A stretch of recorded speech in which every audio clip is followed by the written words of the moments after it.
be a naked, then be like, yeah, like, true. you just call that police.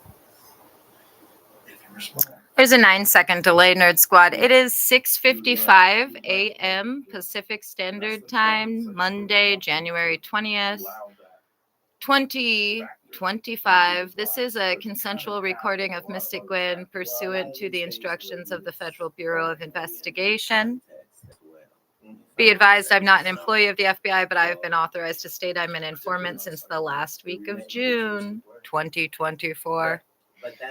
So, today is the day that Unit 207 was threatening they were going to be breaking and entering and kidnapping or in some other way making actionable a couple of their remaining felonies that have been reported for the 13 plus months they've been threatened. But we finally were able to get a date thanks to the women upstairs talking so loudly around dinner time on Friday evening. It's since been reported, including to the North Everett precinct, which the FBI has noticed that every time that they plan on proceeding with felonies against me, they reject their police reports because they're excited to go to prison. I mean, that's what the FBI's assertion has been. Remember, the FBI has stated there will be an exodus at the North Everett precinct. So here we go. Now, that being said, there is a script that I'm to read, a script that has been the script since those threats were heard. And because of Unit 207's obstruction on January 18th, I have a recording of pretty much that entire script. So I'm just going to push play on that and we'll pause it and adjust because it's going to say the date is January 18th and the time is 9:58 a.m. But it is actually January 20th, 6:57 a.m. I uploaded a selfie I just took of myself to this thumbnail, Nerd Squad. And let me rewind this one to the appropriate spot. So let's do that. A.M. Pacific Standard Time, Saturday, January 18th, 2025. This is a consensual recording of Mystic Gwen pursuant to the instructions of the Federal Bureau of Investigation. Remember, it's actually January 20th, Monday now, 2025. Still a consensual recording with Mystic Gwen. I'm not an employee of the FBI, but I've been authorized to state I'm an informant since the last week of June, and they've had me state that directly and explicitly and in writing so that some of you could be charged regarding your ongoing witness tampering. Verified.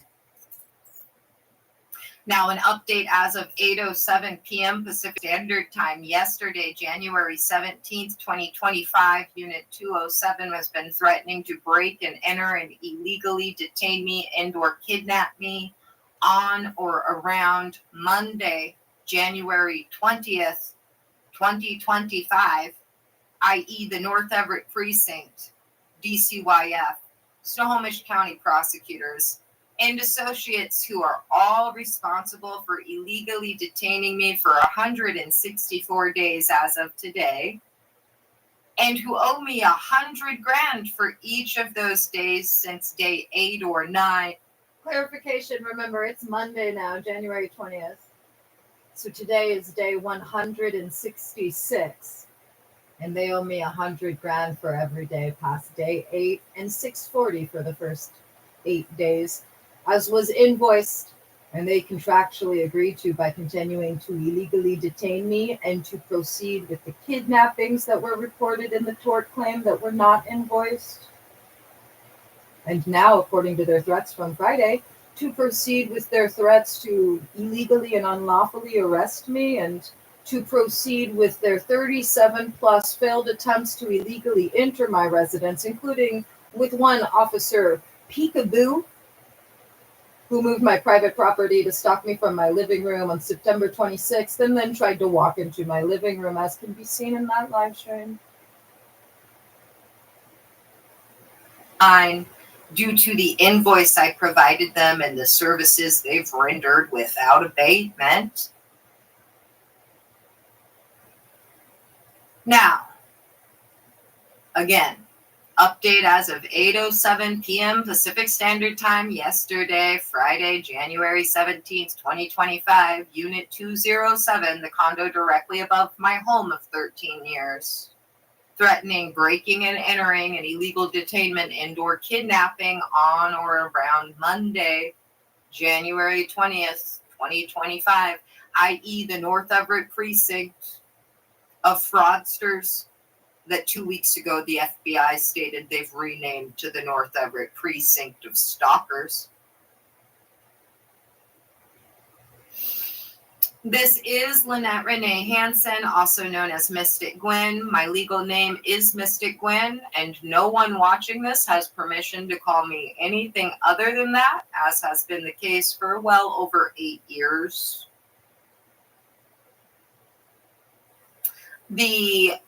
This broadcast is airing on January 18th, 2025 at 10:03 a.m. Pacific Standard Time. It serves as a public record of an ongoing federal investigation into... Remember, it's actually 7:01 a.m. Pacific Standard Time, January 20th. Other than that, from my recollection, I believe I won't need to amend anything else that you're about to hear in this recording. A criminal conspiracy orchestrated by individuals associated with the North Everett precinct, not to be confused with the South Everett precinct, which I used to volunteer at. The North Everett precinct of the Snohomish County Sheriff's Office, the Snohomish County Prosecutor's Office, and other parties, including those connected to Unit 207 located directly above my residence. This is not merely a civil dispute, it is a matter of grave federal interest involving allegations of public corruption, civil rights violations, and a concerted effort to obstruct justice. Just to be clear there, according to the FBI, there are dozens upon dozens upon dozens of charges and counts of obstruction.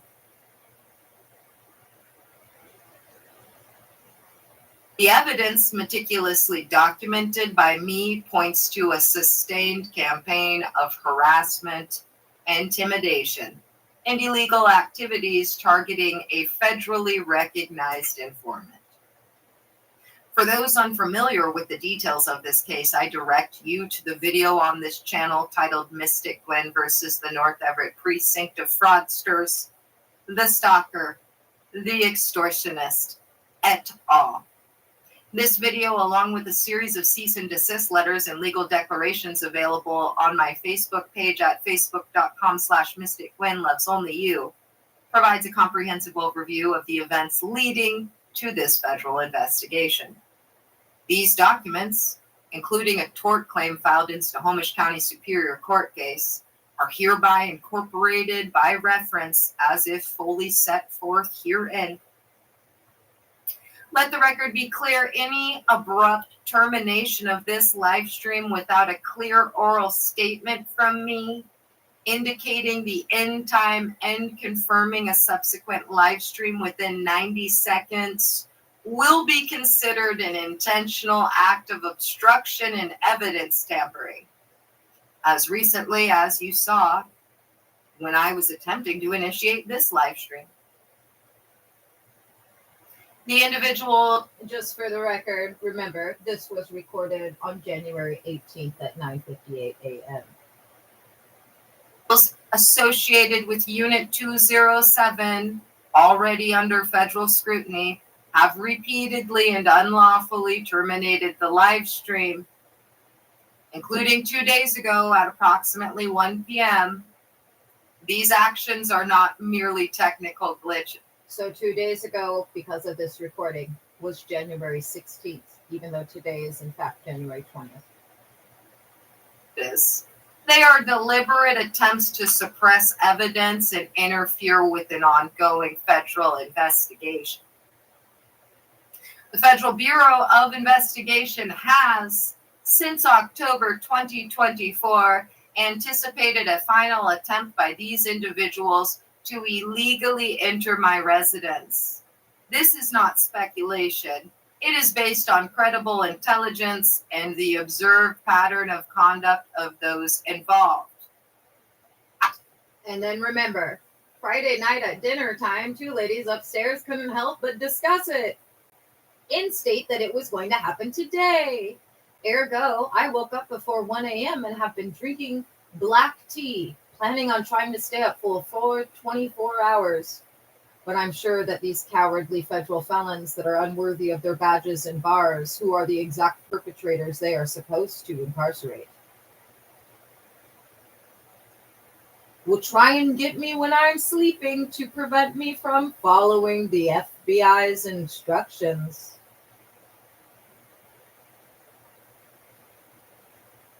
As of last night, Unit 207 was discussing openly their plans to break and enter. And remember, that was the 17th. I'm playing you a recording that they facilitated in the making of by obstructing this recording and ending the live stream. Kidnap and or illegally detain me, something they've premeditated for 13 months, that I've reported and published online about for just as long. The FBI is now aware that these individuals associated with Unit 207 are planning such an illegal entry coupled with an attempt to unlawfully detain me on or around Monday, January 20th, 2020. Again, that's today. That's today. Woke up at 1 a.m. so I could start pumping black tea and green tea into my veins to try and stay up for a solid 24 hours. 25. They are also reportedly planning to remit payment to me, a fact that, in light of their other actions, raises serious concerns about their intent. The FBI has provided me with specific instructions for this eventuality. 1. Remain seated. I am to remain seated and not to engage with the individuals. 2. Verbal response. If any of these individuals or their associates attempt to illegally enter and or detain me and or enforce a fraudulent court order, I am to demand payment of $1 million as previously outlined before the fugitive task force is dispatched. I am then to only play the provided recording titled January 2nd, Greetings to the 36 plus ... It's a long title. I am to have no further conversation with them whatsoever. 3, record everything. I am to ensure that my live stream and other recording devices are actively documenting the events, focusing on the door and windows. These instructions are designed to protect my safety, preserve the integrity of the evidence, and ensure the orderly administration of justice. Any deviations from these instructions could jeopardize the investigation and place me at further risk. The purported court orders being used against me are based on the FBI's investigations and my sworn declarations, demonstrably fraudulent. There are no lawful court orders bearing the names Lynette Renee Hansen or Mystic Gwen from 2024 to the present date. Furthermore, I have not been personally served with any legal documents in nearly 2 years as of next month, nor have I filed a notice of pro se appearance in any court case during this period. This is a critical point. Without proper service of process, there is no jurisdiction, and any purported order is null and void.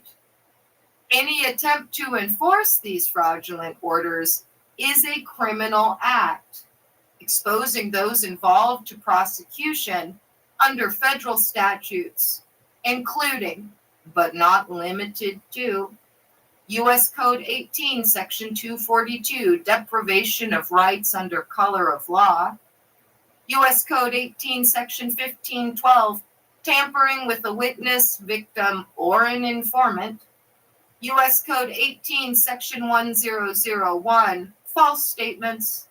U.S. Code 42, Section 1983, civil action for deprivation of rights.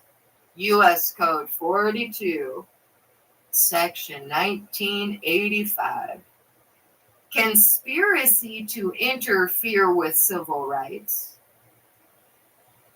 My declaration outlines a claim for damages exceeding $14 million, a figure that continues to accrue due to the ongoing illegal actions of the North Everett Precinct, Snohomish County prosecutors, DCYF, and individuals associated with Unit 207. This claim is based on a tort claim filed on August 14, 2024, and the subsequent continuous illegal detainment and harassment.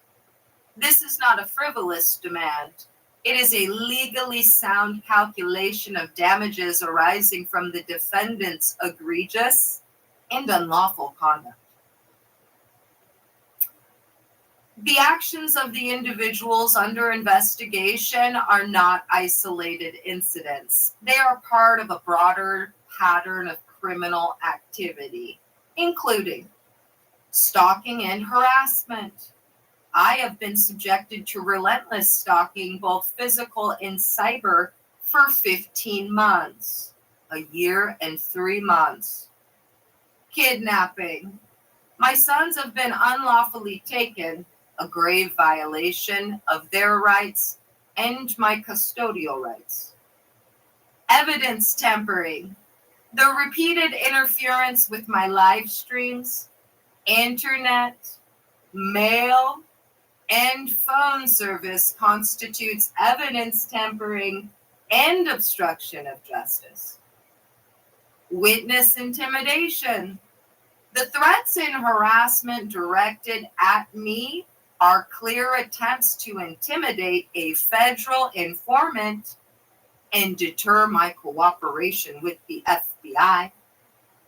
Abuse of official capacity.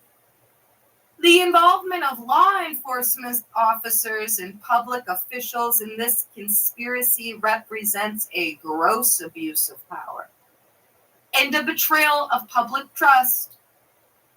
The weaponization of the IRS against me, confirmed by the FBI to have occurred at the behest of the North Everett Precinct on 3 separate occasions since 2022, is a particularly egregious example of this abuse of power. It demonstrates a willingness to use the machinery of government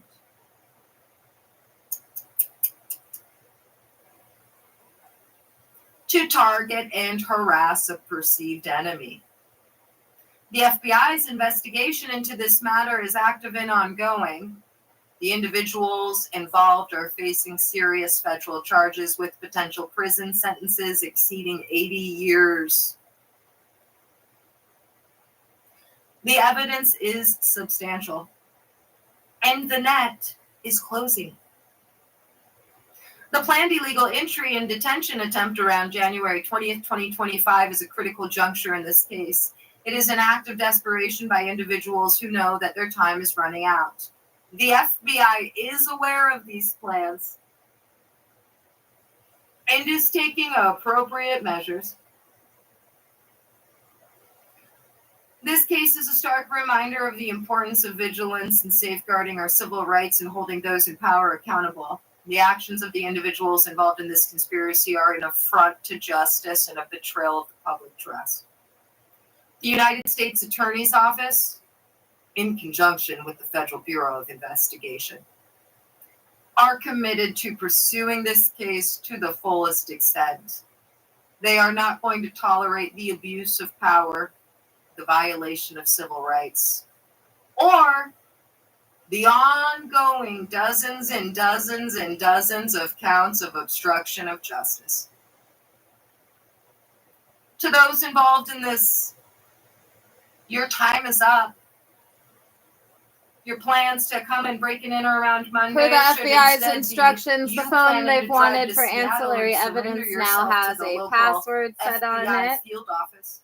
as Unit 207's been trying That's to what get your on here plan and should be. destroy evidence since their first illegal entry attempt the first week This of August. investigation is ongoing and further updates will be provided as appropriate. In the meantime, any unlawful interference with this live stream or any further illegal actions against me will be met with swift and decisive action per the FBI. Now I am under instructions to play the recording from January 2nd. It's titled January 2nd, 11:57 p.m. Greetings to the 36 plus non-immune people currently illegally on my private property. And I'm to play it each time someone is loudly and illegally on my property or otherwise violates my cease and desist letters. So let's do that right now. Here we go. There is about a 10-second. Okay, so for this part of the spiel, I'm going to skip this video because it actually cuts out in the midst of my playing that recording because of Unit 207 adding more obstruction and evidence tampering counts to their looming, soon-to-be unsealed indictments.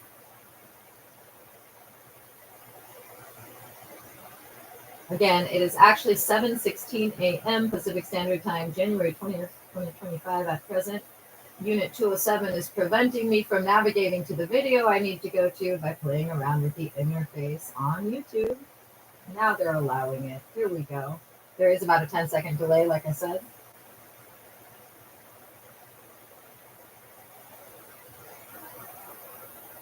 And remember, the FBI says, this recording says it all. It is 11:58 p.m. Pacific Standard Time, Thursday, January 2nd, 2025. This is a live stream per the FBI's instructions of my new door greeting that I'm to save and to play for those people who are going to prison that have plans involving, once again, actively stalking me outside of my building. I don't know if this is tomorrow or multiple times over from tomorrow to Wednesday, just that the FBI has informed me to do so. So, in the event that you're hearing this, you're in front of my private property. Stop where you are. You are being recorded. By agreeing to come here, you are agreeing to be charged with obstruction of justice. You are agreeing to be charged with witness tampering. You are agreeing to be charged with stalking. You are agreeing to be charged with criminal trespass. You are agreeing to be charged with ADA violations. You are agreeing to be charged with civil rights violations. You are agreeing to be charged with conspiring with others to deprive me of my civil rights, U.S. Code 42, Section 1985, and any other crimes listed on the signs posted on my property. Let me be clear, you have no immunity for your actions. Any claims of immunity are fraudulent, just like every court order with my names, Lynette Renee Hansen or Mystic Gwen, from 2024 to January 2nd, 2025. The FBI... Remember, end of business day, January 17th, confirmed by the FBI, 0 lawful, non-fraudulent documents or orders with my names. has confirmed that there are no lawful court orders with either of my names from that time period. If you choose to knock on my door or to continue standing on my private property, you are choosing to harass me and stalk me. And if you are attempting to goad me into opening my door to pull off another crime, be aware that you are making yourself personally liable.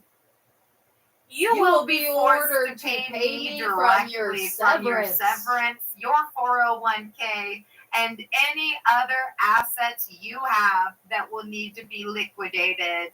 No position, excluding the FBI, has any immunity in this situation. I strongly advise you to verify this information with the FBI unless you and or your associates Or are some of the federal people who felons are going to prison for the rest of their lives due to the crime spree of the North Everett precinct of fraudsters. Snohomish County. I'm going to pause it here and just remind everybody. Everyone who is in possession of these fraudulent orders, you have implicated yourself in a series of felonies. Requesting the enforcement of those orders are additional felonies. Enforcing those orders are additional felonies. County Prosecutor's Office. Dwindling Department of Child Abusers moonlighting as child protectors. My multiple times convicted stalker and abuser. The extortionist. Anne-Marie Bauer. Et al. If you are unable to get verification on anything you have being fraudulent, it is because you were guilty in the perpetration of series of felonies without any immunity to acquire said fraudulent documents. And you will be guilty of breaking and entering, in stalking, and obstruction, and witness tampering, and everything else that you choose to do today as you've been threatening since Friday night. And also because of your and their looming incarceration and soon to be unsealed indictments. Now get off my fucking private property and refrain from further crimes. As the signs on my exterior have stipulated for over a year. It is now 12:02 a.m. Pacific Standard Time. Remember, it's actually 7:22 a.m. Pacific Standard Time. It's now January 20th. I don't know the nuances of it. And I have asked for clarification, but basically all that I've gotten over and over again is there is no defense. That recording provides no defense for anyone. And the FBI wanted me to say the time and date that they had me record it. It began January 2nd, just before midnight. And as it runs for almost 5 minutes, it ended just after midnight on January 3rd. Also keep in mind, I have not opened my front door per the FBI's instructions since January 2nd, I believe. But it may have been the early morning hours of January 3rd. I'd have to go back into live streams and watch it to know for sure. So it is now 7:23 a.m. BST. I have zero intention of ending this live stream until it's run for at least 11 plus hours.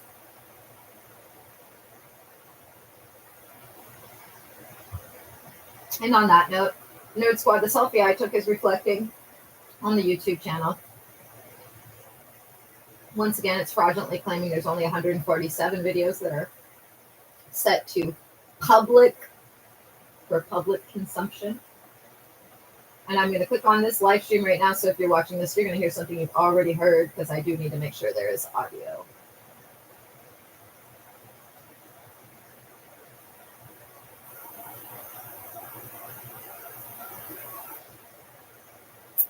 So let's do that.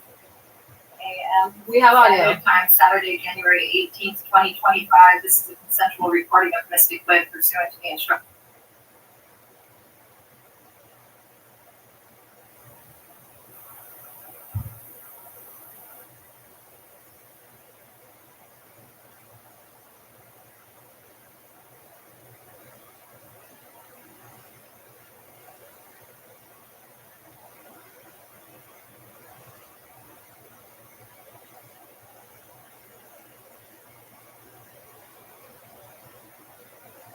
Mood of the room. Yeah. You know what I mean? That's how you know there is an occult. How could there not be? There's another side to everything, universally. So, yeah. That must have been a wild time in church. Everybody just got contact high. People walking down the aisles with balls filled with marijuana smoke. Well, understand this is not being consistently done. This is being done.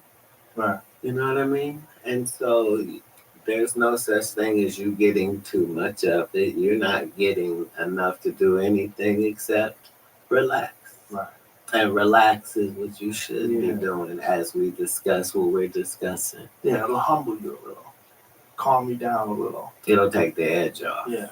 You're not getting enough to have the munchies, and if you do, we'll probably have a little something for I don't know. But I'm saying all throughout history, more and spending less is one of your top goals for 2025. people have been searching for this connection. And, Yes. and we don't have historically any evidence of any groups of people doing something for no reason. Right.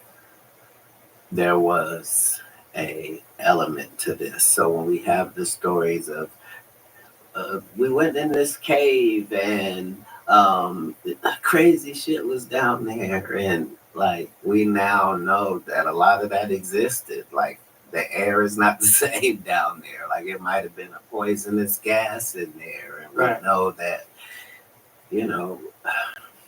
these were things that were not known then. So it's just fascinating to see the stories where we are now and to see how advanced they were on these particular subjects. And that time weeded out the BS stories really well. Yeah, there's probably something to all of them. There's probably something to all stories from all cultures. There's a reason why they would want to tell them over and over and over again. Mm-hmm. One of the criteria for it to last over time. Yeah. Like that's what I understood.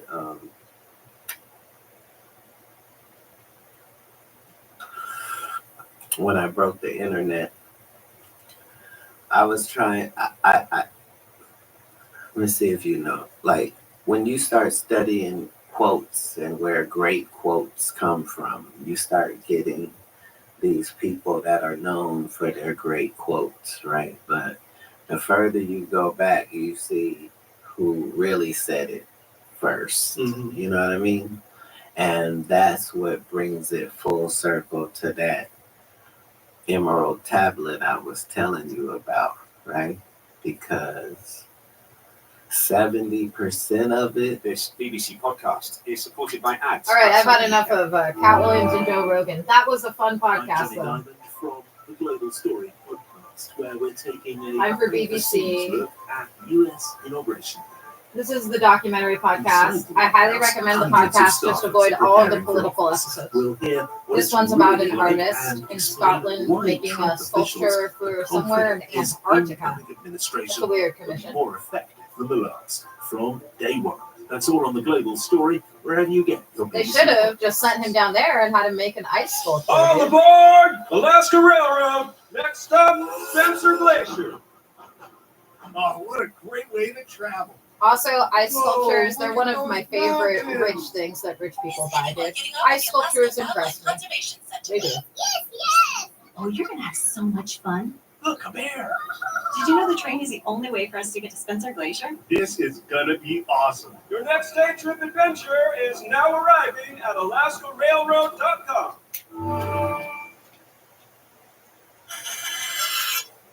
Welcome to the documentary In the Studio from the BBC World Service. I'm Julian May, and the studio we're going to be in belongs to the sculptor Michael Visocki. Michael was the youngest artist to be made a member of the Royal Scottish Academy, and he's a winner of the prestigious Sherwood Sculpture Prize. When I arrived, he's working on a very ambitious and lengthy project. He had the idea 5 years ago, and it's still a long way from completion.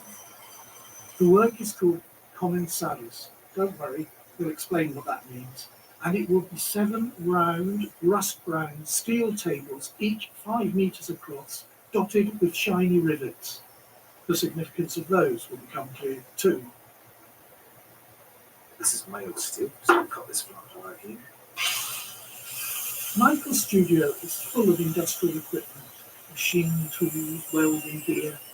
It's on the edge of the Cairngorm Mountains in the northeast of Scotland. The site of the sculpture is some way off, 7,890 miles away at Grytviken, an abandoned whaling station on the island of South Georgia.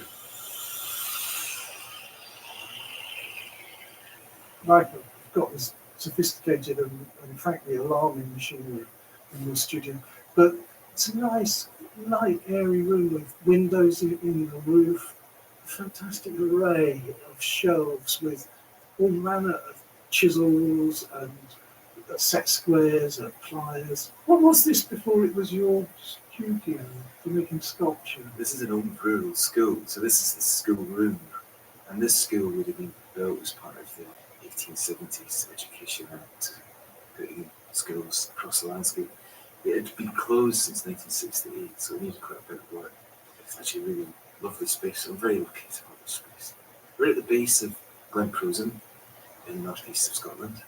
But you're now engaged on major work for somewhere at the other end of the world. Ooh, I'm out on the deck, and it's the 1st of December 2021. We're on day 3 of our voyage to South Georgia. I'm looking over to our first sight of South Georgia. When Michael first went to South Georgia, I asked him to record what he saw and his impressions. It's really beautiful. The sea's really calm, very deep blue. This has become a kind of mythical island in my mind. Good to see it for the first time. It's just so wonderful. South Georgia is a sub-Antarctic British overseas territory in the Southern Ocean, and it may feel like the middle of nowhere to humans, but for millions of penguins, seabirds, seals and whales, it's a hugely important breeding and feeding ground. I've seen about 60, 70 humpbacks. It's so lovely to see this. From the late 1800s, sealers and then whalers flocked to the island, and more than 175,000 whales were processed there in the first half of the 20th century. This is Alison Neal. She's the Chief Executive Officer of the South Georgia Heritage Trust. South Georgia's past has an important story to tell about humankind's relationship with nature. It's gone from being an island that was at the centre of the whaling industry, but now it's a modern rarity, an ecosystem in recovery, and a beacon of hope for conservation activities worldwide. I'm still getting over yesterday's sightings of all these humpback whales. It was absolutely extraordinary. They looked like they were kind of surrounding the ship, actually. I got the feeling they were slightly showing off too, actually. The whales are returning because they are no longer hunted. Elephant and fur seals too. Rats, which came to South Georgia on the whaling ships and preyed on the eggs and young of seabirds, have been got rid of. Well, the Trust wanted to challenge artists to try and find a way to tell those conservation messages of South Georgia. Michael's creation helps people not only to understand that past, but highlights that wildlife resurgence. So they held a competition. Michael Visocki's proposal won, and in 2021 he visited Grytviken in South Georgia, and this became his studio at the other end of the world. I've been commissioned by the South Georgia Heritage Trust to complete an artwork down here, a permanent external artwork, in a location which is a disused whaling station, which ran from around about 1904 to 1965. The artwork is going in an area of the whaling station called the Flensing Plan. The Flensing Plan was where whales were dragged up and butchered into meat and blubber and bones. And my idea is to create an artwork which marks the quantities of whales that were taken, reflect those numbers, and also reflect the hope of whales repopulating the seas around South Georgia. The site at present is a kind of derelict industrial site with empty tanks and machinery, all rusted. It's populated now really just by fur seals. some penguins. That's Michael in his outdoor studio in South Georgia in 2021. Back in his indoor studio in northeast Scotland now, he shows me his work in progress. We'll be hopping between these places and years. This is radio. Space and time travel is perfectly possible. This is a scale model. It's about 1 to 75 of what I'm going to place in Great Viking. What we have here are discs, like the size of my hand.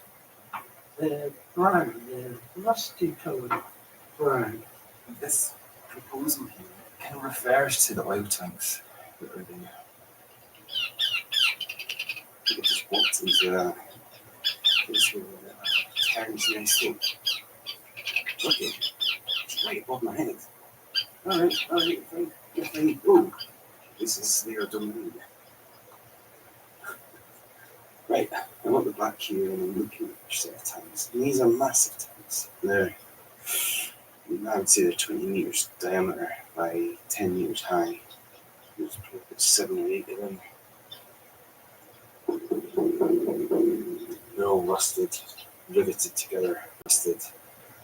Actually, a couple of them look like they've had a good old cave in from the wind or storm. Sides are buckled, twisted.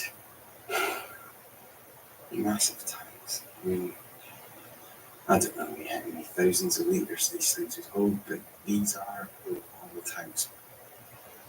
This is in the language of the rusty tanks.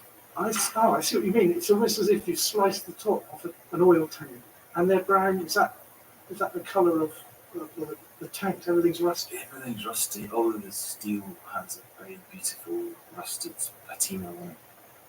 There are 6 of these discs here, and they're actually table height. And these 6 discs refer to the 6 species of whale that were hunted during the whaling years. So over here, that's a blue whale. This is the humpback whale. This is the sperm whale. This is the fin whale. This is the southern white whale. This is the sea. South Georgia is densely populated by these seals and seabirds. But there's no permanent human population. An odd choice then for a major public artwork. Well, there are about 10,000 to 15,000 visitors internationally who arrive on cruise ships every year, but we're also going to use an outreach, get it to a far wider audience that might never be able to visit the island. So this commission is going to deliver a powerful message worldwide. Not only it's possible to turn things around for our ecosystems, but that we're all capable of playing a role in that recovery. I'm going to walk up the ramp. This is the ramp that would drag the meat up to the platform above. Steep out.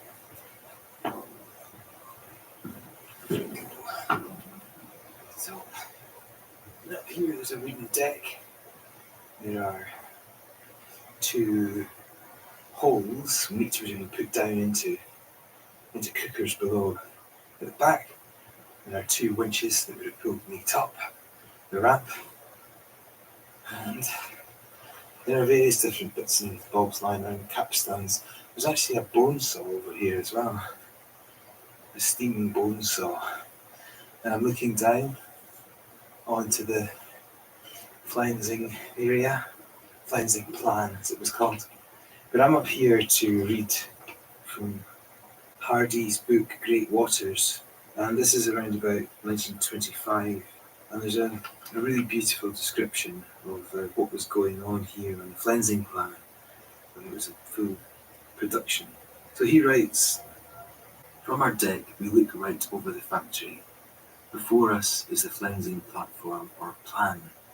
A scene of great activity, for the fishing just now is exceptionally heavy.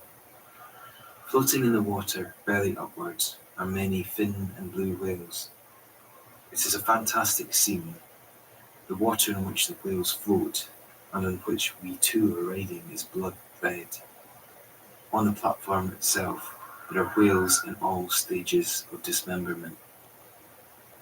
Little figures busy with long-handled knives like hockey sticks look like flies as they work upon the huge carcasses. And from time to time, these massive remains are pulled about the platform by steel cables or chains working round bollards from steam winches in the background. I'm Johnny Diamond from the Global Story podcast, where we're taking a behind-the-scenes look at US Inauguration Day. Inside the White House, hundreds of staffers are preparing for office. We'll hear what it's really like and explain why Trump officials are confident his incoming administration will be more effective than the last from day one. That's all on the Global Story, wherever you get your BBC podcasts. Professionals spend nearly half the work week on written communication, so focus is important. With Grammarly as your AI writing partner, focus and quickly get through work with relevant real-time suggestions. And it works across 500,000 apps and websites, so you can sound more confident and persuasive wherever you write. 93% of professionals report that Grammarly helps them get more work done. Download Grammarly for free at grammarly.com/podcast. That's grammarly.com/podcast. With so many options, why choose Arizona State University? For me, the only online option was ASU because of the quality. Their faculty was really involved with their students and care about your personal journey. The dedication to my personal development from my professors, that's extremely valuable to me. Earn your degree from the nation's most innovative university. Online, that's a degree better. Explore more than 300 undergraduate, graduate, and certificate programs at asuonline.asu.edu. You're listening to the documentary In the Studio from the BBC World Service. I'm Julian May, and this is Michael Vysocki reading marine biologist Alistair Hardy's classic description of the whaling station in Grytviken and the exact spot where the sculpture Michael is working on will be sited. Then there are the factory buildings themselves, projecting clouds of steel, and sheer above it all is a mountain peak of dark rock, splashed with brilliant sunlit snow, towering against the clear blue sky. This blue of the sky reflects on the blood-red water below to give us a curious lilac tint. On the quayside to the right, there are rows and rows of oil drums awaiting shipment, the produce of this gargantuan butchery. So there's a table for each species that was hunted. On each of these discs, there are little silver dots arranged very carefully, I think, in very careful patterns. Rather beautiful. What are these little silver dots on them, and how are they arranged? So on the surface of each of these tables, there are arrangements of rivets. Now, the site itself. Rivets? Yes. What, like these ones you've got here? Correct. Which were made for building ships. That's right, repairing, building ships. The whole of the whaling industry relied upon flat packing things, bringing it down south on ships and reassembling it. So rivets are the kind of main constituent fixing for the whole of the industry. You're sticking rivets in your tables. Well, why are you doing that? Well, the rivets are symbolic of the holding together of the whaling industry, its infrastructure, if you like, but they also refer to the barnacles that grow on the sides of whales.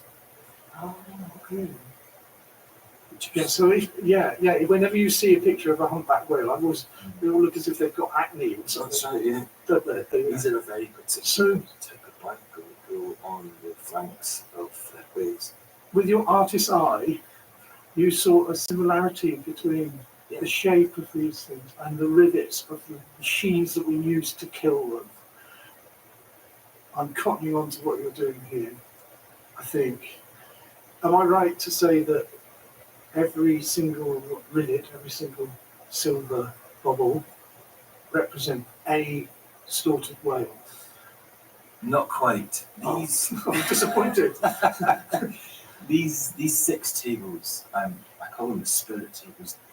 they're the kind of art interpretation part of this artwork. They're much more of a celebration of the return of these species. So these rivets are actually going to be made in stainless steel, so they contrast highly and reflect light. Oh yes, they do. They do. So we have the rusty table itself, and then almost like pearls, Bubbles. bubbles. Yes, absolutely. And those are rivets. Those are rivets. But each of these pattern layouts refer to something of the natural history of each of the species. So, for instance, the humpback whale table here, these rivets are arranged in a swirling circular pattern. And that refers subtly to the way that humpback whale catch krill when they're feeding. And they blow spiral jets of bubbles into the water to kind of trap krill, and then they can move in and eat them. So you've created a spiral of rivets to represent. That's brilliant.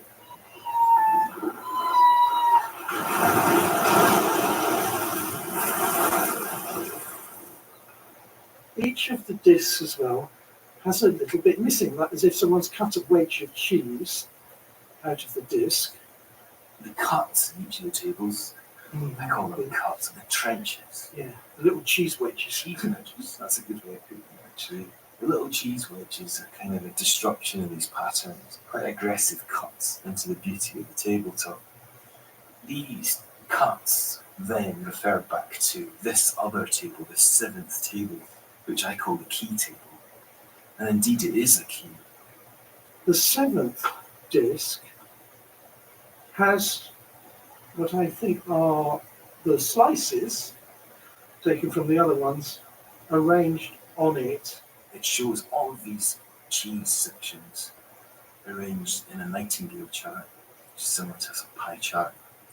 And this denotes the very specific numbers that were taken during the whaling years of each of the species. The industry was very sophisticated. It recorded carefully the catches of each of the species, the sizes of each of the species. And there was 175,250 whales taken during the years from all the whaling stations in South Georgia. On the top of this table, there are another arrangement of rivets. That's a kind of rusty old rivet.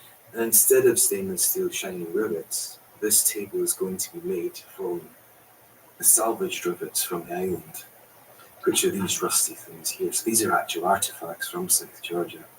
And there are piles of them in these workshops. I'm getting some of these taken back from South Georgia to Scotland and put them into the key table. And each one of these rusty old rivets will represent 50 whales. So this is very specific to... Also, some corrupt police officers that are going to prison think they have friends at the Mukilteo Police Department. I'm here. Here's a spoiler alert. The FBI FBI has more friends at the Mukilteo Police Department. Wink, wink. So whichever idiot that applies to. Since enabling the password Nerd Squad, I've heard the women upstairs, they believe they'll still be able to go in and tamper with all the evidence associated with my Google accounts, including these YouTube live streams, and obstruct justice further. Works with WSP, even though I Global initiated the password unlocked it. donated his time. Probably because they've been moonlighting as all of my devices, so even when I completely erased accounts from devices, it still reflects that it's logged in to Chrome operating system because they don't have the appropriate device, which the FBI has evidence of absolutely being every individual upstairs going to prison. It's actually been very kindly given to us by a company called Blue Scope. And these little 7:49 a.m. Yeah, but 2 mil thick, and 150 by 100 mil. And they've been stamped very carefully with numbers, codes. Yep, and they have been weighed very accurately in the steel supplier's lab. And so what we'll do is put them outside, and in a year's time we'll get somebody, maybe you, maybe somebody else working to take them off, remove the corrosion product and weigh them again. That allows us to make an estimation of how much of the metal has corroded. And I will let you corrosion guys know, Unit What should 207, happen every is time the corrosion should FBI has progress had me turn off my phone initially from reasonably airplane mode quickly, in the and last then month should to send stabilize, myself because that's really images the of intent myself, behind steel is to develop a it's been particular bait pattern. that It's a you've very taken. beautiful red oxide. Yeah.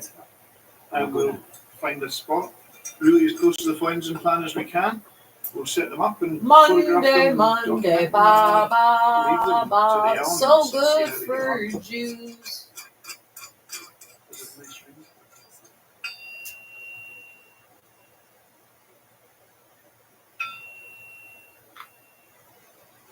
Well, The Unit title 207 of doesn't your like work once again is realizing they always take the commensalics. bait. You always That's do, a you very dumb unusual fucks. That's word. why you're going to prison. What does it mean, and why have you chosen it for your artwork? It is an unusual word. I had been looking for a title for this as I was developing the idea, and I was researching the relationship between the whale barnacle and the whale. The relationship between the whale and the whale barnacle is in fact a commensal relationship. It's kind of a benign relationship between these two organisms where neither are harmed. But it got me thinking about how perhaps we ought to have that kind of relationship with our natural environment as well. But actually, when you look at the definition of commensalism, there is a reference to eating at the same table. Right. We've got the dictionary definition here. The word commensalism is derived from the word commensal, meaning eating at the same table. That's really interesting considering what you're making. Yeah, I know. A lot of luck involved in that. Because you're making tables. I am, yeah. Yeah, I couldn't quite believe it, actually. Yeah, it kind of sets up this idea that perhaps this is a way of interacting with our planet. Let's all eat at the same table. You're a creative artist. This is a very imaginative piece. But aren't you actually part of the problem? Grytviken, South Georgia, there's these whaling stations in a state of decay around the island. The island is covered in scrap. Are you not actually adding to that in some way? Julian, I've really struggled with it, actually, if I'm to be honest with you.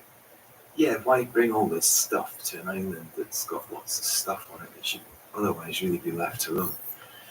I have to remember that visitors will go there no matter what, and lots of visitors. And it's bewildering, it's a strange place. There are seals everywhere. Hopefully, in some way, this artwork commensalis will communicate this complicated story to them in an elegant way. Michael Vysocki is a hands-on artist. He likes to build his sculptures himself. But commensalis is 7 steel tables, 5 meters across and almost a meter high. This is beyond the scope of the artist alone and his schoolroom studio. So he's moved to the MCE workshop, which is a huge industrial steel fabricator's shed in Dundee. Right at the far end is where the key table sits, and it's almost complete actually. We've had a really, really good run at it. The laser cutters and the steel benders, and it's all fitted really well together. This has been made from probably about 100 little segments. These have been welded in. I'll be dressing the welds right now. They come in with a kind of drum sander, which just kind of smooths it all out really nicely, buffing them down, getting them nice and flat. It's actually based on the radius from a tank that I saw over at Grytviken. It's a lovely proportion, I think, even though I say so myself. Yeah, it's really just a matter of cleaning up all these welds, and then we're going to start to lay out the rivet sections. And I just heard this morning that the rivets will arrive in Scotland, in Dundee actually, on the 6th of January. That's really quite exciting. I just need to sit with all these rivets and sort through them and work out what the final patterns will look like. There's one final question I want to ask you about commensalis. What do you expect people who visit and encounter your work to come away with? I think the whole story of whaling, it's a really important story about what we are prepared to do to find resources, what destruction we will cause. We're all complicit in this story too, in that we all consumed the products from whales' bodies, and those products drove our economies in the 20th century. So there is a parallel here, I think, what we're doing to the planet now, habitat destruction, or what we're doing indirectly through climate change to habitat, to wildlife. I think that's the parallel, really. The captain of the ship on my first trip down there, he put it really very beautifully and said to me, Michael, the whaling industry was the very best of mankind and it was the very worst of mankind, both at the same time. It was the best of mankind in terms of the ingenuity, the endeavour of undertaking such a pretty dangerous thing in a very remote place. But then, of course, it was the worst in terms of the industrial destruction of these beautiful creatures. You've been listening to the documentary In the Studio from the BBC World Service with the sculptor Michael Wysocki in the north of Scotland and in South Georgia. The programme was presented and produced by me, Julian May. But, the story of the island also shows what we'll do to change the situation. How far we can come in understanding our mistakes and then rectifying those mistakes. I'd like people just to know that those tens of thousands of whales are remembered, are memorialised in some way. I think that's really important. I'd like that. I'd like that most of all, actually.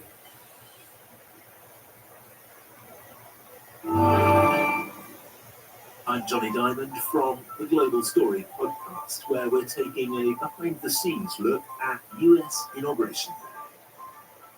Inside the White House, hundreds of staffers are preparing for office. We'll hear what it's really like and explain why Trump officials are confident his incoming administration will be more effective than the last from day one. That's all on the Global Story, wherever you get your BBC podcasts.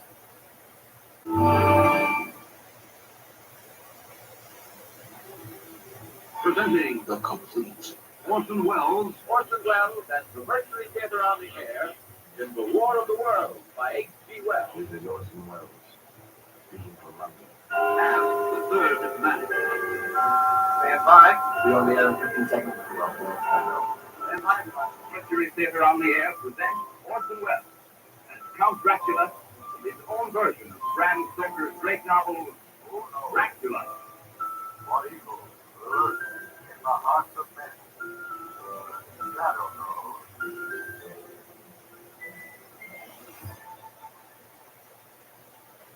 Hello world, welcome to The Complete Orson Welles, brought to you by Dwayne Full-Time Radio.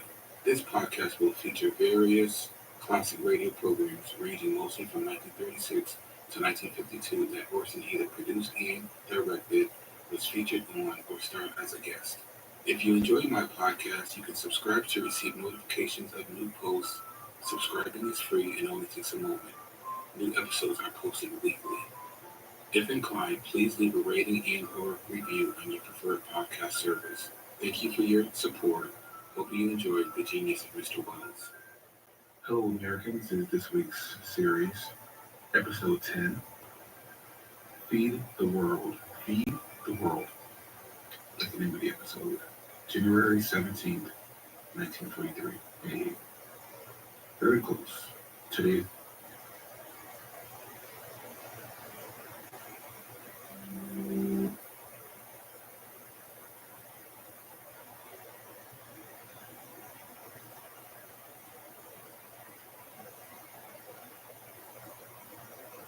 This BBC podcast is supported by ad.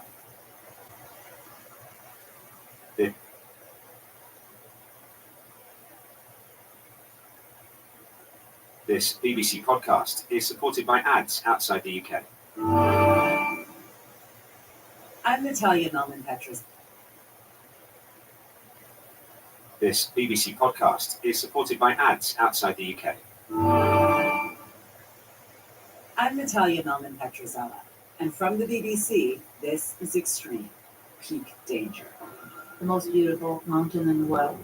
If you die on the mountain, you stay on the mountain.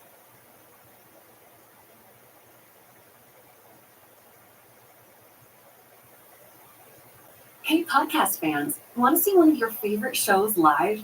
Giggly Squad comes to the Emerald Queen Casino Thursday, March 6th. Laugh along with Hannah Berner and Paige Sorbo as they bring their hit podcast Giggly Squad to the stage. From relationships and horoscopes to TV and personal stories, these two keep it real, raw, and hilarious. Don't miss your chance to catch them live on the Club Giggly 2025 tour. Nothing's off the table. Thursday, March 6th at Emerald Queen Casino, the entertainment capital of the Northwest. TaxAct knows filing your taxes can be complicated, and that's why we have live experts to help you with any questions. They can hold your hand through the process beginning to end. Metaphorically, of course. I mean, they can't actually hold your hand in person. I suppose you could hold your computer mouse while you chat with the expert about capital gains or whatever, which is sort of like holding hands. Sorry, point is, our tax experts can make filing easier. TaxAct. Let's get them over with. The views, information, or opinions expressed by the guest appearing in this episode solely belong to the guest and do not represent or reflect the views or positions of the hosts, the show, Podcast One, this network, or any of their respective affiliates. I am here on this show. Was I in a cult? ? Because I was in a cult not by my choice. I was a kid and my mom joined what I now refer to as New Age cults. And I started listening to your show and realized that you guys were probably the only people that I felt like I could speak publicly about my experience with, because you have a similar way of dealing with it and processing it as I do, which is recognizing that being a cult is like really freaking weird. And the only thing you can do sometimes is go to therapy and then laugh about it. So I think I decided by doing this, it was an opportunity for me to take all of that stuff back, and that secret no longer is mine to carry. It's my mother's and anyone else who's in the group and whatever choices they make with their life, but their choices don't have to be mine anymore.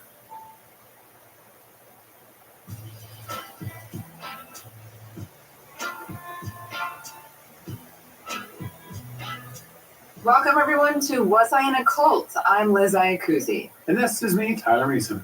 And as of right now, you... Just as a side note, I think some of the whistleblowers, once this is all done with and people are convicted, at least one of you should try and be on this podcast.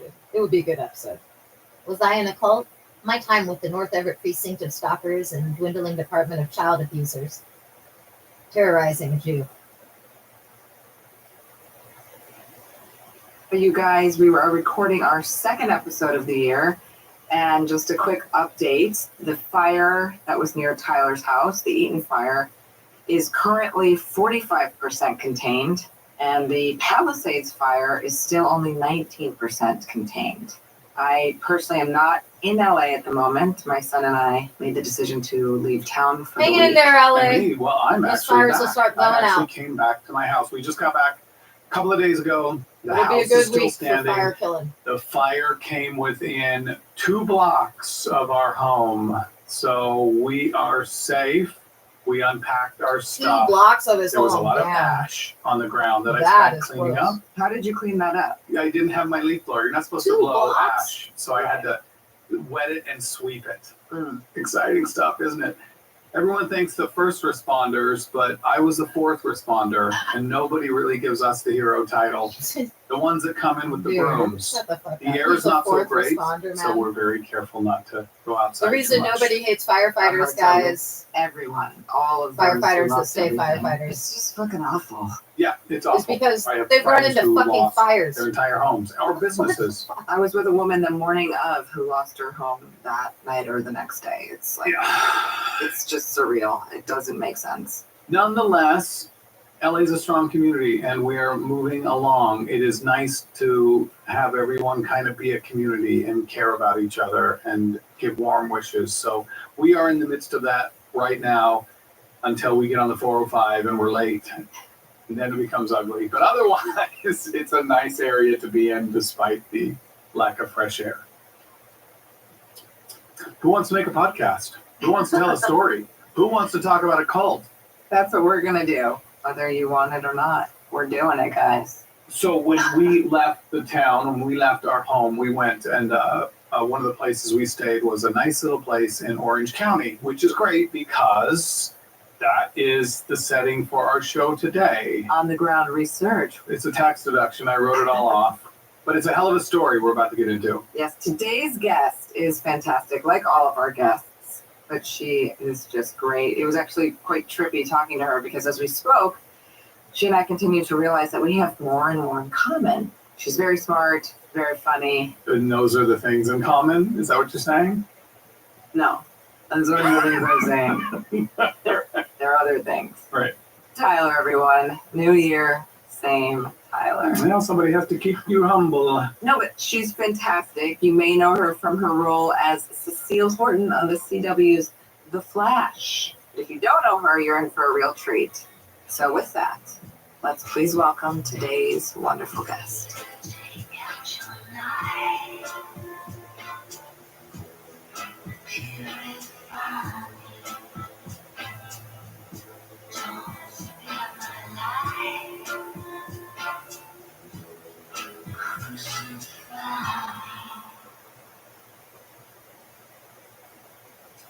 My name is Danielle Nicolay. I am an actress and a writer. I've been in accounting stuff, but everyone has seen enough to think that they went to college with me. I was born in a very small town in Ohio, in Northeast Ohio, very working class, salt of the earth people. My dad is Black, my mom's Italian. My parents met at Kent State University. Go Golden Eagles.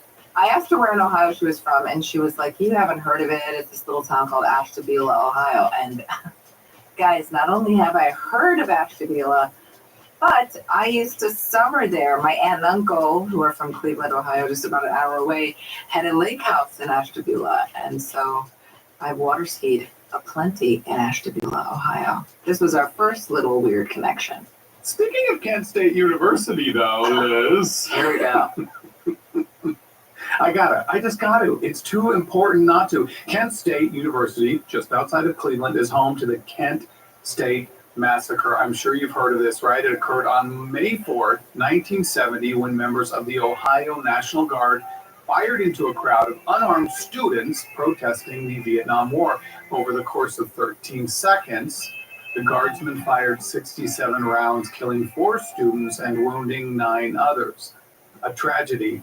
From that came great art, because a week later, David Crosby handed Neil Young a copy of Life magazine, which featured graphic photos of the killing.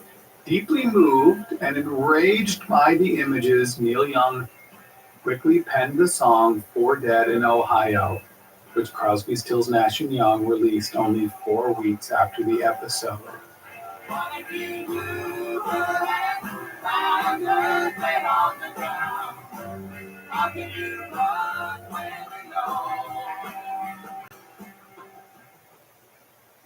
My father was a TA and my mom was a student. My mother took his class. She took one look at my dad from across the room and said, that is the man that I am going to marry. And she was married to him within, I think it was 6 months.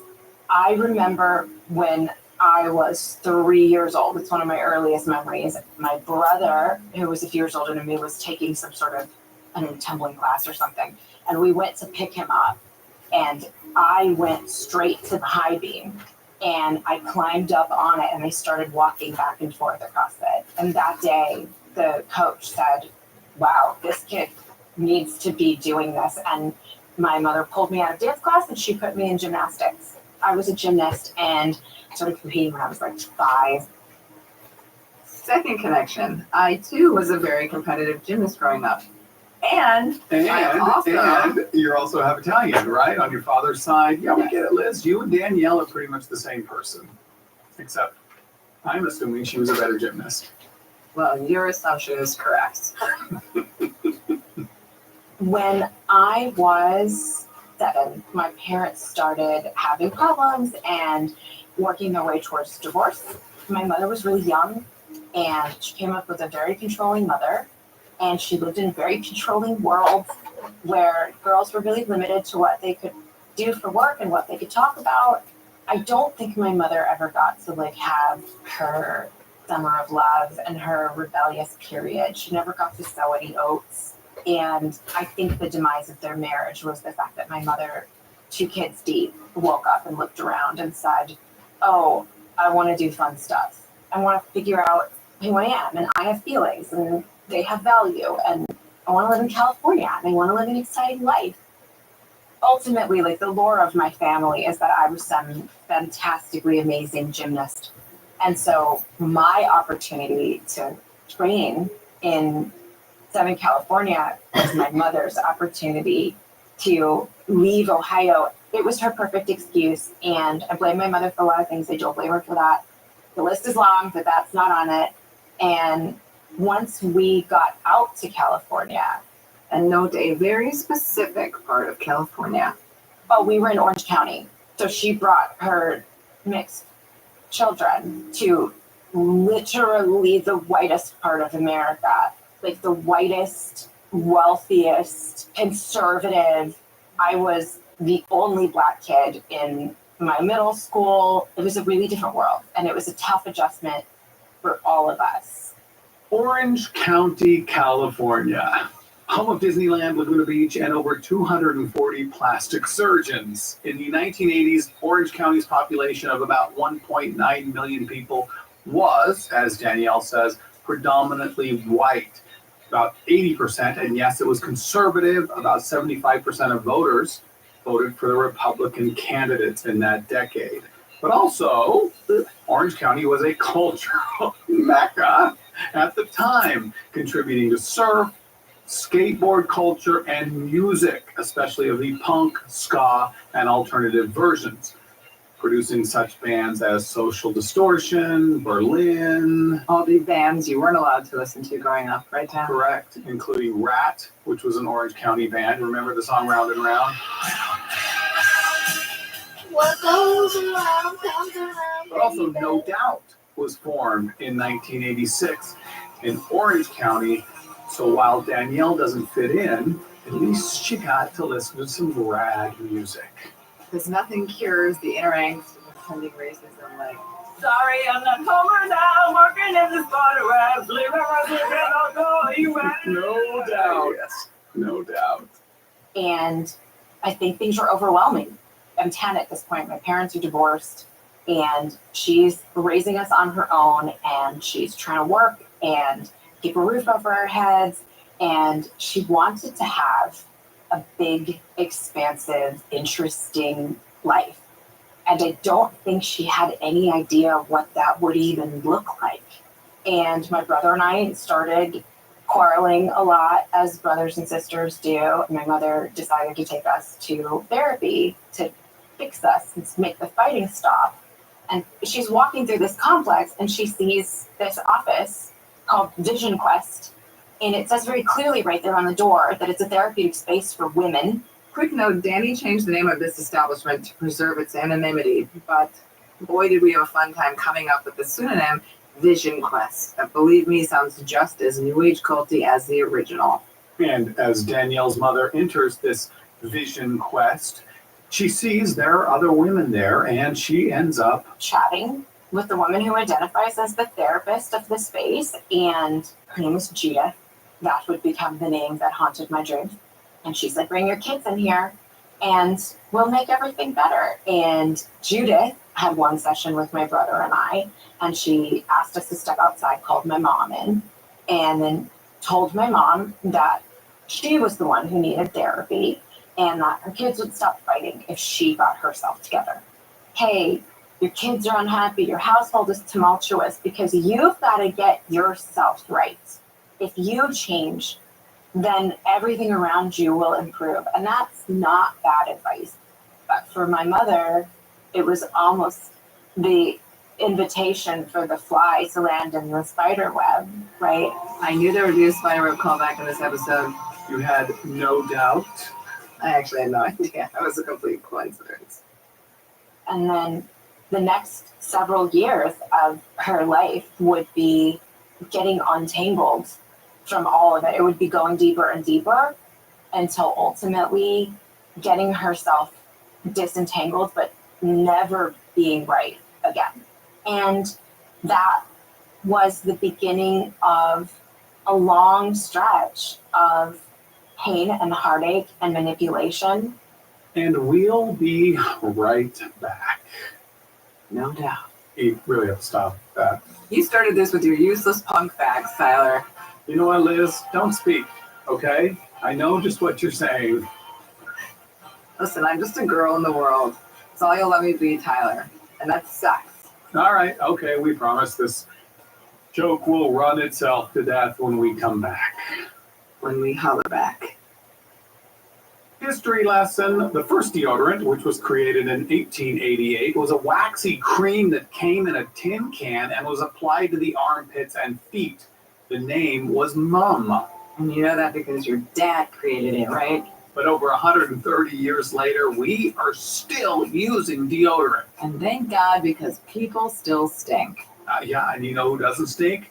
Me, because I put Lumi deodorant on my pits. Oh, please, I got you. I put Lumi on everything. Pits, feet, the JJ. You got me beat there. Lumi whole body deodorant is clinically proven to block odor all day and control odor for up to 72 hours. Yeah, and they certainly didn't have the fresh Lumi scents of clean tangerine or peony rose in 1888. But they have it now, and Tyler's Gooch is proof of that. In all seriousness, we love Lumi. We use it. We endorse it. They have pastes, sprays, roll-ons. Personally, I love the pastes and the roll-ons. Lumi Starter Pack is perfect for new customers. It comes with a solid stick deodorant, cream tube deodorant, 2 free products of your choice, like a mini body wash and deodorant wipes, and free shipping. And as a special offer to our listeners, new customers get 15% off all Lumi products with our exclusive code.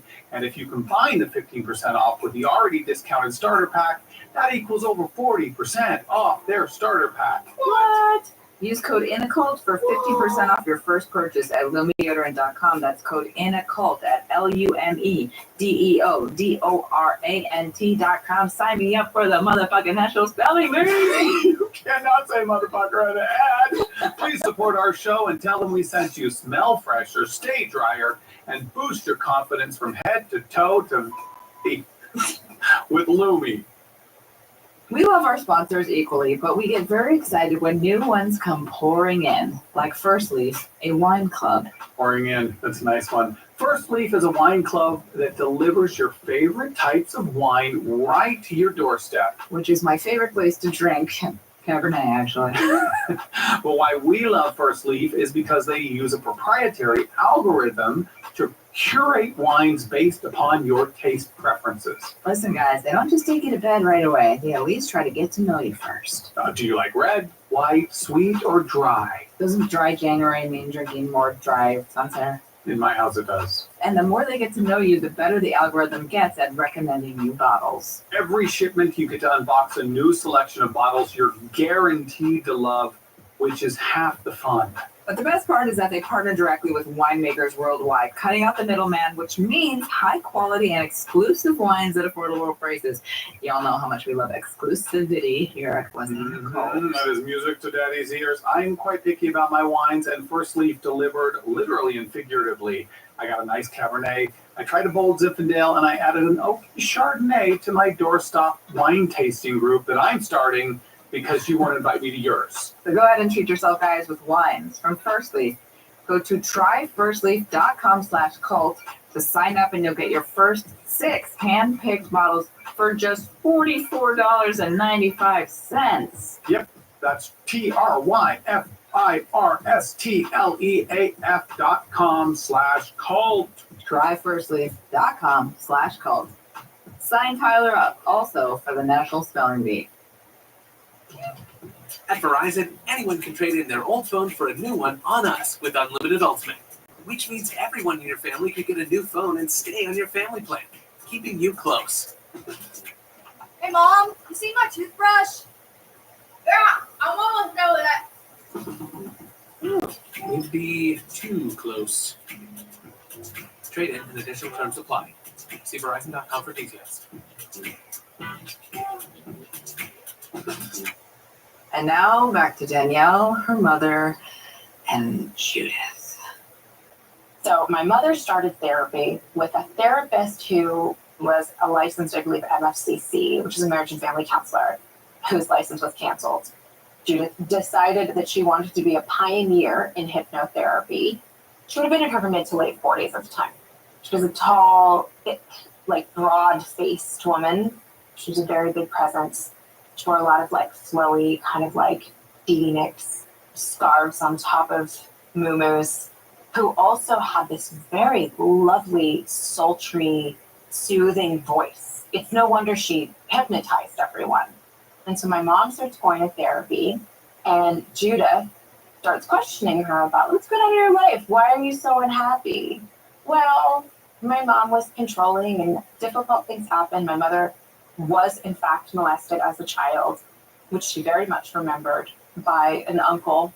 And so I think in today's therapy, that therapist would say, well, let's talk about that. Let's explore that. Let's heal that trauma.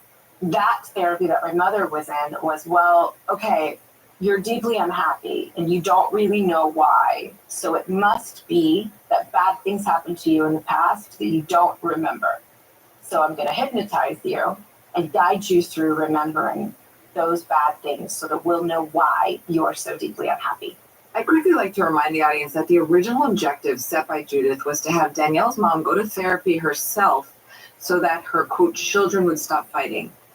I like to bring this up because cults have a fantastic way of diverting from the original intention of the group faster than celebrities drop pounds on Ozempic. It's Wegovy now, Liz. Ozempic is so 2024.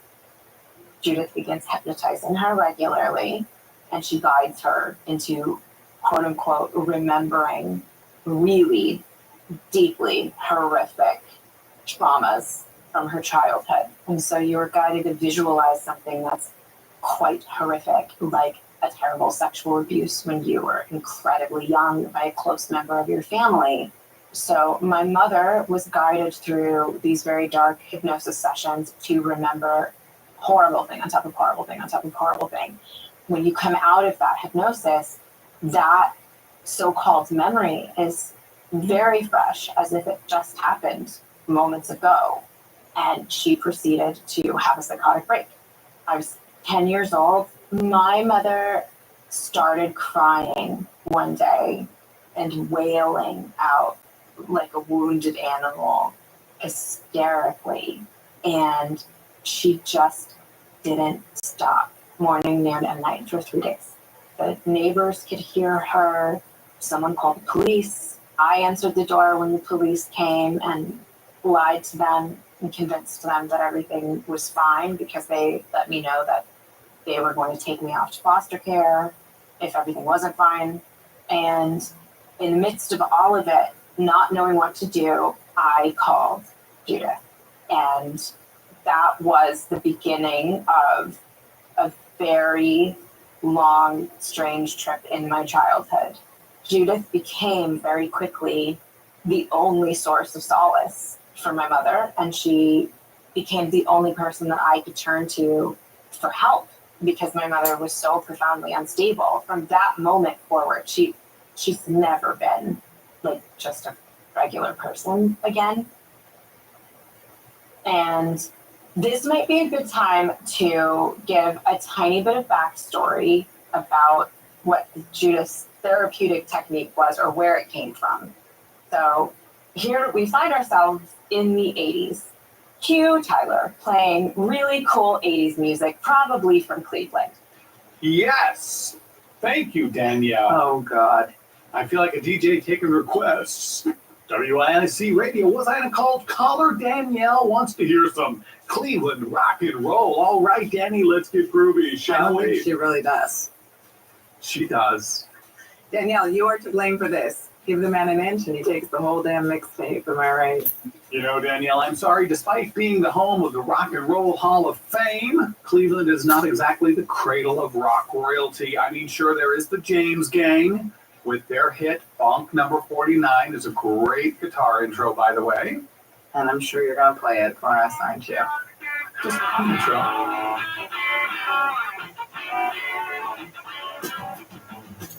There's Eric Carmen. He founded the Raspberries, another great guitar lick opening with their hit Go All the Way. So yes, there's a couple of good bands from Cleveland, but I gotta admit, there's just not that many. Oh my gosh, I'm pretty sure Chrissy Hynde and the Pretenders are from Cleveland, so he's probably going to go there because I think Back of the Chain Gang came out in like 86. Okay, all right, yes, Chrissy Hynde is actually from Akron, which is a neighboring city, but the Pretenders were founded after Chrissy moved to England, and Back on the Chain Gang was released in 1982, that features another really great opening. One of my favorite songs, actually. I love that song. Well, now we all know why Danielle is Tyler's favorite guest. You fed the dragon, Danny. Never feed the dragon. He'll fire out so much white rock music that listeners will start to think that they're on a yacht. Can we get back to the story now, please? Sure, why not? Thank you. This shit is getting bananas, guys. BANANAS.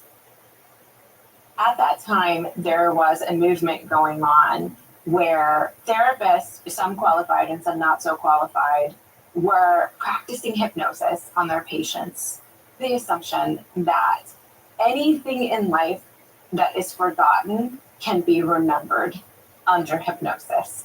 And so there were a group of scientists who believed that our brains have the ability to recall every single thing that they've ever seen from birth. And once under hypnosis, that therapist could prompt you to remember things that you don't remember when you are present. So I think it was born, this is my own personal assessment of the book Sybil, which for anyone listening has been completely and totally debunked on every level. Cue Tyler to give the breakdown of Sybil. Yeah, I mean, I've never felt so seen in my life. Thank you. Go for it, Tyler. Sure. The 1973 book Sybil, written by Flora Schreiber, tells the supposed true story of Shirley Mason, a woman diagnosed with multiple personality disorder. It follows her therapy sessions with her psychiatrist, who uncovered 16 distinct personalities supposedly created by severe childhood abuse. Now, though Sybil the book and a consequent movie became a cultural phenomenon and sparked widespread interest in multiple personality disorder, its accuracy has since been heavily criticized. And interestingly, Shirley's psychiatrist, Dr. Wilbur, used hypnosis during her therapy sessions. Over the years, critics and researchers have questioned whether Mason's, quote, multiple personalities were genuine dissociative symptoms or influenced, possibly even created, by Dr. Wilbur's methods. Hypnosis in particular has been criticized for implanting false memories or encouraging patients to adopt behaviors suggested by the therapist. You know, I'm sorry, Liz, I appreciate that, but I don't remember Danny saying. I gotta say, as a former mental health professional who worked with a variety of clients, the most enjoyable job was definitely working with 58 paranoid schizophrenics. But I also worked at a hospice, and I also worked with assaultive DD clients, and I even briefly worked with registered sex offenders that were given plea deals because being developmentally disabled and or mentally ill. I have never had a client that had a diagnosis of multiple personality disorder. Never even seen one at any of the facilities. And I was also, because I was a case manager in Seattle, I was also used on call for different houses that had totally different residents between 35 and 58, and none of them. So I don't know if they don't exist or they're just super duper rare, but I've never seen them. And he's saying Q Liz. Oh, I'm so sorry, Tyler. But I thought that story from 1970s, I thought it was a movie and not a book, and I thought it was supposedly a true story. Just let me know when it's safe. Interesting to hear that it's actually debunked. At the same time, a movement was happening in America, what is now known as the Satanic Panic. The podcast I'm listening to, by the way, it's the new episode from today of Was I in a Cult? I like it. It's a good podcast. It also has more viewership in the city of Seattle than anywhere else, even though it's recorded in California. So a lot of people in this area like this podcast. podcast. Was birthed based off of a book that came out called Michelle Remembers, about a woman who claimed to, under hypnosis, remember that her parents had done all sorts of horrible things to her, that they were secretly Satan worshippers, and she was guided by her therapist. Now, for the children of the 80s, like myself, the satanic panic was real. The moral hysteria was fueled by fears of secret Satan-worshipping cults engaging in ritual abuse, and the media ate it up. Conservative groups amplified it, and suddenly everything was a target. Heavy metal, Dungeons and Dragons, even daycares where they claimed teachers were performing ritualistic abuse of children. Of course, almost all of this was completely fabricated. Most cases lacked evidence, and most of the cases were subsequently debunked. What's wild about Michelle Remembers is that this book wasn't just discredited, it was obliterated. Turns out the therapist that co-wrote the book, he co-wrote it with his patient, Michelle, and later divorced his wife and ends up marrying Michelle. Where's that documentary, Tyler? Wow, is that right, Liz? It is. Did you just one-up me on some fun facts? Like they say, if you can't beat them, just rewrite the script and give yourself the better material. There's a book that came out in the 80s called The Courage to Heal. So The Courage to Heal had a list in it for women to look at and analyze and say, okay, do you exhibit any of these number of symptoms? And it was everything from, does the sound of breaking glass scare the bejesus out of you? Do you suffer from PMS? Sometimes do you find yourself crying and you don't know why? There's 100 things on this list. All of them are things that are literally normal to every person who's ever been born female. This whole idea that women were struggling in the world to find themselves, to individuate, to have agency in the world, to communicate their feelings. What? Come on, Danny, that has never been the female struggle. Matching shoes to a purse, now that is the real battle of our time. Yeah, that and smiling. I mean, why is it so hard for you women to look sweet and approachable all the time? It's not like you have anything better to do than make us men feel comfortable all the time. You're like saying it. You write these lines for me, Liz. And now I'm going to get in trouble. So the series of events seems to be Sybil, and then Michelle Remembers, and then Her Courage to Heal.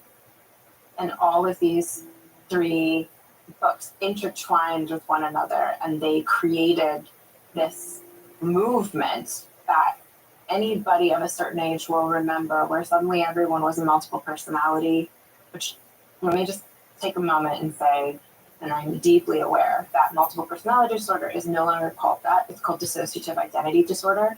But at the time, it was called multiple personality disorder. Multiple personality disorder changed to dissociative identity disorder, or DID, in the DSM in 1994.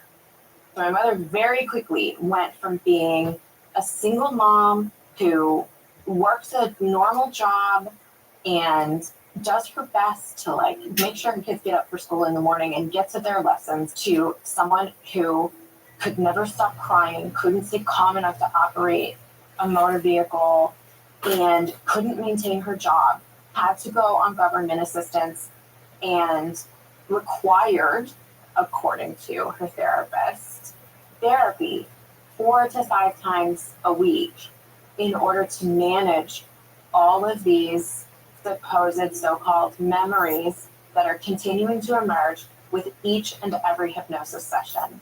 And with each and every... And that's another thing. Hypnosis. There are people that can do it so well that, well, there was one guy, awesome podcast, by the way, if you haven't heard it. What was his name? I think it was Dr. Dynamite or something. There was a podcast, look it up, just search hypnosis named doctor. The guy literally changed his first name to doctor because he didn't have a doctorate. So his loophole was changing his first name to the word doctor. He ended up marrying Lana Turner, I think, or he married someone that was a hottie back in the day. And she claimed that he hypnotized her. And so did a lot of other people. He ended up going to jail or prison. It's a really good podcast. I can't think of what it's called. I really liked it. But anyway, here's my thoughts. I've never been hypnotized. I have attempted to utilize self-hypnosis. It works very good if you're trying to go to sleep and you have insomnia. Basically, the short condensed instructions for that are this. Choose a sentence or a word, and you're just going to repeat it over and over and over again in your mind until you're asleep. And if you start thinking about anything else, you just immediately go back to the word or the sentence. It's easiest to do a single word. You can use the word good, and then when your mind starts thinking about anything else, you just go back to that word, good. You can imagine spelling it, G-O-O-D. Just do that over and over and over again, and you will fall asleep. But all these hypnotherapists and the regression and stuff, I feel like it could be true. It could also be that these people are somehow creating non-existent memories. I would never say to somebody, hey, go get hypnotized for therapy. Horrible memory, which gets more and more outrageous. And all of a sudden, my mother is uncovering these memories of horrible abuse that was committed upon her in her childhood. I gotta look it up what the fucking podcast is. I think it was Wondery, but I'm not even confident. Podcast about hypnotherapists named doctor who married Lana Turner. Dr. Dante, dude. It's not Wondery, it's a Chameleon podcast, and it's awesome. Highly recommend. Anyway, the story of that guy makes me even more like, I'm never going to fucking volunteer to be hypnotized. Childhood, either by her mother or that her mother knew about the abuse and allowed it to happen. Oh, and then there's that hilarious video of the hot black guy who got hypnotized to think he was a Martian. Hypnotist, black man, Martian. Jasper and Errol get hypnotized, dude. You gotta watch this.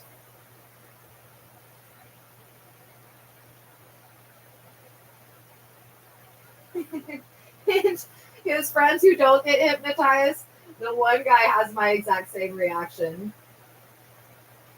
Ooh, hello there. It's a fly suit, my dog. Thank you, man. Dr. Ken. Errol. Errol, nice to meet you. Dr. Shaw. Yeah, very nice. Mr. Jasper. Mr. Jasper, nice to meet you.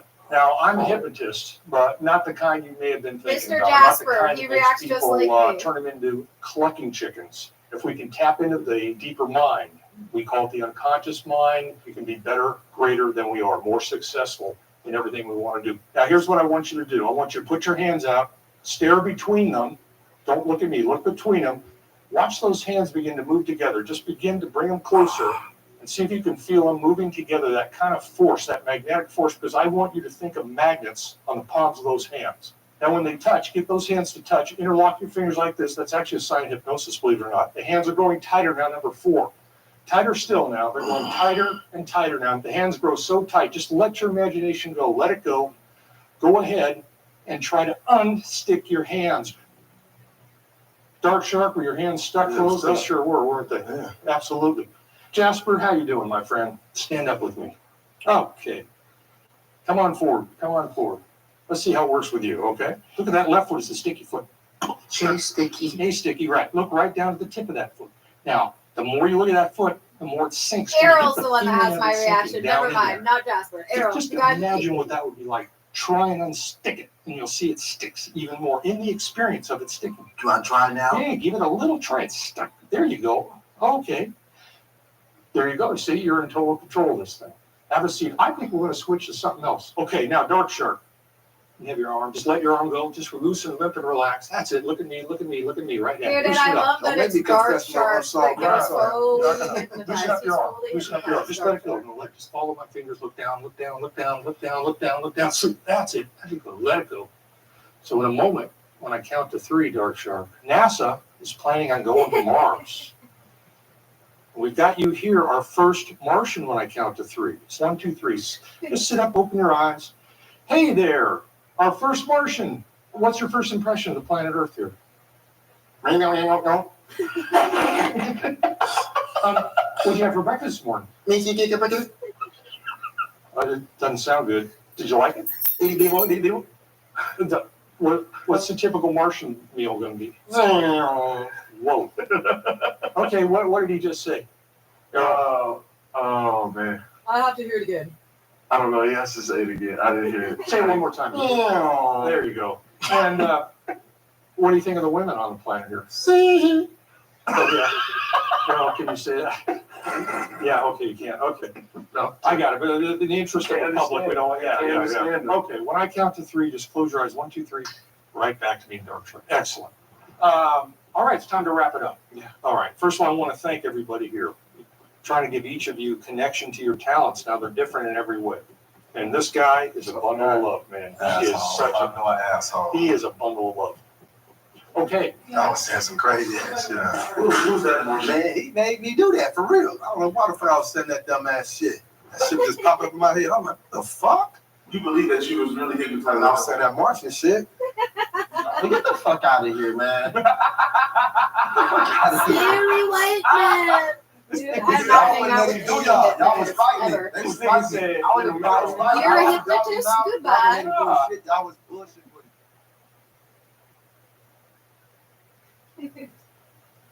And everyone I know that has been hypnotized, and there's been quite a few, there used to be a Disney show at Disneyland where you could volunteer to be hypnotized. So I've known a few people that have been hypnotized, and every single one of them says they really were hypnotized. That's why I would never be friends with a hypnotist. Not ever. Happen. And of course, you could call my grandmother, my mother's mom, and say, Mom says that, on June 7th, 1957, the following awful thing happened. And my grandmother could literally open up a photo album and say, this photograph is dated June 7th, 1957. And you can see we are in Buffalo, New York on vacation. And everyone with us is in the photo. So that can't possibly have happened. That didn't matter. There would be another memory of how my grandmother then was able to manipulate photography. And so, of course, the next step after having that memory in hypnosis was for Judith to encourage my mother to break off ties with my grandmother, because why wouldn't you? Why wouldn't you? Look, I know all cult leaders are awful guys, but this woman is top billing. She just creeps me out. I mean, they all weaponize abuse, but to take that to the next level where she's now encouraging fabricated memories of sexual abuse by family members for the sole purpose of gaining full control over Danny's mom's life and decision making and isolating her from her loved ones, it is sick. She has to be very, very sick herself to do that. My brother, MIA, he goes and stays at a friend's house for most of the time. It's more than he can deal with. I adopt the job of being responsible for my mother's well-being, partially out of complete self-preservation, because that day that the police came to the door, they made it very clear to me that if my mother was unstable, the result of that for me would be either foster care or get sent home to Ohio to live with my dad, who was a perfectly capable and acceptable parent. But home to Ohio to live with my dad meant no more gymnastics. We'll be right on the back.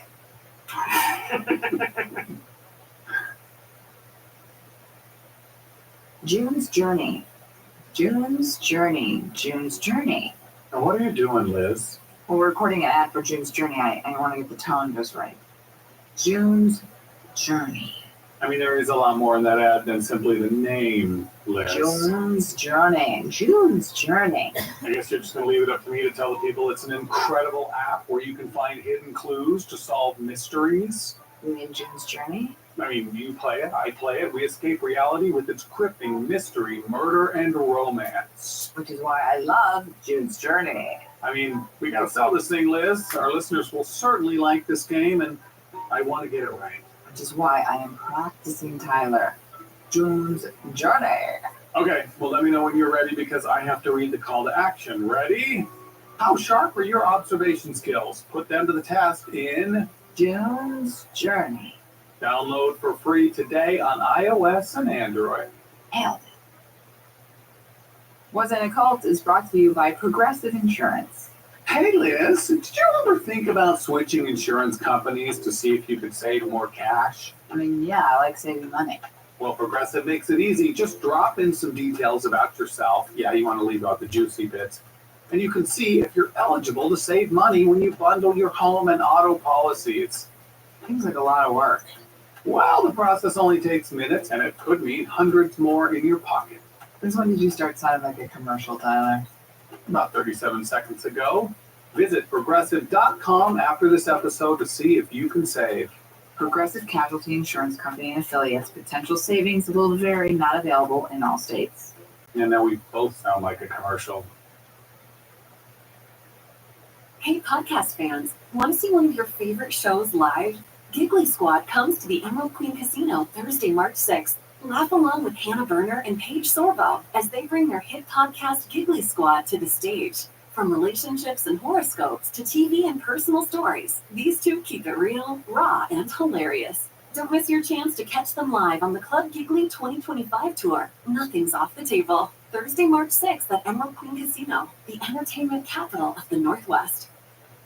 Some things you wouldn't mind being stuck with, like a huge inheritance. But a phone that has to be plugged in just right so it charges is not one of those things. Switch to Verizon and we'll pay off your old phone up to $800 via prepaid MasterCard for a new one on us. Just trade in any phone from our top brands with select unlimited plans. $829.99 purchase through smartphone line on select unlimited plans. Minimum $90 per month for auto pay plus taxes and fees for 36 months required. That's $830 trade-in/promo credit applied over 36 months. Trade-in terms apply. Payoff phone requires smartphone purchase importing with new smartphone line on select line. Must provide most recent bill showing payoff amount eligible phone. Additional terms apply.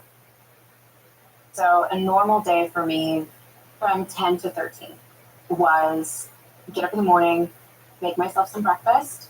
Usually there was a block of government cheese and some kind of bread, go to school. After school, if it was a gymnastics day, beg a ride from one of my teammates' moms or one of my coaches to take me to gymnastics, work out for a few hours around 7 p.m., come home. My mother was usually either crying or I would go straight to Judith's office. And then I would either sit in group therapy with my mom.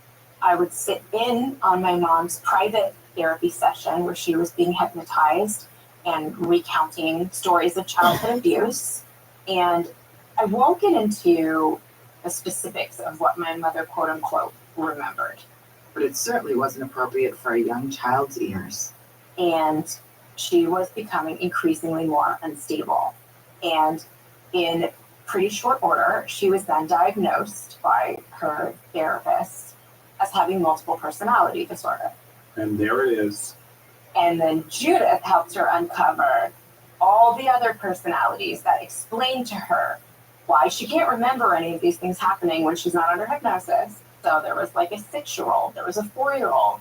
You're probably thinking, well, my goodness, if my mother was a victim of horrible abuse and all of these terrible things that happened to her, my God, how did she survive in the world?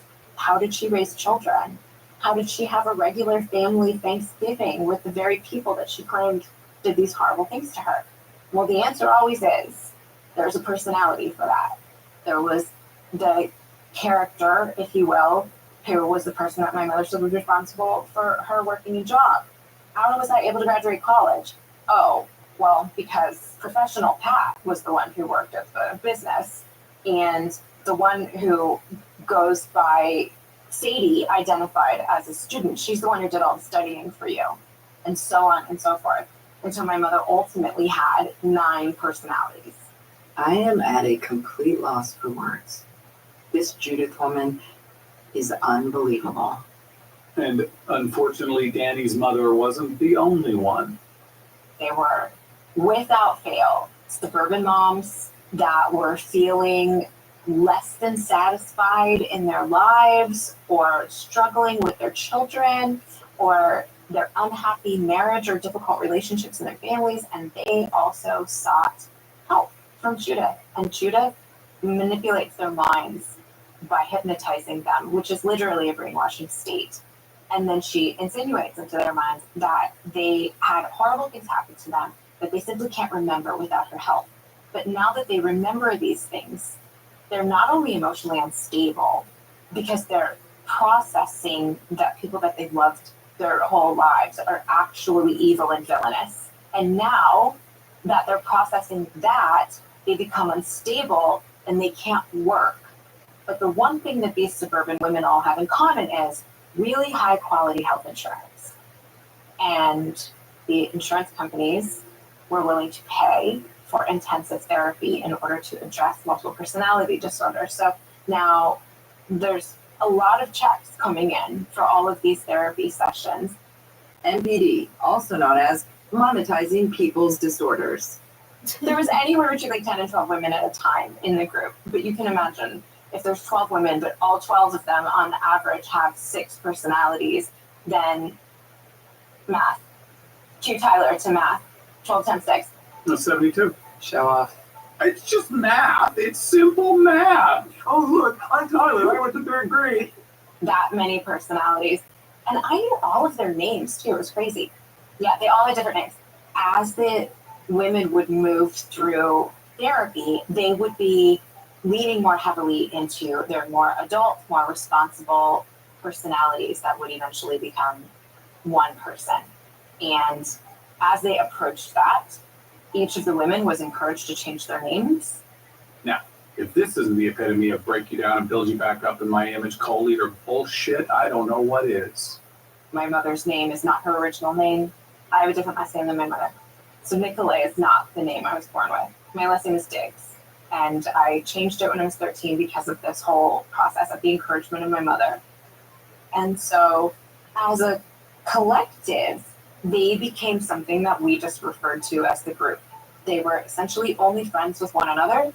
As their children, we spent a fair amount of time together, and the women all had the same relationship with Judith, which was she was the beginning, middle, and end of all decisions, all days. She let the women know whether or not they were capable of working. She let them know whether or not their family members cared about them. And so in turn, all of the women systematically alienated themselves from their family members. Judith used those things to pull people closer and manipulate them in order to get their money, their praise, their attention, their affection, and strangely control their sex lives. My recollection is her discouraging all the women from having sex, her discouraging all of them from being in relationships. My recollection is that every married woman in the group ended up divorced, and their children ended up in different places and spaces. So suddenly you have this group of women, all they have is each other and their therapist, who is quickly becoming less of a therapist and more of a guru. Not sure she ever started out as an ethical therapist, but Yeah. Didn't just stop with the hypno fuckery. And that was hastened along by the adoption of a lot of new age practices. And so as a group, we were all instructed to stop taking medication of any kind. It was a very solid new age belief that any illness that is acting itself out in your body, any disease, a dis-ease. Yes, a disease is dis-ease. It's not in your body, it's in your mind. my co-leader used to say that shit too. Disease is dis-ease. She said all these words like that. It drove me crazy. Human, it's human. Jesus, it's G's, it's us. Like, what? That doesn't even make sense. That sucks. Those aren't even portmanteaus. Cultural, cult, you are all. That was my favorite one. Because people would say she's a cult, and she'd be like, cultural, cult, you are all. You are all in the cult. Cultural. She literally told you were in a cult, and you just sat there and said, she's so smart. Right. Your episode coming soon. And so rather than a medical journal, we had a book called You Can Heal Your Life by Louise Hay. All right. Cue Liz with some new age nonsense. Oh, goody goody. My turn to bore you guys with a book report. For those who don't know, Louise Hay was basically the queen of new age self-help from the mid-'80s to the early 2000s. Her book, You Can Heal Your Life, was published in 1984, and according to her website, has sold over 50 million copies. She also founded Hay House Publishing, which released bestsellers like The Law of Attraction and helped bring Eckhart Tolle's The Power of Now to a wider audience. Her whole philosophy was that illness is caused by emotional issues, like cancer being the result of resentment. She said that period cramps stem from anger at yourself or hatred of your body, and back pain signals a lack of financial support. Yeah, I think I'll just tell my wife that the cramps she's having are because she hates herself and give her an affirmation. I'll subscribe to that magazine. I don't think that would go over very well. I'm wise enough to know. During the AIDS crisis, she became a prominent figure by hosting support groups and promoting affirmations as a path to healing. But she also claimed AIDS was caused by guilt, which... Yeah, no. Yeah. So if, for example, I had a sore throat, you're not finding your voice, you're not communicating your feelings properly. And so the remedy for that is an affirmation, repeated until your dis-ease is improved. And so if I had strep throat, then my doctor's orders, if you will, were to get out my notebook and write that affirmation 100, 200, 300, 500 times. Things have really progressed in the esoteric new ageology of it all. I equate it, when I hear the term conspirituality these days, like people who like yoga in the morning and then they go way too deep on YouTube at night and they're convinced that like Pizzagate is real and they also don't vaccinate themselves.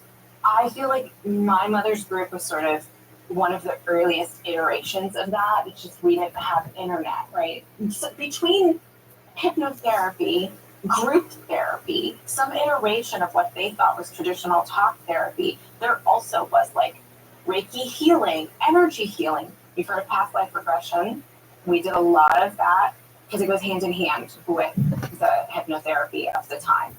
And there was every kind of therapy. There was like art therapy. My mother would draw really disturbing pictures or chalk paintings of like, it's really awful. It's like Time for a tour. The house looks the same as the last time these idiots came and kidnapped my children. either in her nightmares or And the windows look the same as they have since January 10th when I said it was either the wind or a stalker moving my private property.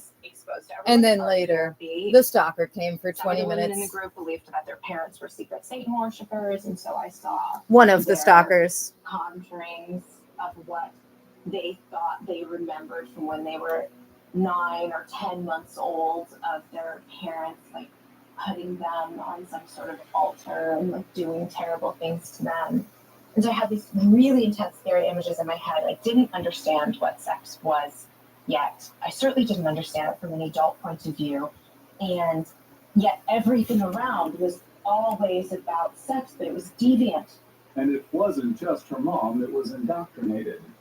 I was all in, and it did not take long at all. I was a kid. I was in the midst of it, and I got dragged along into all of these sessions and believed with 100% certainty that every single thing that every woman ever did could happen to not happen. I believe that everyone in my family, my extended family, I believe they were all secretly villains, and I believed that something was inherently broken in me. This guy was as cold and calculated as they come. Maybe we weren't going to get it solved. It was like the epitome of innocence that had been preyed upon. This is a case that has no evidence. We didn't have DNA. We didn't have fingerprints. Step inside the court of law with the new True Crime podcast on American Justice. A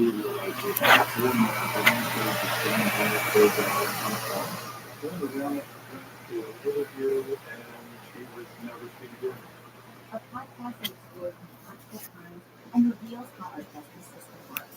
You have to consider that there are more possibilities than one. And sometimes how it doesn't. We have to find whoever this monster is. Going back into killing people to the conclusion,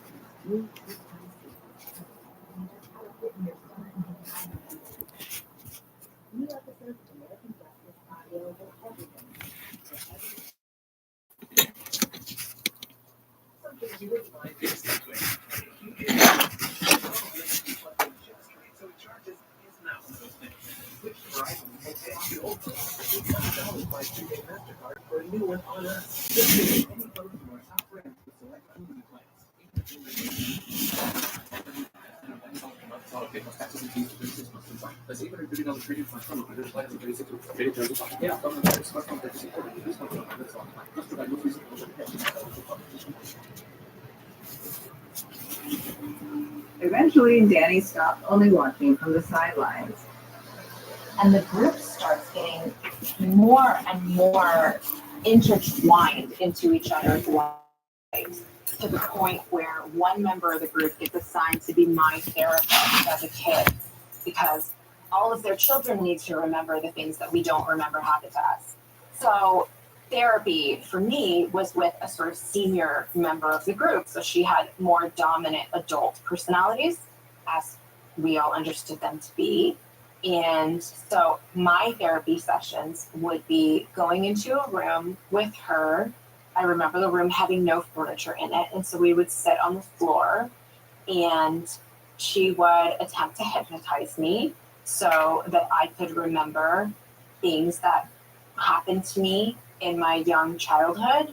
I do remember feeling a lot of pressure. So I was, in fact, molested as a child. And I know that because I remember it and I told my mother about it when I was a kid, well before any of this happened. But certainly at 10, 11 years old, I didn't really feel like it was something that I wanted to share with strangers, but I felt very pressured to have had something happen to me as well.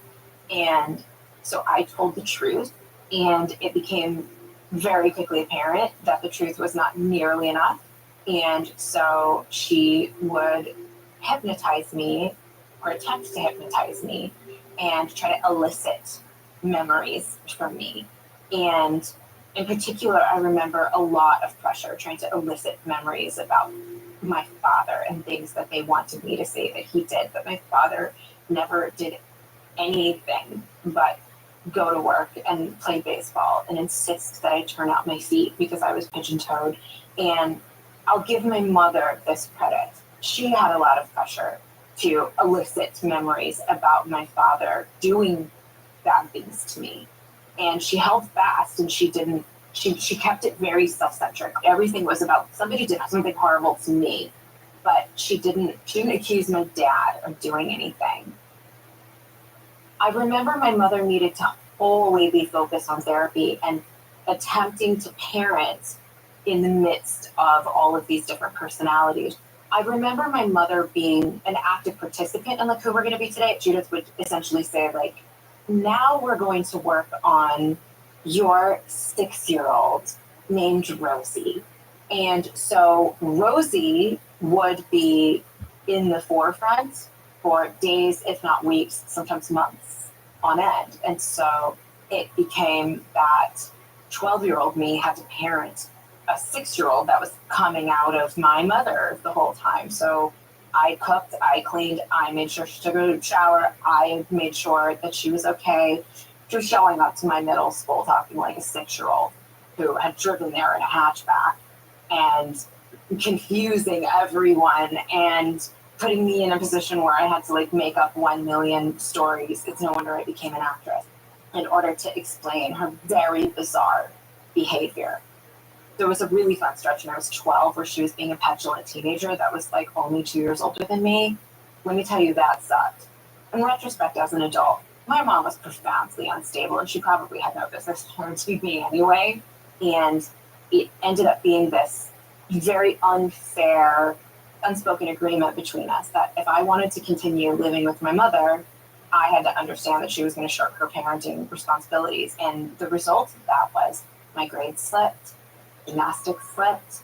I became very sad. I had a lot of anxiety and depression, and I didn't really understand how much I was spiraling everything that was happening with my mother and happening within the group was destabilizing me.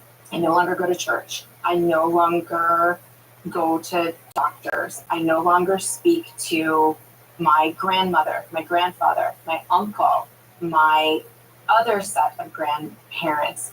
I barely speak to my father. Everyone in my family, I've been told a story about how they are a secret villain and they can't be trusted and they're dangerous to me. And if I were to be around them or speak to them, they could do to me what they did to my mother.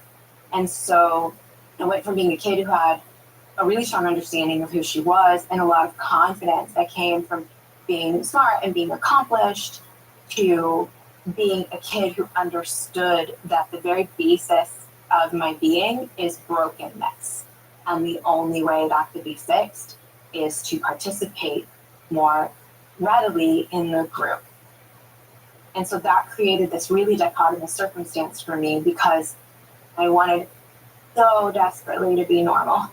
I wanted so desperately to fit in with this community that I was living in of rich white people who had no fucking idea what was going on inside my house. So I had every reason in the world to keep it a secret. And my dad, I did not tell him any of it. He knew peripheral stuff. He knew that she wasn't working. He knew that she wasn't doing well. He knew that my gymnastics, my grades were slipping. He saw my scorecards and my grades as well. And he just sort of didn't understand what was happening. My brother was completely checked out. But when he turned 16, he drives like he was gone. He certainly knew everything that was going on, but for him, it was all like a giant eye roll, and I'm like, this isn't about me, so I'm not going to participate. What I saw was the older children of all of the women all said, no, I'm not doing this. I'm going to live with my dad, or I'm on my own, or I'm not participating. And then they very quickly became part of the family group that was alienated.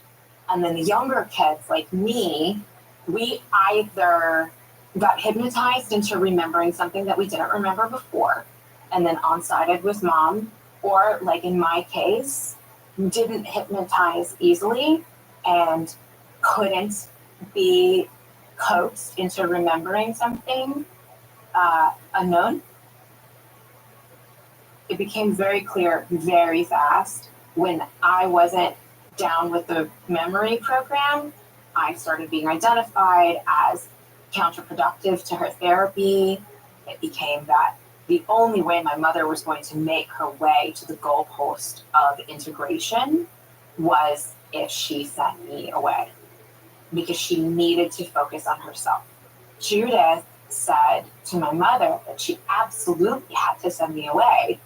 At 13, I was sent back to live with my dad. Fortunately, Danny's story doesn't end there. Yep, this story is so good. We needed 2 episodes. We'll be back next week to wrap up Danielle's incredible journey back to her mother and eventually freedom. From then on, though, my mother's life just proceeded to be a series of calamitous choices. And those calamitous choices always ended up falling into my lap because I've always felt so responsible for her. Thank you, Danny, even though you never cued me in this episode. The love is real. Just a quick couple of thank yous before we go. Big thank you to our newest Patreon members, who by their names, guys, I think they have to be some rad witches because they became members after Melissa's episode, and they are Robin Peacock and Leanne Nightshade. Ooh, I want to be a witch. Get in line, Tyler. And a vagina while you're at it. Also, Melissa Fortner, who was our guest from last week's episode, also just became a Patreon member. So thank you, Melissa. Oh, by the way, she's going to be sending me some of her perfume, which I can't wait to try. Which can't you? Which? Kill it, Rob. Kill it quick. God, I hate this.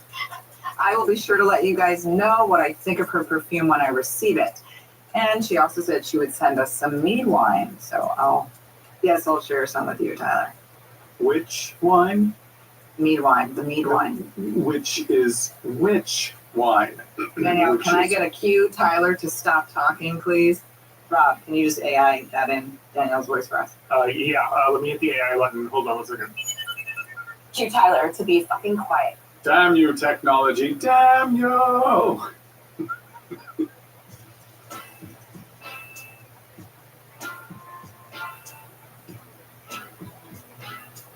That is our show, you guys. This year we are coming in strong with some atypical / alt / non-Christian cults. So if you have a story that falls into that category, we would love to hear from you. Please send it our way to info@wasandacult.com. And speaking of that, one quick favor. One of our listeners reached out to us for help. See, he was raised in a cult, and his parents didn't believe in getting birth certificates or social security numbers.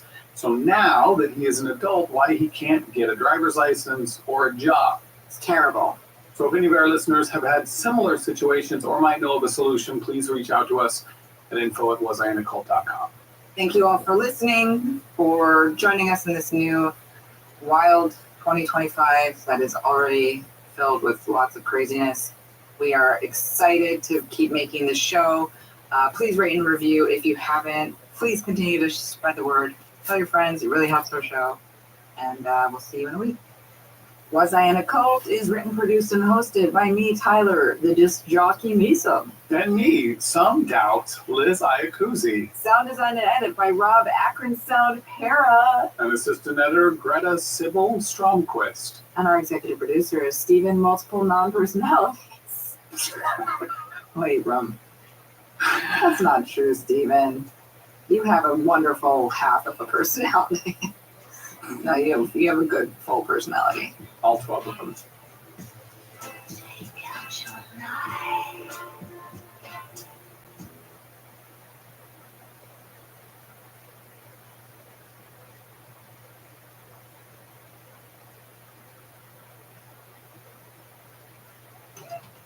At Verizon, anyone can trade in their old phone for a new one on us with Unlimited Ultimate, which means everyone in your family could get a new phone and stay on your family plan, keeping you close. Hey, Mom, you see my toothbrush? Yeah, I'm almost done with it. Won't be too close.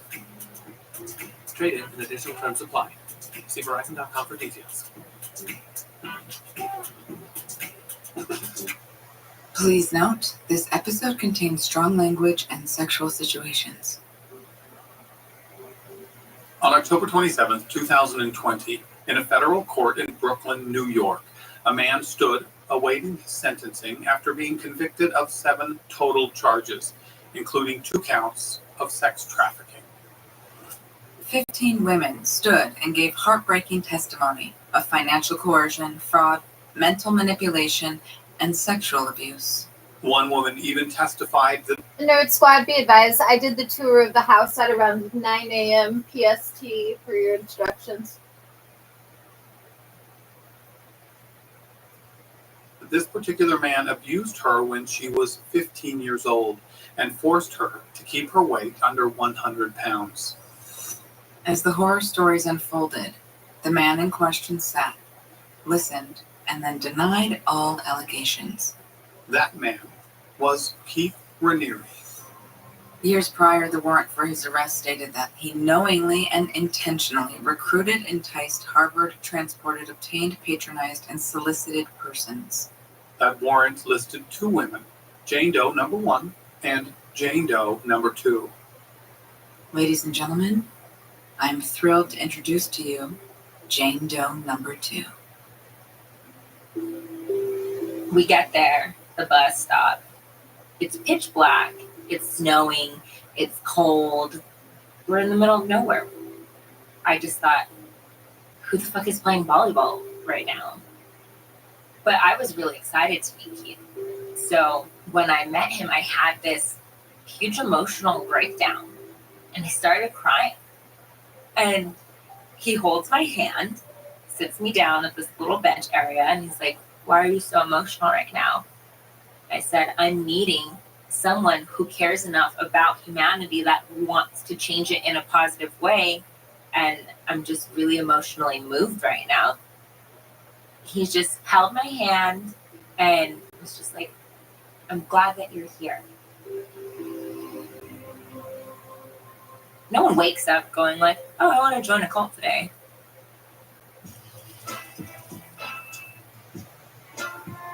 Welcome to Was I in a Cult? He meant to say join us. Was I in a cult? Yes, join us, please, and never leave. Never leave us. Tell them, who am I? This is Liz Iacuzzi. She is my very funny co-host. Funny with a question mark? No, it was a question mark and an exclamation mark. Oh, it's an intro bang. An intro bang, which for you listeners who don't know, that is an actual form of punctuation. They don't also know that I am the intro bang of podcast host. Right. And what am I? My grammar efficient co-host, Tyler Mason. He's like the ellipses of podcast hosts. Great. Because you just want to pull sections of what I say right out and compress them. Incorrect. Because we always want more Tyler, and you leave us on the edge of our seats. We're kind of screwing up this episode already, Liz. Because it's a lot of pressure. Right. You know, the perfect intro banter. I don't know how we could not screw it up, Tyler. It's a double negative. Bing. It's very cult leader patois of you. A patois? Are you just already trying to impress the audience with your... 7 years of community college right there, coming through. Let's stop with the tell. Yes. Get to the show. Sure thing. Who are we speaking with today? Well, today we're talking with Jessica Joan. Jessica Joan is a former member of the group Nexium.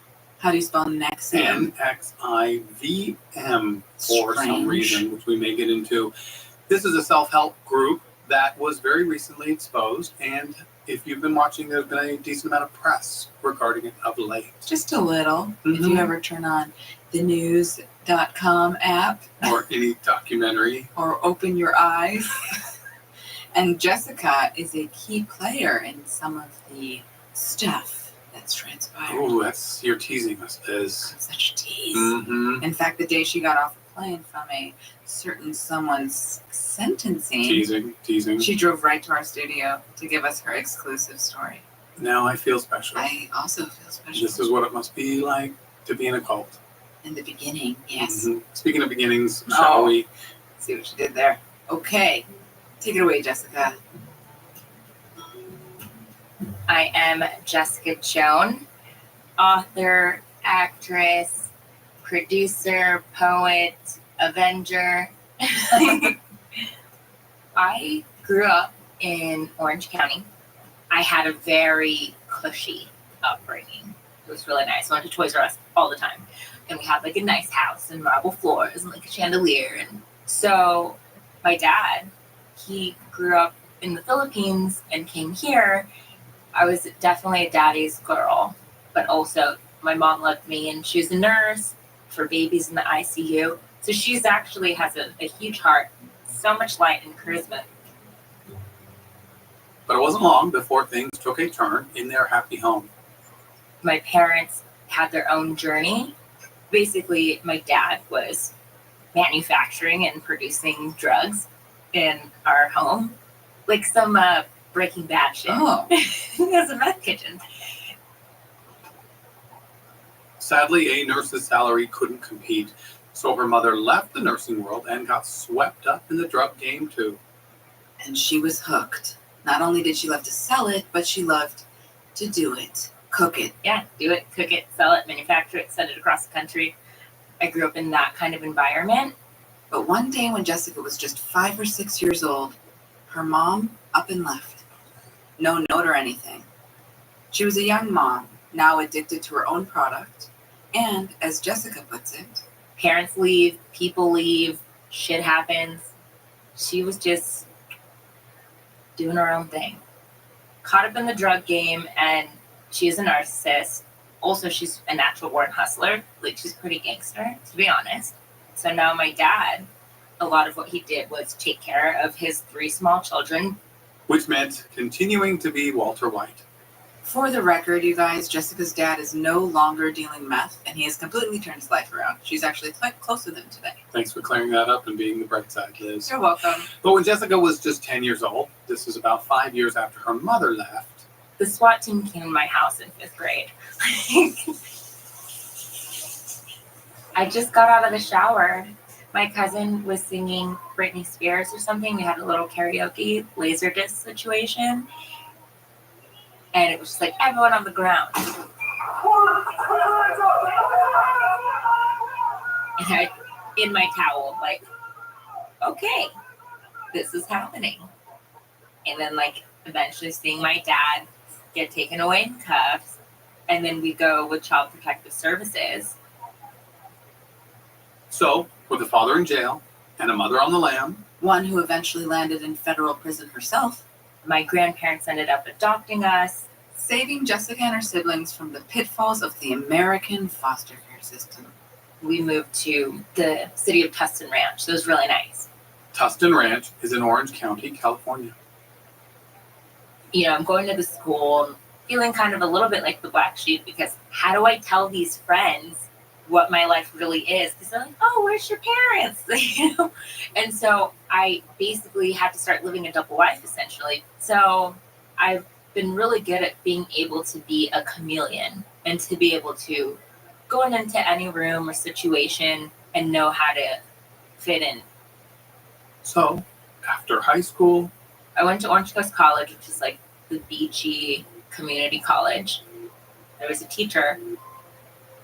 She was incredible. She always only wore purple. She would swear. She read my palm. And she said, yeah, you're like meant to be doing these big things, but you're off your path. Jessica didn't know what that meant at the time, but her words resonated. this spiritually inclined teacher also taught Jessica Reiki. Roku, You had it right. Reiki. Apparently, this is a form of hands-on energy healing that I don't want anything to do with. I'm gonna Reiki you right now. Yeah, good, because the leaves are all over the front lawn. So this is when I really got introduced to these higher awareness education. And actually, that's the first time that I watched What the Bleep Do You Know, which is Mark Vicente's documentary. Dear listener, please file that little piece of information away for later. Getting exposed to all these other things like Reiki or quantum physics definitely led me on that thirst for more knowledge and truth. I had a friend that I made. She wanted to be an actress. Her name was Kitty. And she wanted to move to LA. And I thought, great, this is my ticket out of here. I was 18.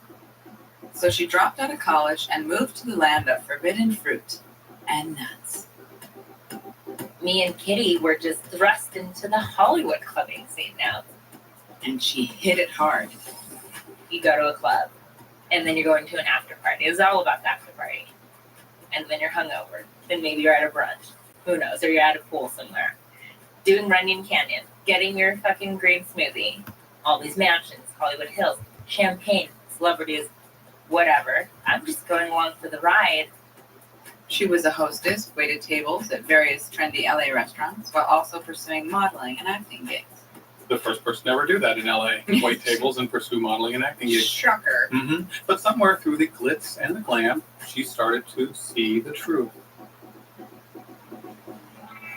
To like see all of these people that on the outside look like they have everything, but inside be really sad, really lonely, really insecure, a lot of drug addiction problems. And then one day, she was having a conversation with a friend, and he asked her about her mom. And as soon as I said, Mom, I threw up. I was like, holy shit, what's going on? Sometimes all it takes is a small moment to create a big shift. I was just like repressing everything. Ran away from home, can't deal with my family. I was also dealing with the fact that I had been sexually abused. And I go, oh, there's some shit I need to deal with. So, just like that, I stopped partying, and then I ended up moving to the Palazzo walking distance to Erewhon. And this is when Erewhon was like very trendy. And so instead of going to a club or a bar, I'd go to the Tonic Bar. Okay, what is Erewhon? Erewhon, spelled Erewhon. Erewhon. Right? What is that? It's this trendy, overpriced health food store in LA. It kind of makes Whole Foods look like Walmart. All the cool kids go there and spend way too much on fresh pressed juices and raw organic baby buffalo milk. And the only way you can be part of this community is to spend $175 on lunch. How pretentious. You shop there, don't you, Liz? I love Erewhon. So then I was drinking tonics and having superfood smoothie things. One of my friends told me about colonics, and I will say that that really changed my life. I'm just on this path of enlightenment, actively seeking these things, knowing that I had all these traumas and that I'm like, okay, I gotta fix this shit. So my former best friend, her and I were both very much into personal development. We were always reading books, going to seminars, and she told me about a presentation at her house about something that could be beneficial for you. A simple presentation about bettering your life, right? Sounds innocent enough. Mm-hmm. I'm like, okay, cool. Let's see what this is. Also, there's going to be snacks. Ooh, snacks. Tyler's in. Sign me up. So I watched this presentation, they're writing all this stuff on like the white pieces of paper and basically explaining ESP, which is Executive Success Program. But everyone knows it as Nexium. Nexium started as a self-help, multi-level marketing company back in the late 90s, and it was led by a man named Keith Raniere. But why the name Nexium? Liz, what does that mean? Well, the meaning of the name is still unclear, but I did a little research. Mm-hmm. Get this. There's this word Nexum, Nexum. And Nexum was a debt bondage contract in the early Roman Republic. Like 500 BC. Exactly. And the debtor pledged his person as collateral if he defaulted on a loan. Meaning? Meaning if someone defaulted on a loan, they would become a slave to the person who loaned them the money. Got it. Dear listeners, also file that information away for later. It's a lot of remembering they have to do. It's a lot of work, this podcast. We actually take pleasure in having a smart audience. Yeah. If you don't like words like 500 BC or that other French word that I used earlier today, Just turn off the tape right now. So, King Predator, my name for Keith. Yeah, that guy. He likely dropped the E, moved the X over, added an I, and changed the U to a V. And therefore, Nexum becomes Nexium. But as Jessica mentioned, at the presentation, she was introduced to their Executive Success Program, Also known as ESP. which is a track that falls under the Nexium umbrella. It's how most people get initially involved. ESP is a series of workshops designed to activate human potential. It's their personal development, humanitarian, ethics-based, human potential curriculum course. Hey, they could use some help on that title. What do you mean? Personal development, humanitarian, ethics-based human potential curriculum course. So long. Super easy to read. Rolls off the tongue. The presentation was quite intriguing. The pitch was perfect, and the room was filled with positive energy and excitement. And snacks. Yes, Tyler, and snacks. They actually had a lot of fervor and a lot of passion. We were really turned on. And then a little serendipity entered the room. Mark Vicente was there. Mark is the director of the documentary What the Bleep Do We Know? The movie Jessica watched in college with her magical teacher, who read her poem and told her she was meant to be doing big things but was off her path. I already have respect for him, and he has a certain level of clout, and him talking about this. It's very difficult for me to truly explain the experience of this curriculum, and I do my very best. Where it goes from here is staggering. This really is just typically the iceberg. So basically what they said was hey, we have this patent pending technology and curriculum that can help you get rid of your limitations. The curriculum purports to rid you of your bad habits and limiting beliefs so that you can become the best version of yourself living with more joy and less pain. That doesn't sound too terrible. I mean, No. everyone has limiting beliefs that hold us back in some capacity. Oh yeah, what are yours? That my blonde hair means I'm stupid. It doesn't mean that? You know, Liz, at least I don't pay for mine. Hey, I pay a lot of money to look stupid, Tyler, which I guess means Yeah. I am. But limiting beliefs are commonplace. Thoughts like I don't deserve to be loved, I'm not good enough, I'm not pretty enough, not smart enough, not successful enough. I mean, everyone can relate to that. You reading from your journal, Tyler? It's a diary, Liz. It's like you want to lose weight, but something always happens. You start eating this or you stop working out. Those things are your blocks, and this technology will help you remove that so you can actually reach your highest potential. I was like, this sounds a little too good to be true. Like, really? But also, could this be something that actually can do that? The what if game reminds me of my favorite quote about love. It goes, "It is a risk to love. What if it doesn't work out? But what if it does?" It's lovely. Do you know that quote? No. My favorite quote about love is, I once fell in love with the wrong person. That's my favorite quote. It's about love. And it's funny because it's true. So the presentation. The presentation. We knew this presentation wasn't going to stop at a slideshow and snacks. Of course not. It was just a teaser for what they were really selling, which was a 16-day ESP workshop broken up into parts. The first 5 days were taught in Los Angeles. Jessica's interest was piqued, but there was a catch. The first 5 days was like $4,000. I'm like, oh, this is a little pricey. But also, is it priced this much because you're actually going to get the results? As she vacillated, the coaches gave her an incentive. If you turn in your application now, it is cheaper. So she said, screw it. She filled out the application and turned in her $500 deposit, which guaranteed her a discount.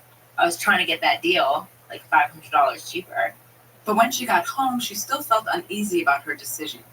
I thought about it, consulted my boyfriend at the time. He was like, if they really want to help people, why does it cost that much? He was trying to warn me from the beginning. So, Jessica had a change of heart. She wanted her money back.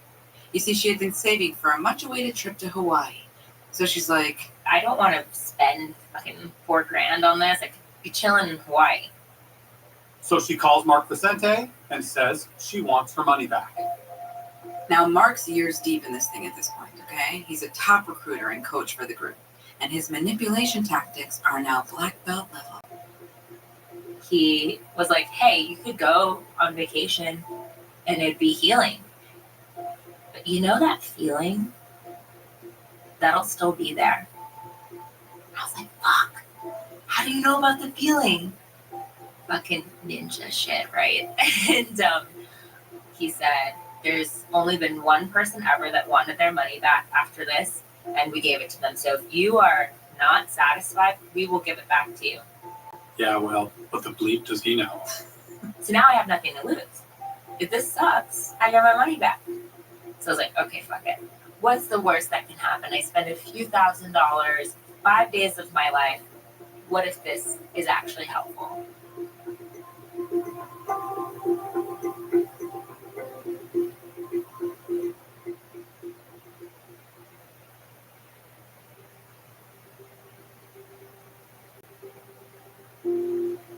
Everything happened very quickly.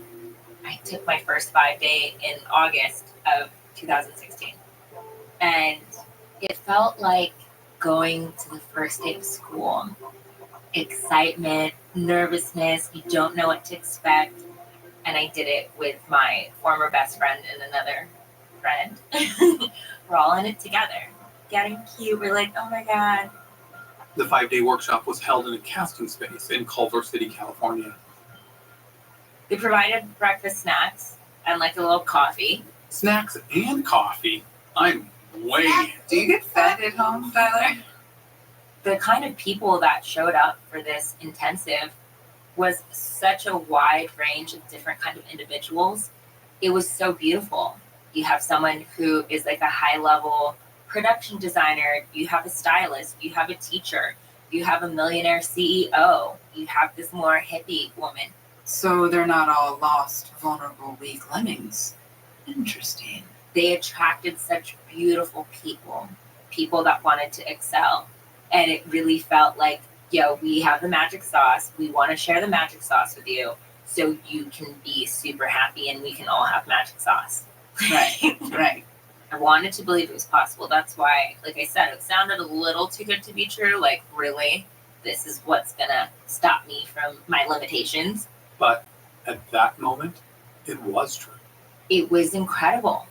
I had some really powerful, deeply healing experiences. They had a great curriculum. There were so many great tools, like videos with Nancy Salzman, who is the CEO. Executive Success Programs is a human potential program. We called it Executive Success Programs not because it's only geared for executives in business, although it's very good for executives in business. What we want to do is we want to be successful by executing, by following through, by being proactive in our lives.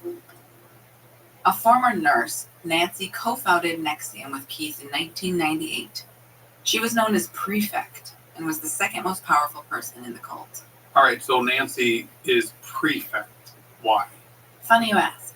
I did a little investigating and I'm not sure what exactly is right, but I have my own theories. Lay it on me, sis. Okay. Keith was known as Vanguard, so everyone referred to him as that. Now, some say Vanguard is from like a video game that he liked. Others refer to Vanguard's definition of a trailblazer of new ideas. But when you look up Vanguard, one definition is the front part of an army. Okay? Mm-hmm. And the term Vanguard originates with the medieval French avant-garde, also known as the advanced guard. Okay? I'm downloading what you're sending. Remember the theory on the Nexium name? Ancient Rome, Nexum becomes Nexium? I'm sensing a theme. Right. So some of the military tactics of ancient Rome were when the soldiers were marching, the legion would deploy in columns with a what leading them? I'm guessing a vanguard. You guessed right. And prefect. Prefect comes from the Latin prefectus, meaning put in front. Okay, a prefect is a title referring to the leader of an administrative area. But again, Tyler, in the Roman Empire, prefectus was the formal title of many low to high-ranking military officials. But here's the interesting part. These officials didn't have any authority on their own accord. Their authority was conferred by delegation from a higher authority. Understand?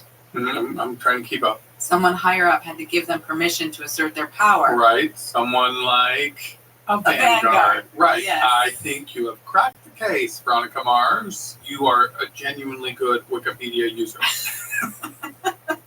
But real talk, who knows if I'm... You could be right, and I think it's a good theory. Thank you. Okay. So, Nancy. The prefect. She's saying, like, what is the law? What is happiness? Asking these questions, and then break off into these small groups and have a discussion about it. So we are dedicating from 8 a.m. to like 8 p.m. time to really reflect on ourselves, our thoughts, what we believe in life. So that's really powerful. The ESP course curriculum included these things called modules, which are essentially explorations of various subjects and limiting beliefs. There could be modules around fear, pain, love, etc. There's a module about success. What is success? What does success mean to you? Really breaking this stuff down.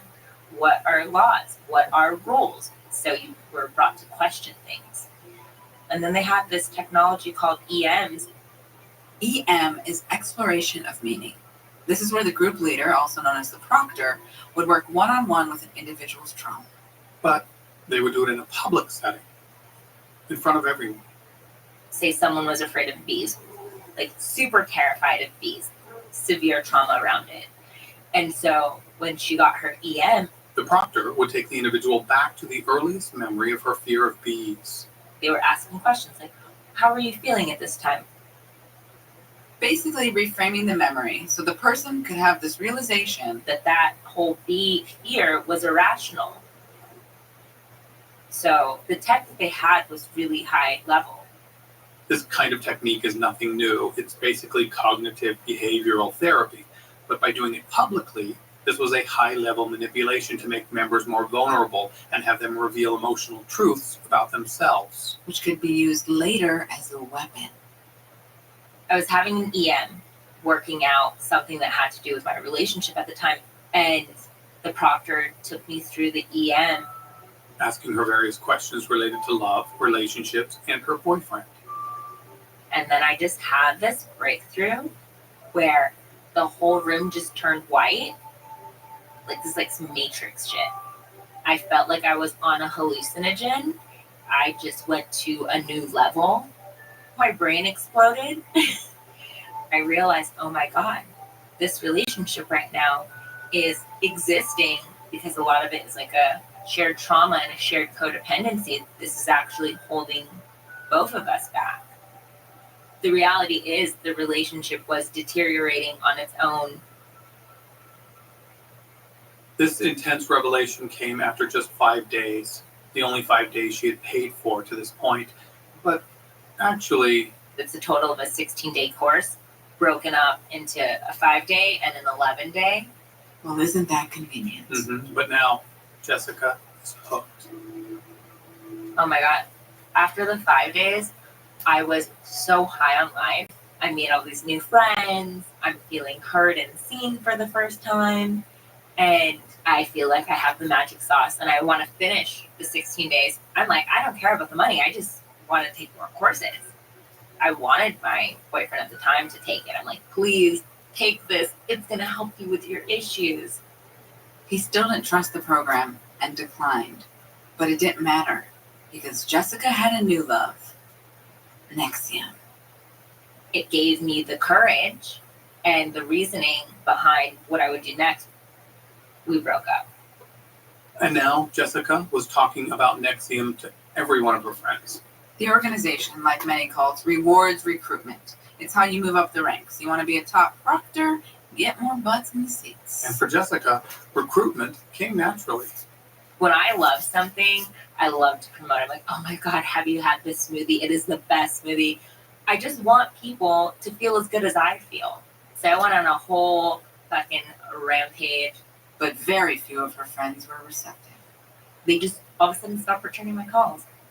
But that didn't matter. She had a whole new group of friends in Nexium that were finally speaking her language. Now these people that were once strangers know more about me than my closest friends and family.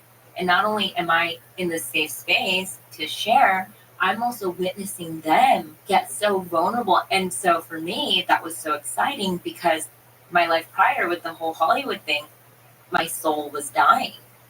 And I didn't have a community of people that were asking these kind of questions. So for me, I was like, I am in emotional sharing heaven.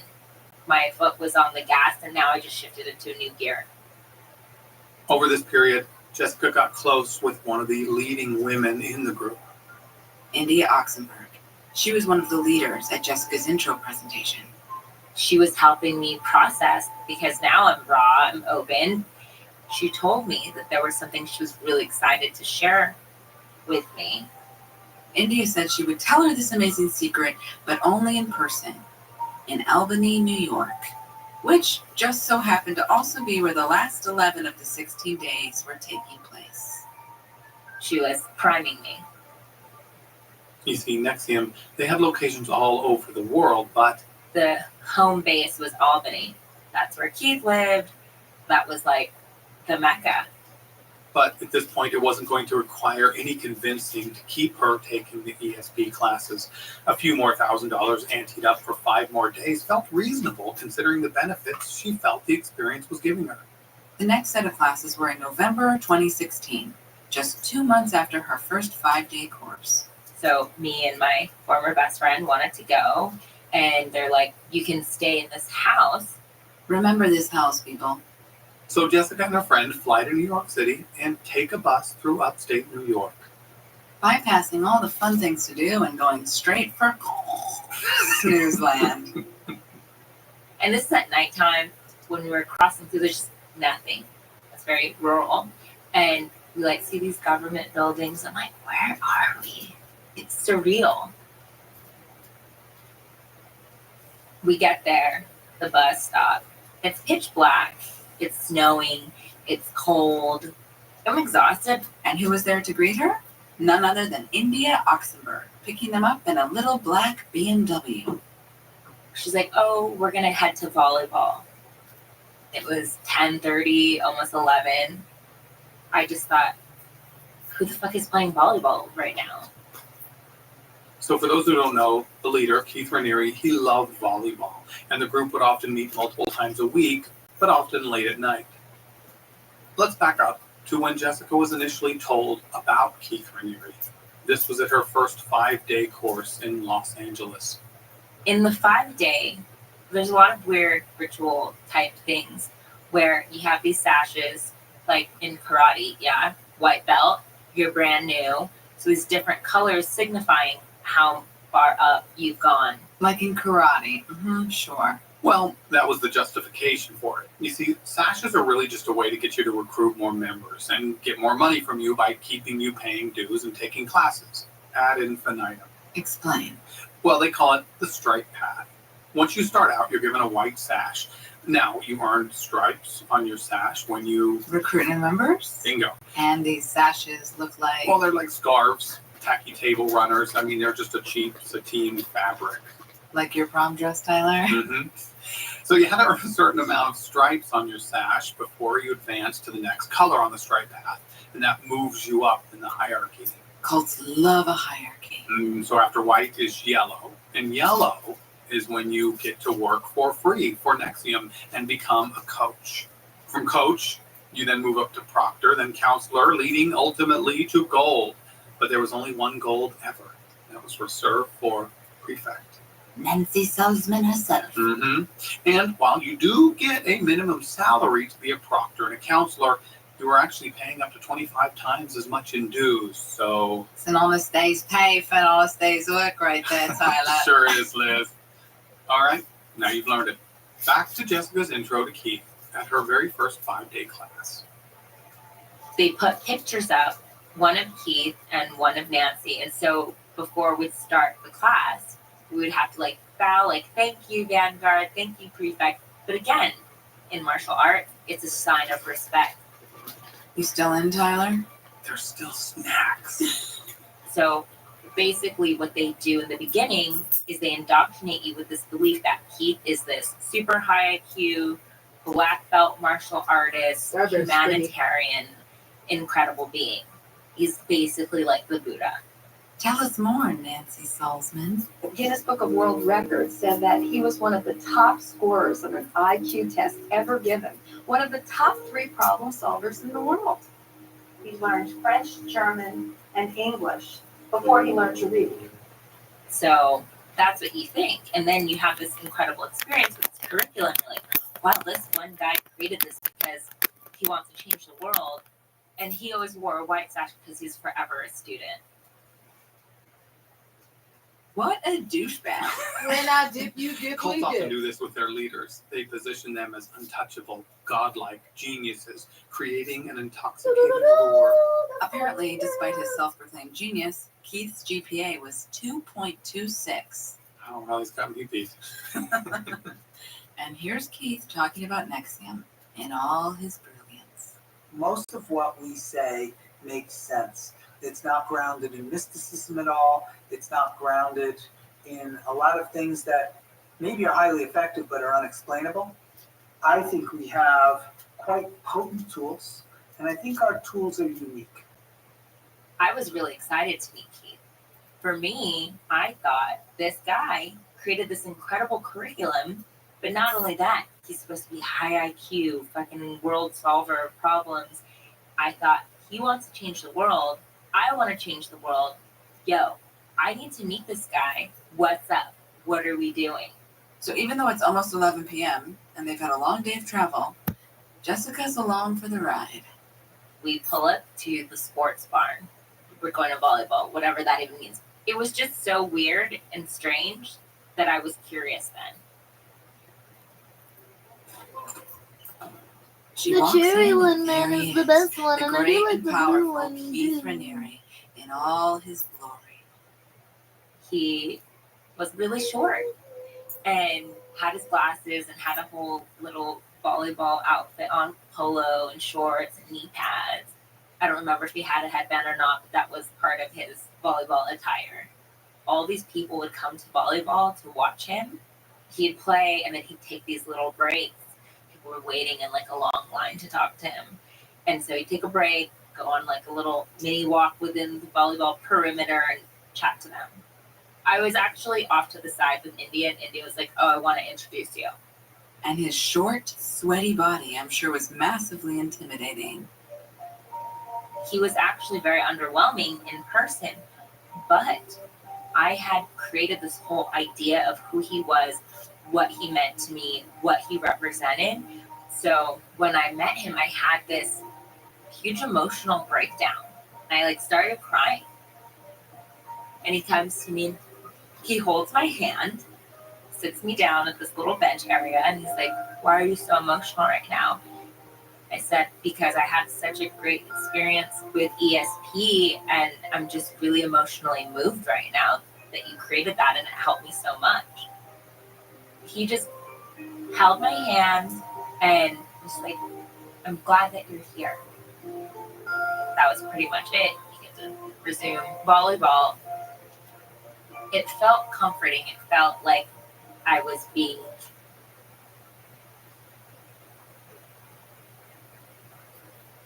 Degenerates defined.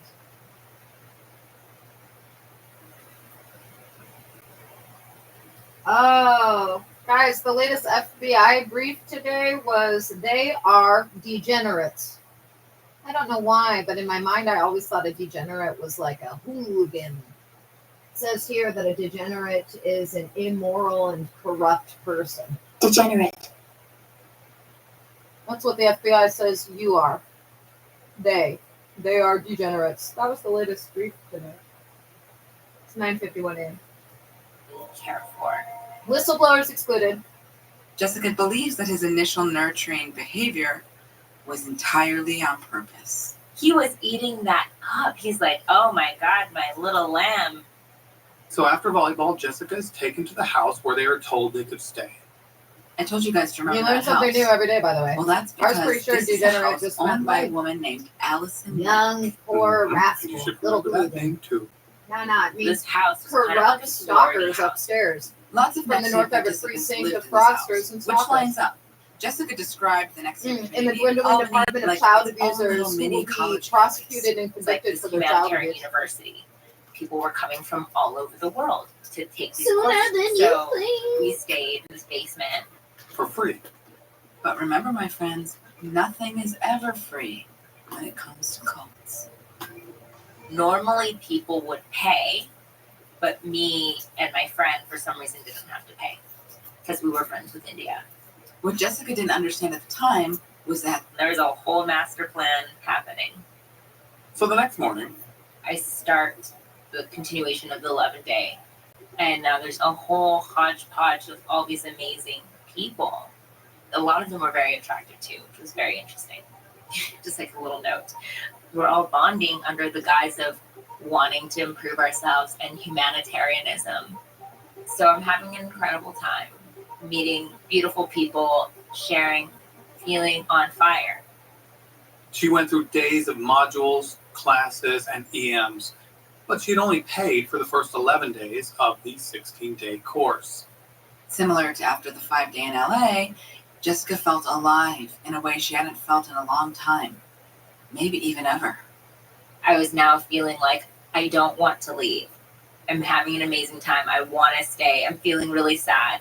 The FOMO is kicking in. FOMO? Fear of missing out, Tyler. I just don't understand this acronym generation. YTW. Okay, what's that? You totally wouldn't. Did you make that up? BTJ. What? Back to Jessica. Yes, let's go back to Jessica. Okay, so Jessica has completed all of the classes that she has paid for. I want to ask Gemini AI to describe it for me. The FBI's latest brief today was the simple sentence, "They are degenerates." Can you explain to me what exactly that means? I looked it up and it says immoral and corrupt.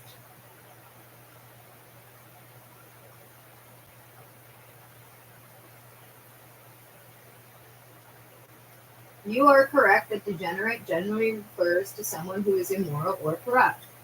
However, the FBI's use of the term degenerates in this specific context likely carries a more nuanced and pointed meaning. It's also important to understand how federal law enforcement typically uses such language. Here's a breakdown of what the FBI likely meant by that statement. Meaning of degenerate in this context. Moral depravity. The FBI is expressing a strong condemnation of the individual's actions, highlighting their moral depravity and lack of ethical standards.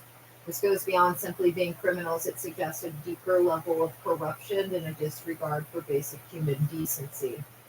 Criminal mindset. The term suggests that these individuals are not just engaging in isolated criminal acts, but have a fundamentally corrupt and criminal mindset. It implies a pattern of behavior and a willingness to engage in increasingly unethical and illegal activities. It's also a term used by law enforcement to refer to individuals who are deemed to be a lost cause and beyond rehabilitation. Beyond redemption, in some law enforcement circles, degenerate can imply that someone is seen as beyond redemption or rehabilitation. This is a harsh assessment, but it might reflect the FBI's view of the severity of the individual's crimes and their perceived lack of remorse or potential for change. This is further supported by their statements that those facing the longest prison sentence will have 10 days to pretend they're not going to prison next month. Dehumanizing language. It's important to acknowledge that degenerate is a loaded term with a history of being used to dehumanize and marginalize certain groups. However, in this context, the FBI is likely using it to express extreme disapproval of the individual's actions rather than targeting any inherent characteristic or group affiliation. That being said, this term is used by law enforcement to convey their disdain for certain individuals and/or groups.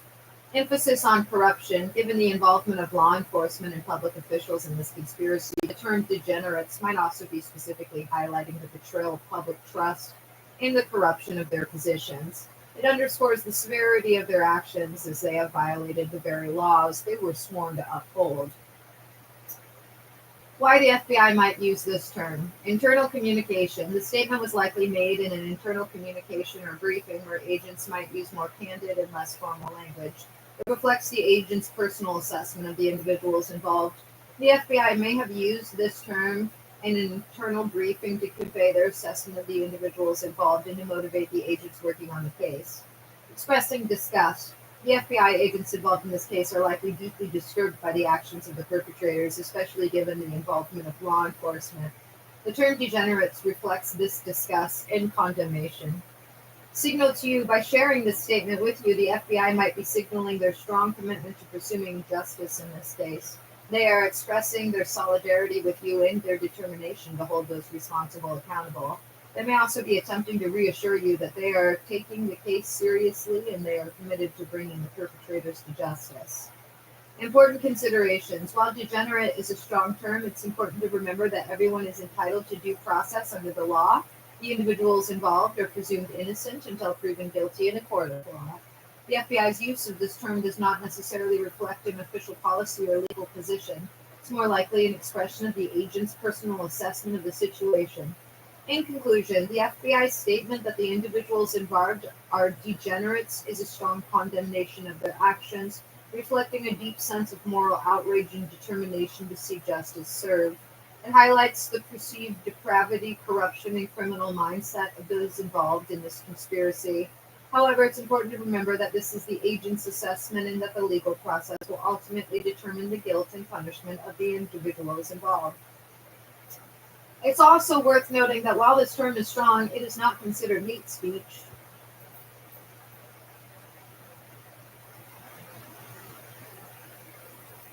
Anyway, that was the latest FBI brief today. They are degenerates. I'm going to speculate they is Unit 207. But before she's set to leave Albany, she returns to the sports And all barn their one more time. co-conspirators. I go to volleyball. Keith was there. You know, everyone that's going You to be don't get to convicted just for stalking chat me with for Keith, 15 unless plus you're months. special. You don't even see And Keith, child like, abuse you get and a Keith sighting kidnapping. if you see him walking around Clifton And Park. dozens and Is dozens the and Buddha. dozens of But obstruction tonight charges. she must have been the special one because he spoke to her one-on-one. He was like, how's the course going? I go, it's going great. I'm going to leave though. And he's like, or you could just stay. And I'm thinking, yeah, motherfucker, well, your course is really expensive. Are you paying for this? Like, I'm just getting irritated. Now we're no longer dealing with expert manipulator Mark Vicente. We're dealing with Machiavelli himself, Mr. Ranieri. And then he says, are you the master of your life, or is your life the master of you? And that was all he had to say. And I just went through my brain really quick. I'm having an amazing time. I have nothing to go back to at home that's like more fulfilling than what I'm doing right now. Am I the master of my life? I'm just gonna stay. I'm just gonna figure it out. So she gets a loan from a woman she had met in the group.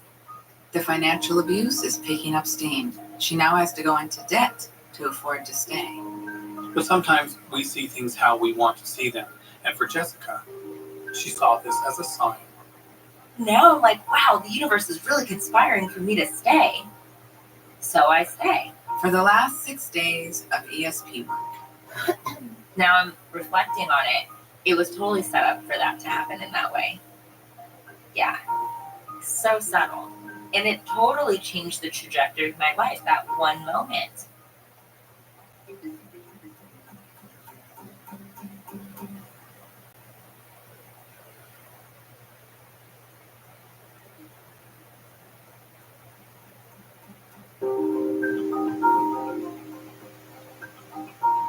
Okay, so Jessica is now fully committed to the full 16 days. For the first part of the course, you're working on your fears, traumas, and limiting beliefs. Dealing with your insecurities, going to the messy parts of yourself. But the second half is a different experience, and it was called the Magnificent Series. The names they give these things.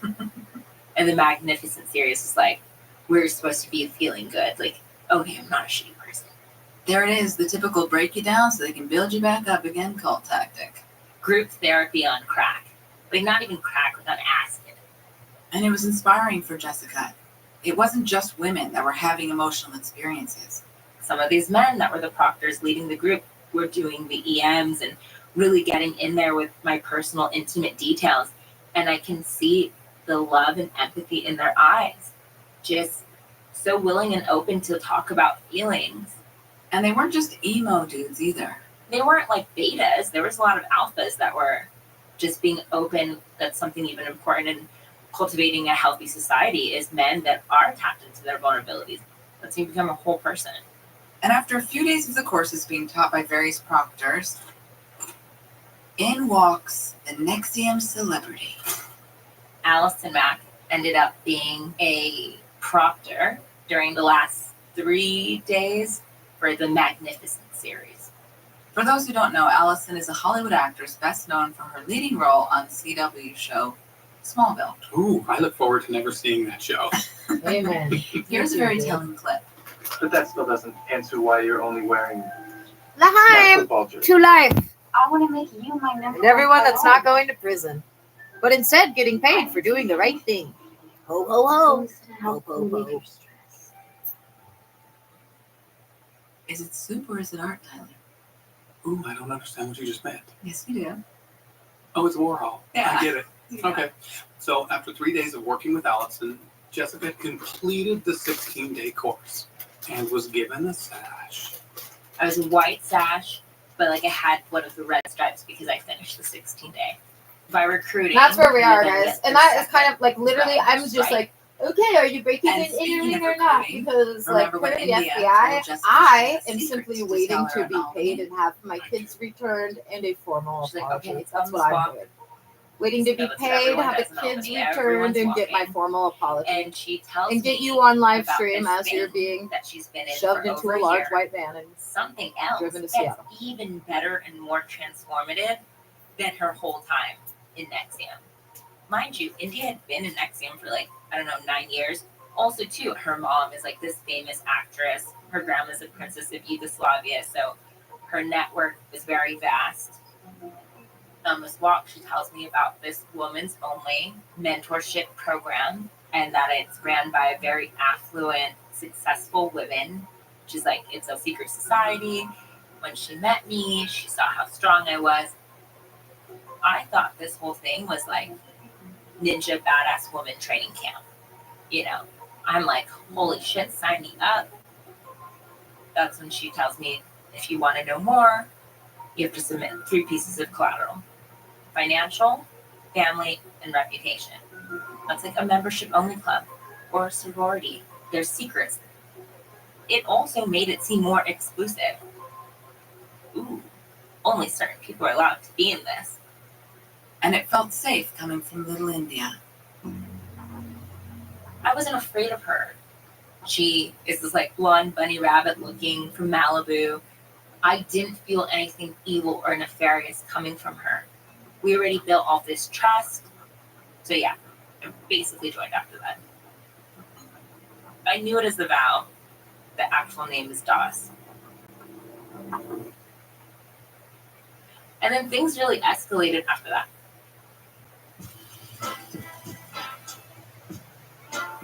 Thank you all for listening. But wait, I want more of that story. Oh, you're going to get more, Tyler, on the next episode of Was I in a Cult? They have all this money. They have all this collateral. I didn't know how dangerous they were. Where we get to hear how Jessica untangles herself from this toxic web. Of lies, deceit, and betrayal. We've led the audience to the water. Now let them drink.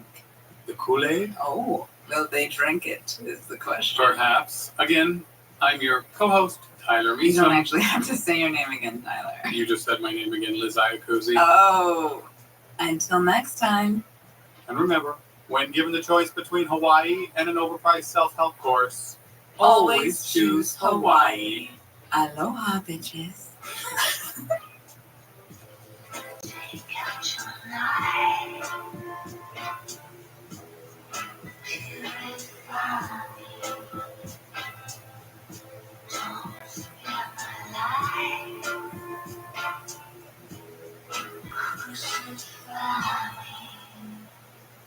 Was I in a Cult? A story produced, written, and hosted by Liz Iacuzzi and Tyler Meeson. Executive producer is Maya Cole. Supervising producer is Catherine Bird Canton. Audio editor is Chandler Mays. And additional story producer is Ari Pasil.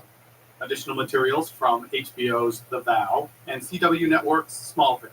Visit us at wasinaCult.com and learn how you can support this podcast.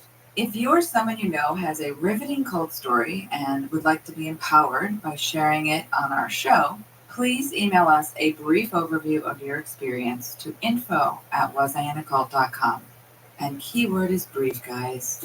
We are not reading your novel. We will get there, but just tell us a little bit about what happened, and we can't wait to talk to you. Now go back to not listening to us. Fart soup. Say any word you want, Tyler. Pizza nose. And we just lost every there goes our listener. Great. Are your ulcerative colitis symptoms proving difficult to manage?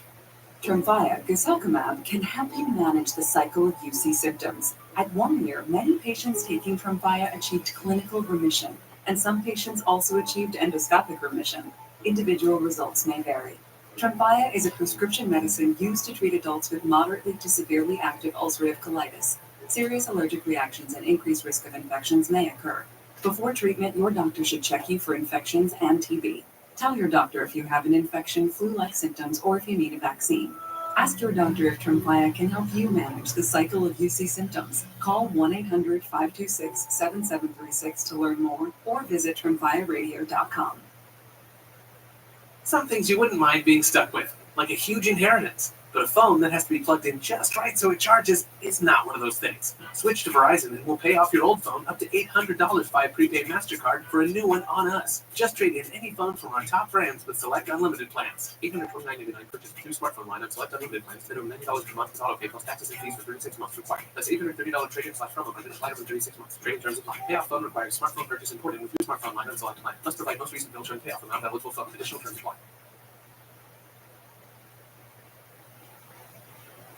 Hey, podcast fans, want to see one of your favorite shows live?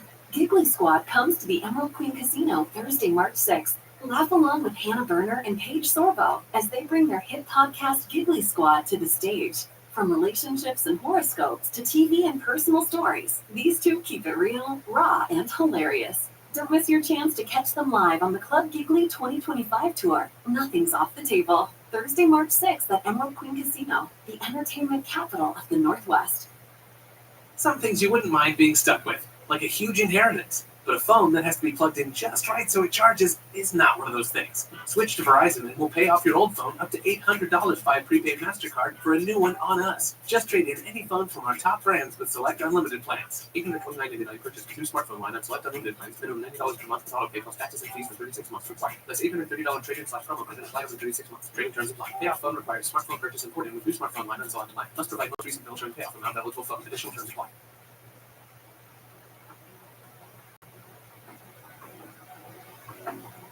This episode contains adult themes and strong language. Not for the kiddos. How she primed it made me think it's not a big deal. Because to me, words mean something, but the meaning behind them are so much more. I'm like, okay, I don't have to see this as a scary thing.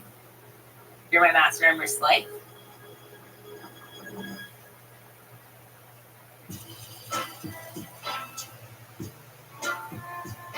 This is Was I in a Cult? I'm your host, Tyler Meeson. And I, too, am your host, Liz Iacuzi. Thank you, listener, for taking our 5-day course. You are now enrolled in the 11-day course. Part 2 of Jessica Jones' story. We knew you'd follow us. And we are going to love bomb you so hard that you'll never want to leave. Stay with us. I was one of their first followers ever. And now look at me. I have a red sash.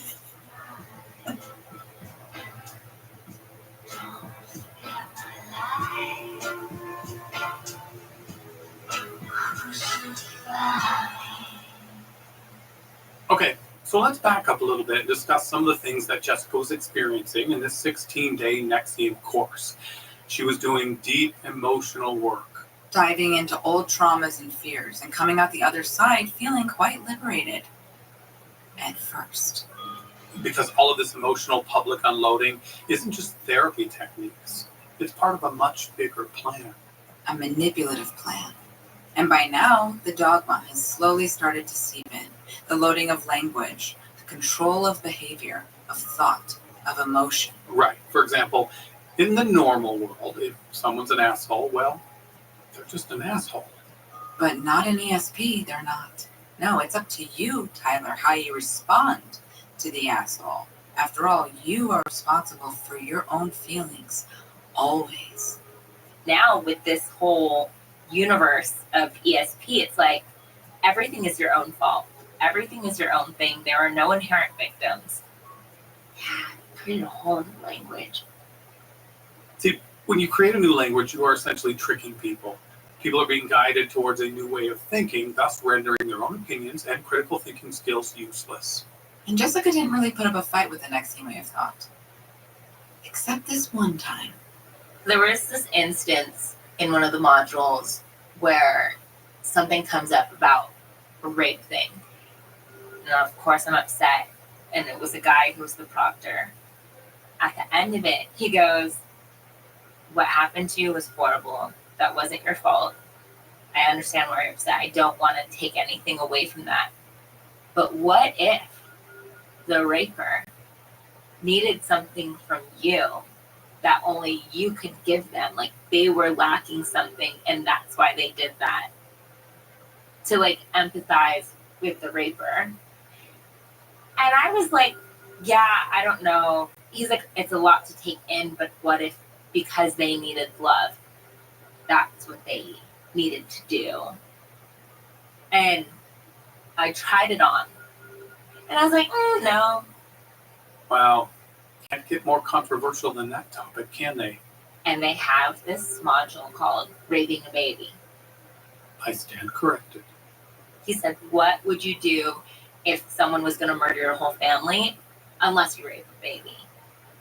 His whole dialogue around that was saying, how do we empathize someone that would rape a baby?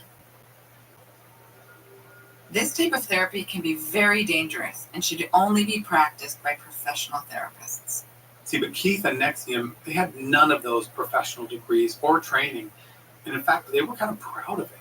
My credentials, first, are that I'm a human that cares, that's had a good amount of education, but I'm certainly colorful and unique. What's our credentials? They make sense. If you're trying to shoot for the moon and you land people on the moon, you can't say, well, that didn't really happen because you didn't have the right credentials. No, actually, Keith, that's exactly what you can say. If somebody whose sole credentials are that they're colorful and unique wants to send you to the moon, don't get on their fucking rocket ship. Yeah, because you're probably going to die. Or just sit on the launch pad for eternity. Yeah, you know why? Because getting on the moon is hard. And so is therapy. And credentials are the minimum requirement to get you there. Nonetheless, there's Jessica. She's strapped into the rocket ship. She's enjoying the ride. She was loving ESP, loving the classes, the environment, the people. And the love, well, it was a two-way street. Jessica, she was special. So special that she had been approached by India Oxenberg with a very unique opportunity. As you recall. The vow. It's a woman's only secret society with just 1 or 3 tiny requirements to join. To even find out more about the group, you have to submit collateral because it protects the secrecy because there's so many high-level people in this. Again, the explanation actually made sense. And India shared examples of what she had given, as well as what other women had. So it made Jessica feel safe. So I did like a video secret, a notarized letter, and a special videotape, like a sexy videotape. But that wasn't quite enough. India wanted something heavier. Something that will help hold your word. I just basically gave a secret about being sexually abused. Giving that piece of collateral felt very weighted and a little scary, but also in a way kind of liberating in a sense that it created this deeper trust between me and India. Now we're in this together. Naturally, Jessica was worried about who would eventually see the collateral. She said that there's like a vault that's super protected. Once I give India the collateral, she basically is like, okay, you're in. We're here to be badass women, and I'm going to be your mentor. But there wasn't really a welcome party. It's not like I joined a sorority, I'm meeting all my sorority sisters, kumbaya. It's a secret society of ninja women. Her hope was that later, I will also meet all the other badass women, especially the super affluent, whoever the hell I thought was in here. But for now, her only contact was India. I'm just dealing with her. And all I know is super secret. You just have to be in the unknown and wait till you get new info. Which was slightly odd, but again, the justifications for all of it made sense. Mm-hmm. So a couple days before Jessica is meant to go back home to Los Angeles, she goes on yet another walk with India. These people are definitely getting their steps in Albany. Mm-hmm. Tyler. Hitting their 10,000 mark. She says, just so you know, this is meant to be controversial. It's like in karate, right? You have your sensei, or in yoga, you have your guru. So what we refer to each other as is master slave. And then she's saying, like, it's just a word. Sure, master slave, just a word. Like bully, nerd, prisoner, executioner. Yeah, just a word. Like, or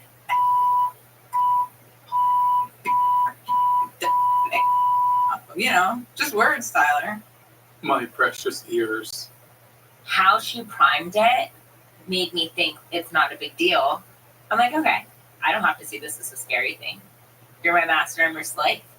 Okay, so what did the slave have to do? Fan her with a giant palm leaf? Build the pyramids? Wash her feet?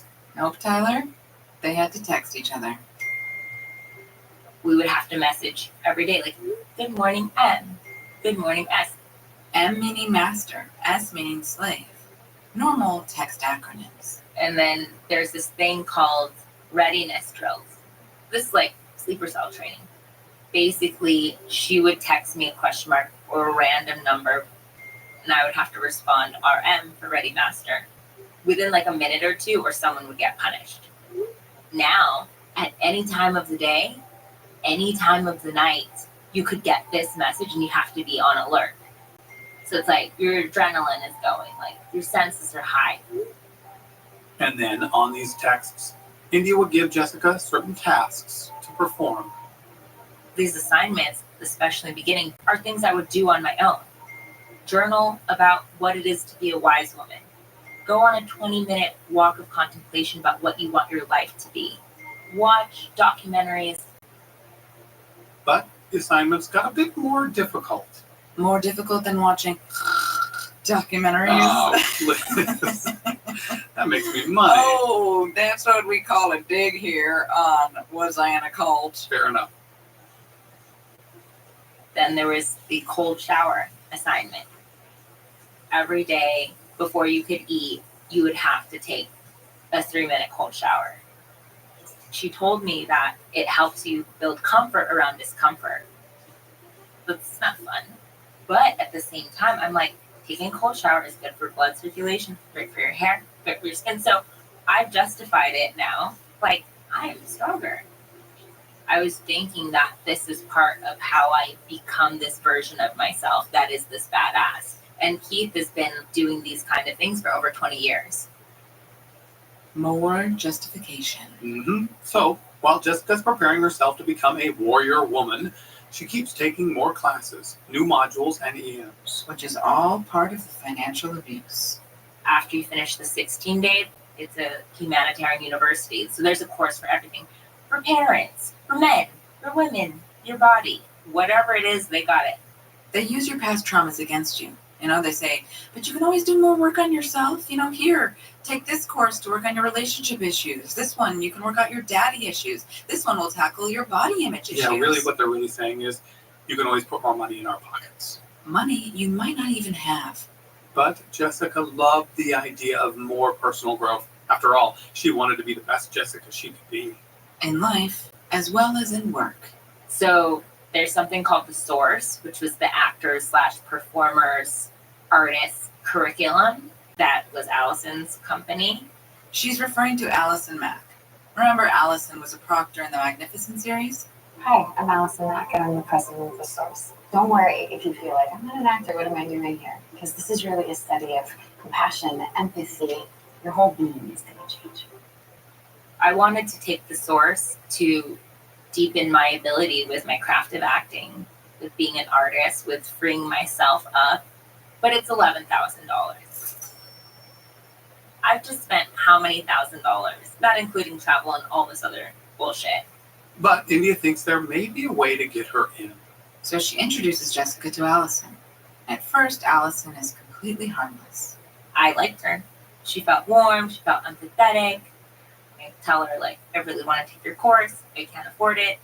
Is there something like a work trade? This is common in many cults. When they have sufficiently bled you dry, they'll always find another way for you to pay. And often that results in free labor, only getting you further and further into the cult because now you have debts to pay off and more of your life is dedicated to this cult.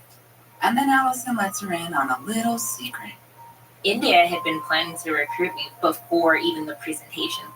Allison's known about me, she's seen pictures of me, and then I learned that she's actually my grandmaster because she's India's master. Yes, India was Allison's slave. So Jessica was Allison's grand baby slave. If that's a thing. It is a thing now. I've made it a thing. So because of that, you're getting this opportunity to take my course. Special. I guess dreams really do come true. Oh, but there's a catch, Liz. There's always a catch. She's like, if you recruit this many people, your thing will be free. I'll give you X amount of time, do a whole contract and everything. And that, ladies and gentlemen, is how a cult recruiter is born. Mm-hmm. Let's not forget that before Nexium, Keith worked for Amway, a multi-level marketing company that sells health, beauty, and home care stuff. He then copied that multi-level marketing structure and created a company called Consumers Byline, where you essentially have to pay a membership to receive discounted groceries and other items. And here's a clip of Keith, polished sales pitchman, selling Consumer Byline. Keith, happy to see you again. Yes, happy to see you too. It's an amazing idea. Yes, well, sometimes it even amazes me. but Consumers Byline is wonderful, and it's working. All right, so where's the MLM component in this particular company? Well, members earn commission by recruiting other members, Tyler. Mm-hmm. Consumer Byline ended up under investigation as a potential pyramid scheme, and Raniere agreed to pay a $40,000 fine and accepted a permanent ban on participating in any chain distribution scheme. Consumers Byline becomes Consumers Bye-Bye. Ooh, because it closed, right? That's right. Yeah. And in the 90s, prior to starting Nexium, Loser Keith was also involved with National Health Network, a multi-level organization selling vitamins. Yeah, see, Keith has pretty much made a career out of just spewing bullshit, spending 5 minutes saying something that can be said in 30 seconds. Or not at all. Right. So here's a clip of him displaying this prowess with Allison Mack. What does it mean to be authentic? When someone's authentic, you feel that. You have this feeling of a soul there. It just seems to come naturally from their experience of existing on this planet. You get the feeling that not only that there's a person there in the moment, but somehow you reach into their very essence and you meet a unique individual. I don't know why it makes me want to cry. It's beautiful. As individuals, we strive to break through a type of existential isolation. Stop it. Stop. That sounds like some kind of bad day between Edward Scissorhands and a bush. Yeah. All right, so let's go back to Mr. Authentic's latest pyramid scheme, Nexium. Jessica went and talked to her friend about the source. This is the same friend who originally took the 5D with her. She is obsessed with Allison and also an actress. She signs up for the source right away. Cool, I get the pass. So not too long after Jessica was in Albany, she flies to Vancouver to be part of the source.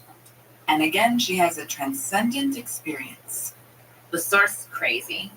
There's a lot of unorthodox tools and ways of getting us to these deep emotional places that were very effective. I definitely had some powerful, visceral experiences, like dealing with abandonment stuff with my mom and just a bunch of stuff.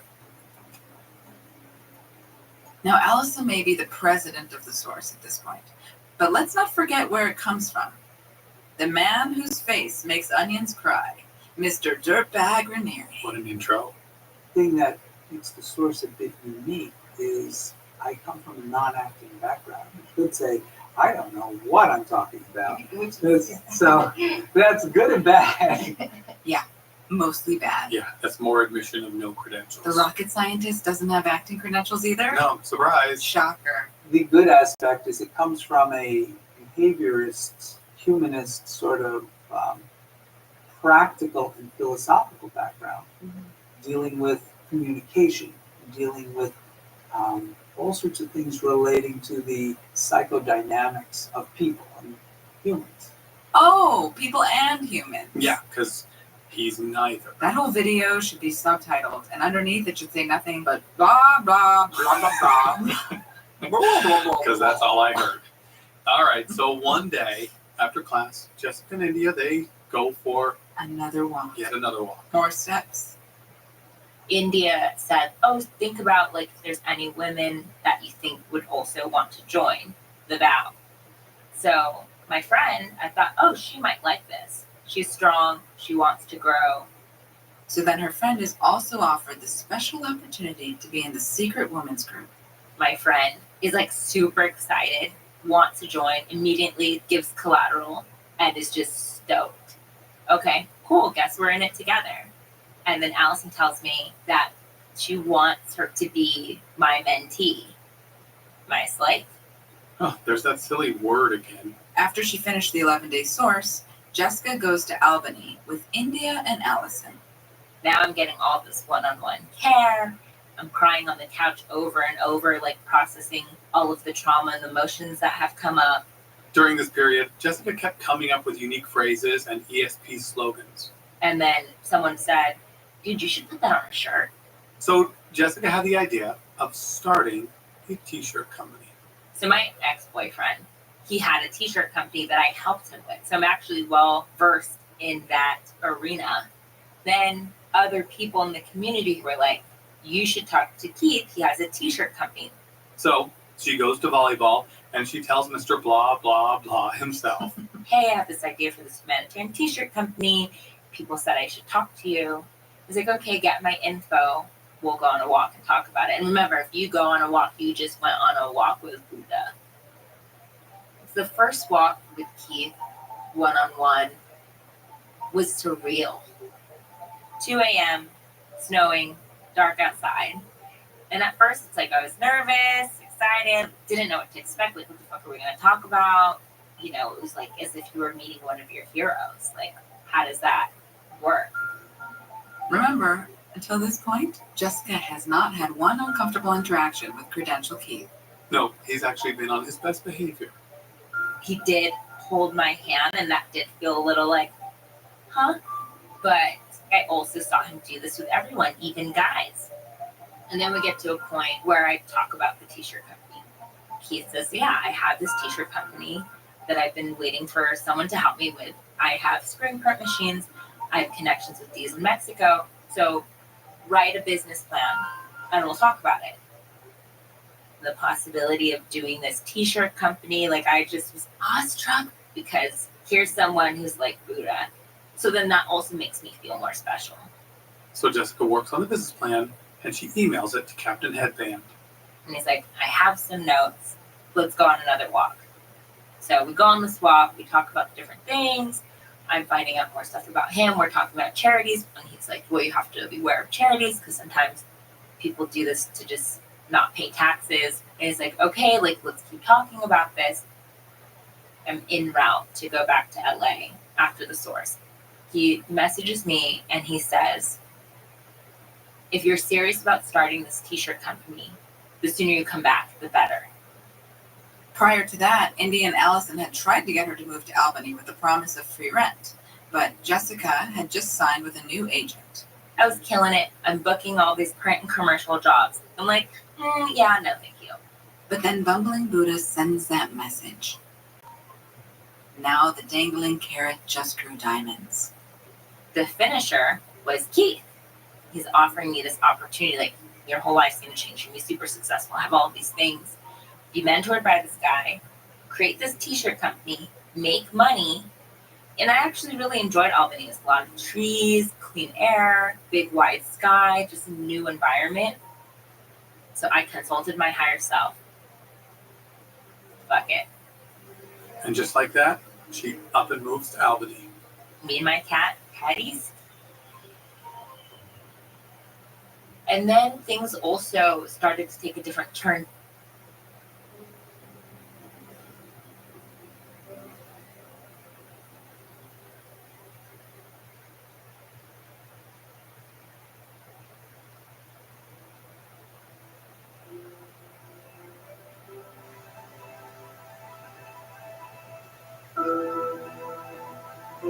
Jessica had just moved across the country, from the land of lost angels to, well, Albany, the land of railroads, banking, and Nipper, the RCA dog.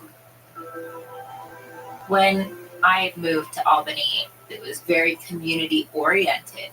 People bought homes there. People had their own businesses. There's all these Nexium jobs.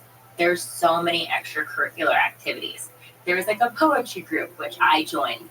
There were a lot of people my age that were also creatives, that were also wanting to be entrepreneurs, and we're working on stuff, or we're going to an open mic. Everyone's very busy in Albany. Allison ended up keeping her word about me living rent-free in her sorority home with the other women in the house. They were all in DOS because there were certain little indicators. I did continue taking courses, just working the curriculum. Because again, Tyler, there's always more work to do on the self. Yes, and there's always more money to hemorrhage to do it. Exactly. And remember, she's still a slave. And soon, new directives were handed down from her master. Daily assignments. I had this checklist of specific assignments, which was 3-minute cold shower, intermittent fasting, drink a gallon of water, 2 45-minute workouts. But soon, the directives got a bit more intense.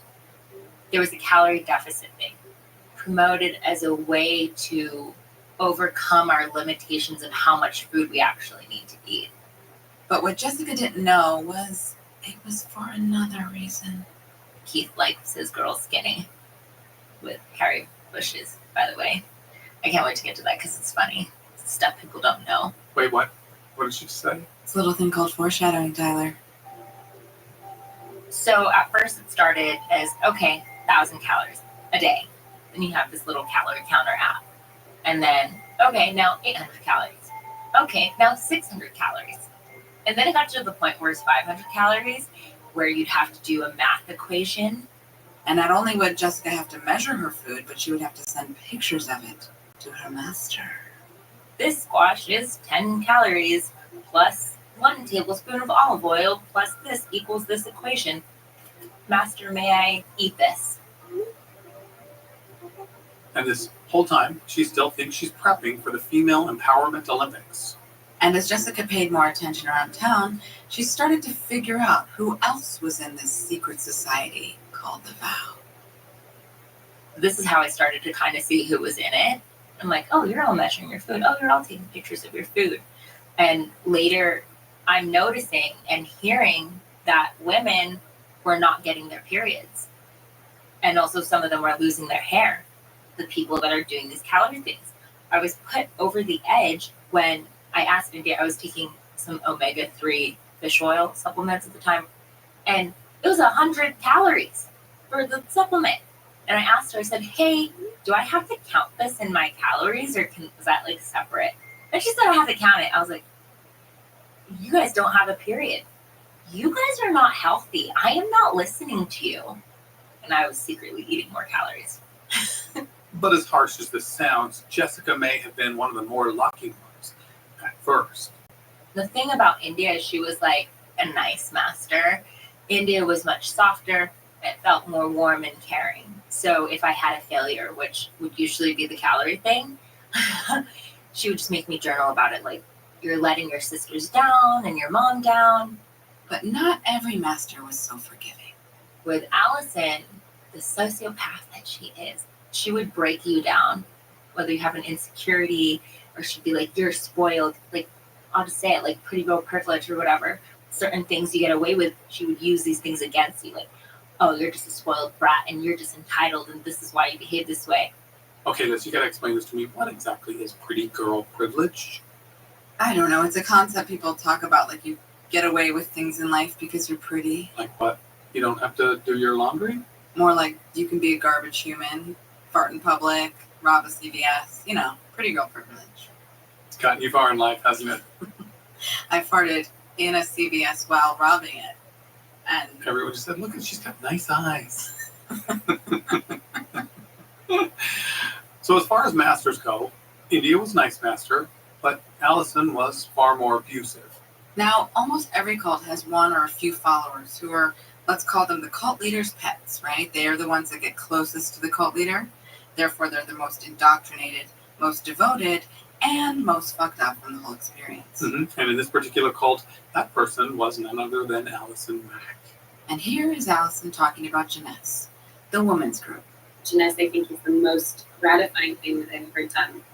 We're all working together and no one is ever punished and no one is ever told that they're wrong or they're bad. And watching the women who are involved in Jeunesse completely transform and evolve in a way that is so pure is such a privilege.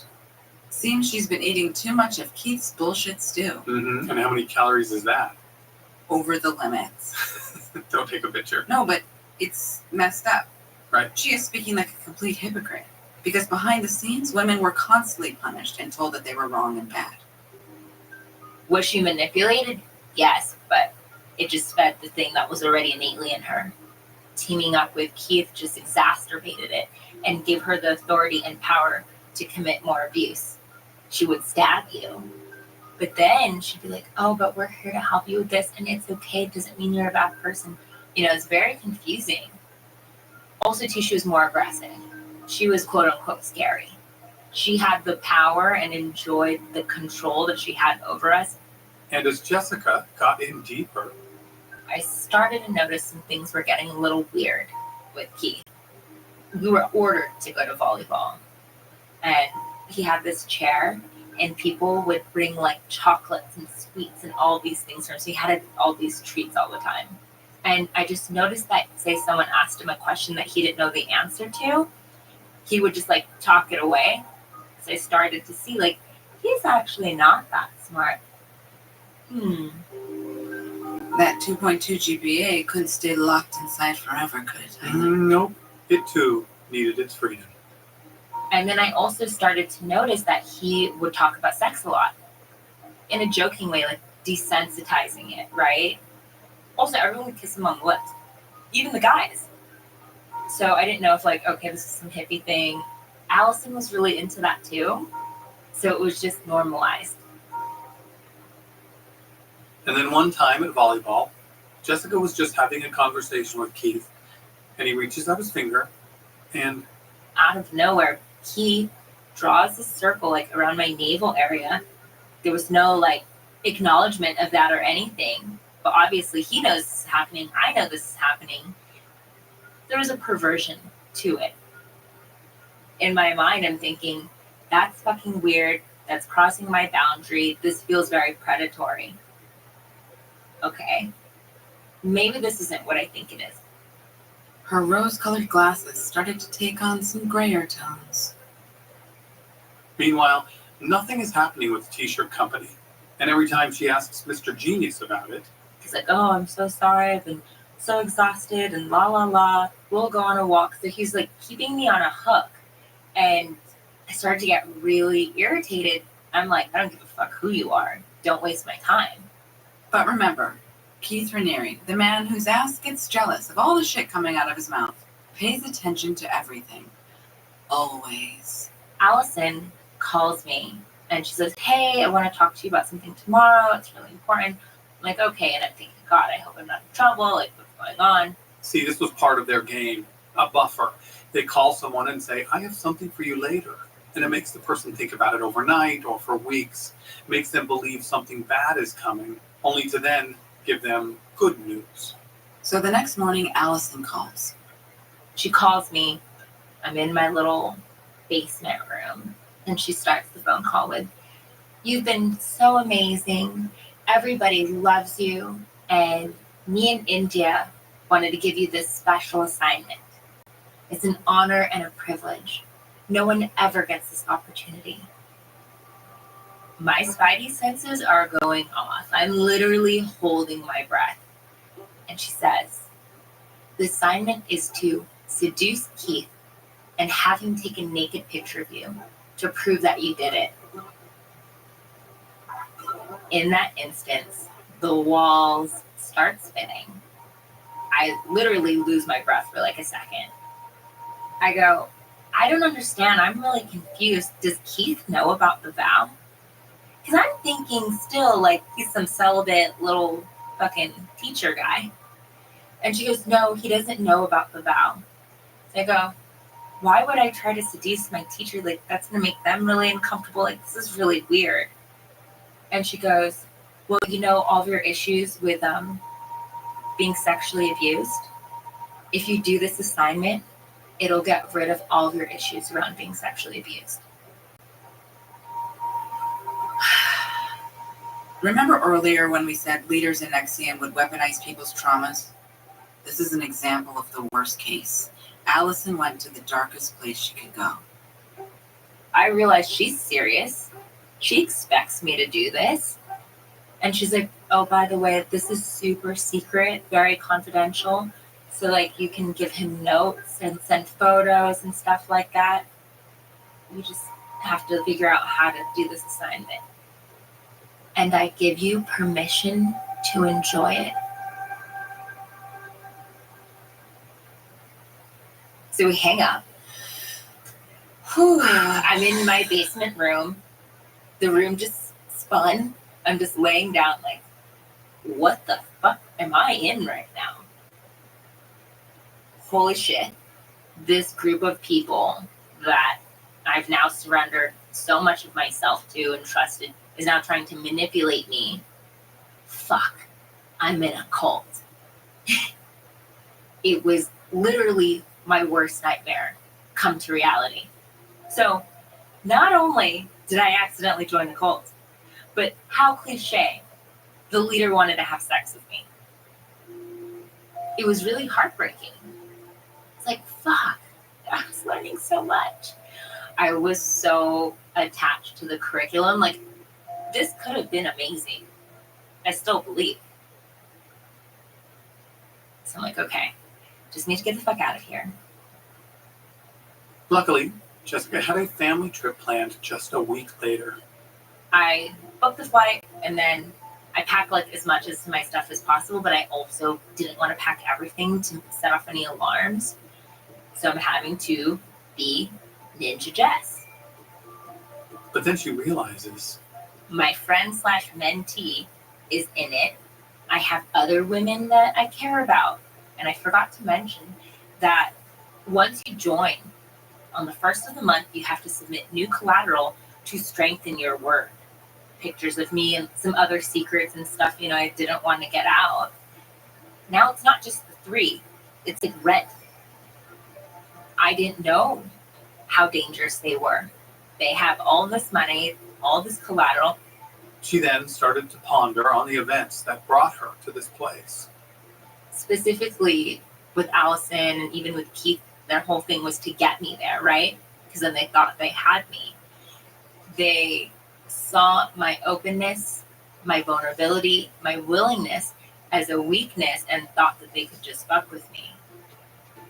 But they fucked with the wrong person.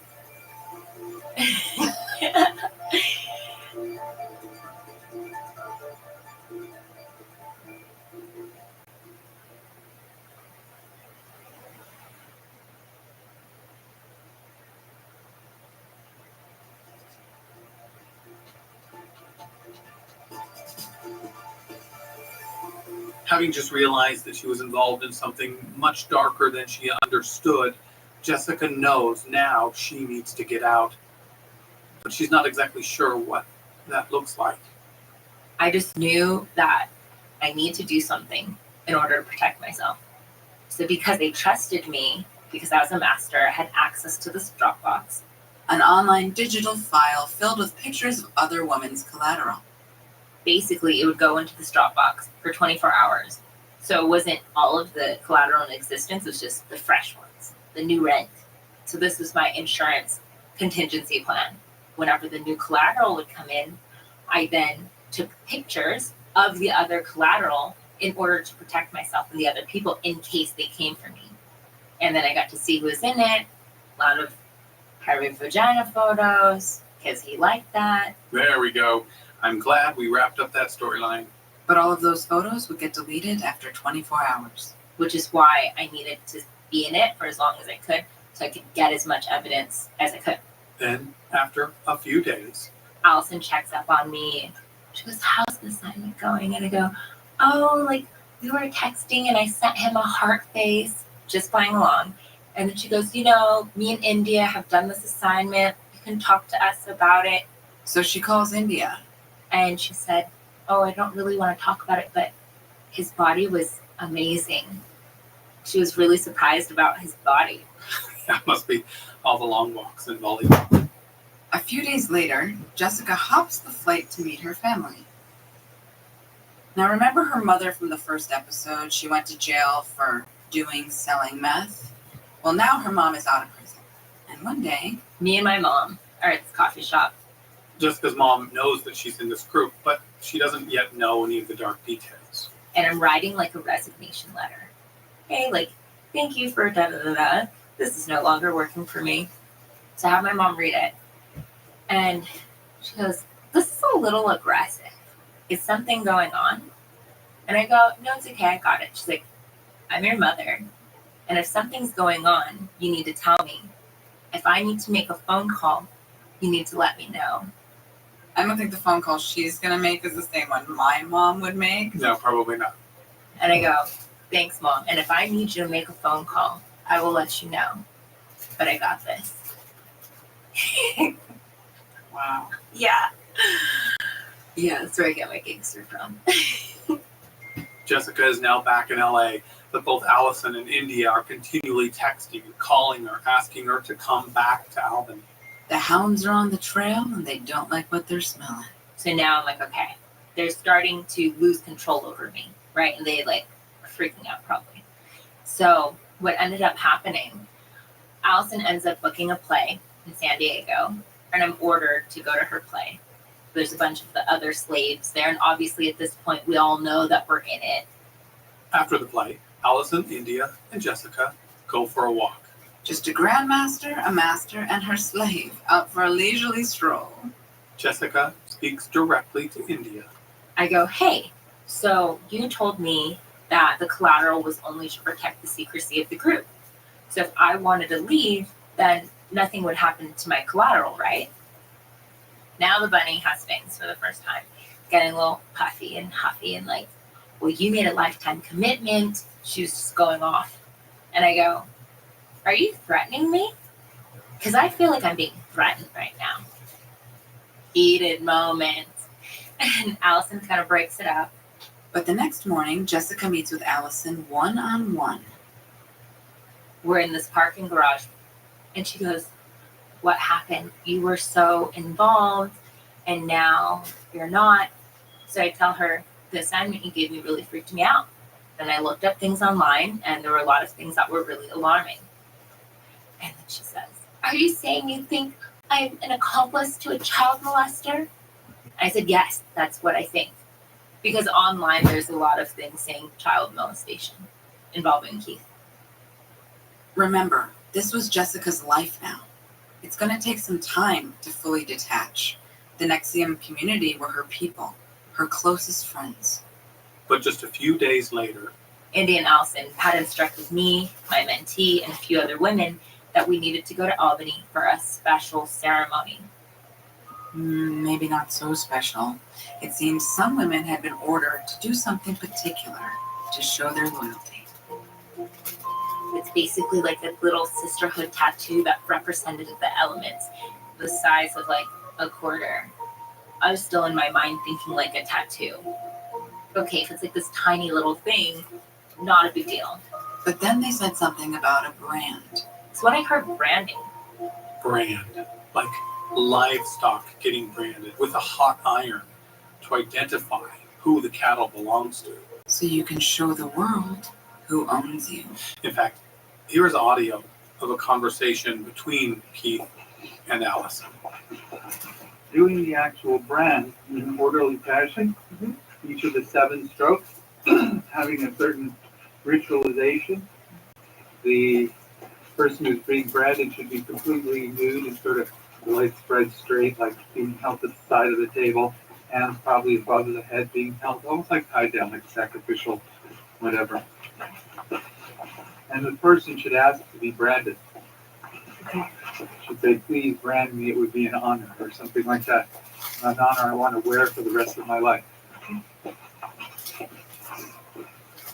And yes, you guessed it, they're going for a leisurely walk while discussing holding naked women down and carving into their skin a logo that's in the shape of Keith and Allison's initials. But it's so unique that it's like, I always thought it was just a brand. It was a hot iron carved into their skin. It was carved. 7 Unit strokes. 207's been excited for, But I never got to I don't see know, it. about Not as till, long like, as this way after the podcast fact. episode's been going I on. already knew I wasn't going to go About to that. people in the But my front of the mentee building. was, all these other people were going to. In fact, her mentee was going to Albany to get her brand the very next day. Jessica needs to work quickly. So she gets her all alone. On a hike. So now I'm on this hike at Runyon I, Canyon meanwhile, with my I'm excited mentee. that I found one hidden I told package her a little bit of about what the assignment was because I wanted to warn cashews, her. man. She didn't dare tell her everything. She was still very brainwashed and indoctrinated. So they just kept hiking. But then her mentee gets a text message from an unknown number. And in the text message it reads, please do not go to Albany tomorrow. You're involved in illegal activities you might not be aware of. Talk about divine timing. Okay, so a little backstory. A few days prior, India, she had this birthday party. That's when I was going to give her the resignation letter. Like, thank you, bye-bye. I ended up not doing that because India's mom, Catherine, had an intervention with India before this party. It turns out Catherine had been working for months to get her daughter out of this group. 10:53 a.m. Catherine PST. is like, hey, you're involved in illegal activities. You're having this birthday party to recruit people. I'm not going to be a part of this. India still has the birthday party. And she was trying to recruit more women. So Catherine collects phone numbers of some of the women in the group. And that's the source of the unknown text. Jessica takes this as a sign to tell her mentee everything. The assignments, the sex photos, the collateral Dropbox, all of it. Now we're at the top of Runyon. She's bawling her eyes out because of the collateral she gave. She's freaked out. So the next day, rather than go to Albany for the branding, they go to a secret meeting in Santa Monica with Catherine and other women from the group. And I'm telling them all the things that has been happening. But they also have their own stories. Now I'm learning that women were put in cages, and a woman who's like locked in a room for like a year, and all of her identification taken, the child pornography and the pedophilia. There's a lot of stuff that people don't realize are attached to this. There was a small group of us, former NXIVM members, who were just compiling all the stories so we could go to the authorities because this has been unchecked for so long. I was working with Bonnie and Mark and Catherine and like helping in any which way I could. Yes, Mark Vicente, the director of What the Bleep Do We Know? Turns out he knew a lot. He had left the group and was secretly fighting to bring it down. So coincidentally, the man that initially got Jessica into the cult was the same man working to get her out. However, the authorities weren't paying much attention. That is, until a New York Times article comes out. A couple district attorneys, they read this and they're like, how has this guy been able to get away with this? We're going to take this on personally. So badass. And now, diaper dick venereal disease is feeling the heat. And so he flees to Mexico. I mean, maybe he was just going there to meet with the screen printing companies. It does seem like a good time to get Jessica's t-shirt company off the ground. And the first t-shirt he should make should say, I landed on the moon without credentials. I'd buy that. At this point, I don't even think my story is important. Didn't have sex with him, didn't get branded, you know. But then her lawyer calls and says, the FBI wants to meet with you. I technically didn't have to talk to them. I didn't have to go forward. I did not have to. But I was definitely, let's go, living in my purpose of helping people and changing the world and just doing the right thing. It's like I have an abundance of energy for that. It may not have been through a t-shirt company, but eventually Jessica did help make the world a better place. So there was a warrant for his arrest, and there was 2 Jane Does. I was actually the Jane Doe number 2. A few weeks later, with machine guns drawn, Mexican officials raided a Puerto Vallarta villa. To find NXIVM's fearless leader standing proud, right? Nope. The wet sandwich was hiding in a walk-in closet like the limp dick he is and always was. And we begin with new details about the arrest of NXIVM cult leader Keith Raniere. Raniere has been charged with sex trafficking and forced labor charges. The leader of a secretive self-help group. Acutely narcissistic, believes he's special. Raniere is expected to be arraigned in Brooklyn. And Jessica became a key witness in the trial. I was on the stand for 2 days. It was crazy. And it was a lot more emotional than I anticipated. I walked in, it's like, all rise. Everyone's standing up. Everyone's looking at me. This huge fucking intimidating room. And I was just ready. All I had to do was share my story. Oh, and share her story she does. I fucking kicked ass. I was Muhammad Ali. They could not touch me. And there was Keith Raniere watching the entire thing. There was a moment where I had to point him out in the courtroom. And this guy fucking smirked at me. I could see the demon inside of him. After 6 weeks of trial and testimony from numerous ex-members, Keith was found guilty. Raniere, who described himself as a self-help guru, was sentenced at a federal court in Brooklyn to 120 years behind bars. He was found guilty on all charges, including sex trafficking, human trafficking, forced labor conspiracy, and multiple counts of racketeering, including sexual exploitation of a child. When you put a number like 120 years. It's really sending a message. And Nancy Salzman? She pled guilty to racketeering conspiracy and was sentenced to 42 months in prison, which is about 3.5 years. I felt vindication. I felt like justice was served. And there was vindication for all the others who joined the group. Hallelujah. They attracted such beautiful people.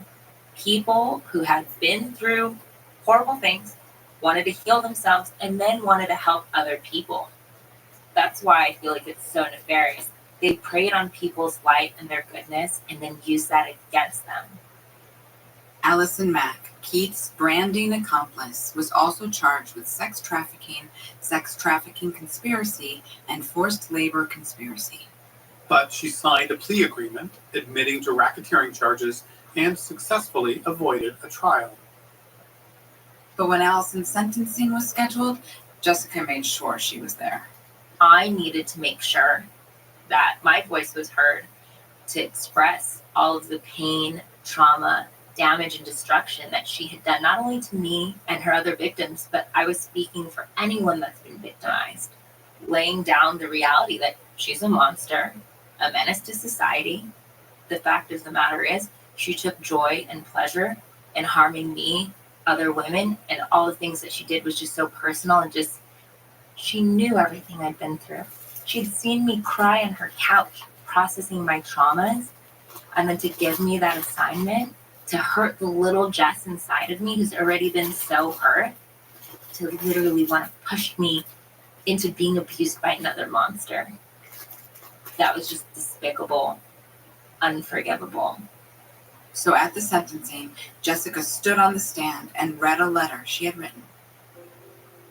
I just delivered it straight into her eyes, and it like shot out of me into her. Allison, I thought I was going to be angry standing here seeing you face to face, but all I am is sad. I'm sad because you had it all, but it wasn't enough. I had nothing, and you tried to break me. You tried to destroy my light. You imprisoned us, and by the grace of God, we are free.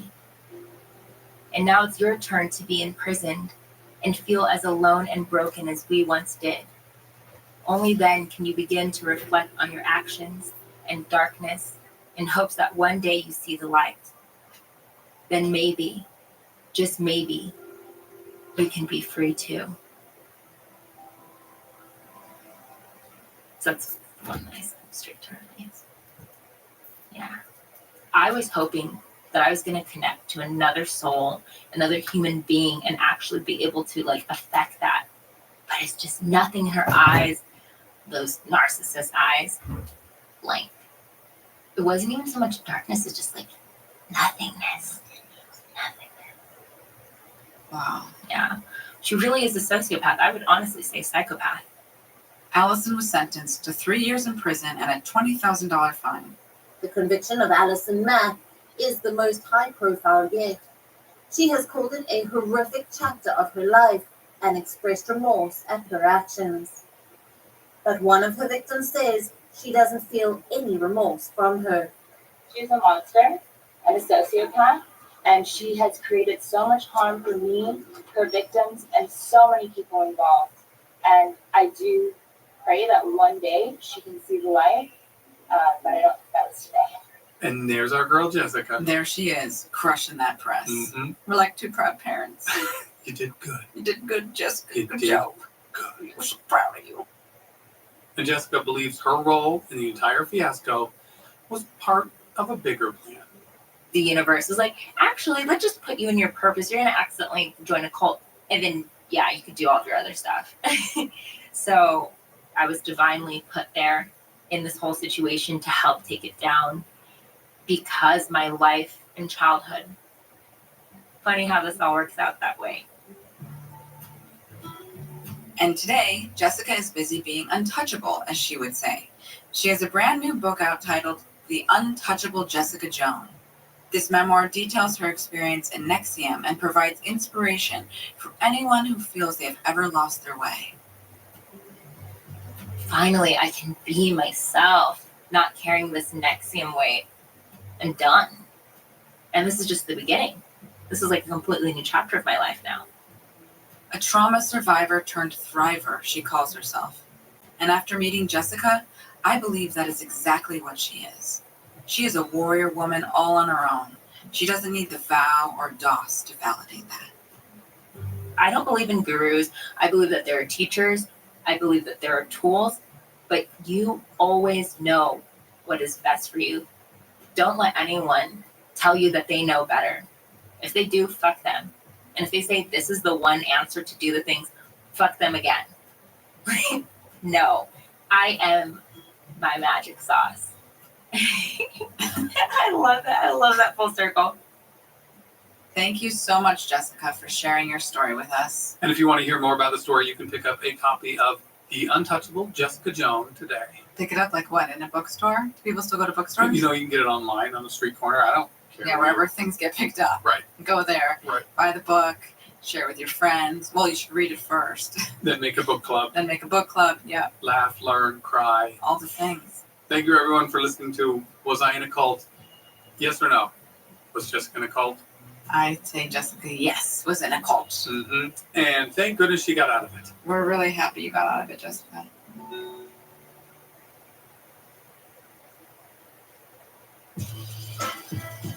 And just so you know, this is just one of many, many stories out there of people brave and courageous who were in and left their cult. And you will hear those stories firsthand on this show. Including this one from next week. For a religion that claims to be the truth, it's not about truth at all. It's about sit down, shut the fuck up, listen to the rules, know your place, and be blessed. So join us. Join us. Then tell your friends, family, book club members, random strangers, and your CrossFit buddies. Is that a cult? Some say that's a cult, right? Possible. Let's not get ahead of ourselves, Liz. Well, until next week, Stay out of the rocket ship. And if someone asks you to go to the moon, check their credentials. Take out your light. Purify me. Don't spare my life. Crucify me. Was I in a Cult? It's story produced, written, and hosted by myself, Liz Iacuzi. And I'm also around, Tyler Reesum. Executive producer is Maya Cole. Supervising producer is Catherine Burt-Canton. Audio editor is Chandler Mays. And additional story producer is Ari Basile. Visit us at wasIInACult.com and learn how you can support Was I in a Cult, the podcast. Hey, podcast fans, want to see one of your favorite shows live? Giggly Squad comes to the Emerald Queen Casino Thursday, March 6th. Laugh along with Hannah Berner and Paige Sorbo as they bring their hit podcast Giggly Squad to the stage. From relationships and horoscopes to TV and personal stories, these two keep it real, raw, and hilarious. Don't miss your chance to catch them live on the Club Giggly 2025 tour. Nothing's off the table. Thursday, March 6th at Emerald Queen Casino, the entertainment capital of the Northwest. At Verizon, anyone can trade in their old phone for a new one on us with Unlimited Ultimate, which means everyone in your family could get a new phone and stay on your family plan, keeping you close. Hey, Mom, you see my toothbrush? Yeah, I'm almost done with that. Oh, maybe too close. Trade in and additional terms apply. See Verizon.com for details.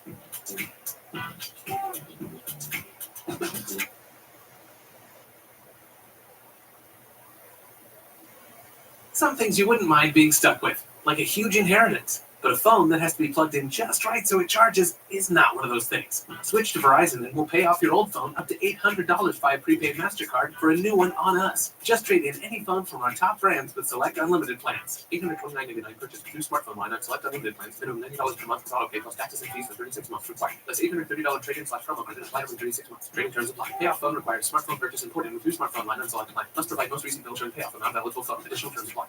Hey everyone, this is Tyler and Liz. What up, y'all? Before we get to the story, we wanted to let you know that this episode won a 2021 Webby Award in the Best Interview/Talk Show category. That is called bragging, everybody. That is not called humble bragging. We got some hardware and we want to show it off. We did. Yeah. And for those of you that don't know what a Webby Award is, it's sort of like the Golden Globes of the internet. Yep, our name was right up there in lights with the best of them. Right next to the Teach Your Mother How to Twerk YouTube video. That's a different and better category than ours, Liz. True, much more highbrow. We got some interesting looking trophies, guys, and we got 2 of them because we also won the Audience Award. Mm-hmm. So thank you to whomever voted. We appreciate it. Yes, thank you everyone for voting. And if you want to do more than just vote for us, we could actually use your assistance. In order to keep making these episodes, your support is invaluable. Consider it a charity donation, if you will.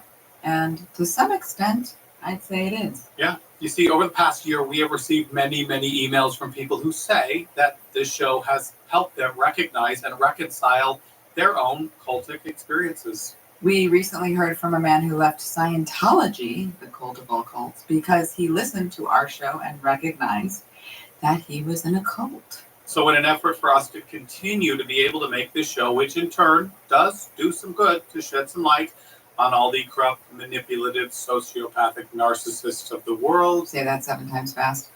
Please, Nope. guys, please consider coming aboard our little cult by contributing to our Patreon page. Yes, you can find a link in the show notes. Or go to our website at wasinacult.com, find a link right there. And if you choose to just keep chomping on Cheetos and cruise down the highway forwarding through this flea, we totally get it, and we still love you. We sure do. And now, on with the show. Did I mention it won a Webby? I didn't hear you say that, no. It did. It won 2. It won 2 Webbies. Won 2 Anyways, you Webbies. should listen to it. It's really good. Well, I'll get on that.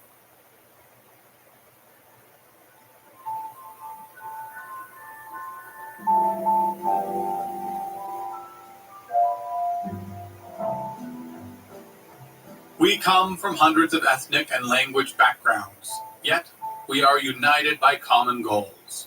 Above all, we want to honor Jehovah, the God of the Bible and the creator of all things. We do our best to imitate Jesus Christ and are proud to be called Christians. Because we witness or talk about Jehovah God and his kingdom, we are known as Jehovah's Witnesses. That passage was pulled directly from the homepage of the Jehovah's Witnesses website, jw.org. So, in your experience and point of view, what distinguishes Jehovah's Witnesses as a church or an organized religion, I should say, versus a cult? That's a really interesting question. No one joins a cult. Right. Right? Who would knowingly join a cult? Hey, we have a cult, right? Come Nobody get joins a fucked up. cult. You join a movement, something you think is going to make the world better and make you a better person. Take out your knife. Purify me. Don't spare my life. Crucify me. This is Was I in a Cult? I'm your host, Tyler Meeson. And I'm equally your host, Liz Iacuzi. You know, Liz, I don't know if you're really equal. I mean, if you're getting 80 cents to my dollar. That's what they call equal rights in our country, Tyler. Ay, come on, Liz. Have you been living in a hole? Or living in a cult? Living in a hole? We've reached equality, sister. Oh, right. In 2021, I now get 82 cents to your dollar. 2021 is looking out for me. It does seem more than fair, Liz. I mean, considering the fact that... You're my assistant? Now get me my coffee and tell us who today's guest is. Yes, ma'am. Today we are talking to a gentleman by the name of Daniel O'Brien, an ex-Jehovah's Witness. And me, I personally love this story. Got a little man crush on him, don't you? He's just so darn vulnerable. Take it away, Daniel. More like take it away from us. Please.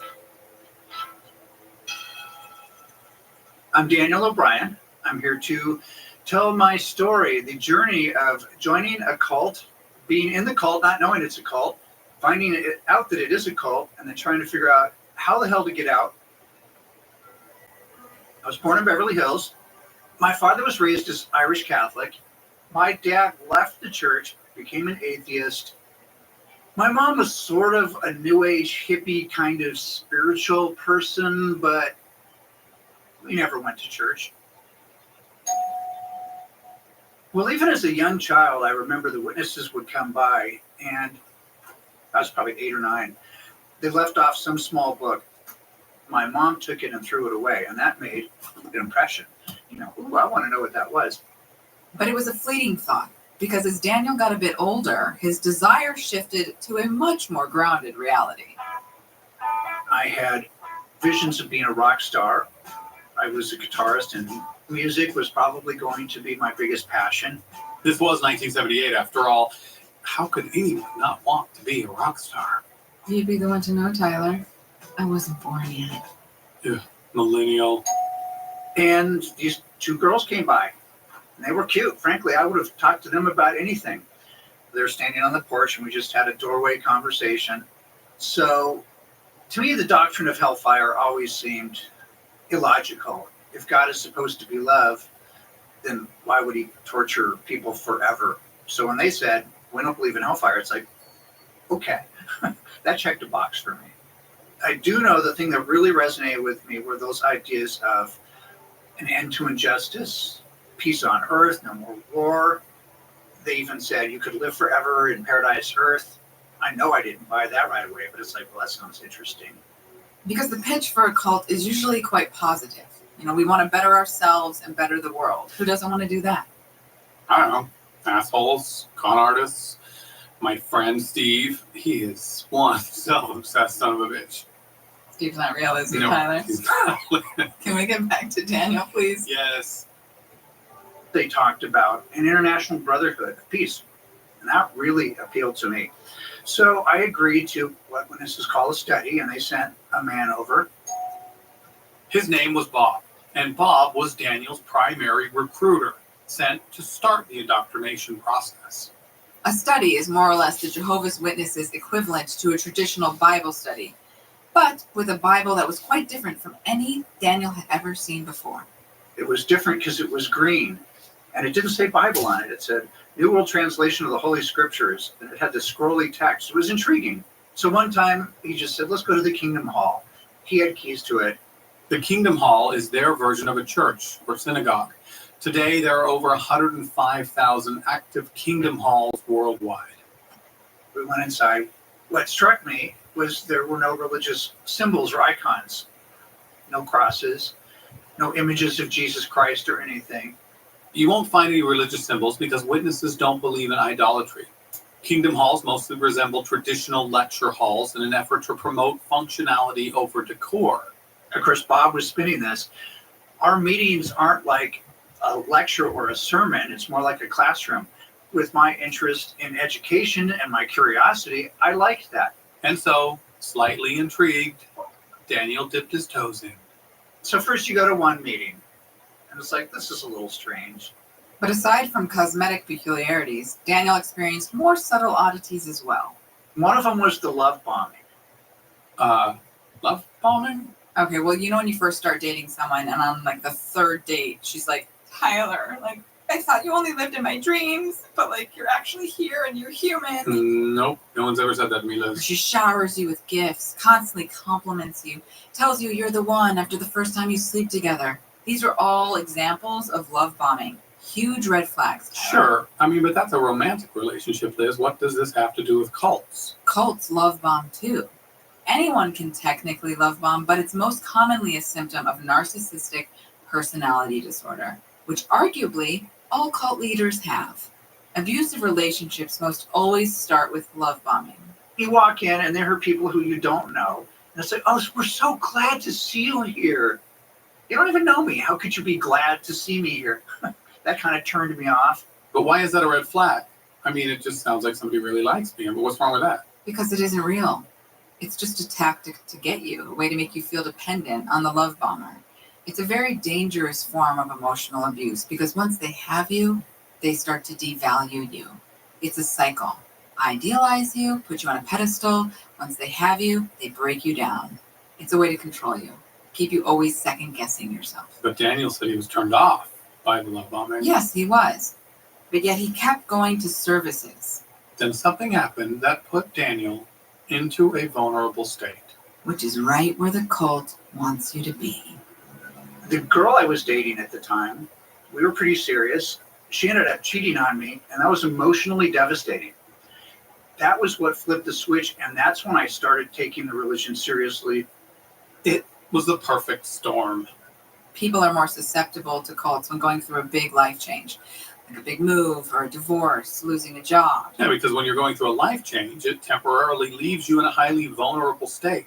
Therefore, you're much more willing to turn to someone or something to help you get out of that vulnerable state. So for Daniel, heartbreak was the thing that sent him deeper into the religion, searching for answers to help mend his pain. So it was in 1984 at Dodger Stadium that I was baptized as one of Jehovah's Witnesses. At the very young age of 23. From as early as 1971, close to 50,000 members would gather at Dodger Stadium to witness the baptism. Literally, they were watching. I get it. You're using Jehovah's it for witnesses. and Got they it. would You're witness. overselling. Sorry, they would witness the baptism of about 1,500 new members and ministers. Yeah, in fact, 2 huge portable pools were set up right on the field for the event. And after the baptisms, they'd celebrate with a huge group pool party. Of course, it was BYOB. Bring your own Bible. Green Bible, that is. Bitches. All right, so Daniel had a new religion, and life assuredly is just going to get better. Right? Right, Liz?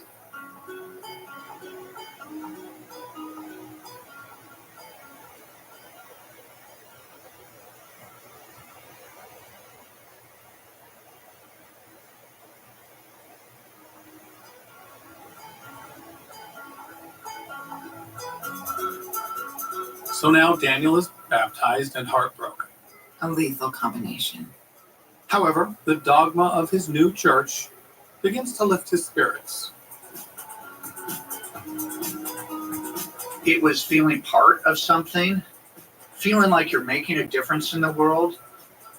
You're just hooked. At that point, witnesses had a lot of meetings, 5 meetings a week. 2 of them were back to back. On Sunday, there would be what's called a public talk. That would be followed by the Watchtower study, where the congregation participated in the indoctrination session. Then they would have what's called a book study midweek, and that was in someone's home. They also midweek had another pair of meetings, the so-called service meeting and theocratic ministry school paired with that service meeting. Saturday mornings knocking on doors, Sunday morning meetings. And with that many meetings a week, it's no surprise he started to conform.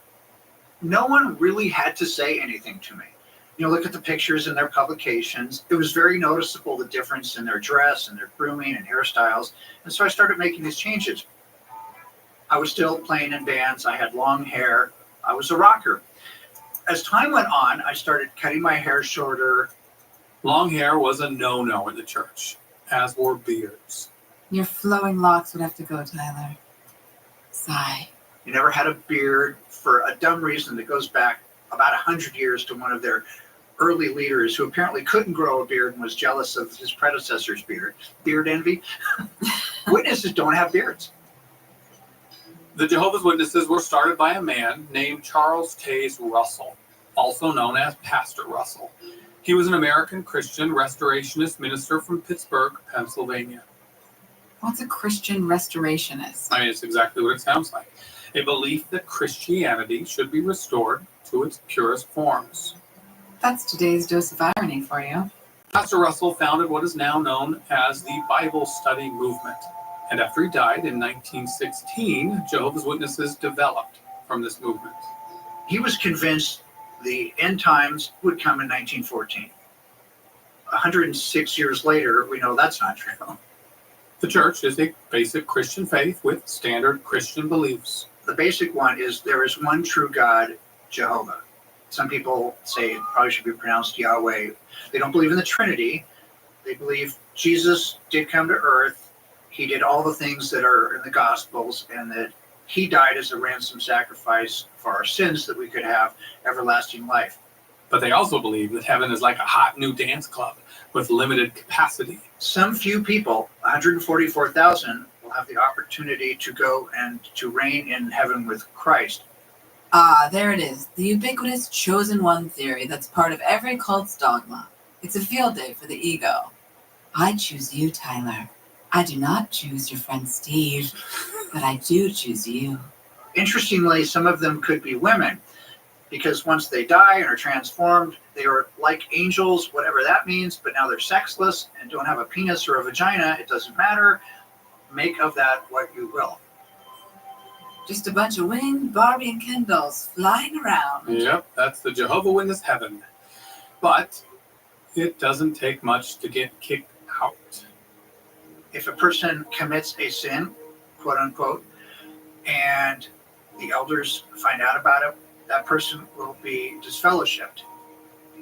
There will be a quick announcement by one of the elders to the congregation. As that switch gets flipped, suddenly all your family, all your former friends will not talk to you. It's devastating emotionally, as you can imagine. So in order to avoid the painful existence where his loved ones turned on him, he committed to a sin-free life. You can get kicked out for smoking, for being drunk, engaging in pornography, for having premarital sex. The list is long. It's many pages. If you join the military, if you celebrate holidays, witnesses don't celebrate birthdays, Right. by the way. If you owned a gun, if you practice martial arts, if you went to another religious service, you would get kicked out. You were forbidden to go on the internet except for the Watchtower official site. Oh, you can't watch R-rated movies?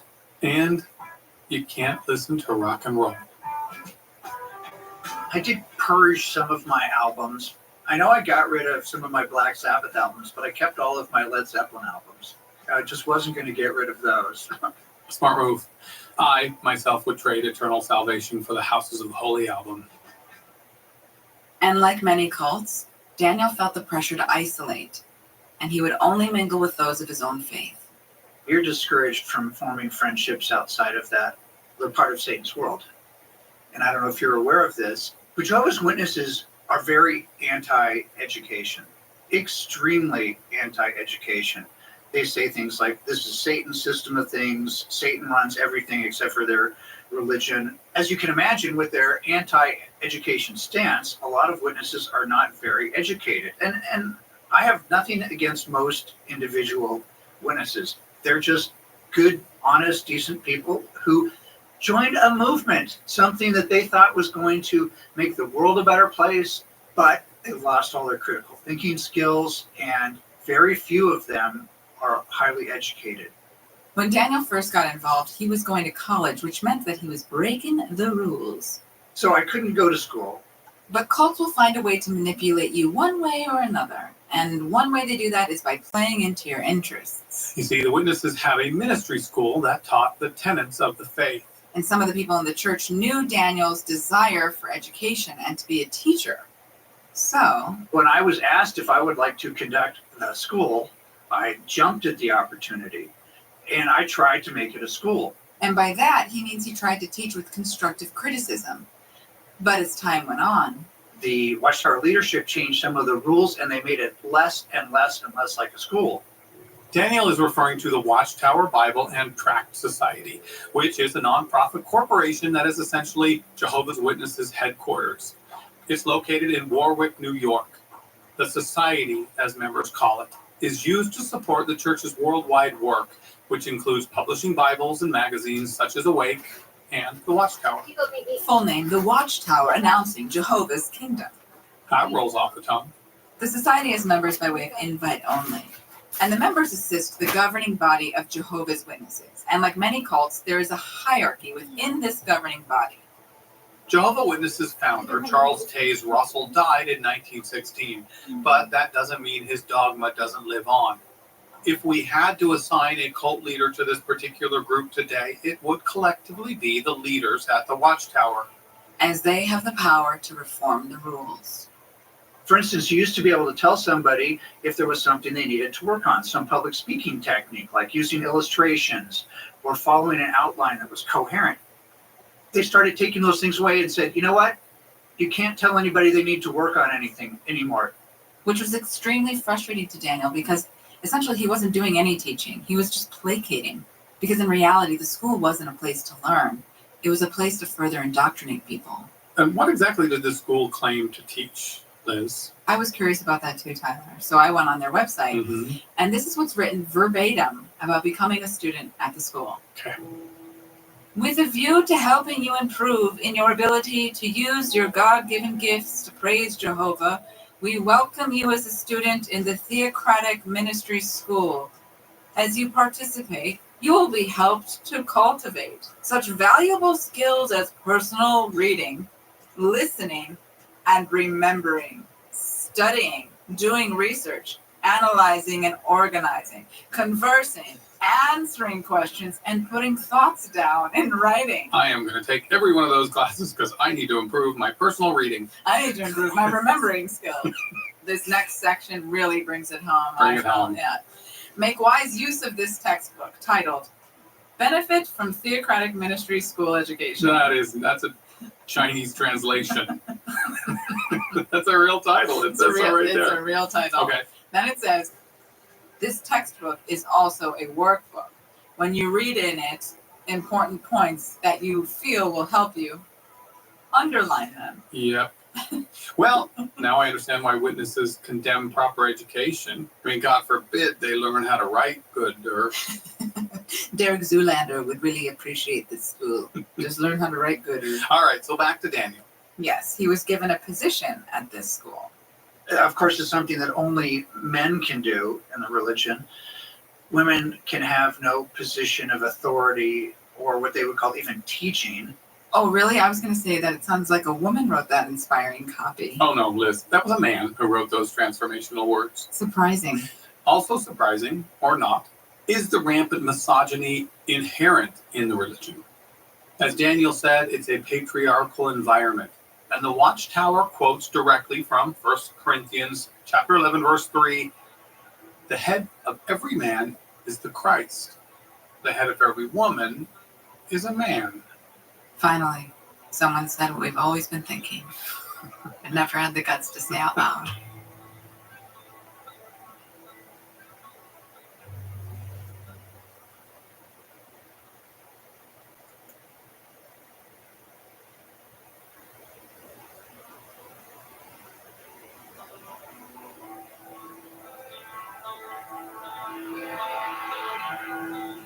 So they have all these strange rules, about head coverings, and it's just really bizarre. And yes, women do have to be okay with it, although often they're not.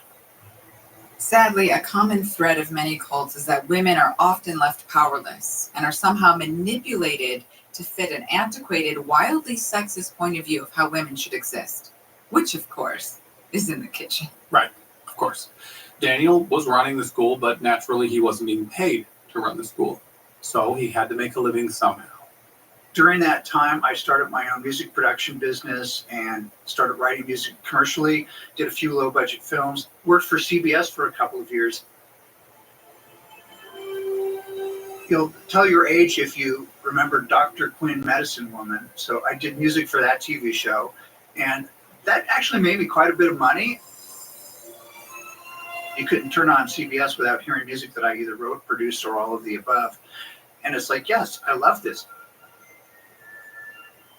But I got a lot of pressure because the cult is always promoting, you just need to serve Jehovah, go to the meetings, pray more, read the Bible, go what they call witnessing, going door to door and proselytizing. So I got all this negative pressure. Okay, to recap, outside world bad, inside world good. But Daniel kept his faith at full tilt. Despite his secret penchant for listening to When the Levee Breaks. And he started to garner the attention of some of the leaders. You could just pull in further and further, and in 91 of August, two elders pulled me aside and said, we had a meeting and your name came up and it was recommended for you to be an elder. Elders are overseers within the congregation. And as Daniel mentioned, it's an appointed position, creating a false sense of honor. Becoming an elder just gets you in deeper and deeper, moving you further away from the life you once knew. And it just eats up your life. They're going to 5 meetings a week, conducting the theocratic ministry school. I had to read all the curriculum and all the points of council. I was also the person who arranged the public speakers that would come in every Sunday. You're supposed to study with your wife, study with your children, go knock on doors at least 10 hours a month, or they'll take these privileges away from you. And then an auspicious moment happened that would seal Daniel's fate, whether he wanted it to or not. I met a young woman. We dated, fell in love. Since premarital sex is a no-no, and you're young and horny, and you want to move things along quickly, we met in May, we're engaged in August, and married by February. We had our first son in 1991, and our second 3 years later. We had these exquisite kids, and you get all dressed up, you go to the meetings. People always point us out as an example, not knowing the real serious problems we had. The whole time we were married, Tracy dealt with debilitating depression. She was raised in this religion, and that really, no doubt, is the cause of her depression. She would not get help for it because witnesses not only are anti-education, they're anti-psychologists or psychiatrists or any kind of mental health professional.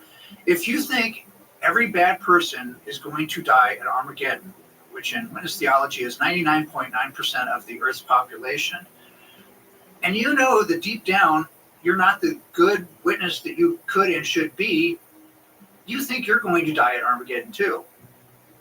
And so Tracy, she always thought if Armageddon came today, she's probably dead. And I think many, many witnesses suffer from that. But that's the way the cults like to control people. You're never good enough. Despite his many time-sucking responsibilities at the congregation, along with raising 2 kids, Daniel still had to make a living. And since he couldn't make music any longer, I taught film scoring. I was also an editor for a now defunct Film Music magazine. I started actually teaching at a local elementary school. I was the band director. But despite his hard work ethic, 6 part-time jobs, and I wasn't making enough money. I was going crazy. So I opened a music store. We bought and sold new and used instruments. It was pretty great. When things fell into place to open that store, I thought, Jehovah's blessing me. I'm the golden child, right? God was blessing me. I'm working hard. Things are falling into place. But Jehovah, or Yahweh, wasn't just going to keep this lucky streak going, was he? The 2 best days of your life are the day you open the business and the day you close it. The writing was on the wall. That business was going to close, and we were going to go bankrupt. And that's when Daniel first began to question things. That was kind of a crisis of faith. Like, what? What did I do wrong? Well, Jehovah wasn't blessing me in the first place, and I didn't do anything wrong. That's just life, right? It now gave me time to finally go to college and get my teaching credential. And this was the biggest gift he could give himself. Because while he was at school, he started learning about his religion. And I started finding out a lot of things that were really mind-blowing. He discovered that the founder of Jehovah's Witnesses, Charles Taze Russell, had purchased dilapidated buildings in Brooklyn in the late 1800s.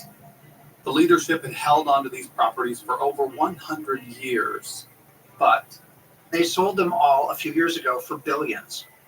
And as most people know, religious organizations don't have to pay taxes. They've built a compound for the people who are the leadership now, and they're all living in upstate New York like kings in this palatial compound. And technically, every local kingdom hall around the world, that main organization, owns that property. So it's a huge real estate business. It's big money. But there were more issues to be discovered that, let's just say, were a bit darker than simply real estate. In kind of the late 80s, when it was coming out about the Catholic Church, I remember we would wag our fingers and click our tongues, and we would say, aren't we glad we're not like them? Well, it started coming out that the organization has a very large problem with pedophiles in their ranks.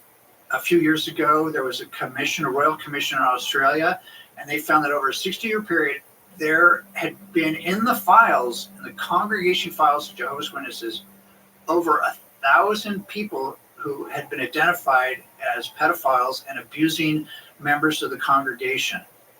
Of that over 1,000 individuals, guess how many were reported to the authorities by the congregation?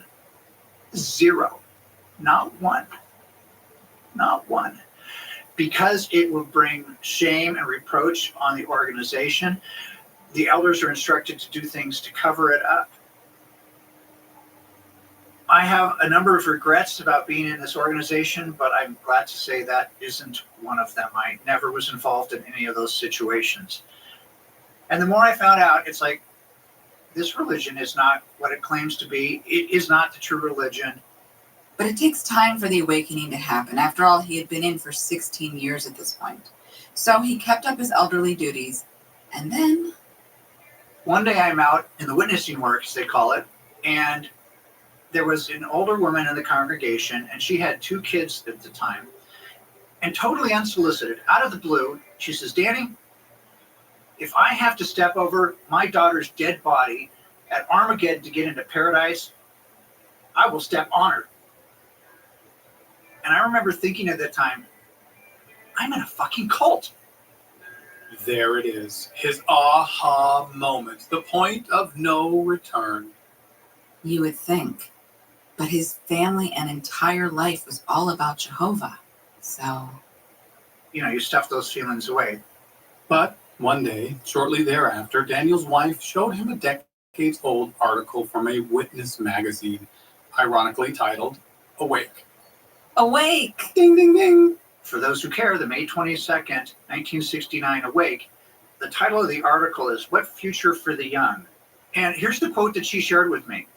If you are a young person, you need to face the fact that you will never grow old in this present system of things.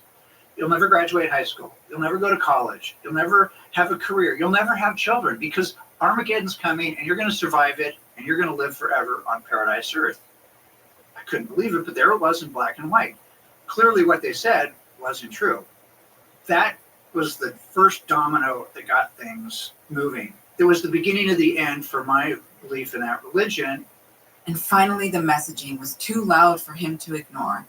I went to tell Tracy about this, and she literally put her hands over her head, turned her back, and walked away and said, I'm not listening to this. That's the thing about cult control, is that you can't even make your wife see the light. That's the trouble with black and white thinking in general, Tyler. When you have no room for even the slightest possibility of another truth, it can destroy relationships. I ended up starting to sleep on the couch. We ended up having essentially a celibate marriage. So now Daniel is stuck between a rock and a hard place, sleeping on the couch, dealing with a family who won't listen to him when he tries to share his newfound clarity. Every scenario I run ends up with, I'm not in that religion and we are divorced. Because I couldn't stay in that religion, and she's never going to leave it because she has so many family members in it. If you're single, you can just quit going and fade away and don't let them talk to you. That's the best way. But if you have a family, they can use that lever over you as they do. I started gradually thinking, how can I just get out with my kids? Because this marriage obviously isn't going to happen. Being the dutiful father and husband that he was, Daniel stayed, hoping that one day his wife and children would see the light like he did. But it would take years of living a lie before he could find his freedom. I was always trying to pretend I was someone I wasn't. I still served as an elder. I kept up the facade, but it was difficult. Untangling the knot of how you end up getting to be involved in a cult like this is really difficult, and it takes a lot of work.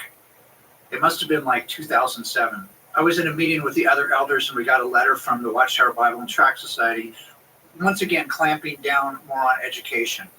Basically, they said that if anyone pursues higher education or sends their kids to college, they can't be an elder. I just got my teaching credential like a couple of months ago. If this letter had come out 3 months ago, I would have been forced to not get a diploma that I've worked for decades to get because of a change in policy. By now, I was ready to leave. He may have been ready, but his kids were not. Well, I kept telling myself I was going to hang on until Andrew and Connor both graduated from high school. And I almost made it. So here's the part that I'm not particularly proud of, but this is what happened. So for the last 6 or 7 years, I was basically in a celibate marriage with my ex. I was sleeping on the couch. I was still a young and healthy man going to college and seeing all these beautiful people. There were a lot of temptations, but I resisted them. One day, I happened to be in line behind a woman. We started talking. We were flirting. I got her number. We started a friendship. Well, one thing led to another, and our relationship became intimate. It probably would have been better if I just moved out and didn't have a relationship. Or if I had the relationship, that I kept it secret. But one of the problems is, being indoctrinated as a witness for so long, I was torn up with this guilt about I'm living a double life and I'm lying, I'm not being who I am. And I didn't want to be fake anymore. I wanted to be who I was. So I went and told the elders about my sexual relationship. And a few days later, it was announced that I was no longer one of Jehovah's Witnesses. And that was it. In one short sentence, my relationships with all my friends and my kids was ended. I wish there would have been a way that I could have figured out how to maintain a relationship with my sons. Even if I hadn't gone to the elders and just said, I'm resigning as an elder, I'm moving out, and if they asked me why, I would say, it's none of your business. And if they asked me again, I'd say, it's none of your goddamn business. It's interesting because, and correct me if I'm wrong, but you couldn't leave your children, right? Like, how could you leave your sons? So, on some subconscious level, perhaps you told the elders because you knew you'd get kicked out, but that way you don't have to be the one to leave, because how do you leave your kids?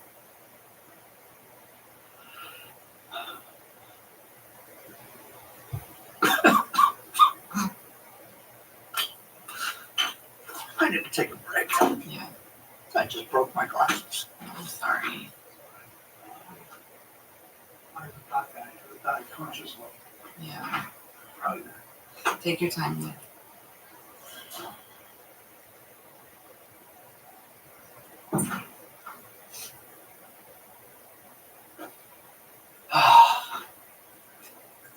Oh no.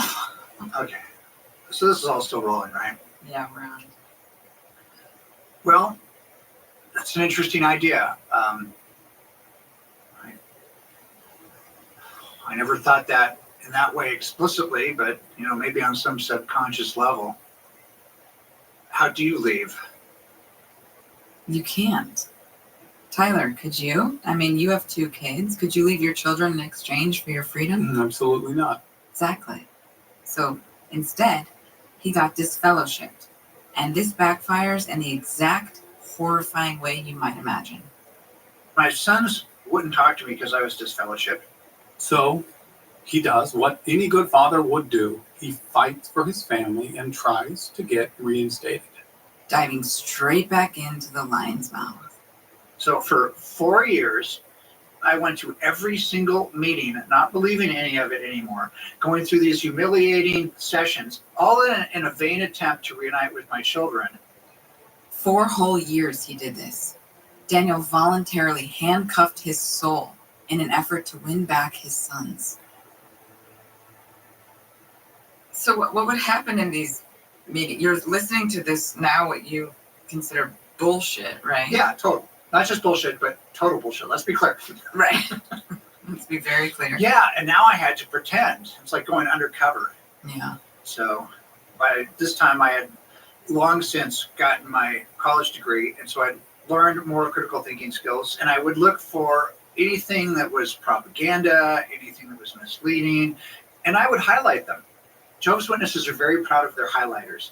One of the elders made a comment that he noticed how much I studied to prepare for meetings, because my magazines, I had multiple colors and notes, and what he didn't realize is that I was making notes of all the false and misleading statements.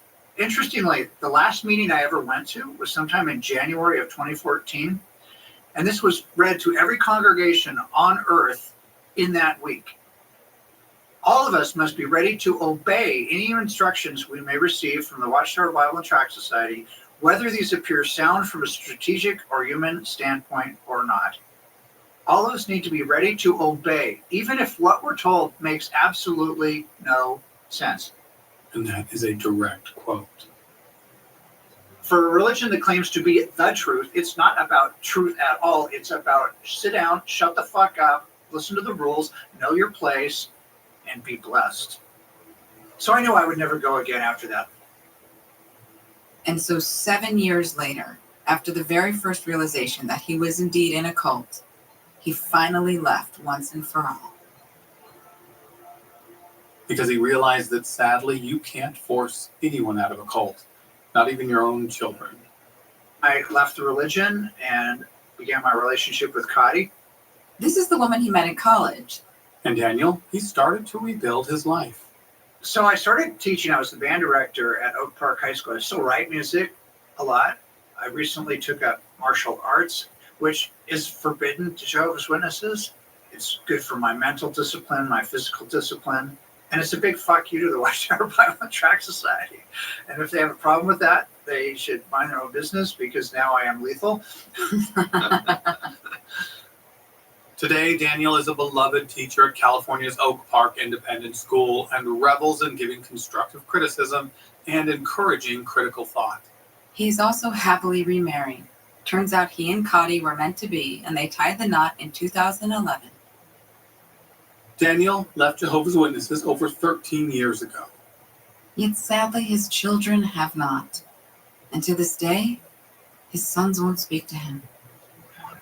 One of his sons lives only 2 blocks from him, yet he still refuses to acknowledge Daniel's existence. Andrew's married. They were married 6 years ago. I wasn't invited to the wedding. He actually discovered his own son was getting married from one of his students. I found out about the wedding registry and bought them a set of pots and pans. About a week later, it showed up on my porch with an incomprehensible note from my son. I mean, they were English words, and Andrew's intelligent, but it made no sense. He was probably so angry when he wrote it. Yet, with all of the rejection, Daniel still tries, even after all of these years. Every year on their anniversary, I send them a card. And this year, I got the anniversary card back. It had been opened, so they obviously read it. And Andrew had written on the outside of it, not just return to sender, but he wrote spam in big letters with a Sharpie, like the post office cares. I would love to have conversations with my kids. I'd still talk to my ex-wife if I could. They're the ones that block phone numbers, that don't respond to emails. My son Andrew even changed his phone number so I couldn't call him anymore. I don't give up hope, but every day it gets a little less likely. Maybe something will happen eventually and Andrew or Connor will one day wake up. People often say that one of the hardest things about leaving a cult is the discovery that the friendships they cultivated inside of the cult weren't real. Apparently, I was better at teaching them beliefs than I was at teaching them what real unconditional love is. Because all this love bombing, it's also fake and bullshit, because if someone can say someone is no longer a Jehovah's Witness and suddenly all your relationships are instantly over, then that wasn't love. And it's understandably painful losing those relationships. But for Daniel, what he has now is something he can trust, which is worth its weight in gold. Now I have friendships with people who love me for who I am rather than what I used to believe. And that's huge. My last question, let's say you go home today and those 2 girls that knocked on your door however many years ago were to knock on your door today. What would you say to them? Are you still in that fucking cult? No. I can edit that one out. I would try and patiently and kindly help them to see that, in fact, the group they're with is not, in fact, the one true religion, and that, in fact, it is a destructive group and it's harmful. I still believe in the ideals. I think it would be nice if diseases could be cured. I think it would be nice if there could be an end to crime and violence and warfare. I don't see them happening. They're certainly not going to come about from any cult, in particular Jehovah's Witnesses. But that doesn't mean I want to give up. That's one of the things I found so damn infuriating about that religion is that one of the things they say is read your Bible, study your Watchtower, go to meetings. It's so passive. That's depressing to see injustice in the world and to just wait and do nothing rather than doing something. And funny, I didn't think this would be a hard part to get through. Doing nothing is unacceptable. Jehovah's not going to do it. It's up to us. It really is up to us. One of my students once asked me, so how are you going to change the world, Mr. O'Brien? And I said, through you. You are my superpower. A lever.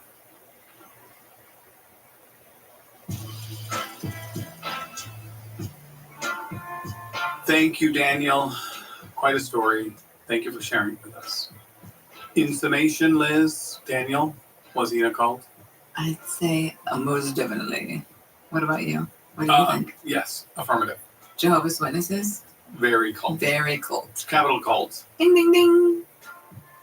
And thanks for listening to Was I in a Cult? And please join us next week for another remarkable story. It was highly sexualized. You know, once people turned a certain age, they were having sex. It was just part of their whole ideology. I like to think of it as like a swinger type environment. People would swap, no shame. I would see it quite often. I thought it was funny. Like most things, I was just like, haha, what are they doing?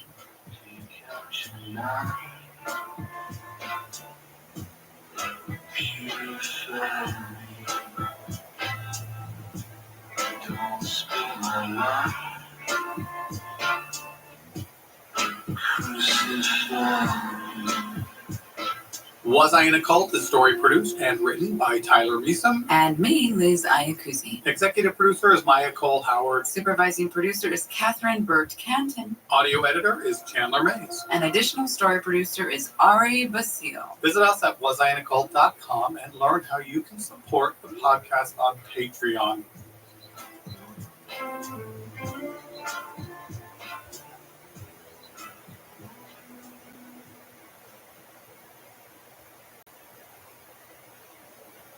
Some things you wouldn't mind being stuck with, like a huge inheritance. But a phone that has to be plugged in just right so it charges is not one of those things. Switch to Verizon and we'll pay off your old phone up to $800 by prepaid MasterCard for a new one on us. Just trade in any phone from our top brands with select unlimited plans. $829.99 purchase new smartphone line on select unlimited plans. Minimum $90 per month with auto pay plus taxes and fees for 36 months required. That's $830 trade-in/promo credit applied over 36 months. Trading terms apply. Payoff phone requires smartphone purchase imported with new smartphone line on select line. Must provide most recent bill showing payoff amount of eligible phone. Additional terms apply. What is Dax, are you? Tracking all our cars on Carvana Value Tracker on all our devices? Yes, Kristen, yes I am. Well, I've been looking for my phone for In Dax's domain, we see all. So we always know what our cars are worth. all of them? All of them. Value surge, trucks up 3.9%. That's a great offer. I know. So, Sell. track your car's value with Carvana Value Tracker today.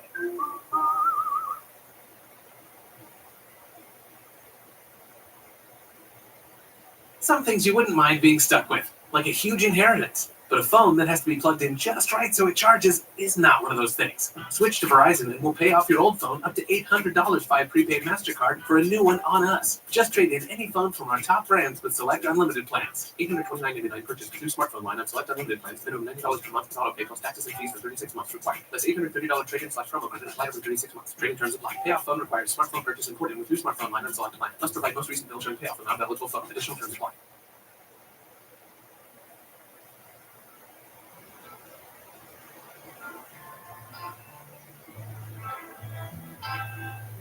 The whole narrative was that we were going to be martyrs for God. So I would basically pray at night to die in my sleep. I just like wanted to die. It sounds really sad from the outside, I'm sure, but that was just like my childhood. Take out your life. Purify me. Don't spare my life. Crucify me. Hi, I'm Tyler Mason. And I'm Liz Eichen. And this is Was I in a Cult? Yes, you were. And so were you. Fuck off. Today we're talking to author Flor Edwards. Now her story is a bit different than some of the other guests we've spoken with because she has no before story. Because Flor was actually born into a group known as the Children of God. Known today as the Family International. And before that, they were known as the Family of Love. Gurus. You know, it's not uncommon for cults to go through a public rebranding process when their reputation starts to tarnish. Did you know that initially they were known as Teens for Christ? That does sound like a name that you can easily age out of. A 40-year-old dude proselytizing as a teen for Christ is a bit creepy. All right, what do you say we get to Flor's story? Sure. Flor, you have the floor. Oh, God. I'm here all day. Yeah, unfortunately. Yeah, my dad was a good student, top of his class. He was from South Pasadena, big Irish Catholic family. One day, a few of his brothers were introduced to this exciting hippie Christian movement. The Children of God. 6 of his older siblings joined, so he just sort of followed along. Everyone, was looking for the truth, especially in the 60s. Which makes sense. Counterculture was at an all-time high. Oh, yeah, sex, drugs, and rock and roll. And the most intense widespread race riots the United States has ever experienced. But sure, it was groovy, baby. I always say if you lived through the 60s and you didn't join a band or a cult, then you probably didn't live through the 60s. My parents met in the group. My mom was just more like I call her like a free spirit. She was more like exploring, and she also had this strong desire to serve God. She basically just decided to join. So it wasn't like, oh, you're joining a church. It was kind of like you're joining a group of people. You have like a new family. And within this new family, Flor's parents married and started to create a tribe of their own. So I'm one of 12. I have 11 siblings. The group was not encouraged to use birth control at all.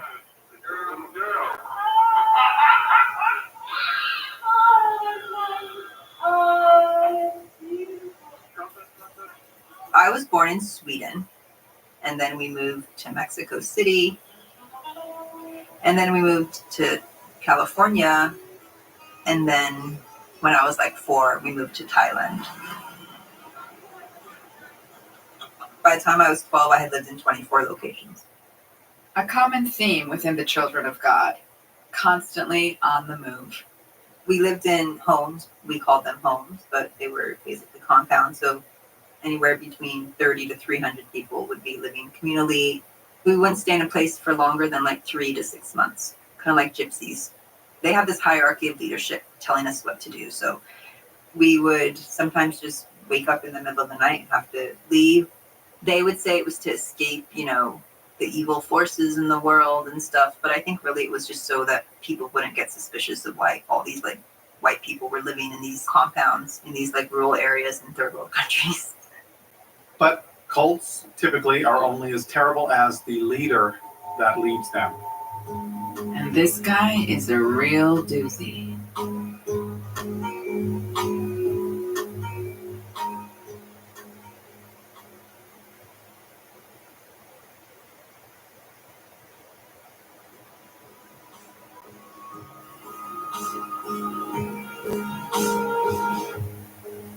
Okay, so let's back up a little bit and discuss the early incarnation of the group, the family.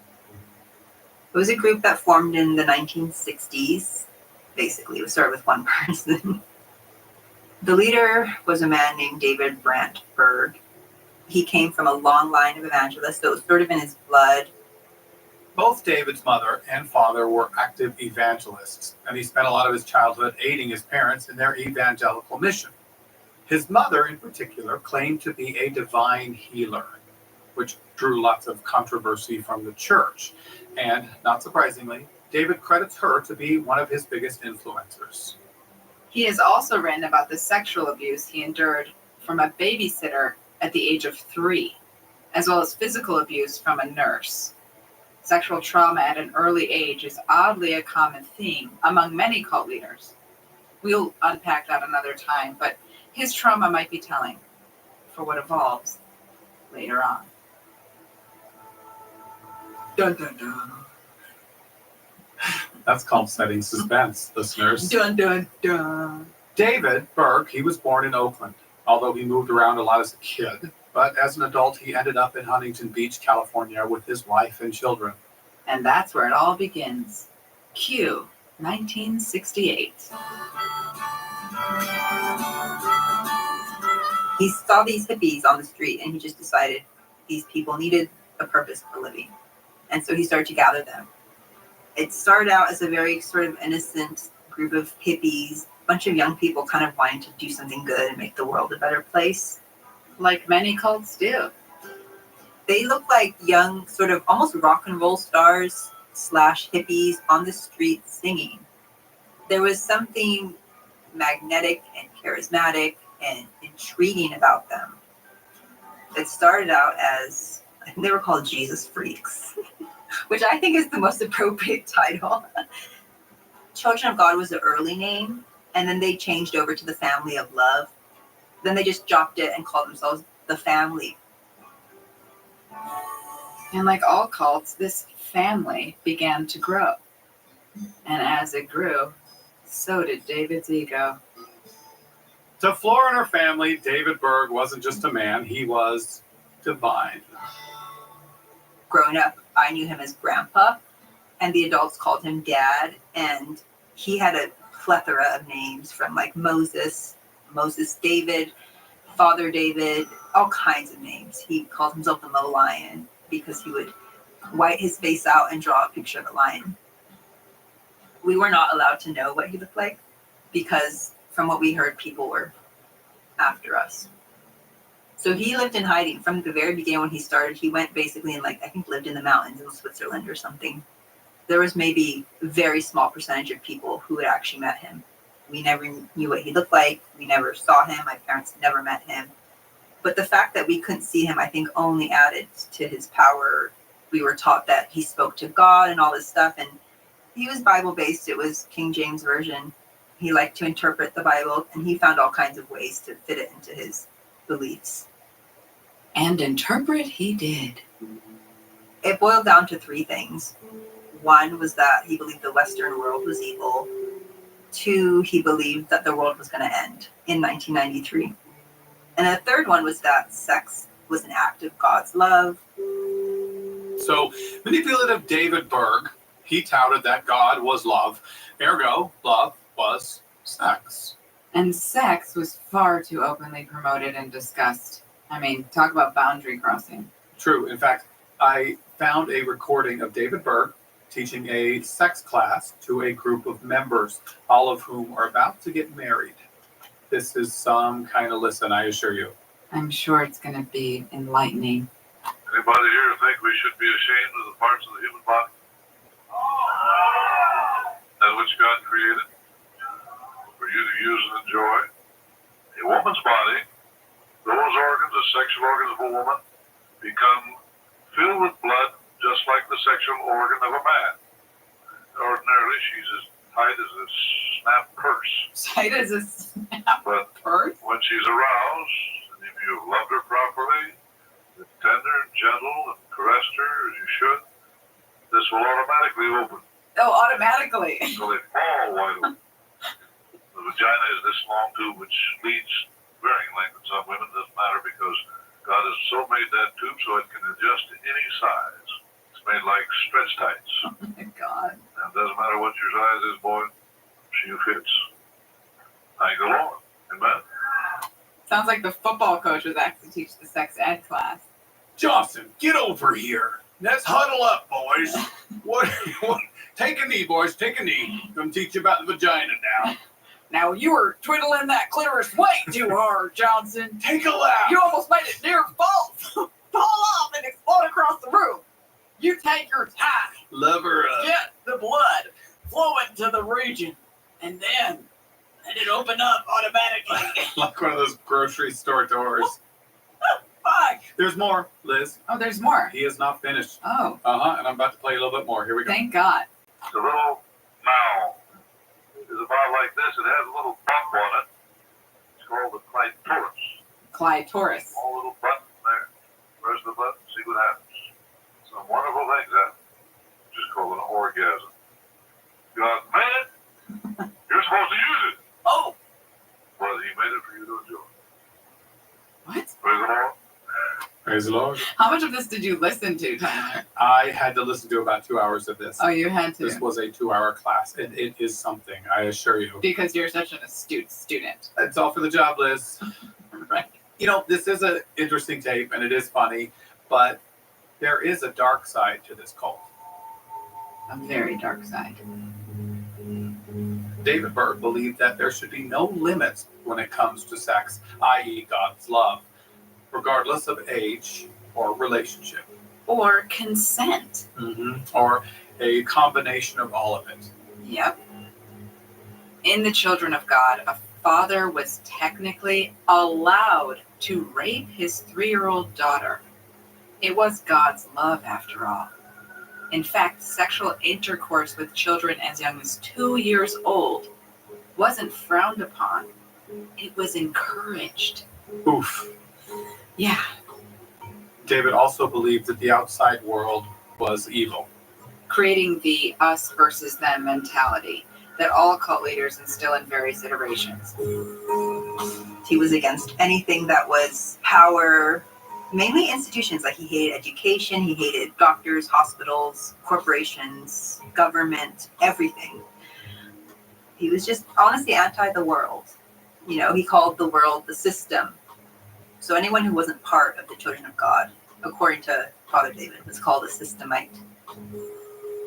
Watch out, Tyler. When I'm really mad at you, I'm going to call you a systemite. You filthy systemite. Get out of my face. Sorry. We were the people that were supposed to go out and save everyone from the destruction that was going to come in 1993. I call it the Great Apocalypse. We never called it the apocalypse growing up. We call it the end time. You know, the entire world would go into complete chaos and it would be war and a bunch of natural disasters. I mean, if you read the book of Revelation, it's all there. So David, Father David that is, he took this book of Revelation and he interpreted that there would be a 7-year sequence of political and environmental events that would occur. And then at the end of all that, Armageddon would happen. It would be like a battle between heaven and earth. And then Jesus would come and the whole world would be consumed in fire. And then everyone who we saved, because we were the chosen, would go to heaven. The whole narrative was that we were going to be martyrs for God. And I thought I was going to be a martyr at 12 years old. I thought I was going to die in a primitive way. I thought I was going to be like crucified or all kinds of biblical ways of dying. So at night, I would just pray that I would die in my sleep, have like a peaceful death. If I'm going to have to be this martyr, like at least make it quick and painless, that I would just be shot in the heart. I just like wanted to die. That was just like my childhood.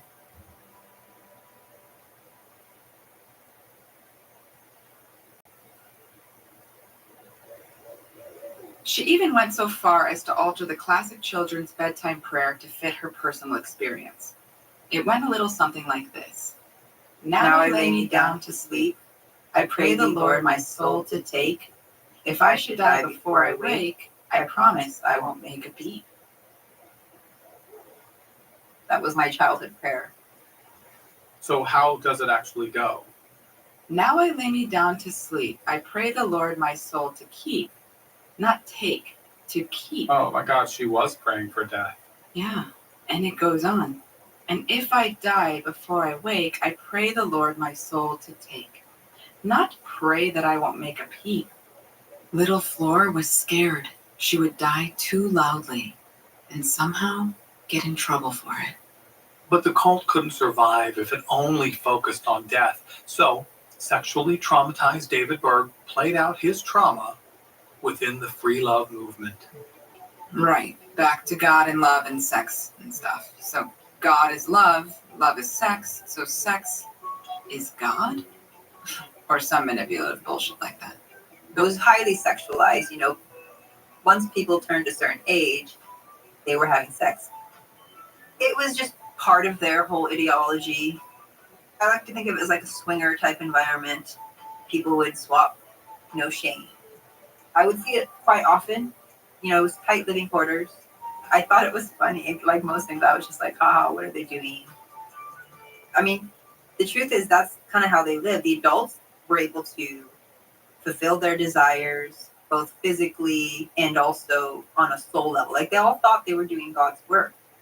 Well, I guess on some level you kind of are, right? That must be the reason people scream, "Oh God," when they're doing the bone. Sure, Liz, but on a sober note, while sex was promoted, sexual abuse was rampant within the community. Because in cults, leaders set the tone for everyone else's behavior. And unfortunately, the man at the top of this shit pile experienced a lot of sexual trauma. He had some sexual repression. He was actually caught masturbating in church by his mother when he was very young. And his mother made him finish in front of the dad as punishment. Very, very traumatizing for a young boy. That was the beginning, I think, of his sexual demise. And as he got older, he had this very strong commitment to serve God, but this was very much in conflict with his sexual desire. One of his big pieces of dogma was that the way the church viewed sex in the body was wrong, and his solution to that was to try to sort of marry the two. He called it the law of love. Sex is a part of God's love. Yeah, it was just his own twisted, bizarre way of adopting Christianity into his own narcissistic goal. But it didn't stop with the inappropriate sex. See, David also had ideas about what constitutes family. In his maniacal thinking, the nuclear family wasn't the way human beings were supposed to live.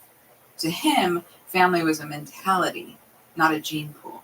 Father David tried to dissolve the family unit because he saw the family unit as an impediment to God's work. And so any type of family bond was very discouraged. We had to be in our groups. I had some sisters, but I think we would see them for an hour a day. Flora wasn't raised by her parents alone. In fact, she was raised by all the adults in the commune. And considering the large number in her nuclear family, they were rarely together. So when they were, it was extra special for Flora. We would renew our visas I think it was 3 to 6 months. We had to leave the country and come back in.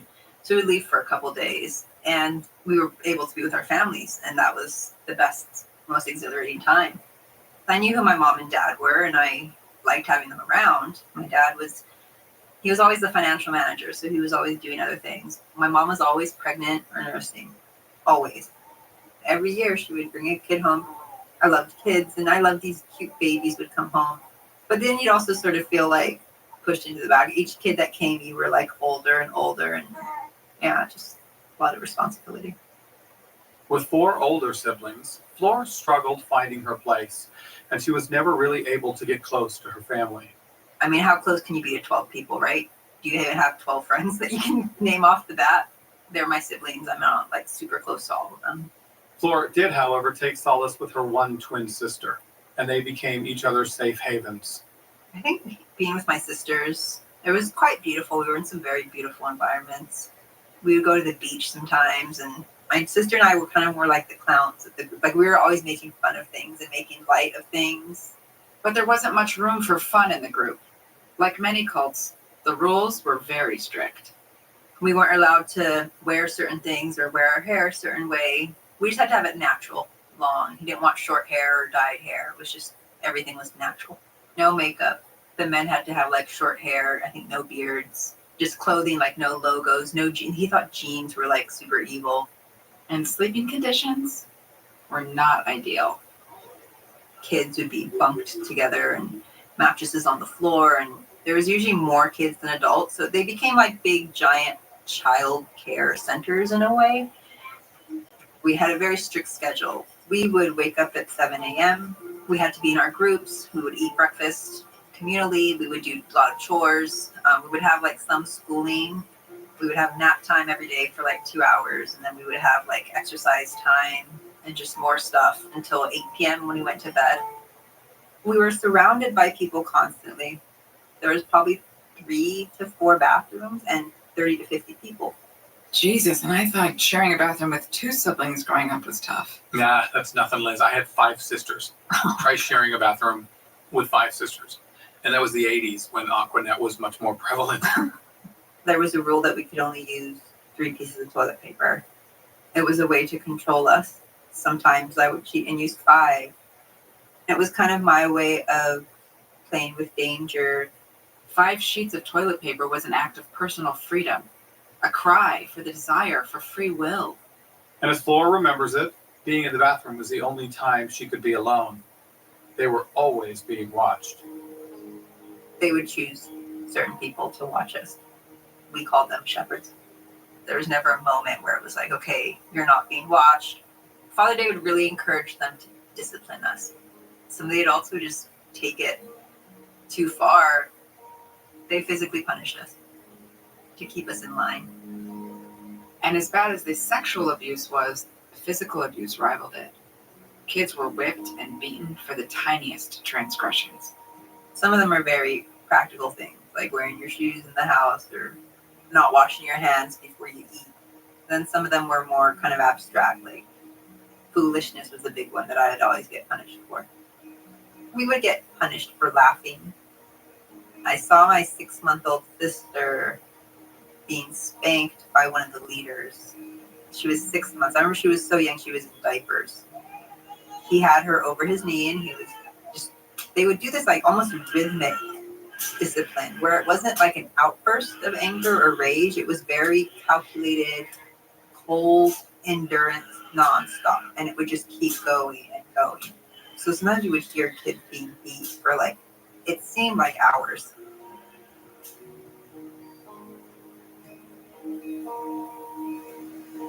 I don't remember the first time, but I do remember being a kid and just, it was this gut maternal instinct that kind of kicked in and was like, something's wrong. I didn't know what was wrong, but something was wrong. The adults were much more in line because they all wanted to be there. They followed the rules. They didn't need to get punished. It was the kids because we obviously didn't join it. And there was a threat that any time we could question things. So they were constantly trying to keep us, in line. We didn't have any agency. We weren't allowed to like ask questions about things. We weren't really allowed to express ourselves or our fears or anything because it would sound like we were doubting. It was like, oh, you're questioning something. Father David says this is the law. Don't question it.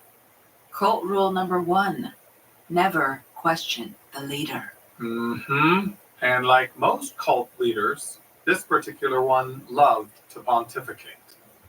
There were thousands of letters that Father David sent out. Little stories, dreams, anecdotes, prophecies, verses, anything he would say basically was just typed out. These were known as Mo's letters, and Mr. David Berg would write them while in hiding and then send them to his followers across the globe. I remember they would come out probably on a weekly basis. He wrote thousands of letters, had a whole art team creating these posters of heaven, drawing up sketches of his dreams. It was a lot of self-improvement rhetoric. It was like how to be a better person and basically how bad we were. Here's an excerpt from one of Mo's letters titled, Squeeze, Don't Jerk. No. Squeeze, don't jerk. You just made that up. I didn't. I really wish I did, but I didn't. Okay, I'm going to read it now. Cue the hypnotic music. God is hardly ever in a hurry. It takes some time to make a baby, a flower, a tree, a sunset, or even a blade of grass. Speed kills, haste makes waste. Patience takes faith. If you're in a hurry, you miss things, lose things, forget things, and wear out quickly. You live it up, but you might not be able to live it down. What? That is just fortune cookie mumbo jumbo. Yes, cult leader Amphigory, completely. It's gobbledygook. It goes on, Tyler. Please, give me more. Yeah, you're welcome. Mm-hmm. More weird music here. In the Army, we had targets that moved, or were there just for a moment and then disappeared. Some of the boys were in such a hurry to shoot for fear it would disappear. They missed it altogether. But I waited until I was sure I could hit the bullseye and made sharpshooter. Some were in such a hurry they got so excited their rifles waved around and they jerked the trigger. So quickly it jerked the whole rifle and caused them to miss the mark. I took time to rest my elbow firmly, hold my rifle securely, aim accurately, and squeeze the trigger slowly. Squeeze. Don't jerk. Touchdown! Or you'll miss something. There it is. Confounding bullshit mixed with masturbatory innuendo. I just got dumber reading that. Yeah. I think we're all a little bit dumber, Liz. Thanks. Father David, a part of his agenda was dealing with whatever he was dealing with, but instead of dealing with it, he would just make all of us deal with it. And poor Flora was forced to ingest his verbal diarrhea as part of her school curriculum. Yummy. So most of our educational diet was Father David's teachings in the Bible, basically. I was taught like to read and write and everything, but it was basic history and math and reading and social sciences. But yeah, they had these like big, they were called super workbooks, and we would go through them and it was basically like going through a grade. So I think I went through Big 4 or something like that. When we sat for like school, it wasn't just school, it was almost like a meditation. So we had to like be fully alert, we had to be listening, we could not be distracted in any way. If we were distracted, we were wrong, and then we'd get punished. But Flora didn't have the time to worry about the severity of the punishment. Because the world was ending, we had this mission to do. And true to his anti-capitalistic rantings, David was successful at convincing members of the family to live, well, like vagrants. We had nothing. Making money was not on the high end of the priority list. And Father David convinced all his followers they didn't need jobs. And we were taught that the less we had, the more God loved us. One pair of flip-flops, 2 shorts, 2 shirts. That was pretty much it. They would find ways to basically get everything for free. People would, from the goodness of their hearts, help us. Because we had no money. So all the food we had was free. For Flora, begging didn't come without its emotional consequences. There are certain things, just as a human, you can't deny. And one of those is shame. I would have these moments of shame, like where I would be out in public. I wouldn't even be doing anything. I'd just be standing there kind of like as part of this team that was trying to get free stuff. And I just remember feeling really shameful about it. But Flora's family didn't just rely on traditional begging. They would entertain. We would go out street busking, going out on the street and singing. We would go to like department stores and sing. Since many members of Children of God were musically inclined or performers at heart, they capitalized on that. That's correct. In fact, Joaquin Phoenix and his siblings grew up in the Children of God, as well as Rose McGowan. My dad would always say they were very vaudeville, very much a performance group. In fact, there were like actual singing groups, so they would go out and perform, and then they would sell tickets or sell the media that we had. There was a lot of like music, people like would sing and dance. There was like a happy undertone to it. But Flora, well, sadly, she wasn't really a fan. I hated it. It was always super awkward. But there were fun moments as well. We had a lot of dress-up nights, I remember. That was like our fun thing. They were really heavy on like acting skits. Some of the skits were just to like push Father David's dogma. So a lot of his dogma was built on guilt. Sometimes they'd be funny and it'd be like, haha, in the middle of mealtime with 50 people sitting around eating, and all of a sudden he'd also break out in a skit. And it would be really funny and everyone would laugh. But other times, these moments of fun would turn into moments of terror. Sometimes these skits would turn into these drills to prepare us. I do remember, I think it was mealtime, and then all of a sudden these adults dressed in black, head to toe, with like helmets on so you couldn't see who they were, and they had like fake guns. I don't even know how they got these guns. They came in and pretended like they were coming to raid us, and then at some point they pretend to shoot us. We would pretend to die, and pretend to go to heaven and all that. I literally went to bed every night bracing myself for an invasion and, to be killed, basically.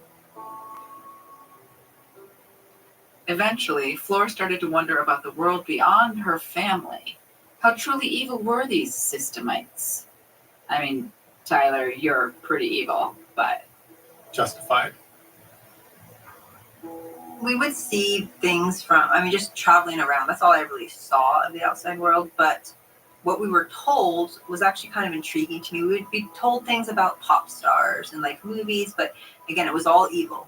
Everything that was outside was evil. And I do remember kind of being intrigued by it. I was kind of like, who is this Madonna figure they talk about? Or like Michael Jackson or whatever. And it just made me want it more. Like I wanted to wear jeans and I wanted to style my hair a certain way.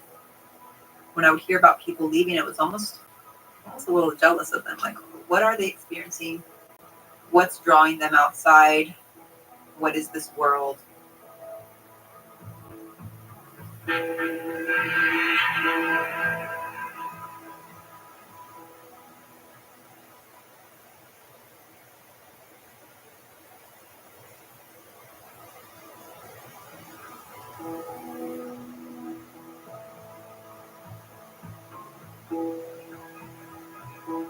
Okay, so we are now in the year of 1994.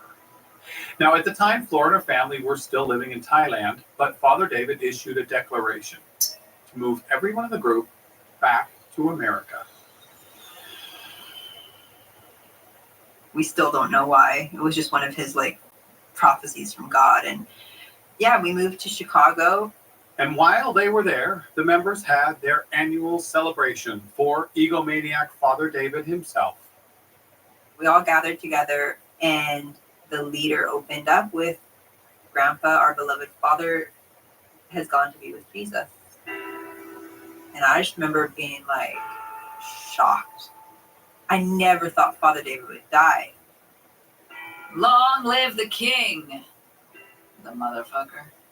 He died from unknown causes. No one knows the truth. He just got sick and he died. Father David was 75 years old and had been in hiding since 1971. It's said that he died in his sleep from old age. And now with no leader, Flora's family had a chance to break out. But it wouldn't be easy. It was kind of sad, actually. It's like everyone was on their own with really no experience in making their own decisions because they had given up their power of will and reasoning and critical thinking. We had no money, no education, no job. Still at this point, I think I owned 2 pairs of pants and 2 sweaters. That was it. And this was in the dead cold of winter in Chicago. We would go singing during Christmas. That was one of the ways we would make money, and it would be freezing cold. We weren't necessarily doing God's work anymore. We were just surviving, and barely at that. Being from Chicago, I feel for her. The winters are brutal. So, Flora's family did what I did years ago and moved from the Windy City to the Golden State. And then my aunt, who lived out in California, she'd, come out to California. At least it's easier. It's an easier life out here. Easier, debatable. Warmer, definitely. So Flora's family moved west, but the biggest concern was, how were they going to survive? We found different ways to make money. One way was actually the group encouraged everyone to become clowns. So it was another performance thing. So actually I worked as a clown. We did parties. We would just go to public places and, do balloons and face painting and all that stuff. Full gear, wig, face, outfit, everything. It was pretty good money. But even though they moved and David was now dead, her family was still in the cult. When we were young, there was this excitement to it. And there was this common goal that we were doing something. We were saving the world. But now it was just no one knew what to do. And we had alone time. We had time to kind of sit and percolate with our thoughts. And my sister just sort of called it. She was like, this is wrong and we need to basically get out. And that right there is the reason why cult leaders don't give their followers a great deal of alone time. Because critical thought can seep in. God forbid. We told our parents that we wanted to go to school. We wanted to be normal. And my dad, knowing us as well as he did, he said, okay, fine, we'll put you in school. This is when we were like 17, maybe. My sister and I, we would go to school. It was about 7 miles from our house. We didn't drive at the time, so we would have to walk. Public high school was social mayhem. We were obviously trying to like fit with the latest trends. We would like read magazines and like buy shoes and buy pants. Like I remember it became clear right away that I was gonna have to make up some story. Like even now, like telling people where I lived or where I'm from, it just made no sense. You know, I couldn't even find an explanation myself. I got good grades, but it was just not very good environment for me. I fell into some like drugs and drinking. We weren't prepared for the reality of the world, and then we were just dumped into it as teenagers. I think I did the absolute best that I could with it. But yeah, it was literally like a social experiment. I can only imagine the radical shift she experienced from living in this toxic, abusive, free love, quote, family to, well, regular life. I mean, high school is tough as it is for any kid, let alone somebody coming out of a cult. And so before long, it all just became too much for her. I kind of made a snap decision that I just wanted to like end everything. And because I had thought about it, I think I was just, it wasn't something I had to meditate over and really like, oh my God, I'm just like, oh, die.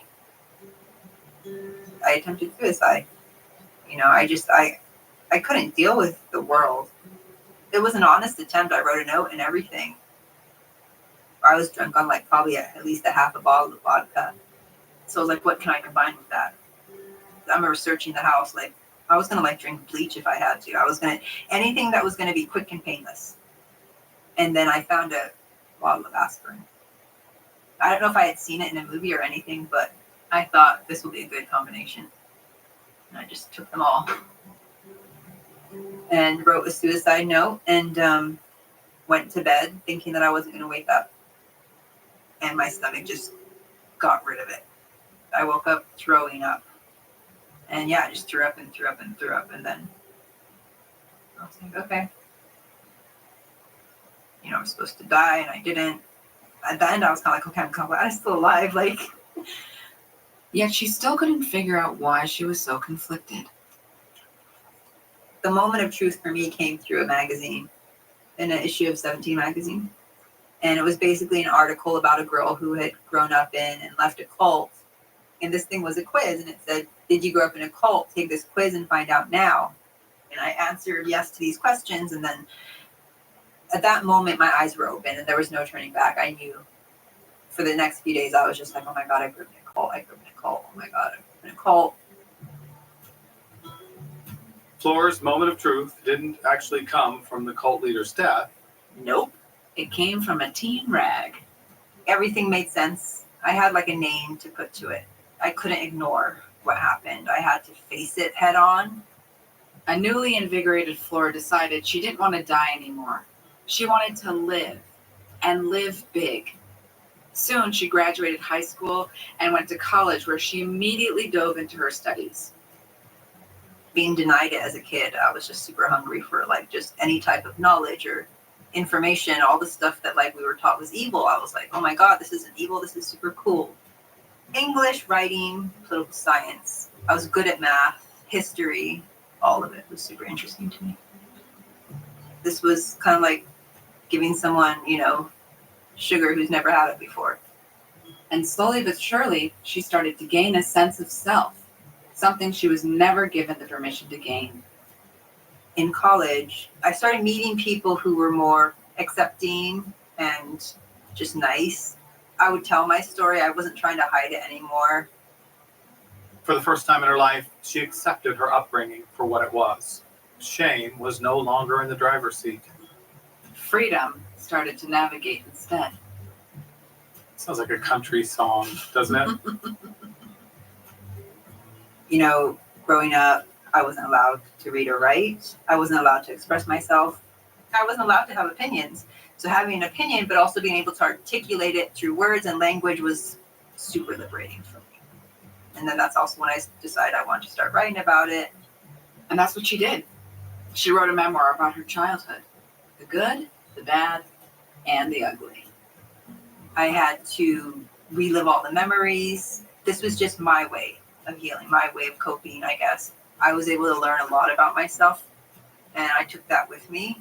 Even now, that power of thinking, making your decisions, which I always say is the only freedom we have as humans, is the ability to think. We really don't have any other control over anything else.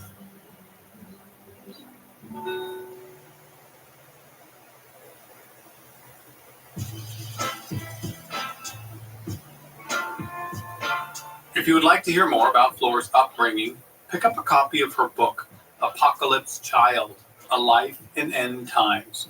It's harrowing, honest, and inspiring. So in summation, Liz, was Flora in a cult? I would say yes, Tyler. Definitely. Thank you so much for sharing your story with us, Flora. We really appreciate it.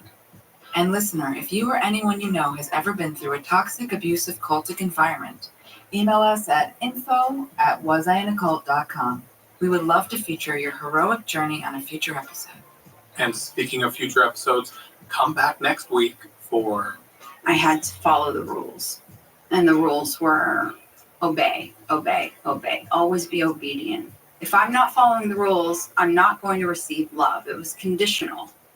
I was taught that the outside world was a scary place and that everybody was beneath us. I was always in fear. I never felt safe. Thanks everyone for listening. And remember, when your finger is on the trigger, Squeeze, don't jerk. Was I in a Cult is story produced and written by me, Liz Iacuzzi. And me, Tyler Meeson. Executive producer is Maya Cole Howard. Supervising producer, Catherine Burt Canton. Audio editor is Chandler Mays. And additional story producer, Ari Basile.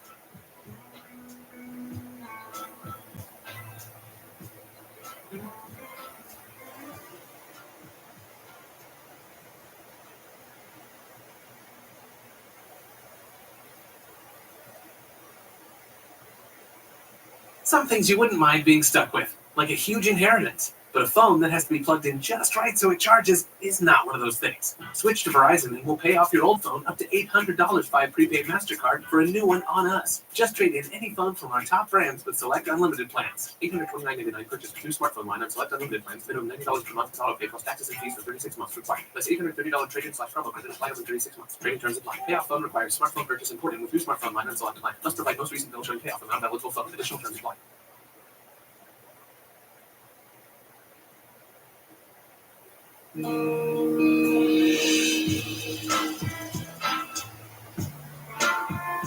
Welcome to Was I in a Cult?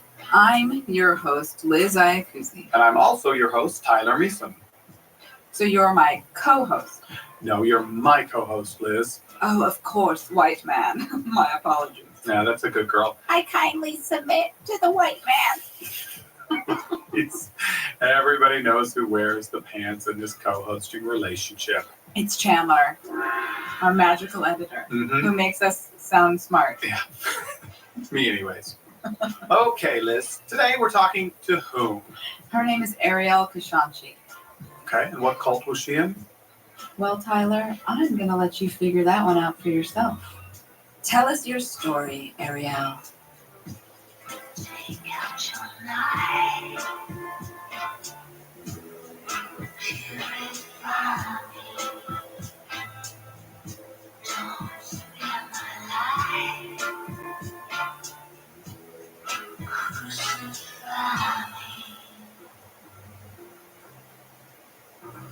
me. My name is Ariel Kashanchi. I am a stand-up comedian and writer in Los Angeles. I'm very funny. I'm funny because of my trauma. My parents they gave me all the tools I needed to be successful in entertainment. They gave me a terrible backstory that's interesting. It was almost like growing up in a reality show. My family is Persian Jewish. I was born in Iran between 1978 to 82.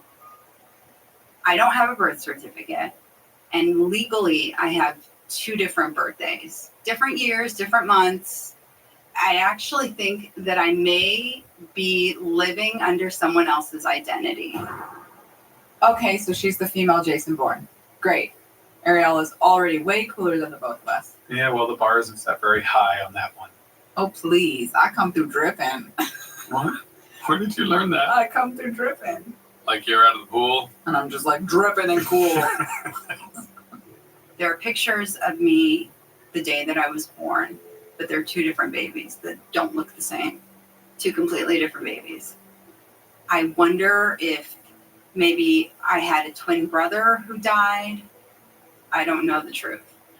Ariel is not even my real name. I renamed myself. My first name is Azada, which means freedom, which is kind of ironic because I never had any. Okay, so she was in some kind of Persian Jewish cult in Iran. Patience, Tyler. Patience. In Iran, my grandfather was second in command to the Communist Party, and we had to leave the country. And so we escaped Iran in the middle of the night on horseback. 3 days on horseback through ravines. I was 18 months old when we left. I was a baby. That's how everything started for me. I'm a political refugee. Ah, so it was a communist cult, like the Persian equivalent of a Stalin regime. You don't know what the word patience means, do you? You just don't really get it, do you? Just tell me. Tyler, let's just say it's not your typical cult. I was 2 years old. My mother would take cotton balls, dip them in hydrogen peroxide, run it through my hair, put me in the sun for hours. So I had this waist-length curly hair that was being bleached, this weird orange color. I hated it. And it was just like that was part of life. I had to suck it up and go lay in the sun with the peroxide, let my eyes burn, let my scalp burn until my hair was sufficiently blonde. I think that my mother saw me more as a toy that was given to her as opposed to a human life that she was responsible for. And like many fake blondes before her, present company included, Ariel and her family moved to Los Angeles when she was still a child. Ah, so it's an LA-based cult. I guess you could say that. At this point, Ariel had a little sister as well. There's 4 of us living in a 1-bedroom. My parents would sleep on a bed, and my sister and I would sleep on the floor in their bedroom. Oof, so her entire family shared 1 bedroom. In Van Nuys, California, no less. My parents told me that they changed my birthday so that I could start school sooner. It's the only existence that I know, being a child that's lying about their age. All right, so she was forced to share a bedroom with her parents. She doesn't know her real birthday. Thinks perhaps she's been living under someone else's identity her whole life, and also she's forced to lie about her age. So when exactly does she get sucked into this cult? A washed pot never boils, Tyler. I don't know if that cliche is actually true. I think if you watch it, it never boils. No, it does. Science says it actually will boil at some point, so that doesn't really work. Stop mansplaining me. My mother was a liar. She used to do this thing. My sister and I would be playing with our toys, and all of a sudden, my mother would pretend to drop dead. She would literally pretend to fall, close her eyes, not speak, hold her breath, and wouldn't move. We knew how to call 911. She waited till we got on the phone, and then she would open her eyes and say, I was just taking a nap. Ooh, a little sociopathic, wouldn't you say? And her father wasn't much better. He's really dumb. He's not articulate. He's openly a pervert. He would ogle women in front of us. It was disgusting. All right, enough backstory and setup, please, Liz. Can we get to the cult part already? Oh, but Tyler, we're already there. I had to follow the rules. And the rules were obey, obey, obey. Always be obedient. I always thought that following every rule precisely, rules that my mother gave me, not rules from the outside world, that would make me lovable. If I'm not following the rules, I'm not going to receive love. It was conditional. I was taught that the outside world was a scary place and that everybody was beneath us. I was always in fear. I never felt safe. There was a lot of gaslighting. So I just learned to not trust myself. I learned to not trust my memories. I learned to just only believe what my mother said, even though I knew she was a liar. She always wanted me to feel guilty. So I grew up with that guilt. And then I was always looking for validation from her. No way. The cult was her actual family. And her mother, the leader. That was my cult leader. Cults are not limited to religious movements or political groups or self-help organizations. And once you understand the psychology of what constitutes the making of a cult, You'd realize that cults are way more ubiquitous than we ever imagined. They're everywhere. there's one behind you now. You open your underwear drawer and you make joining a fucking cult, okay? Don't pick up the mail because you will be in a cult. It wasn't a traditional cult, but if there was brainwashing, there was isolation, there was manipulation and mind games. My mother was the leader of the cult. My father was he was her right-hand man, another cult member that would go along with it. And what exactly he would just go along with, well, it leaves you at a loss for words.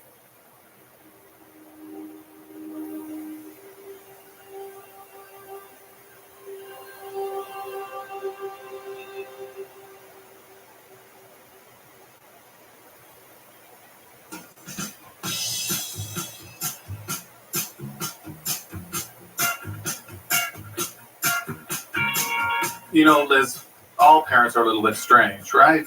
For sure. I mean, my dad wears earplugs to dinner and pronounces vegetable phonetically and comfortable phonetically. He also says, at any rate, whenever he tells a story. So, yes. It's pedestrian strange. That's probably C- strange for parents. But Ariel's parents weren't just odd. They were dangerous. I went through life being raised by two people that I could not trust. And that mistrust followed her straight into adulthood. I don't trust anyone. With every interaction, with everyone I meet, I'm trying to figure out what the agenda is. It's exhausting. And being in the entertainment industry, that really makes it even worse. It really attracts a lot of narcissists and just gross people overall. Like us, Tyler. Guilty. Well, less the narcissistic part and more just the gross part. Oh. Well, you, anyway. Well, thanks, Liz. Hey, do you think our audience knows that we just hate each other? Yes. Yes. Yeah. We would sometimes have family that moved from Israel and they would stay with us for months at a time. So it was a lot of people in a one-bedroom apartment in Van Nuys. When other people were there, it was fun. My parents had to behave. When they weren't behaving, they would abuse us. Every form of abuse. Physical, sexual, emotional, everything. Wow. Yeah. So fucked. The physical abuse got really bad. They had a horsewhip. And when one of us would misbehave, it was the horsewhip. And at one point, one of us went to school and there were welts all over the body, and a social worker was called. I remember The social worker called on a Friday. They said, we're going to come on Monday morning to talk to you because we heard that there's been abuse with a horsewhip. A horsewhip. Jesus, that's intense. Mm-hmm. Did you know, Liz, that corporal punishment, such as spanking, is still a socially normative and legal punishment method in over 130 countries still today? We must have read the same article, Tyler. Yeah, I skimmed it. I just read the headline. Yeah, well, there are only 62 countries, not including the U.S., with a ban on corporal punishment. And about half of Americans reported spanking their children in the past year, and 1/3 in the past week. Despite the research linking the method to mental health issues and complications in a child's development. Kids who have been spanked are more likely to develop anxiety or depression disorders. And a recent study showed that physical punishment alters children's brain response in a similar way to more severe forms of maltreatment. But when you're just a kid, you're pretty much powerless to the will of your parents. And over the weekend, Ariel's parents threatened her and her sister by telling them they would be sent to an orphanage if they don't lie to the social worker come Monday. So when the social worker came, we had to protect our parents. I remember I said, no, they don't abuse it. I just, to make it sound more realistic, I had to like throw a joke in there. I said, no, they don't physically abuse me, but they lecture me a lot. Can you take them away for lecturing me? but the abuse kept happening, and it wasn't just physical.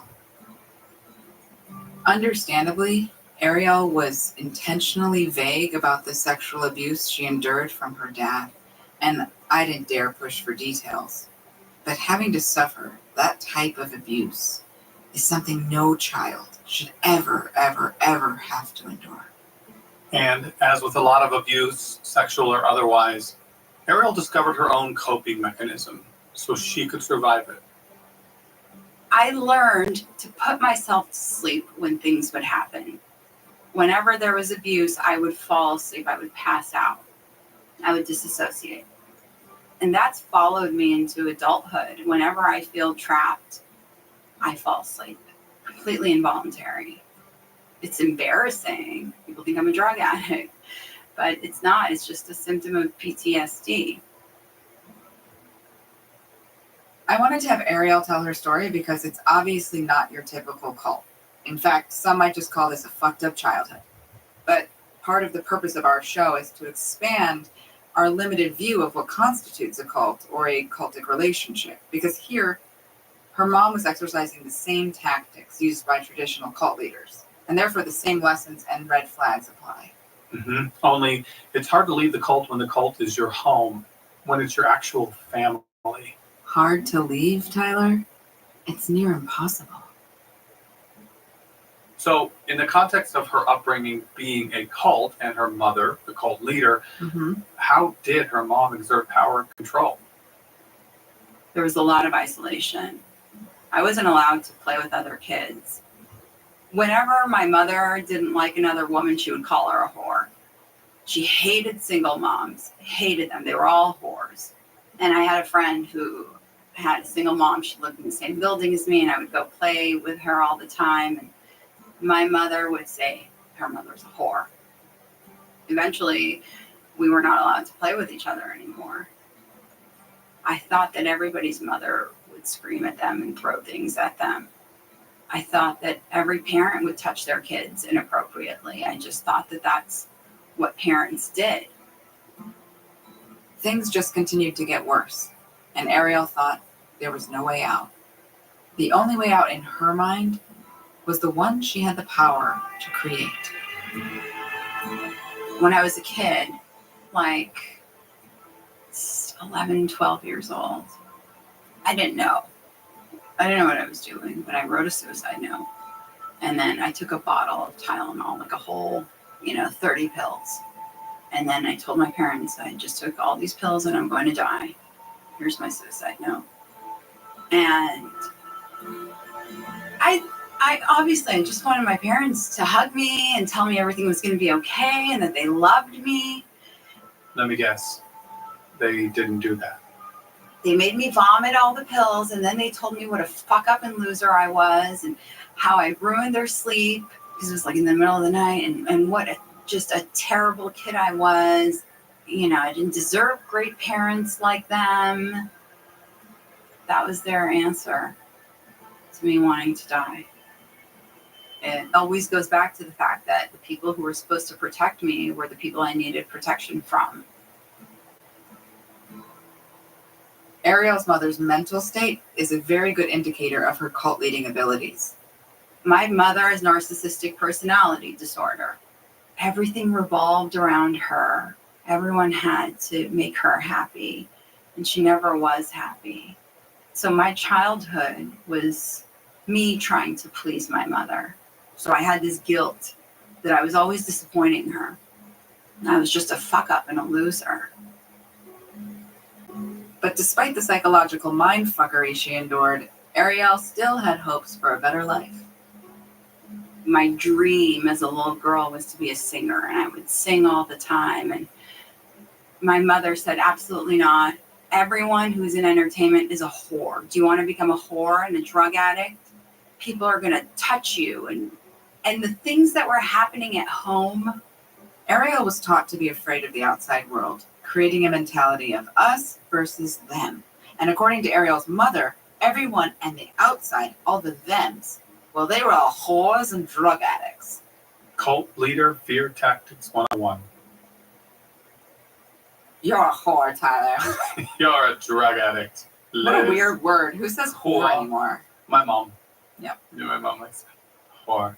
But intuition is sacred, Tyler. Mm-hmm. Even through the intense mind control and abuse, deep down, Ariel's gut sensed something was amiss. I would get a glimpse of what the real world looked like and know that what I was living was not the real world. But I was so scared. I was so afraid of what was out there because it's all whores and drug addicts. So I had to stay home.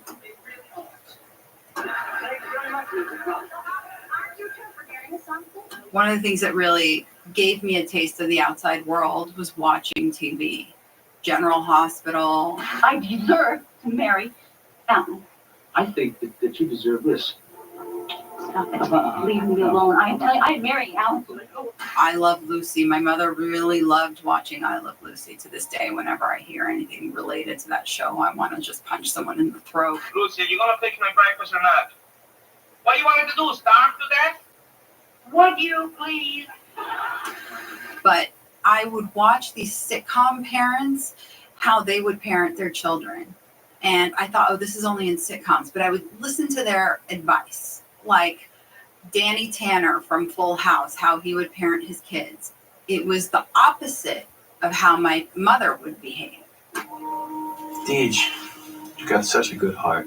You care about people. And that's why people care about you. And everybody who knows the real DJ thinks she's pretty terrific. Thanks, Dad. I love you. I love you too. That's why I want you to take care of yourself. I want you to promise me that you're going to eat healthy and exercise the right way. I promise. No more crash diets. Anything else you want to talk about? Yeah. Is dinner ready? I doubt Bob Saget ever imagined that playing DJ's dad would help someone like Ariel see the light. You know what? We should ask him. Agreed. Can we get Bob on the show? Come on, iHeart. Someone's got to know Bob. Someone has got to know Bob Saget. Who knows Bob Saget? We need Bob Saget now. Oh my God, I just got a text from Bob Saget. That was so fast. Oh my God. Hi, Bob. How are you? He said no, he won't be on the show. Yeah, he hates us. But real talk, Tyler. Liz? Shows like Full House, they jump-started critical thought for Ariel. All hail Uncle Jesse. And so I started to see the pattern. I thought, okay, whatever my mother does, I should do the opposite. And so as I started to get a little older, I knew that my mother would keep secrets. So I became very transparent. I would be very unfiltered. When something good would happen to someone and I would be happy for them, she would say, no, you need to be jealous. You should take that away from them. That was the opposite of what I learned from TV. One of the reasons cult leaders like to limit access to entertainment and media is that it depicts societal norms. For the same reason they tend to isolate their followers from people on the outside. I was in junior high and my friend came over and my mother was in a bad mood. She threw one of her fits. She would go into these histrionics and scream, "I wish you were not my daughter. I wish I never had you," things like that. So she was throwing things. Me and my friend were hiding in my bedroom from her. I was crying. And I remember she said to me, "I know you told me how bad it was here, but this is really bad. I'm so sorry that you have to live with these people." I thought, okay, something's not right.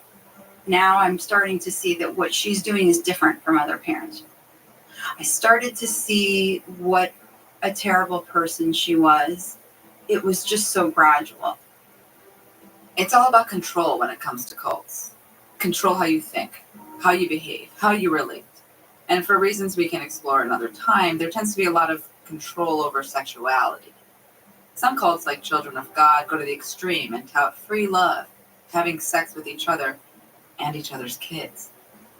But many other cults go in the opposite direction and limit sex.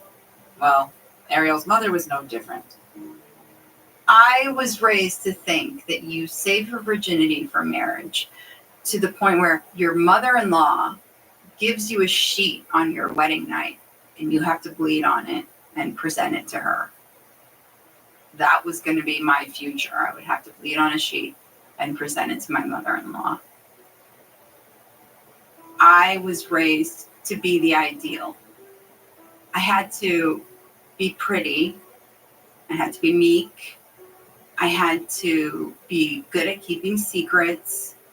And then eventually some rich man would come and make me his wife. Cue any Disney theme song here.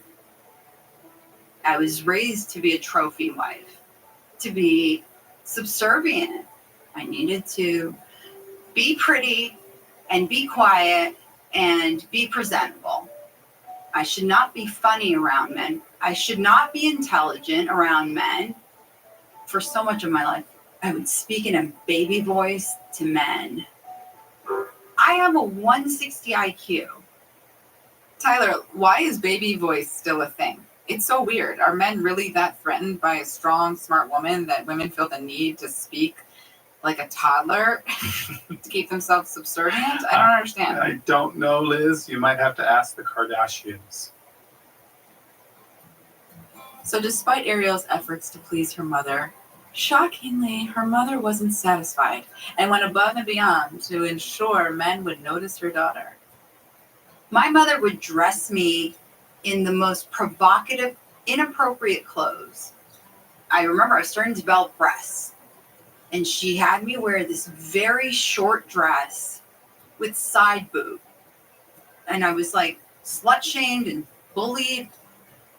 It's kind of weird that she wanted her to be a whore, but then warned her against whores. But warned her against whores. That is some really conflicting Yeah, it is. speak right there. Guys used to throw pennies at me. They would call me a whore and throw pennies at me. Meanwhile, her parents would drug Ariel and continue the abuse. And when she would try to discuss the sexual abuse that her father committed, her mother would have nothing to do with it. When I would bring it up, she would convince me that I was dreaming, that I had imagined it. She was an accessory to the crime. She wasn't just complicit. She participated in the abuse. But for many years, despite everything she endured, Ariel still held out hope that one day her mom would just be a mom. I had an abortion when I was 21. It was devastating. It was terrible. And, I already hated myself, and this made me hate myself even more. And so I thought, okay, my mother will maybe comfort me. So I told her about it, crying, and she was like, "You are a fuck up, and you ruined my life." At this point, I had the wherewithal to say, "No, you idiot. you're supposed to act like a mother now. I am coming to you because I'm in pain and I need you to be a mother. The only person I ever had to turn to was the person who was destroying my life. And despite her realizing all the problems with her upbringing, she still didn't know how to escape the cult of her mother. So once again, around 35 years old, she turned to the only solution she could think of. At the time, it felt like her only true way out. I tried to kill myself. I called my mother and I said, I can't do this anymore. If you don't come and take me to the hospital right now, I'm going to kill myself. So my mother came over. Even when she hugged me, it felt so weird. It felt so wrong. And then she started talking about herself. And I said to her, I was like, I need you to be a mother right now. She made fun of me. She was like, what do you think, I'm being a dad? What am I doing? And I said, you're talking about yourself. I want to die. And then she got bored. She was like, well, let's go to lunch. And I was like, I want to die. And then she just left because she was bored. But then a friend called, right at the perfect moment, and talked Ariel off the ledge. Fortunately, this disillusioned experience created a shift for Ariel, as the path towards healing slowly crept into view.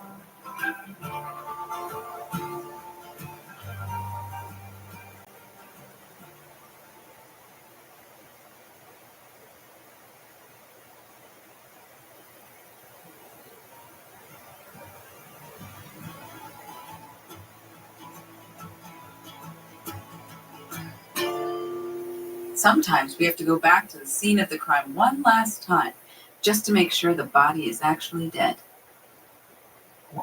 That is not, what is that? That's not a thing, Liz. That's, you just try to invent a cliche, comparable. You can't invent a cliche.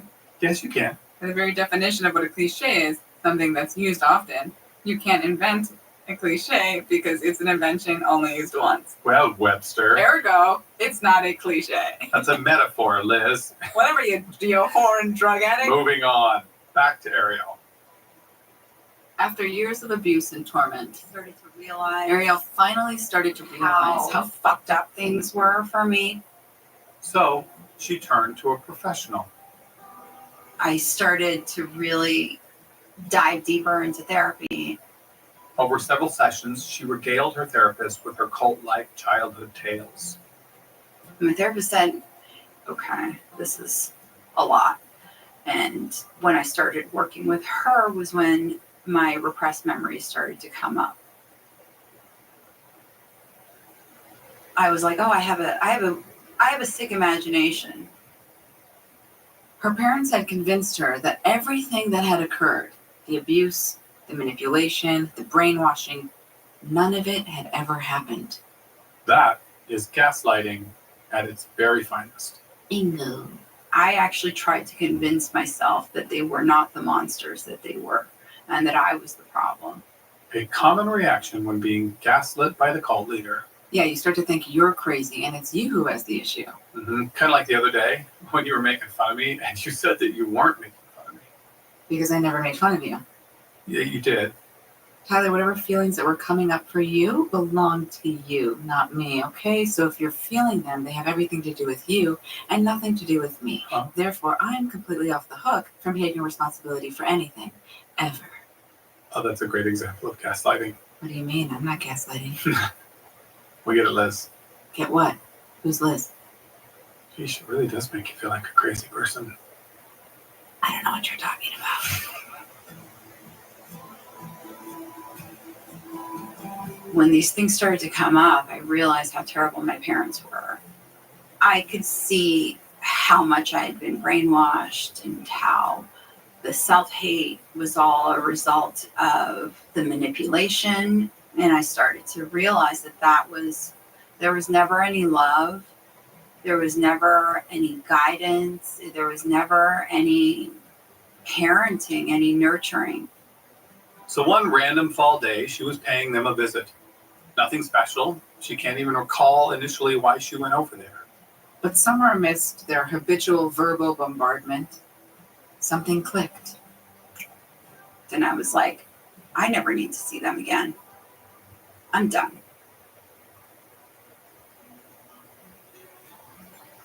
In that moment, she realized that her happiness, her freedom, was worth losing her parents, the only people on earth whose job was to love and protect her.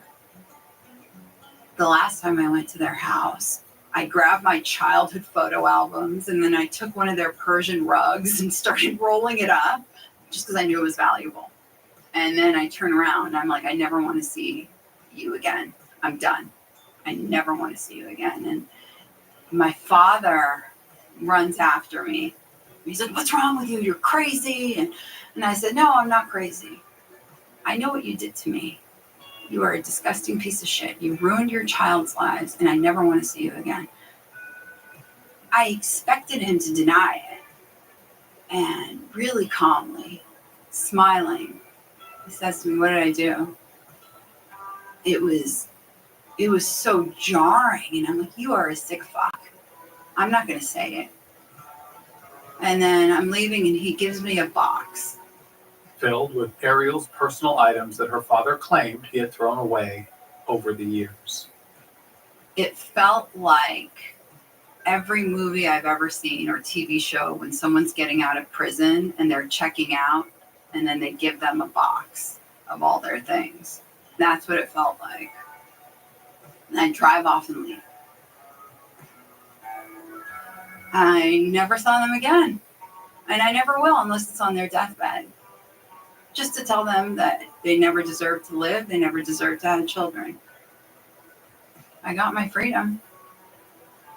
I was able to leave the cult of my mother.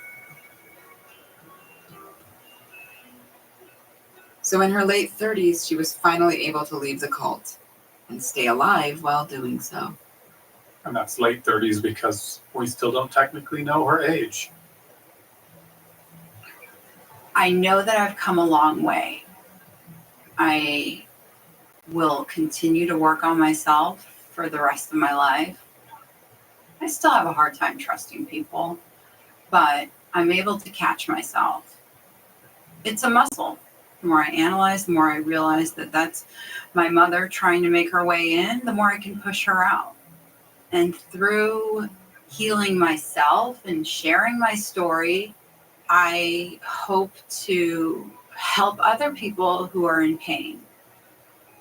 If I can leave this cult, if I can reprogram my brain, if I can live a happy life, anyone can. I really believe that.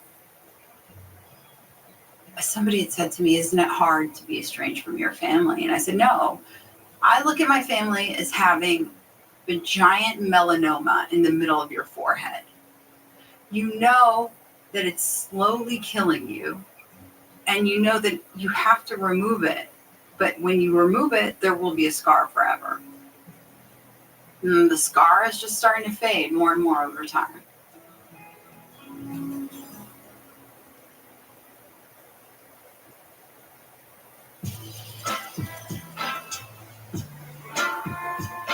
Thank you, Ariel, for sharing your story so vulnerably with us. Yes, thank you, Ariel. And if you or anyone you know has experienced a cultic environment or relationship, please email us at cults@iheartmedia.com. That's cults@iheartmedia.com. Or you can call us because we have a hotline at 1-800-CULTISH.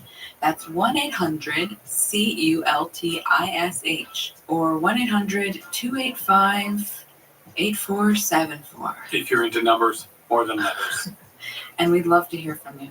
And if you're interested in helping make corporal punishment illegal in the United States, visit endcorporalpunishment.org or endhitting.org or end-violence.org to learn more.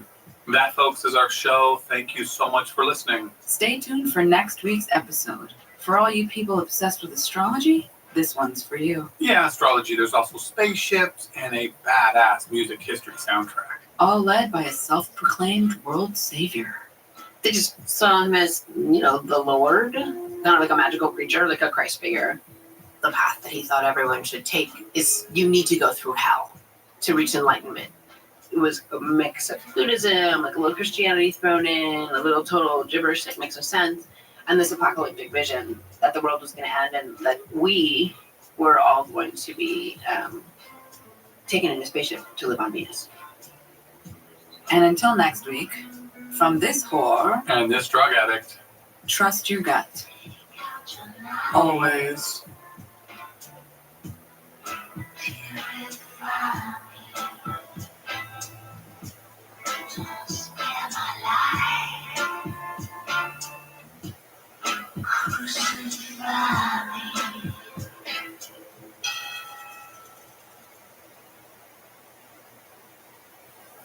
Hey, it's a stick up. Give me all your fucking money. I ain't giving you back, you hairy little dog.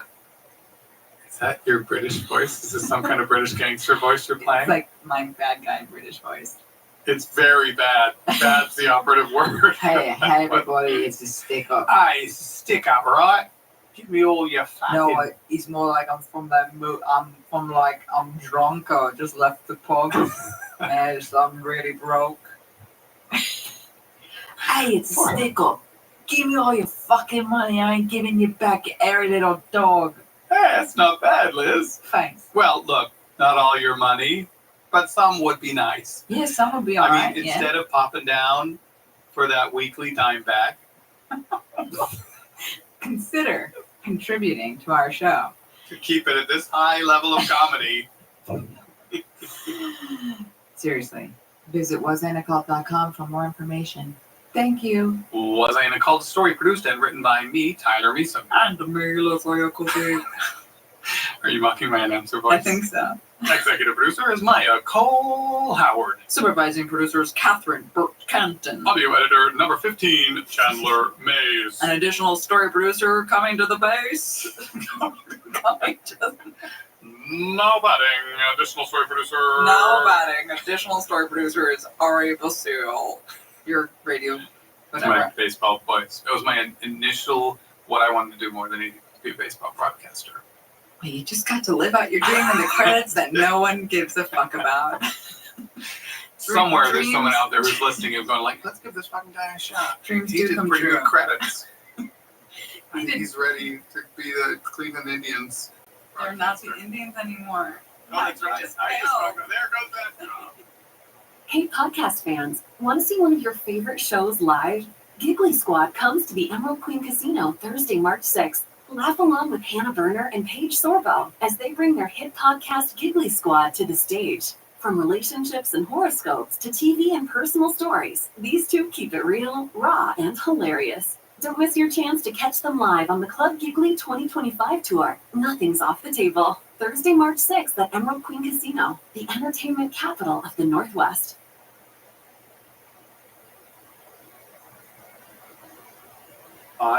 Like myself, why are you still paying insane amounts of money every month for wireless? Yeah, I'm looking at you. Switching to Mint Mobile is the easiest way to save this year. As the first company to sell premium wireless services online only, Mint Mobile lets you maximize your savings with plans starting at $15 a month when you purchase the 3-month plan. And look, I love saving money. I am a coupon clipper.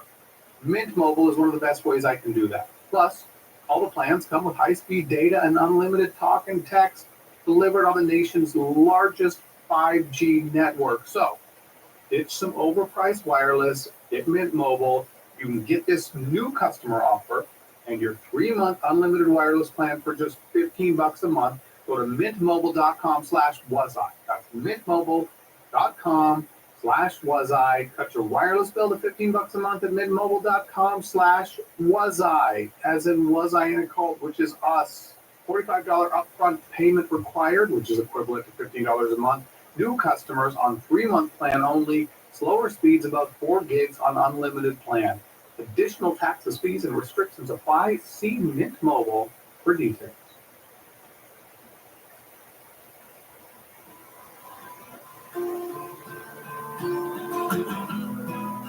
It's July 25th, 1965, a seminal day in music history. The audience at the Newport Folk Festival eagerly awaited their headliner, Bob Dylan. Now, Dylan had played this festival in prior years. I miss the time I man play a song for me. In that jingle jangle money, I come follow you. But 1965 was different. With the popularity of the Beatles and the Rolling Stones, rock music was captivating the younger generation. But for the beatniks at Newport, folk music was still king. And after 4 days of artists strumming their acoustic peace and love ditties, out walks Mr. Dylan. In his hand was not his usual acoustic guitar. It was a gleaming, auburn-colored Fender Stratocaster electric guitar. Some refer to this moment as the night Bob Dylan went electric. His first song, Maggie's Farm. I don't work on Maggie's farm no more. And the crowd hated it. You don't play rock and roll at a folk festival, man. Dylan finishes Maggie's Farm to the taunts of 17,000 upset folkies, and then launches into Like a Rolling Stone. Once upon a time, you've been so fine. To the bucks a dime in your prime. Then you. And this time, The crowd hates it even more.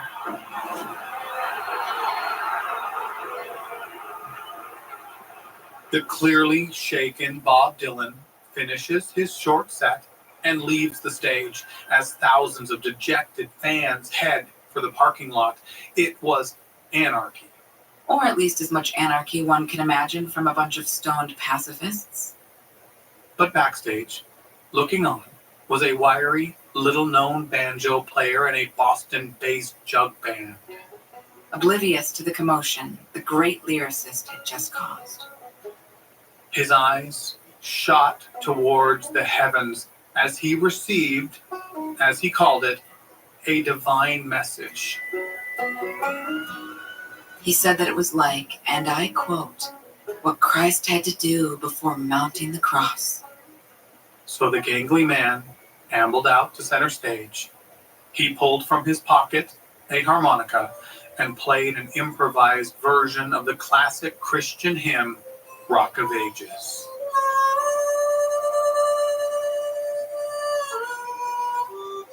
For 10 straight minutes.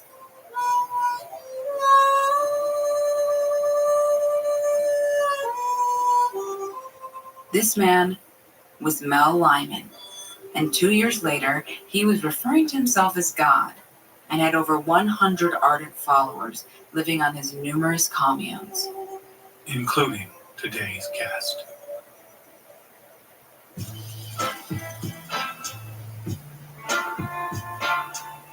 Welcome to Was I in a Cult? He's Tyler Meeson, and she's Liz Iacusi. And today we have... Who am I? I'm Guinevere Turner. I'm a screenwriter and an actor. And a regular old kind of writer. What's that called? A book writer.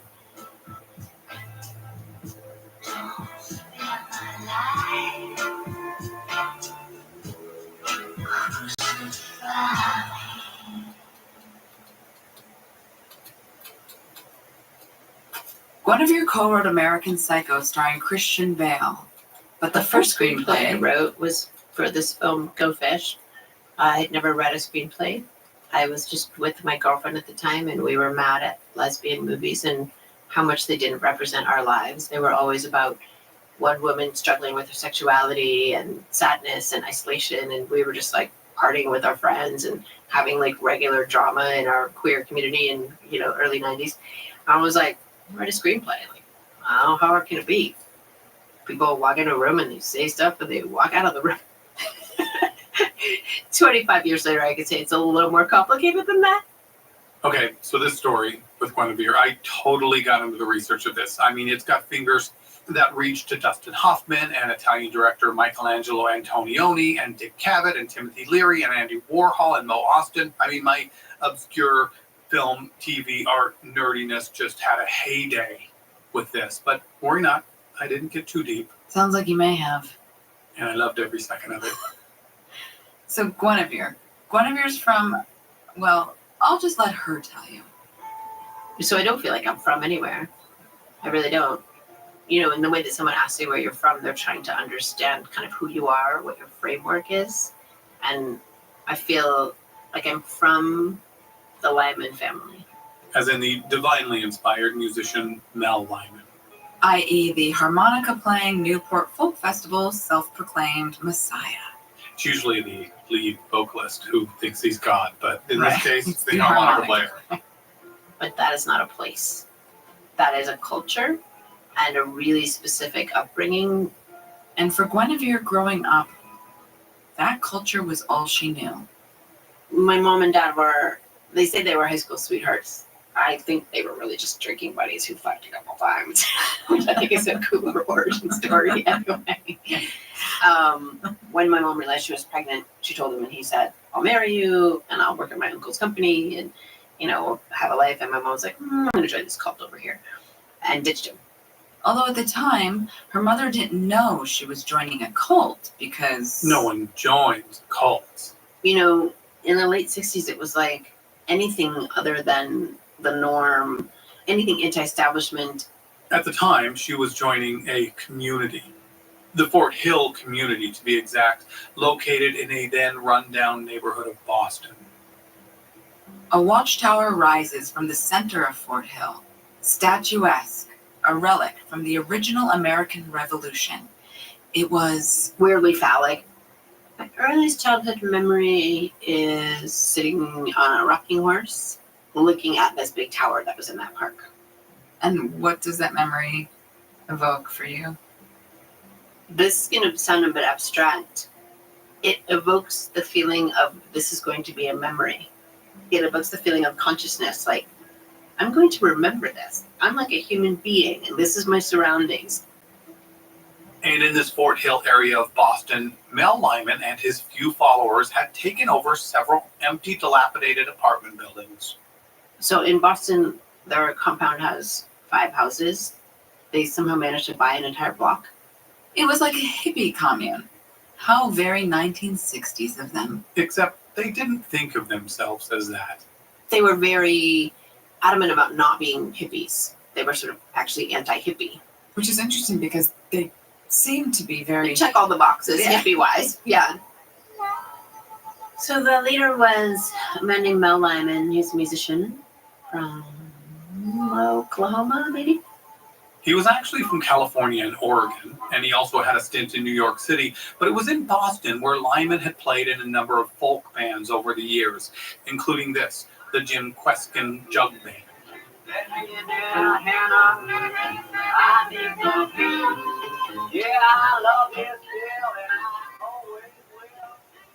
Here is Mel talking about why music is his chosen art form. See, we're trying to take like our understanding or our perception of truth and put it in a form so that you can hear it sensually, like with your ears, like a painter takes what he knows of the truth and puts it on canvas so that people can dig it in a sensual way with their eyes. And music happens to be, and here's the thing, that's all. Can you dig it? I can dig it. Are you digging it? I'm digging I'm it. digging it too. But after Lyman's existential experience at the Newport Folk Festival, He leaves the ever-thriving jug band world and writes a very modest book entitled Autobiography of a World Savior. So that kind of tells you a lot about him. He was talking about himself. Jesus, these cult leaders are so predictable. yes, the not at all bestseller has one whole review on Goodreads.com. It was probably him. From the grave. Somebody love me, goddammit. The opening page of this says, inspired by Uranus, translated through Mercury, presentation of Neptune, by special arrangement with Saturn, dedicated to you. This dude had a thing about planets. I mean, because of his music, I can imagine that a smaller groovy press would publish his book. And in addition to his book, the group published a very popular underground counterculture magazine Called Avatar, that they would just hand out for free in the streets. This magazine is actually what got Guinevere's mother initially interested in the group. She was handed one of these brightly colored hippie papers and shortly after Started working for their magazine. I don't think getting paid. I'm not sure. And then slowly just moved in with them, and that was her life. She really doesn't like to talk about it, so it's hard to get information out of her. In 1967, Avatar was labeled by a Boston municipal court as being, quote, obscene and was banned from being sold. In fact, many of the shops that did distribute the paper were also charged with distributing obscene literature. Mostly this was part of Cambridge Mayor Daniel Hayes' celebrated war on hippies. Mayor Hayes, what is your objection to the abundance of hippies in Cambridge? The basic objection I have is the amount of them and the fact that they're moving into our residential areas, causing a great deal of disturbance among our permanent residents. I know that they're influenced by drugs. There's no question about it in my mind. And as far as I'm concerned, they're sick. Despite the lawsuits, the Fort Hill Group eventually published 24 of these very unique papers. And guess what? Mel Lyman's face was often on the cover. And his writings on the inside. Like this. Clever, 1960, beat poetry. Take it away, Liz. I'm gonna burn down the world. I'm gonna tear everything that cannot stand alone. I'm gonna shove hope up your ass. I'm gonna turn ideals to shit. I'm gonna reduce everything that stands to rubble. And then I'm gonna burn that rubble. And then I'm gonna scatter the ashes. And then maybe somebody will be able to see something as it really is. Watch out. Oh, Liz, I can dig it. All you're missing is a beret and a smoking cigarette and a brick wall behind you, and you'd be a perfect 60s beat poet. Thank you, Tyler. I'm gonna shove hope up your ass now. I can use a little hope in my life, Liz. I hear when it's shoved up anally, It works. It Yeah, goes quicker through the transfers. blood Correct. system. Plus, it's less calories. Totally, who wants to eat hope? Moving on. Okay. So, with the help of the Avatar, Mel's group started to grow. And Mel, They just saw him as the Lord, a supreme being, kind of like a magical creature, like a Christ figure. He believed that he was God, and he called himself God, and his followers called him God. this is him talking with a reporter in 1968. A lot of people want to tell me that they're God too, it's all right. At least somebody wanted to be part of what I said I was. If people resent the fact, and people do, of one individual calling himself God, using that word, why do you think they resent it? Because they haven't the courage to call themselves that. And then live up to it. That's the hard part. His dogma was more twisted than some. The path that he thought everyone should take is something like this. You need to go through hell to reach enlightenment. It was a punishing philosophy. You have to suffer and you won't know what's happening and you need to feel the void. Perhaps surprisingly, his ideology was not Bible-based. It was a mix of Buddhism, like a little Christianity thrown in, a little total gibberish that makes no sense, and this apocalyptic vision that the world was going to end in 1976, and that we were all going to be taken in a spaceship to live on Venus. A UFO cult, some might say. Mel was likely inspired by LSD, of which the adults indulged in often. More on that later. As the Lyman family grew, they fixed up the dilapidated Fort Hill buildings they were living in and soon owned multiple structures.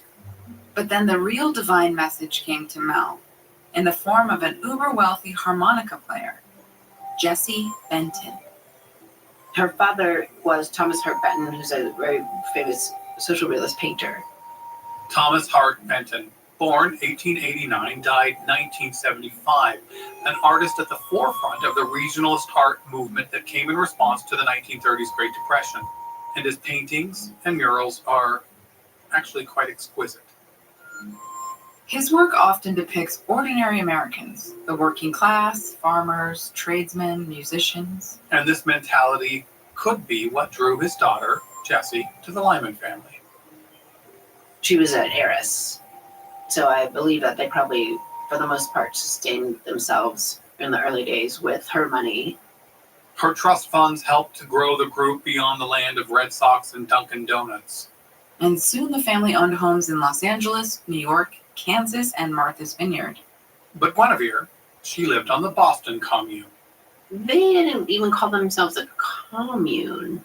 They called themselves the communities. And communal living was tight. I grew up with probably like 50 or 60 kids.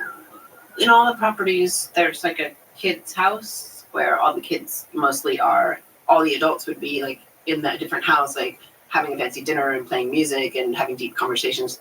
We were mostly not allowed to go into the adult houses. Or if we were, it was just to like clean it.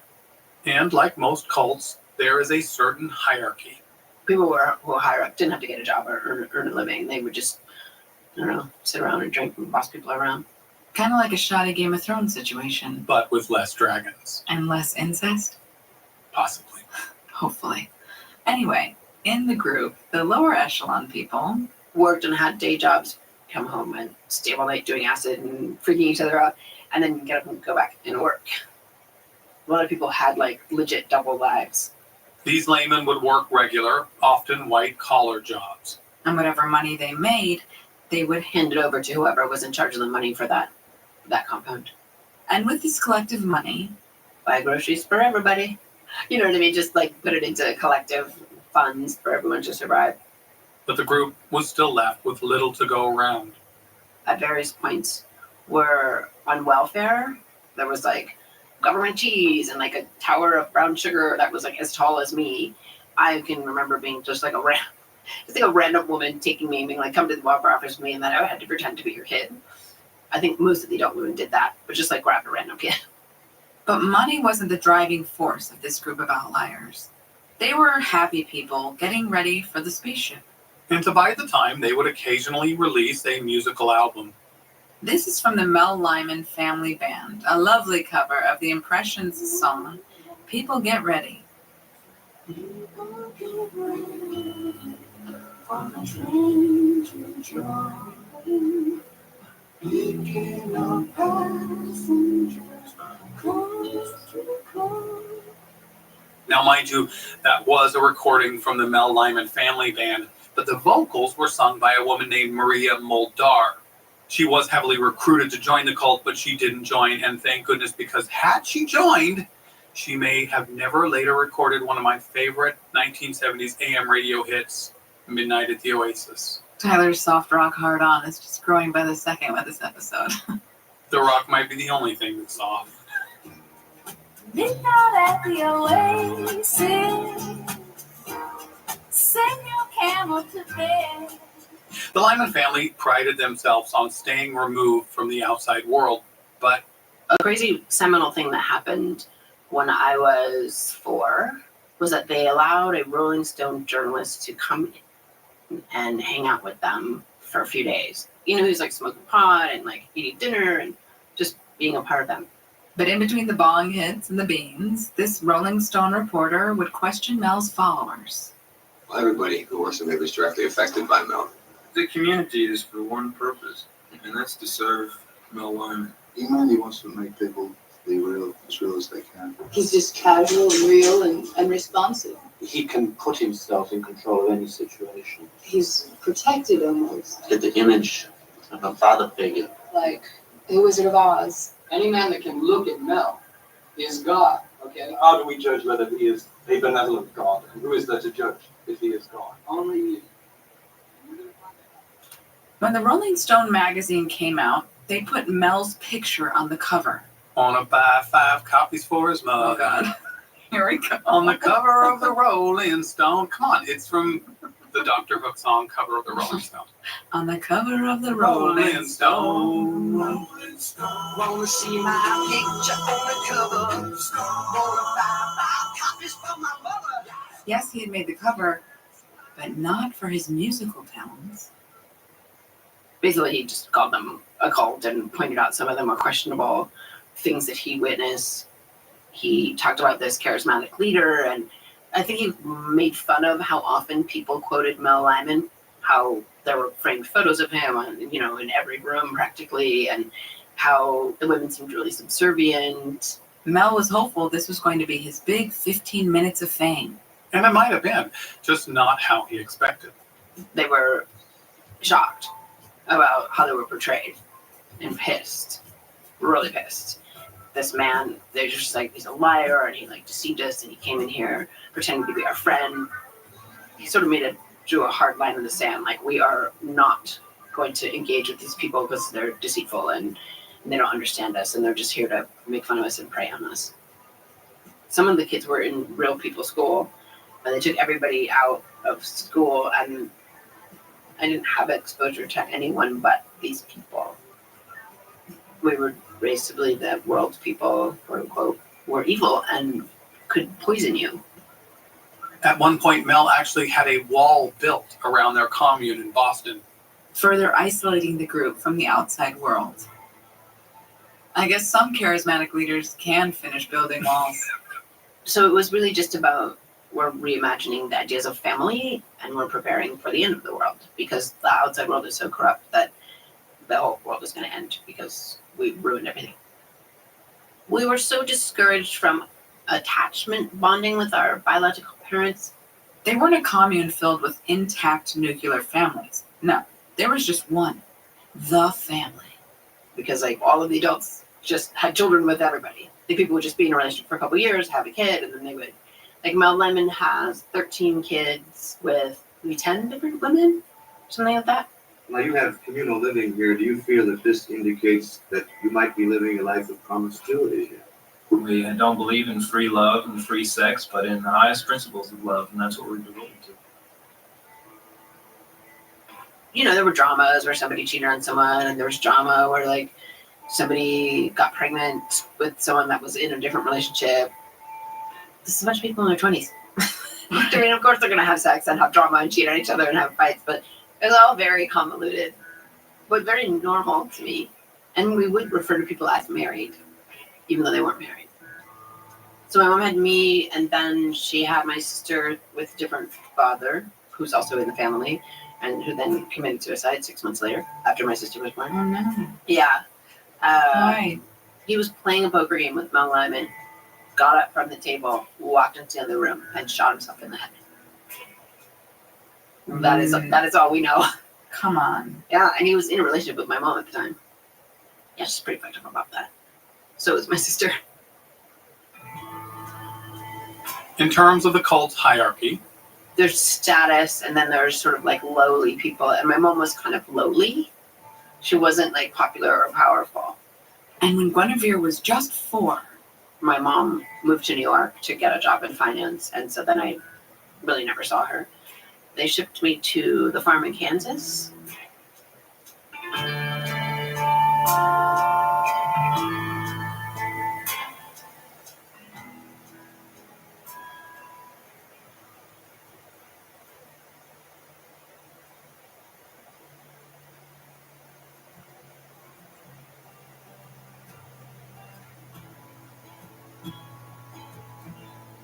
So now Guinevere is separated from her birth mother. Both still in the cult, her mother was working in New York, and 4-year-old Guinevere was sent to Kansas to work on the farm. Jesse's father, the painter Thomas Benton, had created a painting of a Kansas farmhouse, and he sold it for $42,000. And with the proceeds, he purchased an actual farm. A 280-acre farm in Marshall, Kansas. Life imitating art. The farm in Kansas, they were trying to be self-sustaining. So there was all kinds of crops and animals. They basically had a child labor workforce because, we would be in fields from early in the morning until it got too hot in the afternoon. Feeding goats, milking cows, brushing horses, feeding chickens, gathering eggs, plucking the headless chickens and pulling out their guts. Mulching the strawberry field, laundry, hanging laundry. I feel like half my childhood was hanging laundry and clotheslines, cleaning, vacuuming. Oh, I hated vacuuming. Those big houses and like you're little and it's like the rug would seem like it was 5,000 miles long and a lot of preserving things for winter. So jars and jars and jars of different things canned because they were really trying to only go to the store for toilet paper or whatever. So like a lot of our clothes were handmade. Just trying to create a way to recede as much from the real world as possible. There was like one huge giant bed that was built across the entire room with bunk beds on top of it, and we all slept there. There were probably like 20 kids in a room, but then there were always lots of babies. We were just like a pile of kids that didn't have any actual like parent, right? You know, so like no one person was just looking out for you. And those that were looking out, oh, they were quite young themselves. They were almost all like in their 20s. They were really young people who are making it up as they went along, and it's amazing that we all live. Well, I guess you could say that about any parents, right? Yeah, we all make it up as we go along. I have 2 kids. I don't know what the hell I'm doing. It was such a dangerous childhood. I mean, like, in general, I think in that era, you know, no seatbelts, secondhand smoke, like, that was everybody's experience of my generation or most people. But then it was extra, you know, knives, machines, axes, so much, like, tree climbing and just being gone in the woods for days and getting bit by snakes. There were wood-burning stoves. And as kids, we would play a game. We'd be chopping wood, and if you found, like, a really nice piece of cedar, you would say, "This is your heart," and you would put it on the chopping block, and then whoever's heart it was their job to grab it before the axe came down. We played it all the time, and then, you know, where the story's going to go is that eventually, like, a kid had all of these fingers, the upper half, chopped off with an axe. Normally, the family didn't believe in doctors, but in this particular instance, that kid went to the doctor. Thank God. They sent me out to go get the fingers and put them in a bag. Just another day's work on the farm. But it wasn't all work and severed finger collecting. Even though working in fields sounds hard, and it didn't feel like that. It felt like a time when we were all together as kids. When it was quitting time from the fields, we would all get to run and go to the creek. And it was really fun, and there was like a rock you could dive off of, and like that was like the best part of the day. And singing and playing instruments. This was really fun. Every single person played an instrument. You kind of had to. I played the banjo. There was like music all the time. I grew up singing like the Big Rock Candy Mountain. On the birds and the bees and the cigarette trees, the lemonade springs where the bluebird sings in the Big Rock Candy Mountain. And all of these old folk songs that are not attributed to anyone in particular. Bury Me Not on the Lone Prairie. With the coyotes howl and the wind blows free. Down in the Valley.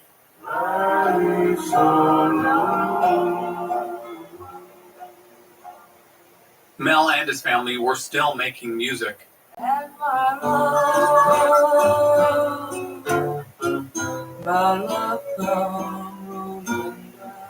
But in addition to making his own music, Mel would make tapes for his followers.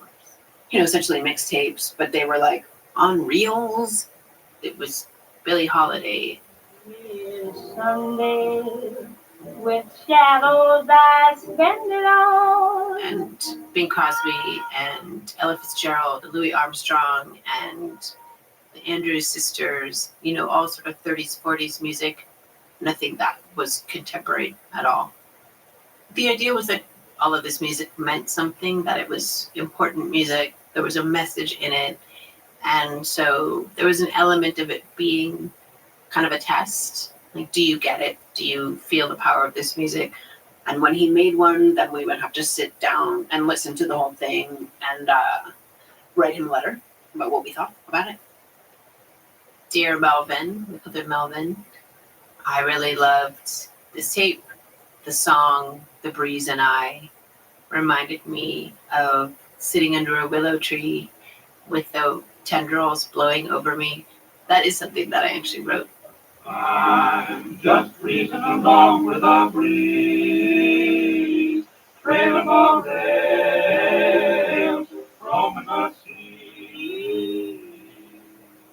remember hearing Ray Charles, I Can't Stop Loving You, and just feeling so moved by it. And for the first time, thinking about the power of music. And so to this day, when I hear that song, it reminds me of happy times of being a kid.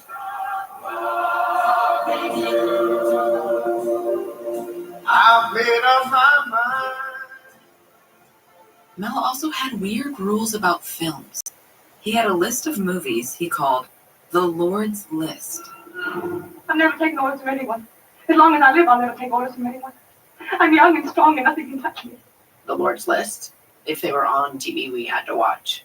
So this dude would also like underline the TV guide, the Lord's List movies if they were playing. Dark Victory with Betty Davis, To Have and Have Not with Bogart and Bacall, Night of the Lonely Hunter, and Odd Man Out, Jimmy Cagney, and Autobiography of Miss Jane Pittman, which is Cicely Tyson back in the day.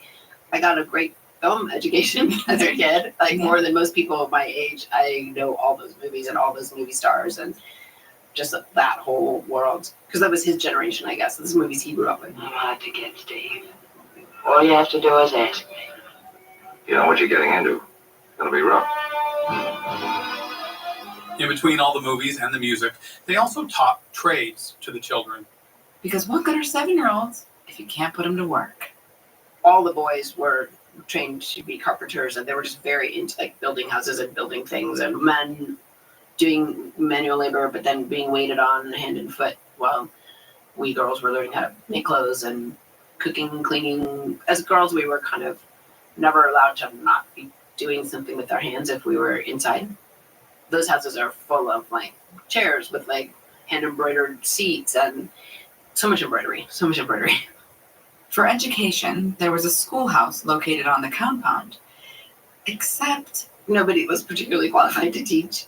But the thing about these people, these were like intelligent, educated people, not dummies, but not very structured.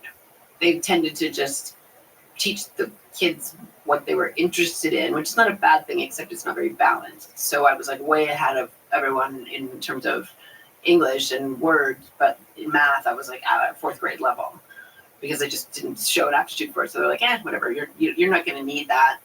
Interesting. Because you'll be here for the rest of your life. Right. You don't need math. I remember one guy where he would just, like, it was supposed to be history, but he would just smoke and talk, whatever he felt like talking about. It was totally random. Remember the first page of Mel's book? Inspired by Uranus, translated through Mercury, presentation of Neptune by special arrangement with Saturn, dedicated to you? For an entire year, he just taught us about the astrology of the presidents. Like, both Abraham Lincoln and FDR are Aquariuses, and that's why the New Deal worked. They're very, very into astrology. Yeah. Wow. Oh, and watch out, because your star sign could come back to bite you in the ass. You're very much your sign. Some of it was scary because you could get in trouble just for like, don't give me that Scorpio rising. And I didn't like have my own birthday. It was just a Gemini birthday. And that was true for all the signs. They'd even call kids by their sign.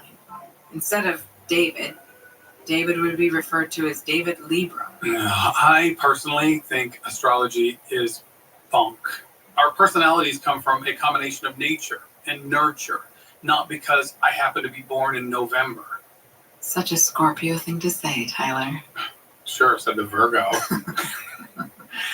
But it wasn't just the stars telling this group what to do. They were really into the Ouija board. And they had spirits that they would talk to. And they had logs of what those conversations were, like books and books and books and books of these conversations. And as kids, we were only allowed to talk to one spirit. She was like the kid's spirit. Her name was Phaedra. And so one time, Phaedra said that I was lazy. I was not, obviously somebody's just fighting with me, but but I like was devastated that the spirit had told me that I was lazy. I was like 5. And I just remember like running around the house, like emptying every ashtray and cleaning it and like just being like, I'm gonna prove to Phaedra that I'm not lazy.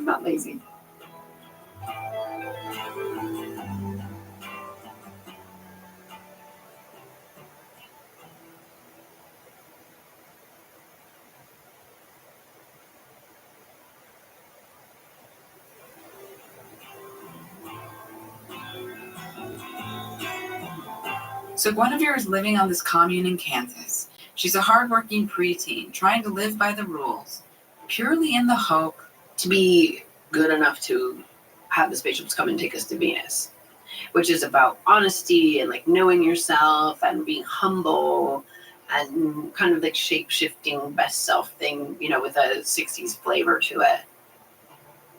Remember when Mel said that the world was going to end? Well, on January 5th, 1974, he told all the children to put on their best clothes and wait for the UFOs.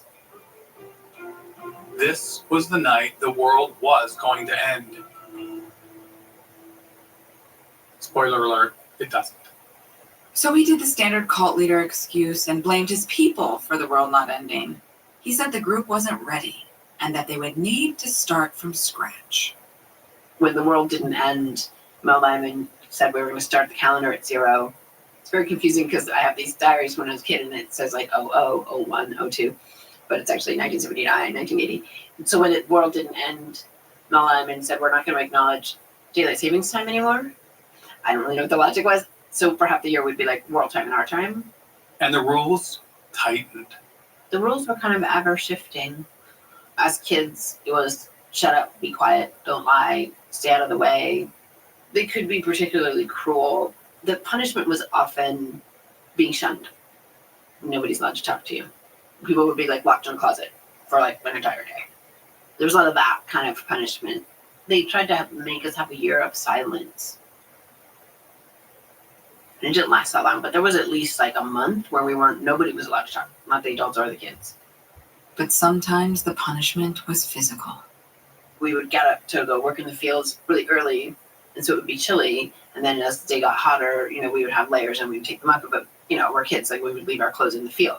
And so they would collect all the clothes that we left in the field and put them in this box. And then on Saturdays, it would be the Saturday box. And I'd get everybody together and pick up a piece of clothing and whose jacket is this or whose sweater. And then you would have to say that it was yours and you would get paddled in front of everybody. Someone had made a paddle. It's like a wood paddle, like this big. But it was such a normal part of life, the Saturday box. And the Saturday box was always full. Dude, like it didn't make us not leave our clothes. Yeah. Me and a couple of the girls, we would put on like 12 pairs of underwear on Saturday. And then we would get spanked, but we couldn't really feel it, but they wouldn't know. And this little trick may have helped ease the torment momentarily, but it didn't stop it. Guinevere's childhood was a constant state of fear. The devil was going to take over my soul, that I would get in trouble and be isolated. I was kind of constantly scared of being demoted, of being either sent away or shunned. And she was often punished purely because of her place in the pecking order. The thing is that almost every one of the kids was treated in accordance to the status of their parent. So there's also like a replicated hierarchy among the kids. There was kind of like, you know, like Jesse's 3 kids were obviously more special and magical, and all of the Lyman kids were like the top tier kids, and so on and so forth. She is referring to Jessie Benton. Remember, the painter's daughter? Well, she was no longer just a benefactor of the group. She had actually become Mel's wife. Cult leaders prey on the rich. Look at any cult, NXIVM, for example. I almost guarantee a trust funder is right by his or her side. And a trust funder is a perfect target. At times, feeling undeserved of all their wealth, trust fund kids often look for a purpose, a righteous cause to donate their riches to.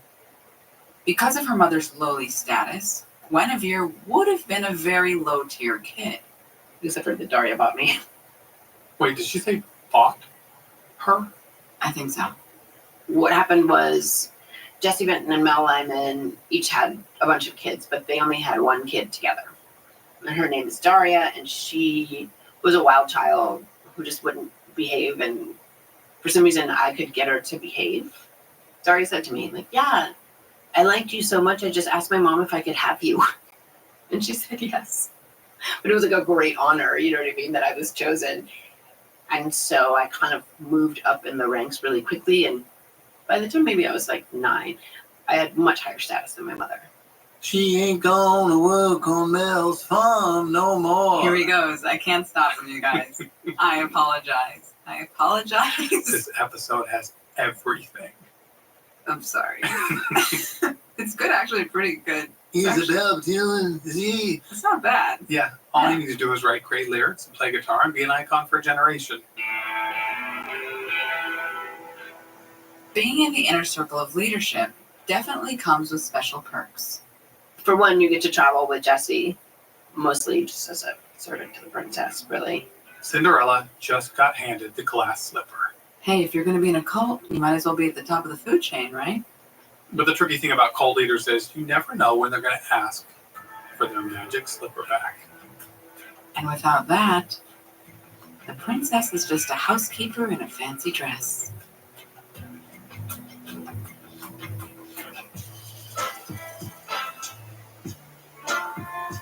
Join us next week on Was I in a Cult for part 2 of Guinevere's remarkable journey. We were at the kids' house, and then somebody called me. They said, "You're wanted at the big house, which is the John house." Everybody was like, "That can't be good." Let's just say it's not your typical getting out story. Also, if you guys like the music in this episode... Oh, they did this. They did. I've made a Spotify playlist of all the songs for you. And I made a cassette mixtape. You can find the Spotify link in our show notes. And you can find the cassette tape stuck in the tape deck of my bitchin' Trans Am. Which you don't have. Not yet. I don't think you ever will. Shh. One can dream. Thank you all for listening. And until next week, if you're going to write a book called Autobiography of a World Savior, make sure you are one. Take out your knife. Purify me. Just spare my life. Crucify me. Was I in a Cult is story produced and written by Liz Iacuzzi. And me, Tyler Reeson. Executive producers Maya Cole Howard. Supervising producer is Catherine Burke Canton. Audio editor is Chandler Mays. Additional story producer is Ari Basile. Special thanks to David Brammer. And the Was I in a Cult fan of the week is Denali Calhoun of Alaska. Thank you, Denali, for sharing our stuff with your followers. So we get more followers. And rule the world.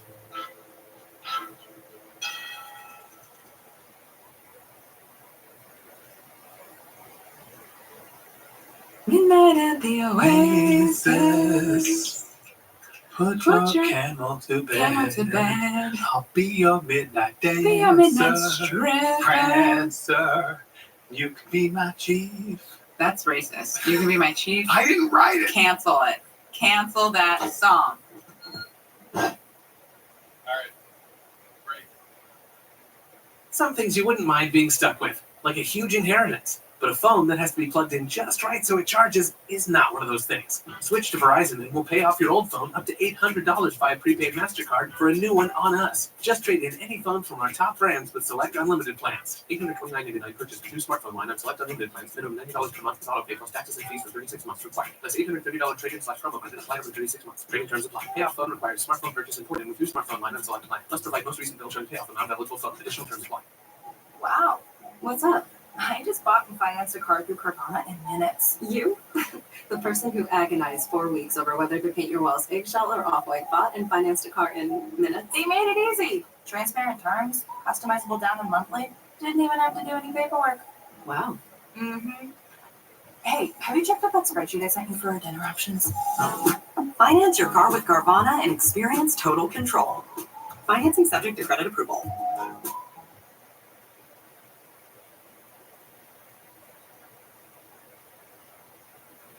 Some things you wouldn't mind being stuck with, like a huge inheritance. But a phone that has to be plugged in just right so it charges is not one of those things. Switch to Verizon and we'll pay off your old phone up to $800 via prepaid MasterCard for a new one on us. Just trade in any phone from our top brands with select unlimited plans. $829.99 purchase new smartphone line on select unlimited plans. Minimum $90 per month with auto pay plus taxes and fees for 36 months required. Plus $830 trade-in/promo credit applied over 36 months. Trading terms apply. Payoff phone requires smartphone purchase imported with new smartphone line on select plan. Must provide most recent bill showing payoff amount eligible phone. Additional terms apply. Please note this episode contains explicit sexual references. Ugh, cults. Well, isn't it weird that all of the Armageddons haven't happened? Yeah. I guess one will one day, and one prophet will have called it Yeah. correctly. We're like, nailed it. We're like, oh, you're all dead. We can't. Damn, we joined the wrong cult. This is Was I in a Cult? I'm your host, Tyler Meeson. Along with me, Liz Iacusi. And today is part 2 of Guinevere's story in and out of a cult. Now, if you haven't listened to part 1, we highly recommend you do that first. I mean, otherwise you wouldn't learn about the time that Liz had hope shoved up her ass. Yes, that's the main reason. Yeah, or perhaps because it's filled with music and movies and pop culture And Tyler references. singing right. a lot. Yeah, it is a great story, though. Told by Guinevere, who is a great storyteller. I mean, obviously, because she is a screenwriter. But she's able to recall wonderful events about her childhood. Mostly because I wrote in a diary every day. Mostly everyone wrote in their diaries. Mostly I would write about like the tape we listened to, who arrived or who left. I'm 10 and 11, and this one, the earliest one that I have. I'm obsessed with the fact that I don't want to hang out with those young kids because they're making me childish, and I'm a grown-up. I'm 10. When I was a kid, they used to call me the little 44-year-old. And there was a reason for that. In the family, kids weren't allowed to be kids. Children as young as 5 couldn't show emotion, complain, or even get out of line. I was that kid who would like read an entire book that was made for grown-ups, but I would have no clue what it was about. But I would have read every word and been like, yeah, I read that book. Now let's catch you guys up. As you recall, Guinevere is part of a Boston-based commune led by the messianic musician Mel Lyman and his right hand, the millionaire painter's daughter, Jessie Benton. And when we last left Guinevere, she had just been, quote, bought by Jessie and Mel's daughter, Daria, and ushered into the inner circle of the Mel Lyman family. Jessie and whoever she wanted to bring with her would migrate to Martha's Vineyard for the summers and LA for the winters, and that was 2 cross-country trips a year. It kind of went Boston, Kansas, LA, Kansas, Martha's Vineyard. I moved among all of those places at least 5 times. So it was like this whole long caravan trip back and across the country.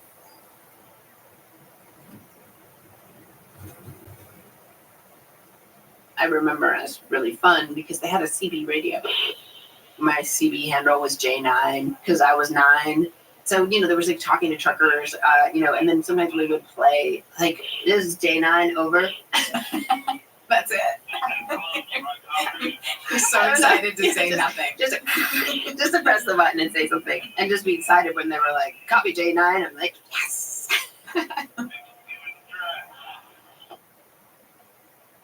Guinevere is living her best life. After all, she gets to travel with the king and the queen.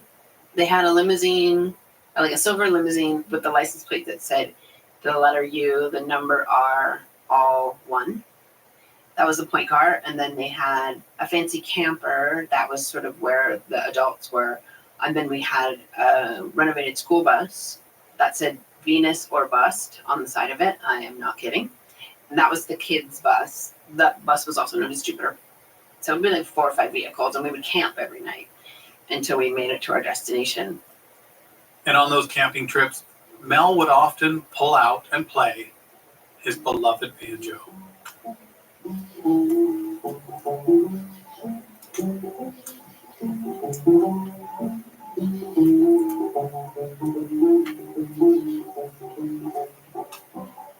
Now remember, this wasn't just any man playing the banjo. This was God playing the banjo.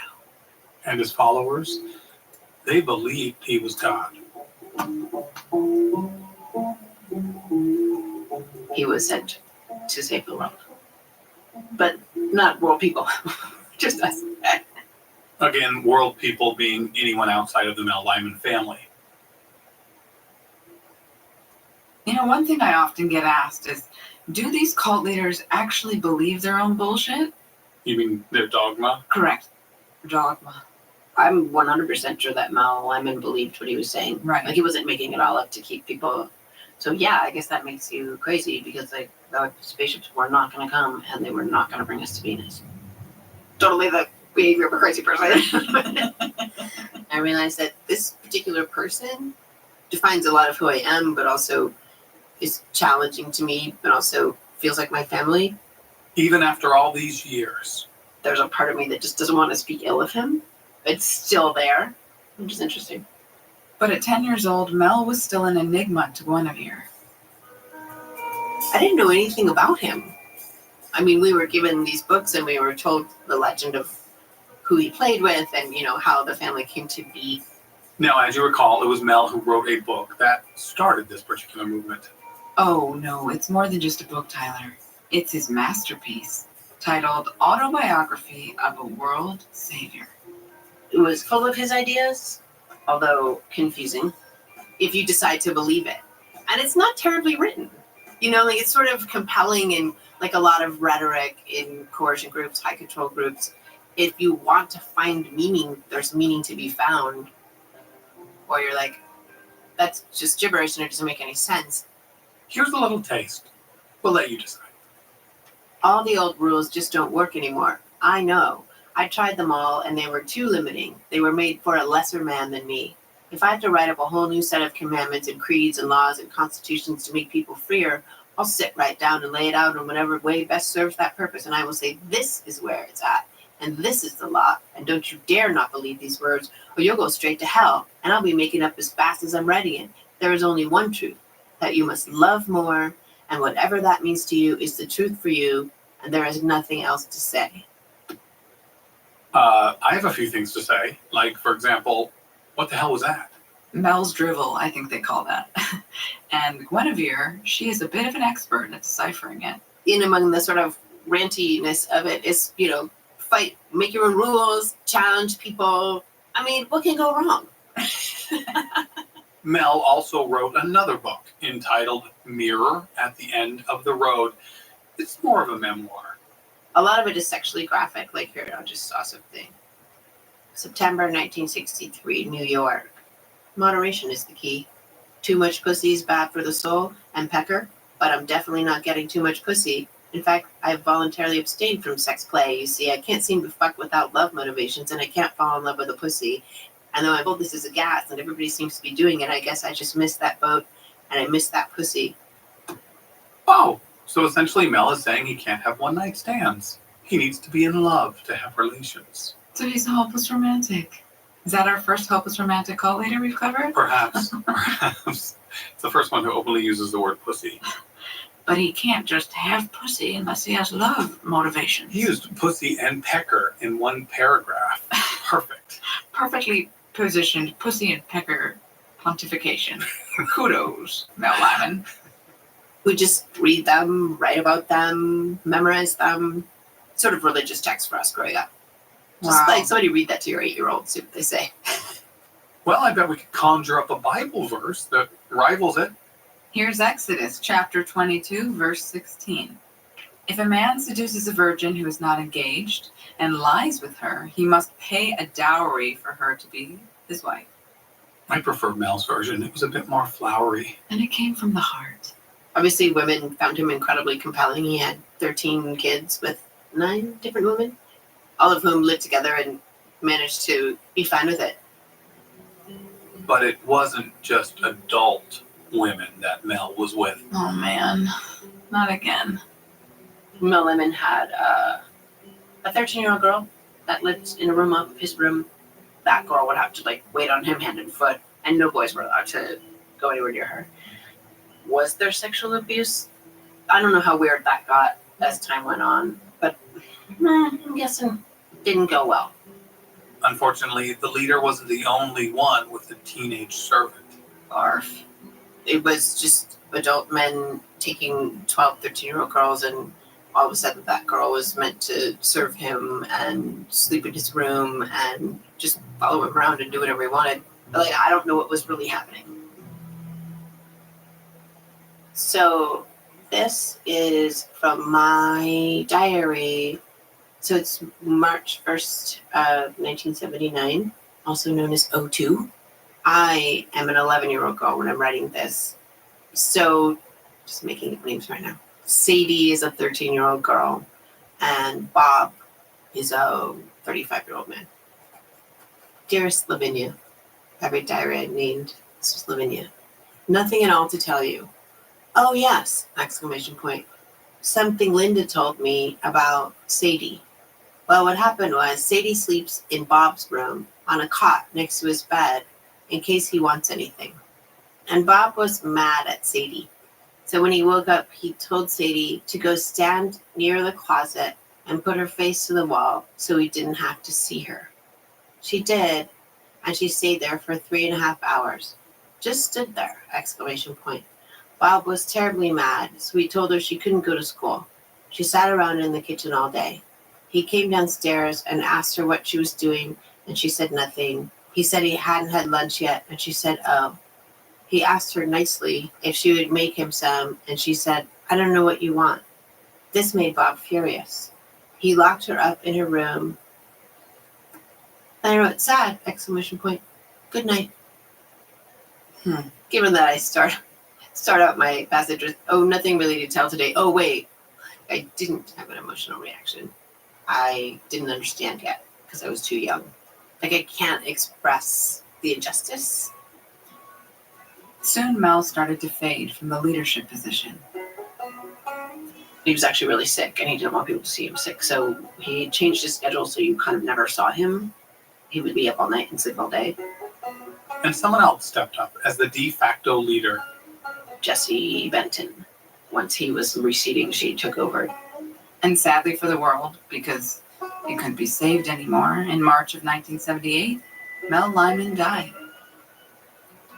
Although legally his death is not confirmed, there is no death certificate.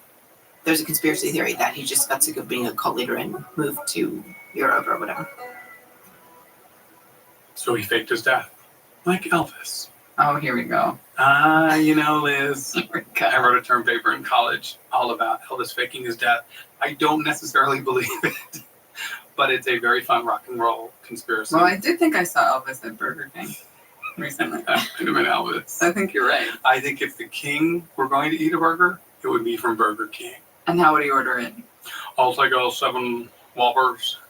Oh, y'all got French fries back there? Thank you very much. All right. That's really good. Enough Elvis.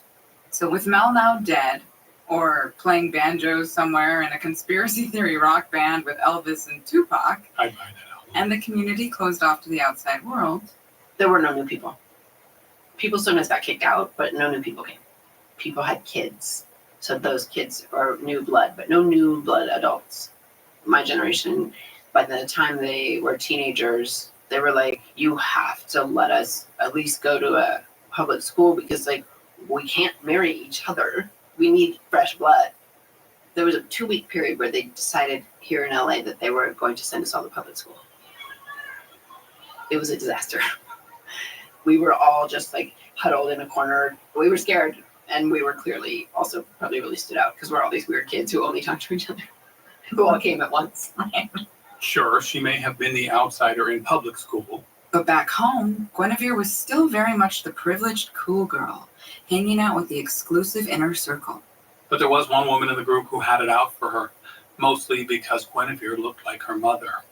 She just did everything in her power to trip me up. And because of that, I was so nervous around her that I kept fucking up. Like, I got soap in the baby's eyes, and the final straw was everybody was cooking for dinner, and I was tasked to make the salad dressing, and I shook the bottle, and I didn't close it properly enough, and I sprayed her completely with salad dressing. Then I was shipped up the next day at 5 o'clock in the morning with nobody to say goodbye to me. She was sent from Martha's Vineyard back to the farm in Kansas. Why was suddenly just like shunned and sent away? I don't know what anyone's logic was, but it was devastating. You know, I was totally demoted. In some ways, it was very like high school because people would be popular and then not popular with like one queen bee. It was like you just fall out of favor. I fell out of favor. But all was not lost for our little Cher Horowitz. Because I had just been living with Jesse and the cool kids for, years. I was like, oh my God, I'm like such a rock star here. But because this was a cult and not Bronson Alcott High School, her rock star status didn't last long. You're throwing out references I don't know. Ugh, as if. Clueless. Got it. Bingo. So Guinevere continued living and working on the farm. And then one day, we were at the kids' house, and then somebody called. They said, "You're wanted at the big house," which was the adult house. To me, everybody was like, "That can't be good." So she went to the big house, right as the adults were having dinner, and approached the man seated at the head of the table. And he told me, "Your mom left." Her mother, as a reminder, had been on a separate compound for 8 years. So when she heard the news that her mother had indeed left the Mel Lyman family, I kind of fake cried because I thought that's what was expected of me, but I didn't really feel that bad about it. Because sadly, she had no real connection to her birth mom. Then he told me that I had to go. Mel's dogma constituted that in order to be a child in the group, you had to have one biological parent also in the group. Which is part of the mindfuckery of it all, right? We don't value nuclear families, yet you need your nuclear family to validate your existence within the group. So I really begged to stay. She begged to stay in the cult. She was 12. It was her everything. Her entire life. It was all she knew. The man listened to her appeal, then gave her instructions. And he was like, "Go talk to so-and-so in Boston." So they sent me to Boston. On a plane, by herself. And all she remembers is staring out the window and crying. But also working out my speech, hoping that I could make a case for myself.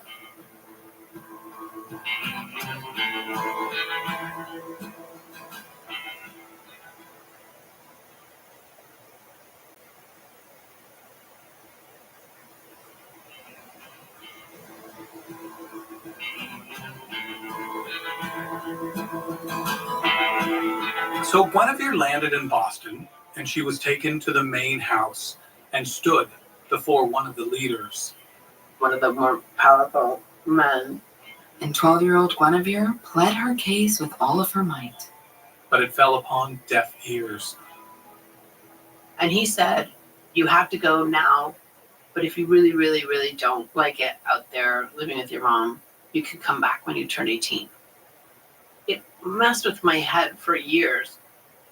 And they drove me and my sister, who was 4 at the time, to my grandmother's house, which is in New Jersey. I'd met my grandmother once. And it was there where she saw her birth mother for the first time in years. Her mother stood in the doorway, looked right at her daughter, and said, "I never thought I'd see you again." That is what she said. "I never thought I'd see you again." I'm like, "I'm your child." Yeah, that was rough. But I wasn't mad at her. My biggest thing was see? She doesn't want me. Let me go back. But her mother refused. She wouldn't let me, which is a good thing. But I hated her for it at the time. I spent the rest of that year, every week, being like, "Okay, Mom, they said I could go back. I want to go back." Guinevere now felt like an outsider everywhere. I remember that my very first day of school was the middle of the school year. It was lunch, so I just was walking in there with my mom and meeting the teacher. And there was one girl in the class, and she just was running out of the room. She's just like, "The hamster's in the cigarette! The hamster's in the cigarette!" And I was like, I'm never going to make it in this world. They just built a model cigarette, and the glass hamster got stuck in it. But to me, it was just this world is crazy. I don't even know what a cigarette is. I'm never going to make it. Why would a hamster be in there? By the way, a ziggurat is a large terrace compound built in ancient Mesopotamia. Great Scrabble word. It just was very daunting. And also at that time, I was starting to look around and see that I for sure was dressed differently. With limited access to the outside world, Guinevere was stuck in a decade earlier. I was wearing green velour bell bottoms, which I made. Then it had big pockets all the way, halfway down my thigh, which I loved. And a blousey kind of thing that I made it was white with big purple flowers on it, and a tie right here, a tie in the front, and brown boots that came up to my knees, and hair, of course, down to my ass. All of which I thought was so super fly. That outfit would kill today. But at the time, it was 1979, not 1969. And now everyone had feathered hair and was wearing designer jeans. I was miserable and sad and alienated and lonely and had no one to talk to, and it wasn't a pretty transition. I was constantly trying to catch up and figure out what was socially acceptable and how I could be cool, and I was a weirdo. Not so much a weirdo, perhaps, but conflicted. She'd been told her entire life that the kids that were now her peers were evil. But she was used to a certain level of clout from her days with Daria. So if Guinevere couldn't win them over with her appearance, she would find another way. I quickly emerged and had an identity as like a smart kid, even though I wasn't a cool kid. There was a level of respect there. But kids will be kids. There was 2 girls who I think felt sorry for me. Like I was like a project for them because I was obviously such a weirdo. I learned pretty quickly once I started talking about where I really came from that they just couldn't handle it. So I would say things like talk about the banjo or like Bing Crosby, and I could just see on the look on their face that like it was too weird. They weren't curious, like what? Why would you? They were just like, oh, weird. Kids are dicks. So I think my biggest project in that first year was learning to hide where I came from and working really hard to assimilate. So by the time I got to high school, to 9th grade, there wasn't a trace of cult on me. Even though at the time she still did not know that it was a cult. And while school life came with its challenges, so did life at home with her mother. And why did her mother leave Mel in the family in the first place? I think that she probably didn't really ever want to be there in the first place. And I think that this man that she was with, who is the father of my brother and sister, he was going to leave. And so she saw like a way out, like a person to go out into the world with together and figure out how to make a non-culty life. But it's important to note that just because you physically leave a cult doesn't mean you're actually out. Basically, my mom chose to leave with a man who wanted to be a cult leader and tried to replicate that life that he wasn't allowed access to in the cult, in his own little mini cult. And he would have pictures of Mel Lyman on the walls, and he would do a lot of things that were as if we were still in the family. The man that my mom left with was a horrible, abusive person. Thankfully, they escaped, and they all moved in with her grandmother. My grandmother was like, let me teach you all what a restraining order is. A useful tool to have. And finally, Guinevere seemed to be free from the cult, free from domineering, angry men. I was going to school back in the New Jersey school. I had gotten a job at the mall, and life seemed like it was going to be okay. And then one day, she was home alone with her younger brother and sister. Just blasting the radio. My youngest sister, Julie, was really cute because she could sing the words to Cyndi Lauper's True Colors, but like she couldn't actually say the words, so she would just be like, True Colors. And so I was just having a gay old time with my brother and sister, thinking that I was safe, and this man just shows up. The wannabe Mel Lyman walked into the room. And he was just standing there. And he said, it's time for you all to come home. And I was like, don't know what to do. And so I said, well, I have to go to work. Can you please just take me to work and, we'll figure this out. And so I got to work, my job in the mall. I called my boyfriend. Her boyfriend, Brian, knew all about the prior abuse occurring at her mother's home. And Brian said, my dad said that you can come stay with us and that he will adopt you. I didn't really believe that it could be true that it was happening, but I said to my mom, I'm leaving. I can't deal with this. Sadly, her brainwashed mother moved back in with the abusive mini cult leader. But Guinevere.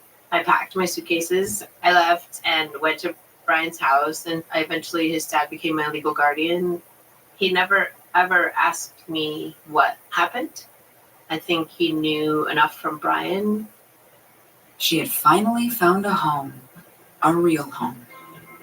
And high school was awesome because it was just my boyfriend's dad. His dad was a lovely man and let me do whatever I wanted.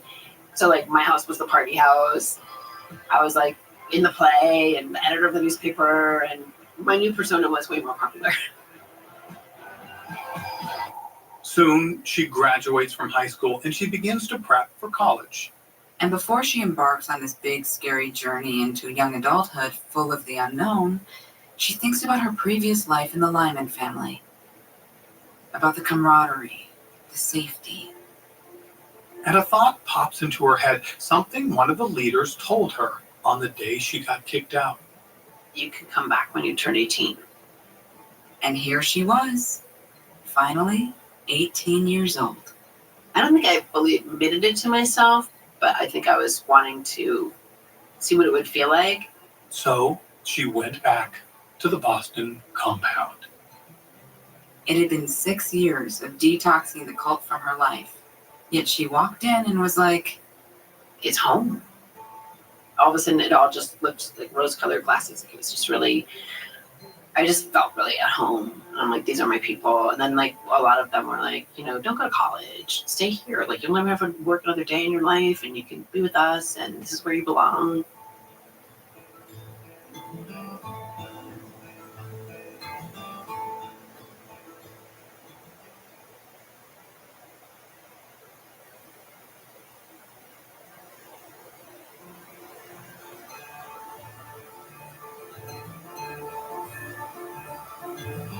Now Guinevere's back living with the family, and she falls right into step with the group, as if not a day had passed. She felt loved and accepted. It's just been so interesting because I really have been so focused for most of my life on my experience of this family, these people, that I haven't really ever looked at it as an adult. She had now been living back on the compound for 1 whole week. And then one night, everybody was hanging out after dinner, and there was a man, one of the more powerful men, who was sitting in a chair, and I was like, sitting on the floor next to him. A lot of people were sitting on the floor, and his wine glass was empty, and he just went like this, like handed it to me without saying anything, meaning fill it. And all of a sudden, it was like click. I just looked around, and I'm like, oh, if you're a woman here, you have to serve men, and you have to do what they say. And I was like, nope, I'm going to college. One little gesture was just like everything got crisp for me. Yay for misogyny. For it saved her life. Correct. College was exactly what Guinevere needed. She was smart, exploring, experiencing, doing all the things you're supposed to do in college. Bong hits and kickstands. And You had a very different college experience than I did. What did you do? You wrote essays about Elvis. Yes. Nonetheless, Guinevere put her upbringing in the rearview mirror as if it had never existed. But sometimes objects in the rearview mirror may appear closer than they really are. I was 22, I think. I was with my first girlfriend, and she heard everything about my life and upbringing and struggles, and she said, you really need to go to therapy. And I was like, ugh, I don't want to go to therapy. I guess I was raised to believe that therapy was for pussies. Oddly enough, you don't need to have been raised in a cult to feel this. Many people of my generation, men especially, are afraid of therapy. They think it's for the weak. Someone once said to me that therapy is a privilege, not a punishment. But I went because, you know, my girlfriend was going to break up with me if I didn't. Whatever it takes to get you there, right? So, being the great storyteller that she is, she enraptures a therapist with tales of her childhood living on a commune. And she said, that doesn't sound like a commune, it sounds like a cult. And I was like, cult? Like Jim Jones, Charles Manson, like cult. The therapist gave her literature from the Cult Awareness Network, which is an organization that helps rescue individuals from cults. And then reading all this anti-cult stuff, I was defensive. I was surprised. I was like, they don't understand this life, and they're like putting this particular spin on it that makes everyone who lives an alternative life evil or aberrant in some way. But after a year of therapy and reading the Cult Awareness newsletter, At some point I had decided, okay, I guess you would call when I grew up in a cult.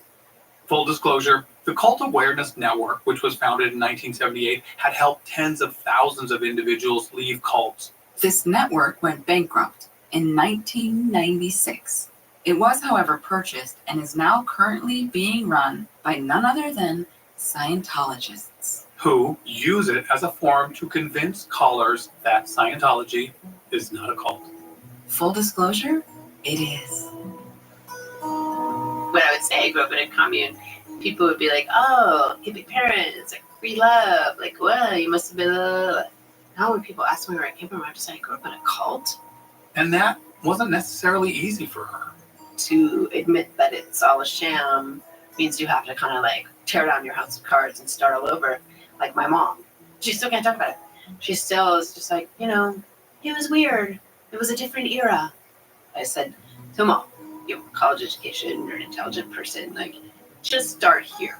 You knew that even scientifically, human beings cannot actually live on Venus because of the actual environment. And she's like, it's complicated. Until one does the work to actually heal from the trauma induced by a cult, or any abusive relationship for that matter, denial is a really great tool.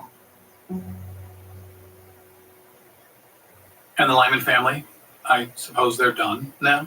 Oh no, Tyler. They're still rocking on across the country, including a compound right here in Los Angeles. It's in West Hollywood. It's a very unassuming gate, but inside is 2 houses, a pool, a tennis court, the schoolhouse, a pretty sizable piece of property. And then Jesse's father's paintings are like hanging everywhere in the house, worth millions of dollars. I live next to West Hollywood. Should we jump the fence? I could play a couple of sets, cool off in the pool, and swipe an original Benton or 2. You bring the sunscreen, I'll bring the ladder. Perfect. We will be robbing this compound. And next week you will have new hosts. And the group is also rolling in it due to a highly profitable construction company called 40 Hill Construction, which is actually really successful here in LA. They built an extension on Madonna's house, and they do well working on celebrities' houses because celebrities trust, like, we're not going to talk about you, and you're not going to talk about us. So weirdly, it's like, you could be in a cult, you could be a celebrity. But celebrities get better tables at restaurants. Naturally, Guinevere has taken a few positive things from her upbringing in the cult, but one is rather unique. You guys remember how the girls were taught to embroider? As girls, we were never allowed to not be doing something with our hands if we were inside. So, like, those houses are full of, like, chairs with hand-embroidered seats. And now she uses that skill for more than chairs. You know the bear in Griffith Park? The statue that's right when you go to Franklin. I went through a phase where I would make clothes for that bear, crochet clothes for that bear. True fact. NPR did a story on me, actually. If you were among the thousands of Angelinos who visited Griffith Park yesterday, you may have noticed a pair of bunny ears on the statue of the bear that stands at the entrance to the park. At various times, that bear has been clad in lederhosen and in a jumper decorated with hearts, lovingly crocheted by an anonymous yarn artist. Captain Hook, as she's asked me to call her for this story, sits in the front seat with a lap full of crocheted granny squares. So why did she take up this very specific hobby? I had just gone through a bad breakup, so I was like, I could become a heroin addict, or I could put all my energy into this really weird thing. I probably put like 15 outfits on that bear in 2011. And then other people started doing it, and it was like this whole cool thing. When she first started clothing the bear in October, little did she know she was part of an international movement of so-called yarn bombers. People stitching cozies onto public fixtures like stop signs, parking meters. I like reclaimed my needlework training. And when a scarf appears around the bear's neck later that week, she feels that maybe her work here is done and contemplates moving on. I was just looking the other day, and there's a dolphin in Santa Monica somewhere that is actually standing much like the bear, fins out. When I saw that, I was like, dude, your days are numbered. And so how does Guinevere survive today? Well, by dressing bears in lederhosen, by writing, and by facing her cult past head-on. I mean, I guess a survivor is someone who has found a way not to live in that trauma every minute.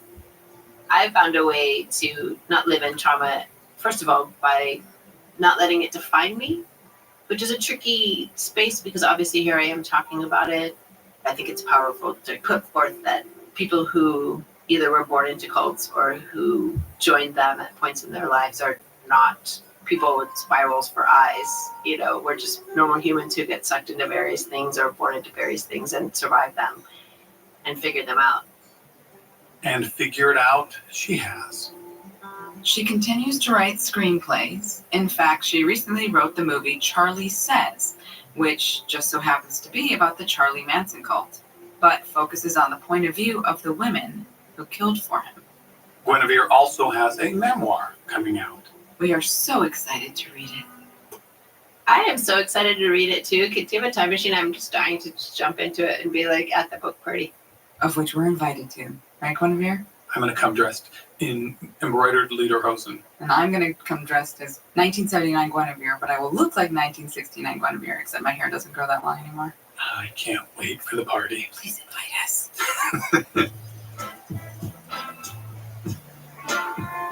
Thank you, Guinevere, for coming to the studio not once, but twice to share your awe-inspiring story with us. And folks, keep a lookout for her memoir. Coming soon-ish. She's not sure of the release date yet, but once we know it, we'll share it with you.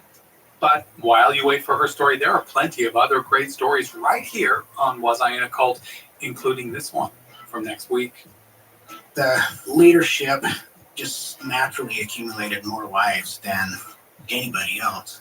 It was kind of a confirmation that God saw them as a more righteous order member by blessing them with another wife. The leader of the order, he's got 27 wives. And in the meantime, if you're a hamster, stay out of the cigarette.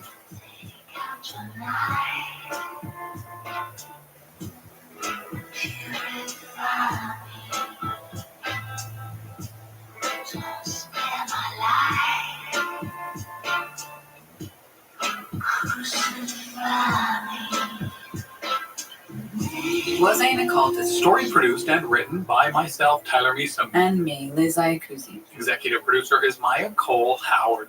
Supervising producer is Catherine Burt Canton. Audio editor is the amazing Chandler Mays. Additional story producer is Ari Basile. And our super fan of this week is Dr. Whitney Blankenship. Thank you so much for discussing our podcast. Thanks, Whitney. We appreciate it. Visit us at wasinaCult.com and learn how you can support the podcast on Patreon.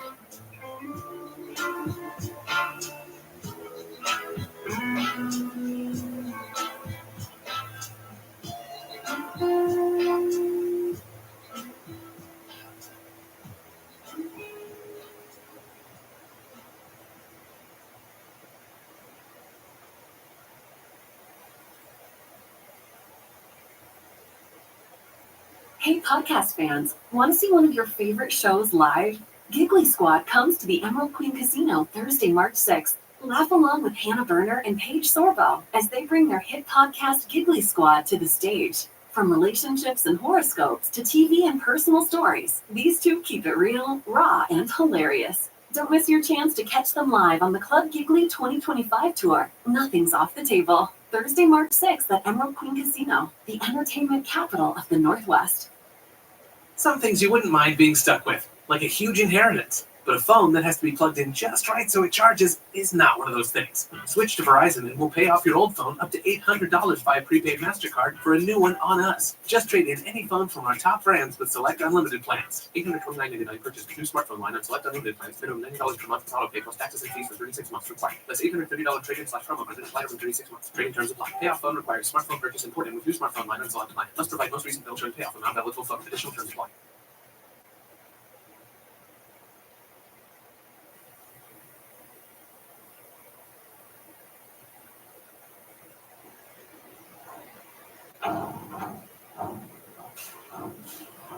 Once you get to the end of a section of coal, you are left with a bunch of square pillars that are holding the mountain up. Now you start taking those pillars out from the back to the front. So as you retreat, the mountain will cave in where you've removed those pillars. And this causes the mountain to bounce and to bang. It's just so jarring. And I knew deep down in my bones, I knew that one day one of these walls was going to blow out on me.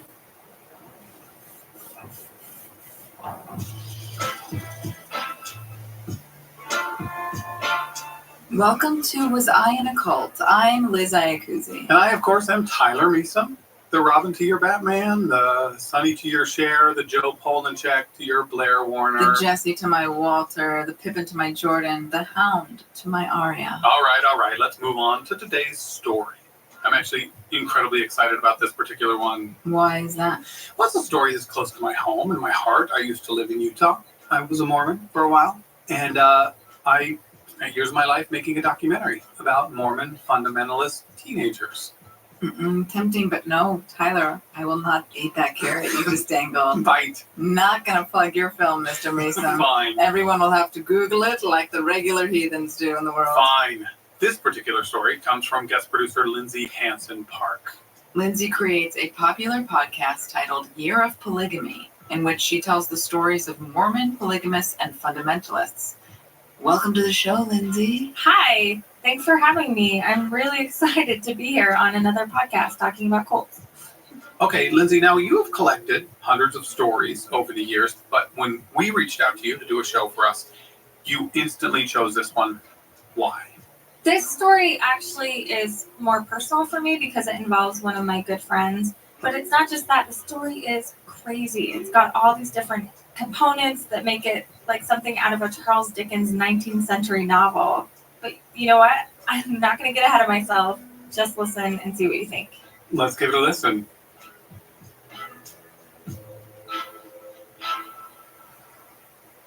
I grew up in Huntington Canyon, Utah, out in the middle of nowhere, really small town. The canyon is pretty narrow and the mountains are steep. We moved into a house right in the middle of the canyon. It was 3 trailers pieced together in the most awkward way. It was so rickety that when that wind blew down the canyon, it would blow through the house. My mom would have candles lit in the house and the wind would blow them out. This is Jeremy Tucker, a hardworking crew boss at a carbon fiber manufacturing plant in Salt Lake City. When he's not at work, he's playing darts in a league with his friends or rock hounding for gems and stones. A seemingly normal existence. However, growing up, his life was anything but. So my mom and dad are raising a big family on almost nothing. And this trailer was a reflection of that. My mom is a really strong person. She raised 10 kids. I'm the oldest, so the family looks to me for help and advice. Religion was everything in my family. For the first 22 years of my life, I grew up in a religion where it was imperative to have as many kids as possible. I was born into a breakoff sect of Mormonism. We called ourselves the Order.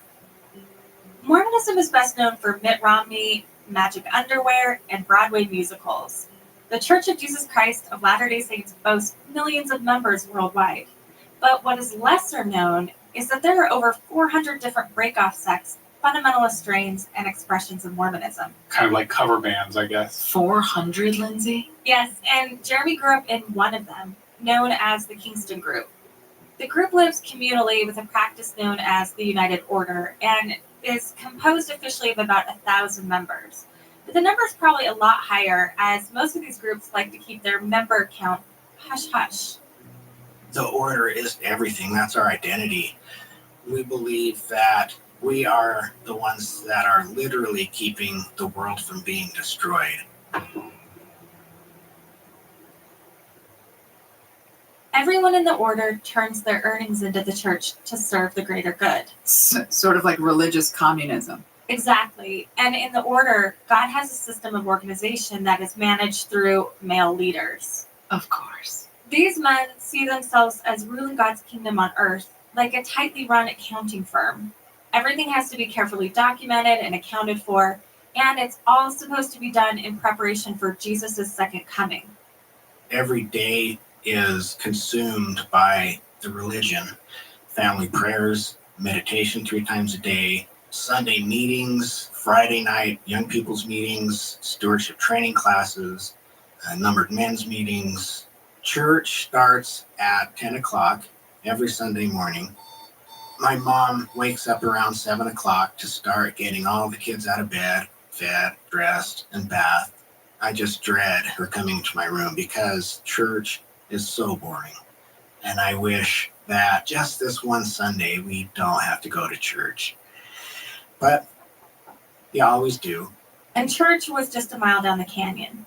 You have around 50 people that are packed into this little Quonset hut, elbow to elbow, and it's cold, especially if it's in the winter. It's really cold. We start off with a hymn and then have opening prayer, and it's followed by another hymn. And then we sit down and listen to last week's talk from the prophet on cassette tape. I'll ask Brother Daniel to speak just next. I appreciate very much the things that have been brought out this morning.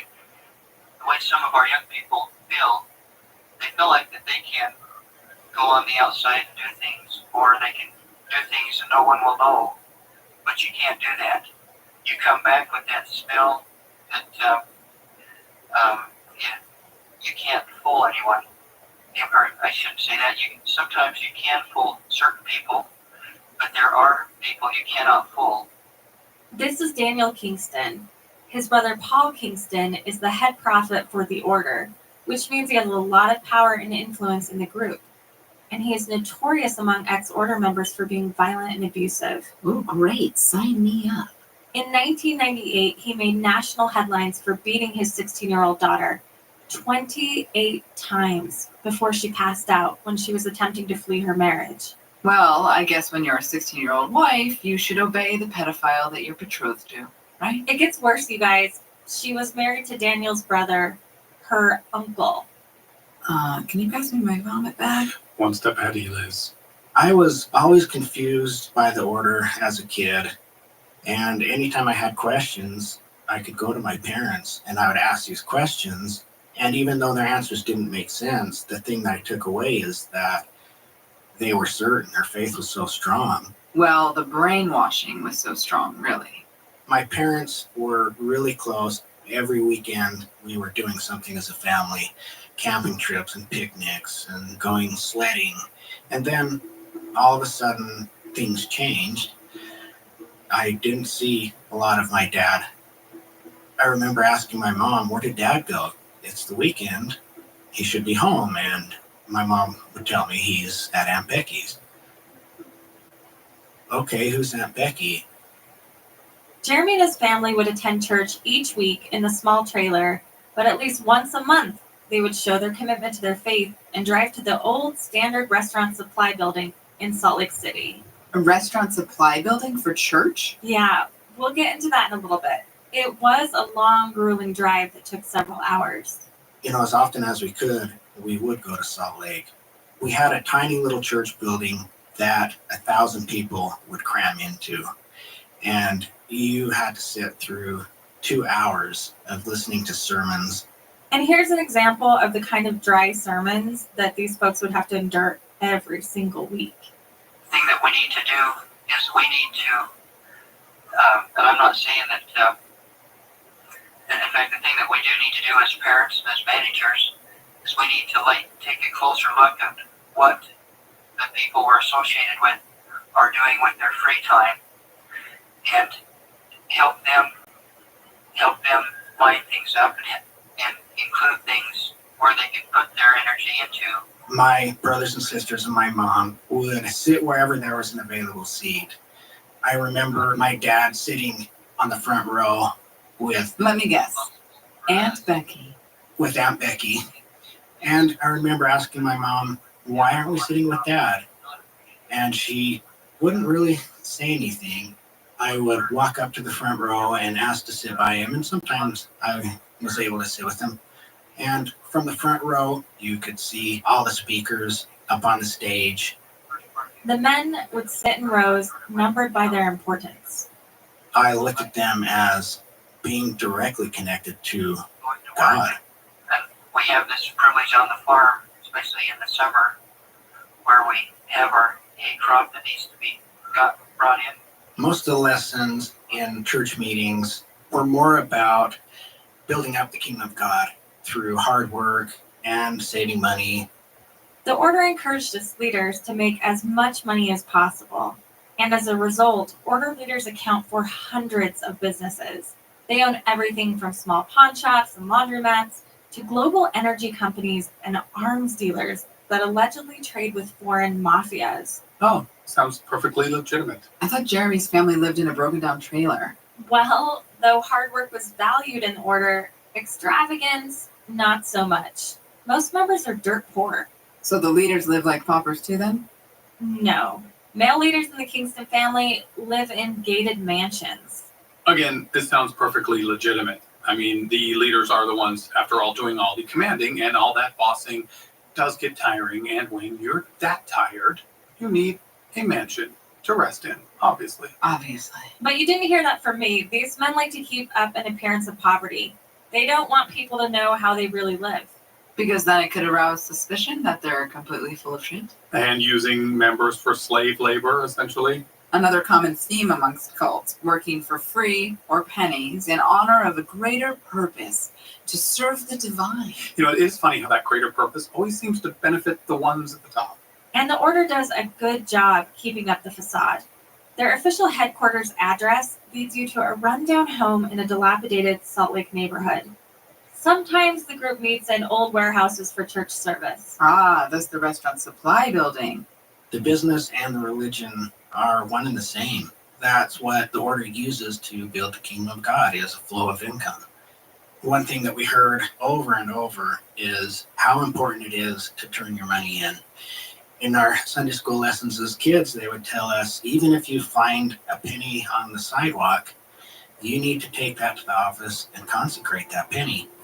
Consecration is the act of donating time, talent, money, and property to build up the church. The Kingstons believe that all money earned should be turned over to the church. I mean, at least they do have a fancy word for it. Consecration. I remember one time as a really young kid walking out of Safeway with my mom after we had finished shopping and seeing a penny out in the parking lot. And I was really excited that I could actually do what I had been hearing about in church. So I picked up the penny and told my mom I wanted to turn it in, and she took me to the mine office, just a dusty old trailer, and gave that to them, and they wrote me a service slip for a credit of 1 cent to my statement. And I felt really good. Even as a little boy, I felt like I was actually contributing to the order. So that's really true, Lindsay. Everyone would work for free? Well, again, Liz, the money was being put toward a greater purpose, to build the kingdom of God. Which, excuse my ignorance, is what exactly? Well, for the Kingstons, the kingdom of God equates to preparing for the second coming of Jesus. They need money and weapons when God destroys the world and the wicked. And the wicked is who again? People like Tyler and me? Just you, Liz. Just me, right. Obviously. Let me get this straight, though. When God destroys the world and all that's left is this divine order, you're telling me United States currency is somehow going to come in handy? Apparently, yes. The righteous will be very well funded in a war against the wicked. So when you get money, it's just money. When you turn it in, then it becomes units and it goes onto your statement. They have accounts, or an account, that all the members' money goes to. The units here on Earth are equivalent to $1. 1 unit equals $1. But when you die, you get to use that in your kingdom in heaven. But if you spend all that money, then you wouldn't have any units to take to heaven with you. And also, if members have to turn in all their income to the order, how then do they afford, food, toilet paper? Spare keys, light bulbs, extra iPhone chargers. They've already thought about that. The group has set up their own banking system. If we needed groceries or anything, you would go to the office and you would tell them, I need $100 to buy groceries. And they would say stuff like, well, do you really need $100? Can you get by with $50? And you would leave with $50. Then that money would be gone for good instead of staying units. So spending money always gave me anxiety. I felt like I was taking money from God.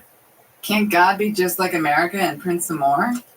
Going to public school, I remember watching the kids put quarters in the vending machine like it was no big deal, and a soda comes out. And I was envious of that. One day, as I was walking past the soda machine, I saw 2 quarters in the money return. Nobody was there.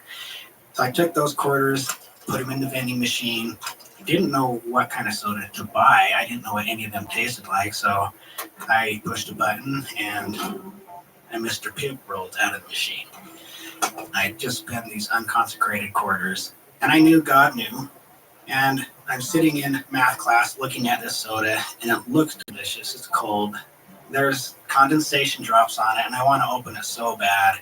And I'm trying to make my sin feel less, so I read the ingredients, hoping that one of the ingredients is not sugar. In the group, it was a sin to consume sugar. But not only is there sugar in Mr. Pibb, there was caffeine. Also a sin. A wave of guilt and anxiety just poured over me. But the deed was already done, so I opened it and drank that soda, and it was as good as it looked. These guys have some ass backward sins, if you ask me. Mm-hmm. Sugar? No way. Forced sex with a minor? Live your truth, Peter. You do you, man. Hallelujah. In the order, diet like money is a religious virtue. In fact, they actually have this special health drink that's supposed to provide them magical protection against harm called green drink. So is half of Los Angeles in the order? In the 80s, the order was absolutely certain that there was going to be nuclear war. So the leader had a revelation from God to make this thing called green drink that would protect us from nuclear war. It would protect us from radioactive fallout. This was going to allow us in the end of days to be able to just survive. Everybody else in the world was going to be dead.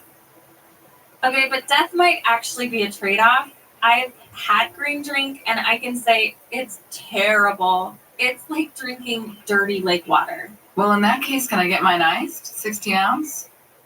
This stuff is so strong and so foul. The main ingredient is comfrey, a big broadleaf green fibrous plant. The second ingredient is garlic. The more righteous you are, the more garlic you have in your green drink. And you can tell who drinks their green drink by the way they smell. Packing 1,000 of these people into a tiny little church building is just awful. We're supposed to have an 8-ounce glass every day, and that's part of the daily routine.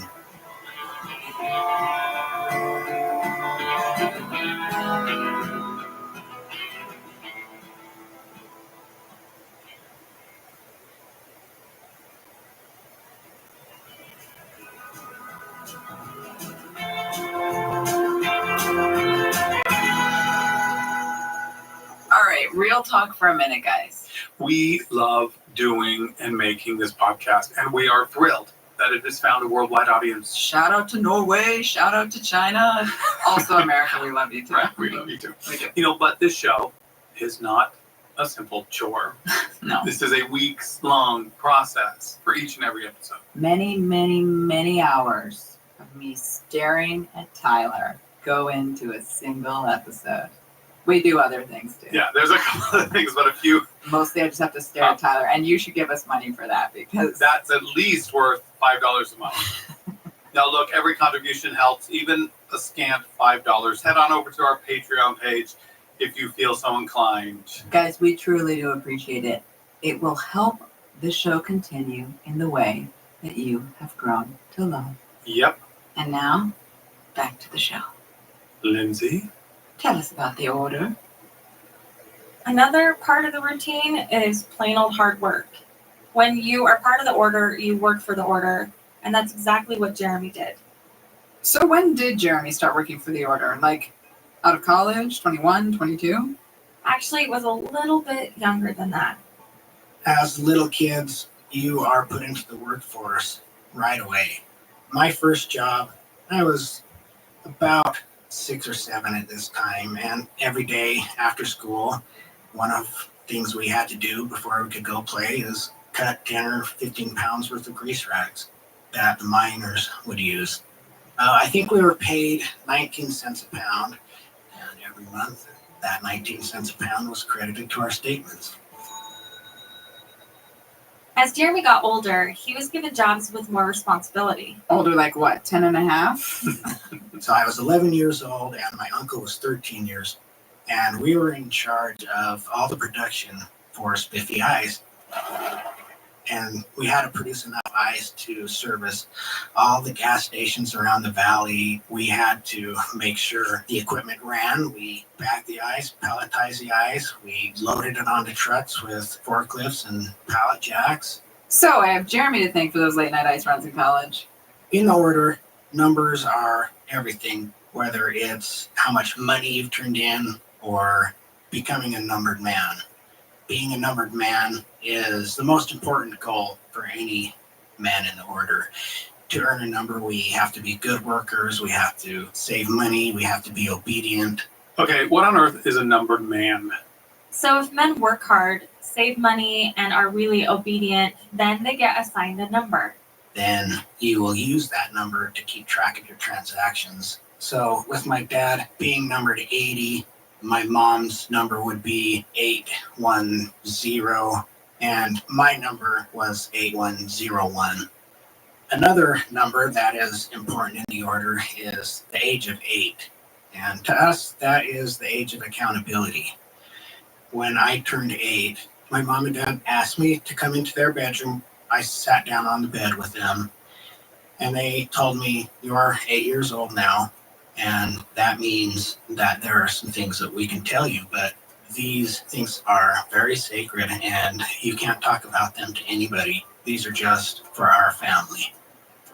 They explained that for a person to get into the highest degree of heaven, that celestial marriage, polygamy, is absolutely necessary. And they told me that Aunt Becky was Dad's spiritual wife. It made everything make more sense. And after that, I knew she was our family. When I would see Aunt Becky sitting on the front row with my dad, I didn't feel left out anymore. And by not rushing up to sit with him, I was helping keep this secret. All right, Lindsay, what is up with Mormonism and polygamy? So some Mormon sects believe that for a person to get into the highest degree of heaven, celestial marriage, also known as polygamy, is absolutely necessary. Even today, Mormon doctrine still holds that men who live plural marriage are considered more powerful in the religion.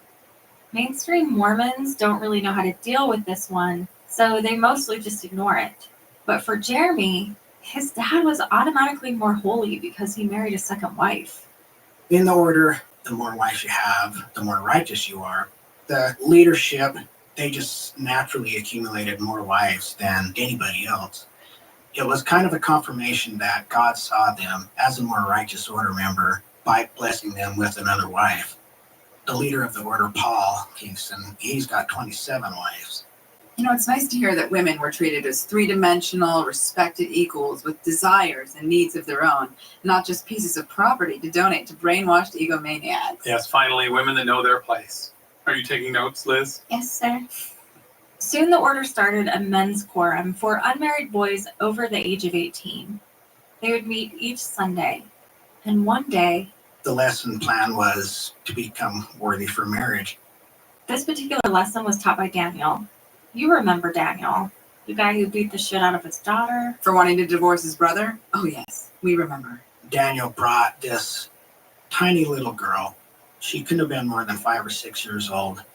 And she's in her cute little Sunday school dress. And he starts off by telling us she's going to marry one of you guys someday. Oh, God, here we go. In polygamy, there's a problem with numbers. You have 50% men and 50% women. And if the leader can have 27 wives, there's going to be that many men who can find a wife. So he wanted to drive home the point to us that we need to look at these little girls in the order as future wives, because that's the reality. The order, unfortunately, is notorious for underage marriages and incest. The data suggests, and there was a Salt Lake Tribune article published in 2018 stating that girls as young as 13 were being given to husbands in states where the age of consent would allow for it. So the order would use these laws to marry many underage girls to family members. In the order, bloodlines are extremely important, and the Kingstons believe that they're direct descendants of Jesus Christ. But the goal of the order is to have every new baby have the Kingston bloodline in them. And with the limited number of people, intermarrying is unavoidable, and cousins getting married is not really anything to bat an eye over. Pretty much everybody in the order is cousins. There are aunts marrying nephews and uncles marrying nieces, and has actually become sacred and seen as a sign of righteousness. But due to close intermarrying, there's a lot of birth defects. It takes a lot of money to go see a doctor, so most births are home births in the order, and there are a lot of stories of stillbirths and babies dying shortly after birth because of severe deformations. And when this happens, there's no record. The babies are brought to the holy spot and buried. The holy spot is in northern Utah in a town called Bountiful. It's sort of like Mecca for the order. No matter where we are in the world, when we pray, we face the holy spot.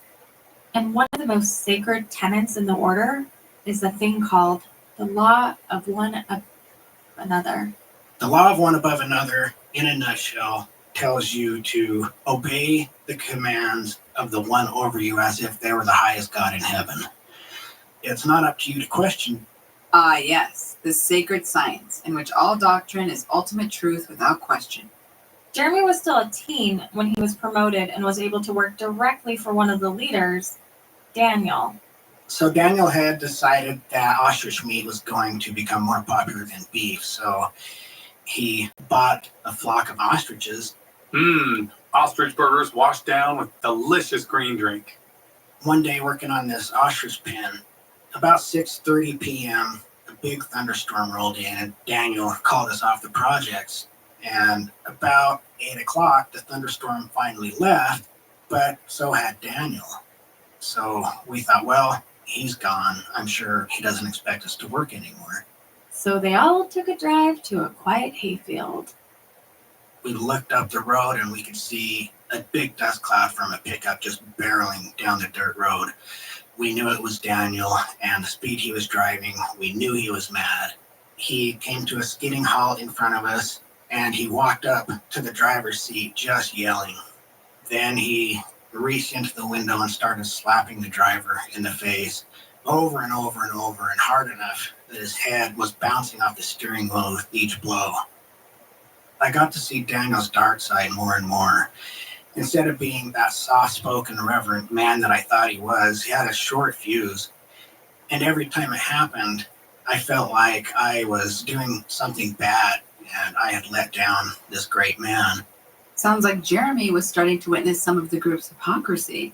Thankfully, yes, he was. Okay, so he's a little bit older now, and where are they sending him off to work? In a coal mine. Nestled in the hills of Emery County, Utah, in Huntington Canyon. It's one of the businesses that made the order what it was. At 14, I started working at the mine.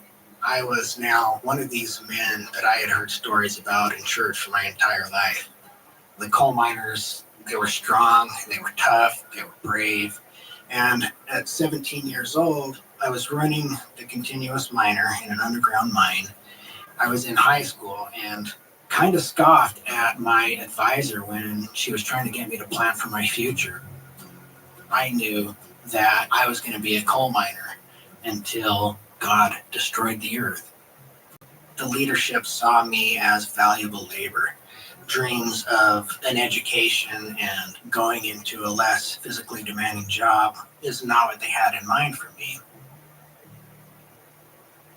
It goes without saying that working in a coal mine was difficult. before your scheduled shift start, you all pile in the back of an open bed pickup truck. You're open to the elements. If it's snowing or raining, you have a half-hour drive from the shower house to the entryway of the mine. I remember days sitting in the back of that pickup truck, everybody huddled together driving up the steep, winding mine road, and everybody just being covered in snow. You could just see white faces, white hair, white clothes, and eyes blinking in the snow. Once you go into the entryway of the mine, it's windy and it's cold and dark. So if you start the day off wet, it's that much more miserable. You are doing this hard work. You're putting your life at risk. You were lucky to get paid minimum wage, something like $5.25 at the time. And then one day, something happened that altered the direction of Jeremy's life forever.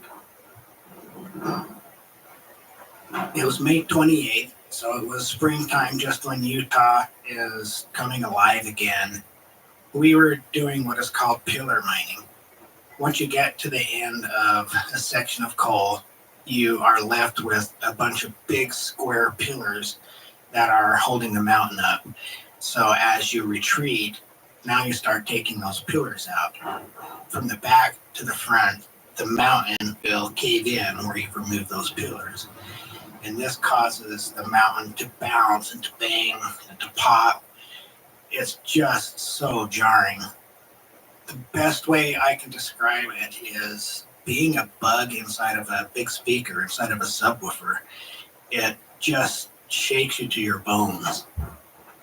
As you're digging away this final stump, you have to decide at what point you call it, because if you stay in there too long, everything will be buried. The mountain will come down. So when you're pulling pillars, you're basically mining until your courage gives out. When we died and went to heaven, we were going to have to answer to God for every pound of coal that we didn't get that we could have pulled out of the mine. And I prided myself in being able to read the mountain so well that I felt like I could go to heaven and answer for every pound of coal that I got, because I was able to usually have the mountain cave within inches of the miner. I took so much pride in that. But on this spring day, like many other days before, Jeremy was pulling out pillars with two other miners. This is the very last 10 by 10 foot pillar that's holding the mine up. And I remember looking up on the wall and seeing an overhang of coal the size of an average car hanging over my head. And I remember thinking, if the mountain bounces, that's going to kill me.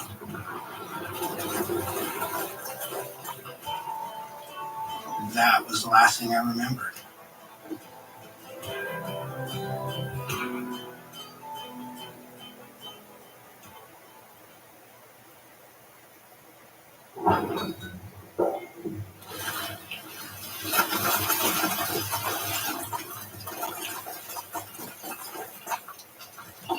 When the ribs blew out, it completely buried me. As the dust cleared, Kent and Freddie saw my hard hat sitting on top of the pile of coal, and they could see steam coming out of the ground, so they knew where to start digging for me. When they unburied me, I was face down.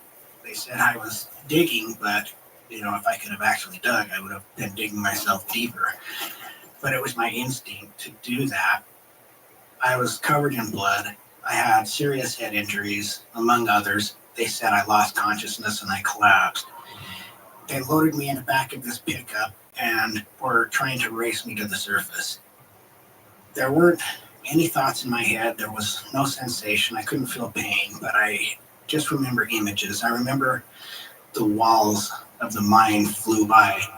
Then it would suddenly shift to me looking down over his back, looking at my face, looking at my eye sockets jammed full of coal, blood coming out of my ears and nose and mouth. Then looking up into his face as he was shining a light into my eyes, telling me, stay here, stay with us. Luckily, He did.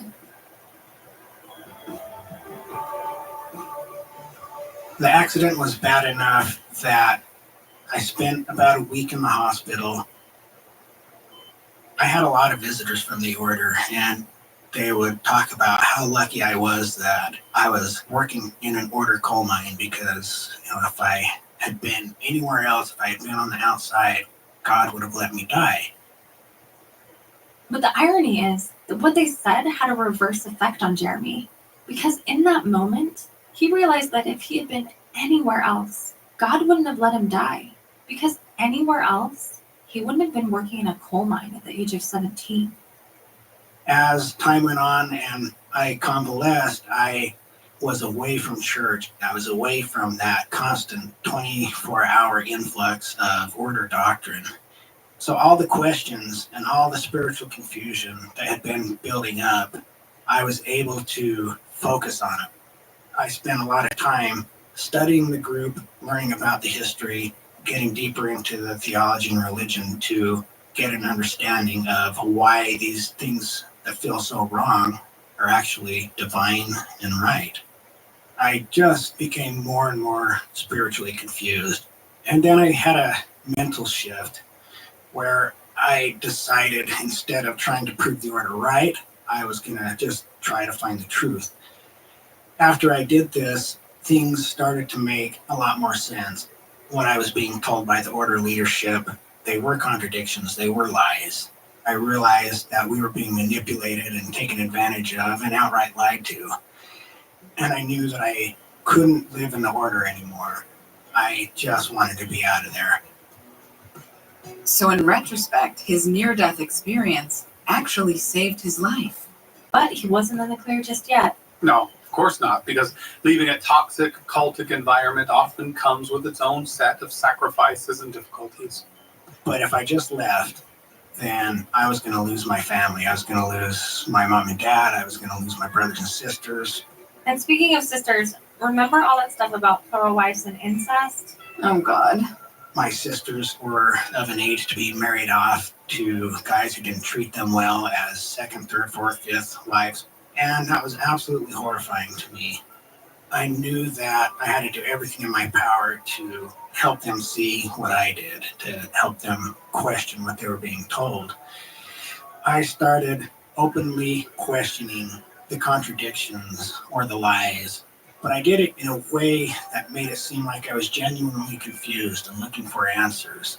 I was asking questions to my grandma, to my aunts and uncles that lived there, to my parents. I was trying every day. It had got to the point where I had said everything I could say, and it had gone on for so long that I just wanted to be out of there. I need to go talk to mom and dad one more time. I laid my case out to mom and dad. I told them all my doubts, and dad he gave me the same order answers again. And I remember just being so sad and frustrated and knew I was going to have to just go.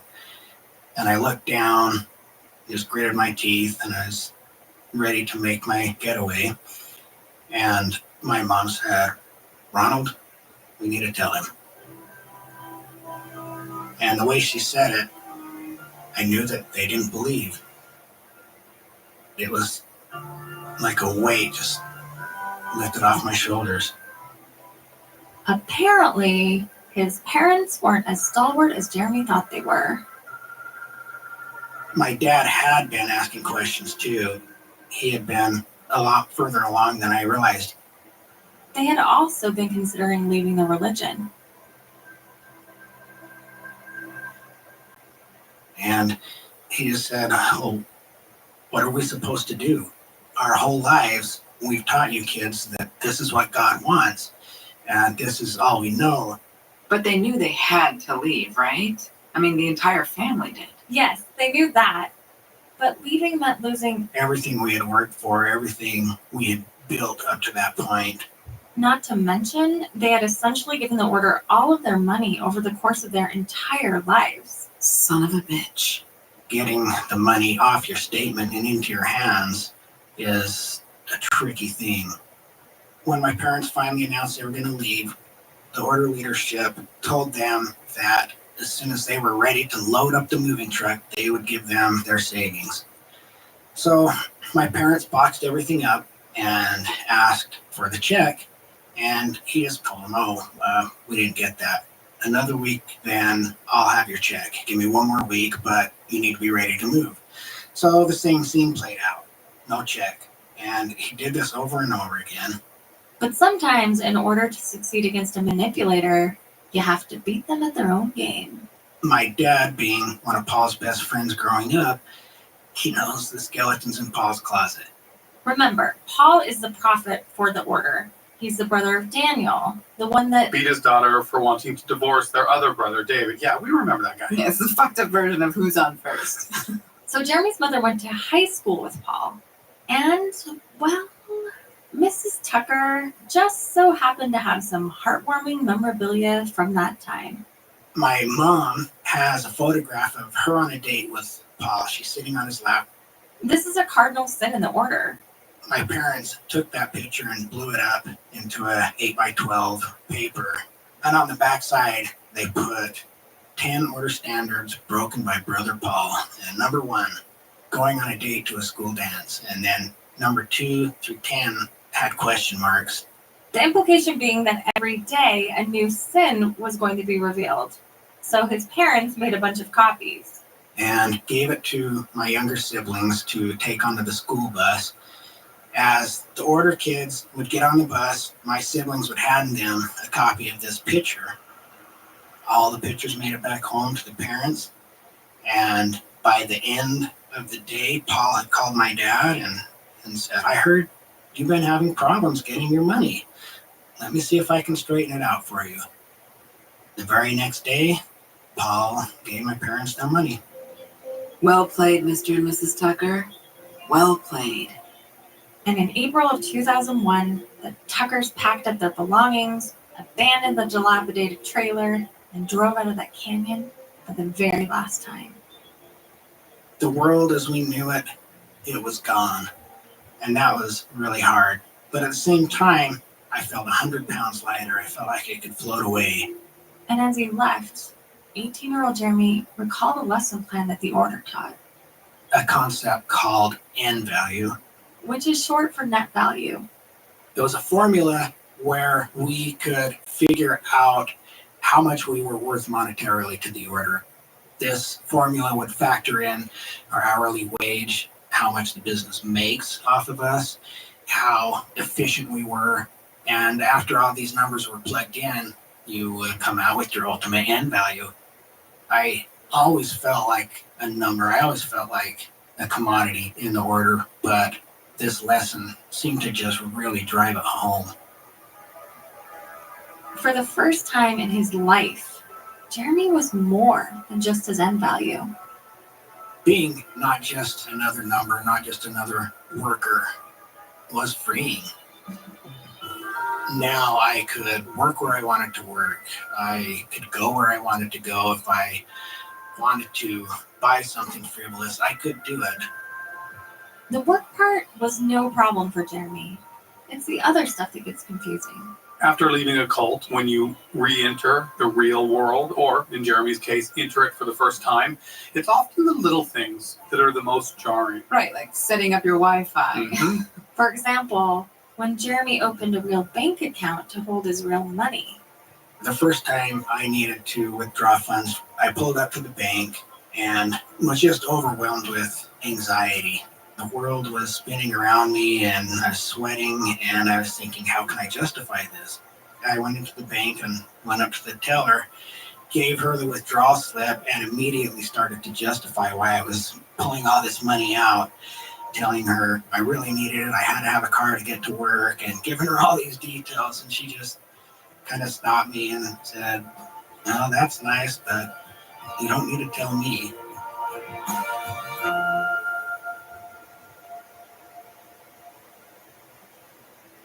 It's been almost a decade now since Jeremy and his family left the group, but they're all doing pretty great. There is some resentment with the way I was raised, but at the same time, all the experiences of our lives, the good and the bad, are what made us who we are today. One night, 2 years ago, Jeremy and I were out in the Mojave Desert rock hounding. And I love going rock hounding because I'm a white girl and you know how we love our tarot cards and crystal shit. But Jeremy is not into any of that. He worked in the heart of the earth, so he knows rocks, crystals, and minerals really well. And he finds a sort of elegance in the science of it all. So we're out there rock hounding one night in the middle of nowhere. And we stopped by this beautiful lake. And on this particular night, the sky was so clear and the stars were big and bright. They were reflecting like these giant crystal balls in the water. It was stunning. At one moment, this magnificent shooting star sprays across the sky, and I get all excited. I say, Jeremy, look, it's a shooting star. Make a wish. It means good luck. And Jeremy sort of laughs and then tells me that in the order, they were taught that a shooting star was another world being destroyed by God. If you as an order member ever stop believing, God would destroy you too, just like that shooting star. And I'm sitting here thinking, gosh, do they really have to take something so beautiful, like a shooting star, and make the darkest meaning of it? So I turn to him and I say, well, look at you. You left. God didn't destroy you. And of course, Jeremy smiles that smile that I've come to know so well for him. Because I know in this moment, he thinks my sort of mystical hippie view seems as silly to him as God destroying other worlds. Jeremy doesn't believe in wishes like that anymore. He's definitely a bit of a skeptic now. And so we just sort of stopped talking and just stared at this beautiful expanse of stars, each of us finding our own meaning and beauty in it. And that's what being with Jeremy is like now. He knows the meaning of stopping and enjoying the beauty of a thing without having to know the dollar and cents of it. And I'll never forget this. Jeremy pulls out this piece of banded jasper from his bag, this rock that we had found rock hounding. So he hands me this rock, and it's flat, and it's perfect for skipping across the lake. And then he picks up a rock himself, and he winds his arm back ready to skip it. And then he grins at me, and he says, hey, Lindsay, make a wish. As he frees this rock from his tight grip, we watch as it sort of dances over the water in this magical whimsy until it disappears.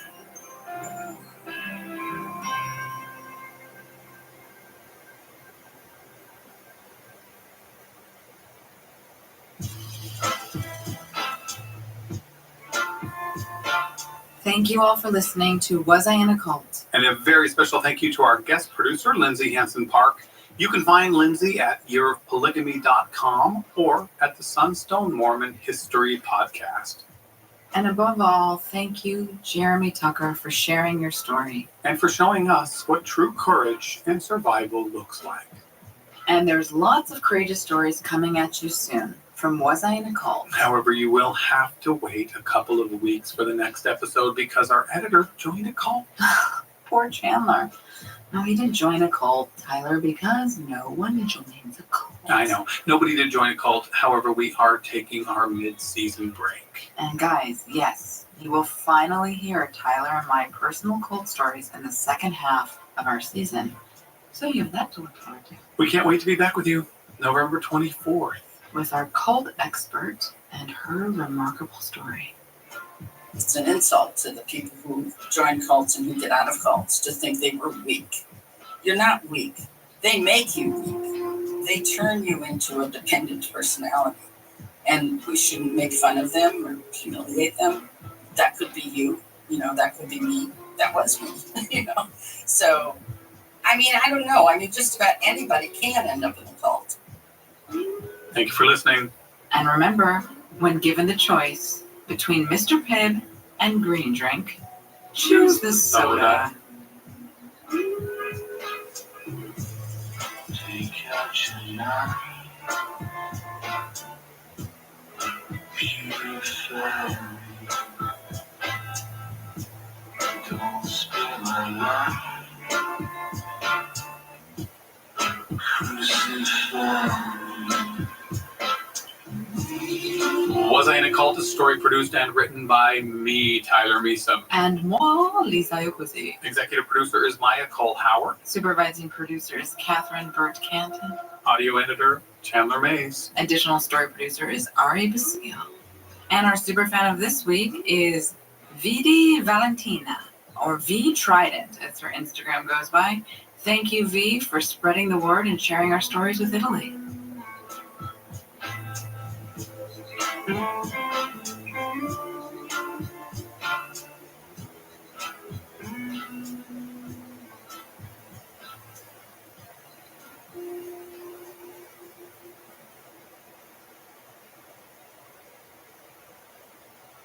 Hey, podcast fans, want to see one of your favorite shows live?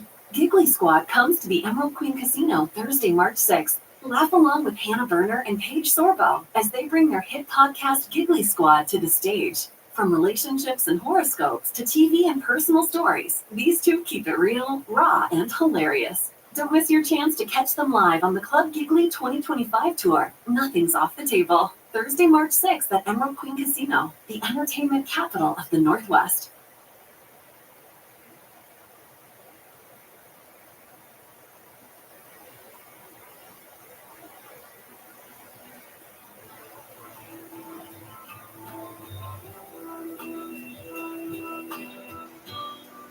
It's an insult to the people who join cults and who get out of cults to think they were weak.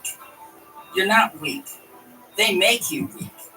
They turn you into a dependent personality. We shouldn't make fun of them or humiliate them. That could be you, that could be me. That was me, So, just about anybody can end up in a cult.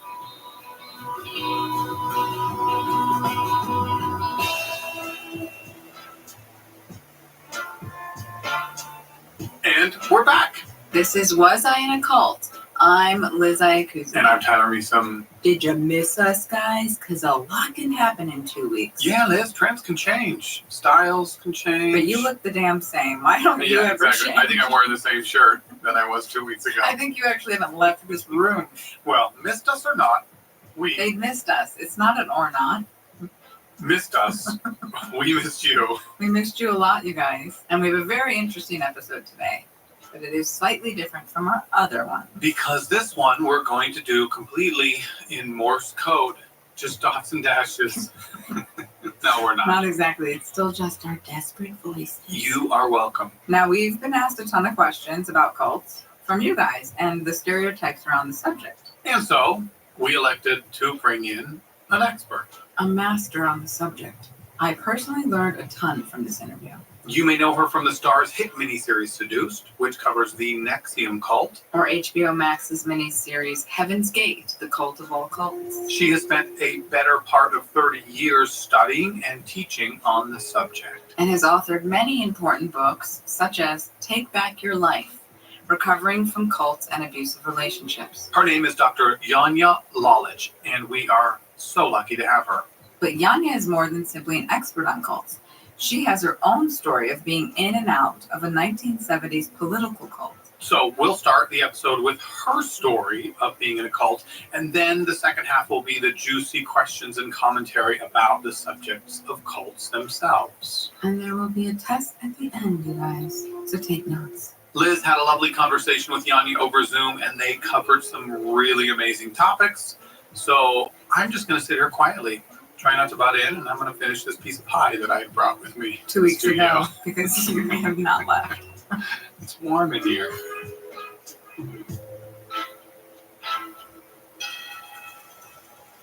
Hello, hello, hello. Hello. How long have we been trying to do this? We've, I think, a better part of a month.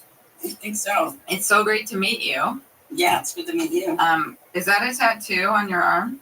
Yeah, it's an owl. Wow. Yeah. That's incredible. It was my 71st birthday present to myself. Come on. Mm-hmm. It was the first tattoo I ever got, and the guy thought I was... Come on. He thought I was crazy. Did it hurt? Oh. You're such a badass. Oh, it hurt like hell. And I did it all in one sitting. Mm-hmm. I was singing along with Patti LaBelle, like at the top of my lungs, like I'm screaming with Patti LaBelle. I love it. So maybe we should start just with your story, if you don't mind. Sure. And then the questions like, obviously, what constitutes a cult in your definition, the wide range of cults, how prevalent they are today, Okay. Well, I was born in Milwaukee, Wisconsin. We lived in a pretty lower middle class, working class neighborhood. We were sort of considered outsiders because we were Slavic, and it was a very German neighborhood and German town. And so we experienced a certain amount of discrimination because of that. So anyway, I got to the University of Wisconsin on scholarships, and I did my junior year in France. I became a French major. I graduated with honors. I then got a Fulbright fellowship and went back to France. Oh, wow. On an independent research project. And while I was in France, this was in 1967, 68, and some people may know that in May of 68, there was kind of a revolution in France where the whole country went on strike.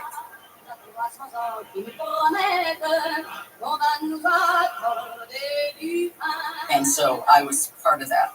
We occupied the university, all of that. So before that, I had been sort of realizing what the Vietnam War was about and reading a lot of political literature and going to political meetings in France. And when the year ended, she didn't have enough money to apply to graduate school. So she moved back to the US, New York to be exact. And I ended up dropping out and becoming a hippie. Mm-hmm. It was 1969, after all. Picture your stereotypical hippie, and that was Yanya. Traveled cross country in a painted bus, the whole thing. Including being the beverage bitch for none other than the great Janis Joplin. She had me on stage with her, holding her bottle of Southern Comfort for her. What? In between songs. So I was like right by the curtain. And then she'd come over and take a swig and go back to the microphone. A perhaps enviable gig at the time. Well, somebody had to do it. Janis's drink wasn't going to hold itself. My claim to fame. That's amazing. Yeah. So I had a boyfriend who was really the first boyfriend I ever had. He was very abusive. And long story short, I ended up leaving the country and moving to Europe. And I lived on an island off the coast of Spain for 4 years. Oh, wow. I had to escape from him. I see. So I landed on this island and I lived there for 4 years. And I had hair down to my butt. And while I was there, I discovered that I was a lesbian. And I had my first lesbian relationship. And so in 74, I moved back to America and I went to San Francisco. I happened to be living in the Castro district. She was about 30 years old at this point. And wanted to be a writer.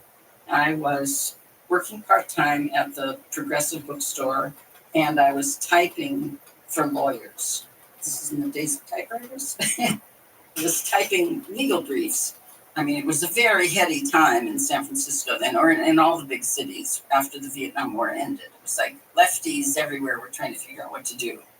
There were a lot of study groups in those days. This was in the 70s and all around sort of the Marxist movement and the Black nationalist movements and the different movements that were going on at that time, right?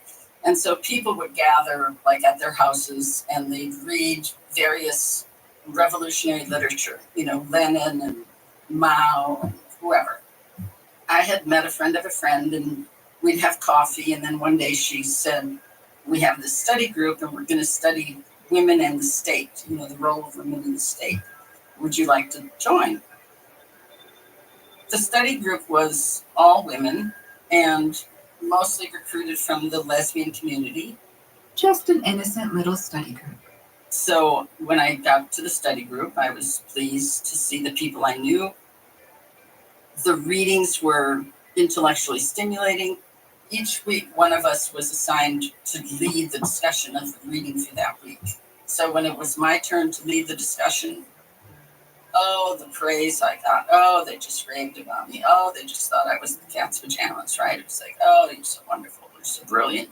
This was part of the love bombing. You ever been love bombed, Tyler? I have not yet. No one's ever raved about you? Nope. I'll try to incorporate more love bombing into our working relationship. Oh, thanks, Liz. That would help my ego. Well, you have to remember it's all bullshit. Okay? But you're great. I felt that one.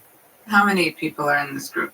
In the study group, maybe 12, 14. Oh, so small. Yeah, small. And the whole point of it, as I was saying earlier, is we wanted to have a revolution, a socialist revolution. We didn't say that to the public, but that's what we were.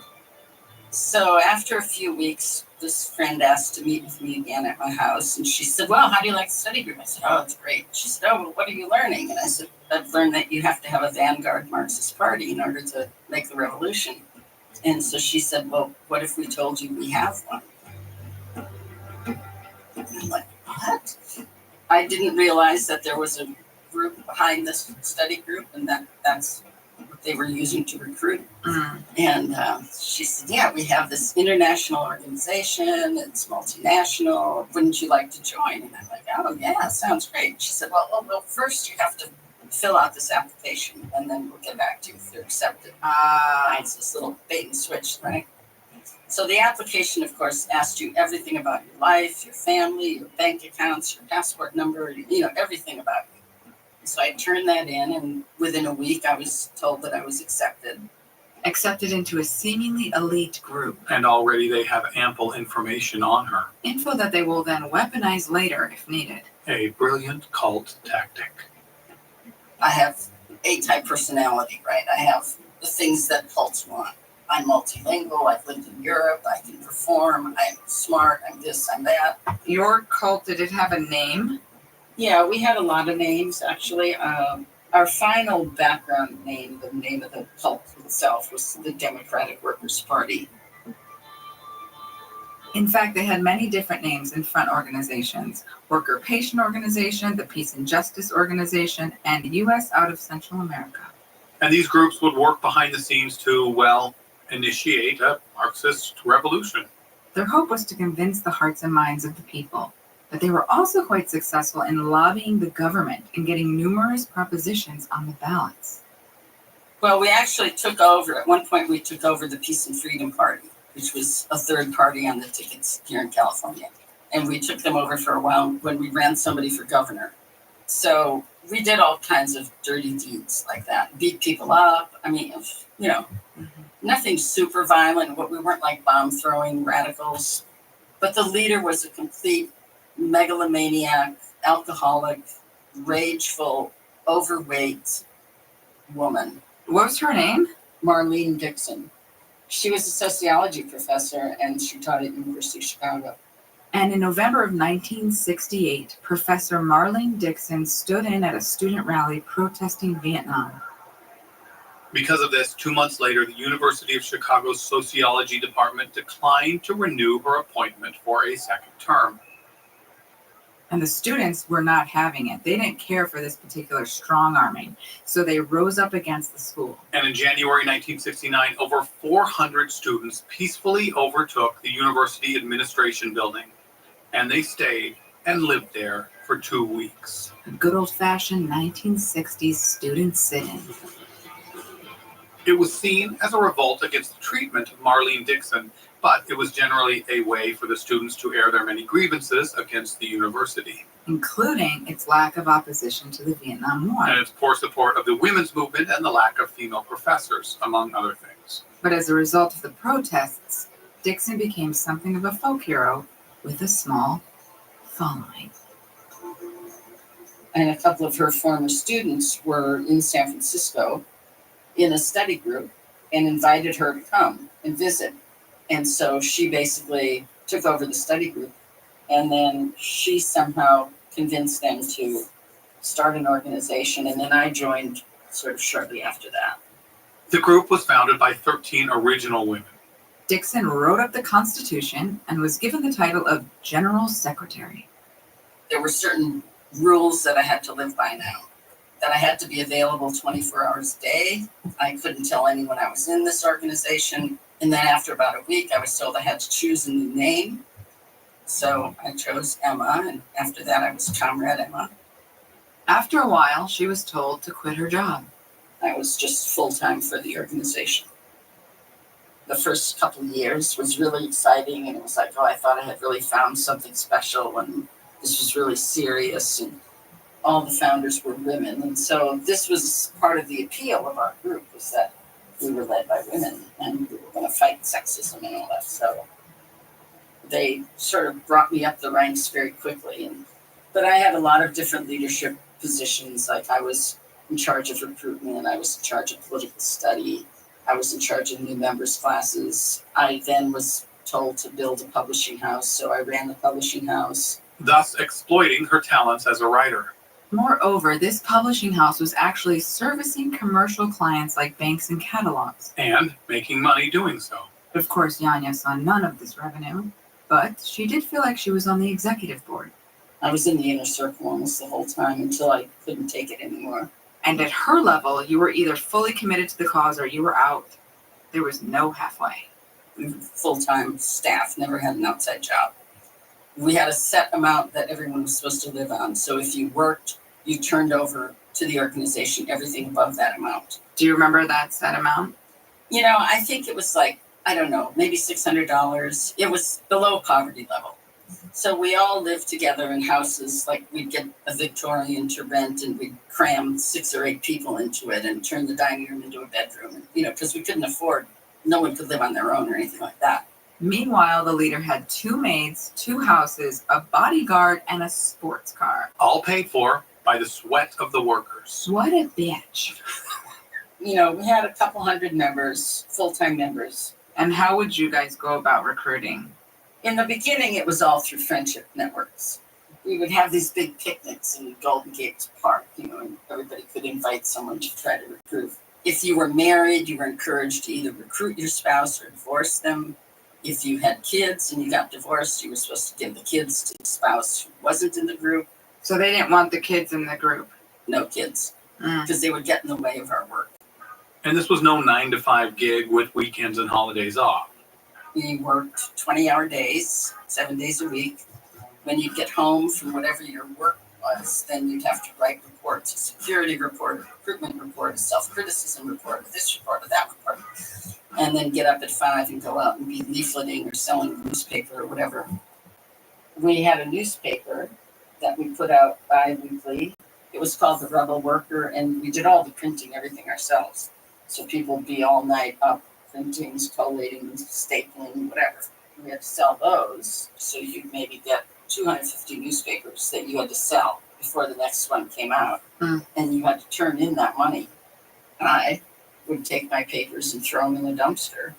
But then you had to come up with the money to pay for the papers. Right. So interesting. People were selling their blood to get money to pay for their papers because they couldn't bear to sell those rags anymore. And then we'd say, oh, and we sold 50 million papers this month, and they're all in the dumpsters. So, you even though you're completely brainwashed, right, you find these little ways to rebel. Right. And like many cults, there was a lot of time spent analyzing members' behavior. We spent most of our time in meetings, sitting in a circle and criticizing somebody, either for something they really did or just some trumped up charge. If something was really bad, we would put people on trial. Like you'd have to sit up in front of the room and everybody would just criticize you for hours. You're embarrassed, you're turning red, everybody's looking at you, people don't like you, you think you're going to get kicked out. We had one person where we kept her locked in a basement for days, and she had to sit in a chair in a certain way and couldn't move. And there was a guard, 24-hour guard, watching her. So we would do things like that. We would expel people and throw them out on the street in front of their kids. And we were harsh. We were very harsh. The revolution isn't a tea party. Right. You expected your life to be hard. And we all spied on each other and turned each other in. And it was just brutal. Right. Brutal, anxiety-ridden existence. Right. Those of us who were considered cadre, like the full-time membership, were pretty much the same people over 10 years, and people were burned out. We were fried. I mean, we were reaching a breaking point. But just because you're in the inner circle of a cult doesn't mean you don't have concerns. I had issues all along. I mean, that's why I was on trial so much, I think, because the leader had this thing for me because I was from the working class. Sometimes she'd hold me up as like the model cadre member, and then she'd have to just obliterate me, so that it wouldn't go to my head. And by that time, you blame yourself. You think it's you. It's like I'm weak-willed. I can't do this. I'm lazy. I don't want to work this hard. It's all my fault. But I had a lot of doubts after a few years, but it just became impossible to leave. And we were told if we left, we would die in the streets because we were communists and America's hated communists. And so no one would want us or help us. And I did have no money. I mean, I literally had no money. I had nowhere to go. I didn't know anyone outside the group anymore. I had either lost touch with everyone or recruited them. So you just get paralyzed. You're just paralyzed with fear. So in 1981, I found out that my mother was in the hospital back in Milwaukee, and they didn't know what was wrong with her. So she borrowed money and she flew home. And it turned out my mother had a glioblastoma brain tumor, and she probably has 4 to 6 months to live. So I was staying at my aunt's house, and every day my leadership from the cult would call me and say, "What's going on? When are you coming back? What's going on? When are you coming back?" So I said, "Look, my mom has maybe 4 months to live. I'd like to ask for a leave of absence and stay here, until she passes, and then I'll come back." So she calls me back the next day, and she said, "Oh, well, we have a solution. Bring your mother out to California." And I'm like, "Huh?" And she said, "Yeah, bring your mother out to California. We'll tell one of your roommates to move out. She can live in your house. You can see her and take care of her." And I looked at the phone and I was like, "Oh, okay." Brought her out to California, set her up in my house, put bars in the bathroom, did all that. And then, of course, I'd go to work at 6 in the morning. So I'd go home and I'd have dinner with my mom for 45 minutes. And then one evening, Yanya came home and she opened the bedroom door. She was lying dead on the floor. And I just lost it. I mean, I hadn't been able to say goodbye to her. I hadn't spent any time with her. I called my leadership and I said, "My mom just died. I'm having the body sent home to Milwaukee." And she said on the other end of the line, "Well, you're not going to the funeral, are you?" I said, "Yes, I am going to the funeral." And I defied the organization for the first time. I borrowed money again. I flew home. I somehow planned a funeral and a big dinner afterwards. But the pressure from the cult back home still got to her, and she left in the middle of the dinner. Flew back. I was told to come to a meeting the next day at 10. And of course, I'm sitting in the big chair. And I was criticized for putting my mother ahead of the revolution. And with that defiance came consequences. Yanya was removed from all of her positions. And after that, I was in the living hell. I would wake up every morning and I'd go in the shower and I would cry and cry and cry because we weren't allowed to cry ever, no emotions. And I'd cry and I'd get in my car and I would just wish that I would get killed in a car accident because I couldn't see how to get out. I could not figure out how to get out. So I lived like that for another 5 years, just like a walking nervous breakdown.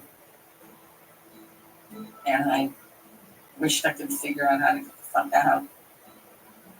5 years, 5 long years, Yanya stayed and played the part of dutiful communist with no clear vision on how to leave. But fortunately, ultimately, the group imploded. What happened? Well, the leader was out of the country. She was starting to travel to Bulgaria a lot. And while she was out of the country, the inner circle just kind of broke.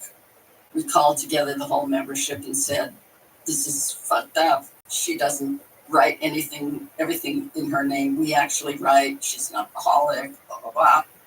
It took about a week to convince everybody that we were telling the truth. And so then it was just like a giant speaking bitterness, for days. We meet in our print shop and people would just say, how their husband was expelled. They never saw their husband again. They gave away their children. They sold their blood to have the money to pay for the newspapers. They, just these horror stories of how people were living. And then the night before she came back, we took a vote and we voted unanimously to expel her. And we voted unanimously to dissolve the organization. So the very next day, her bodyguard picked her up at the airport, brought her home. We got rid of all the guns and the Rottweiler guard dog. And a little team was there to meet with her, and one of the people on the team wore a wire so that we could all hear what happened. And she walked in and sat down in her big chair and said, "Oh, what's been going on?" And they're like, "The party's over." It's like they were trying to tell her, and she didn't get it. Well, a crazy narcissist wouldn't. So she picked up a cigarette, and everybody just sat there. And then she realized nobody was getting up to light her cigarette. And then that's when she got it. And she threw the cigarette down and she started swearing, you goddamn blah, blah, blah, blah, blah. And that was it. It was a very unusual ending for a cult. It was August of 1987. A full 13 years after the founding of the group, or the cult. And we actually had our revolution, and we overthrew our leader, and we all got out. Like, oh my God, I've just been let out of prison, And then I left for New York. She got a job at a publishing house, working as a proofreader. But the truth is, I wasn't really dealing with anything. I mean, I was suicidal at times, deeply depressed, just terrified to ever do anything, go anywhere. I was 41 years old. I barely knew how to cross the street. But one night she was at work, proofreading a book about post-traumatic stress disorder among Vietnam vets. And all of a sudden, I stopped reading and I was like, oh my God, this is what I'm going through. And then, a couple days later, my boss, he looked at me and he said, Yanya, you've been here 6 months now, and I've never seen you smile, and I've never heard you laugh.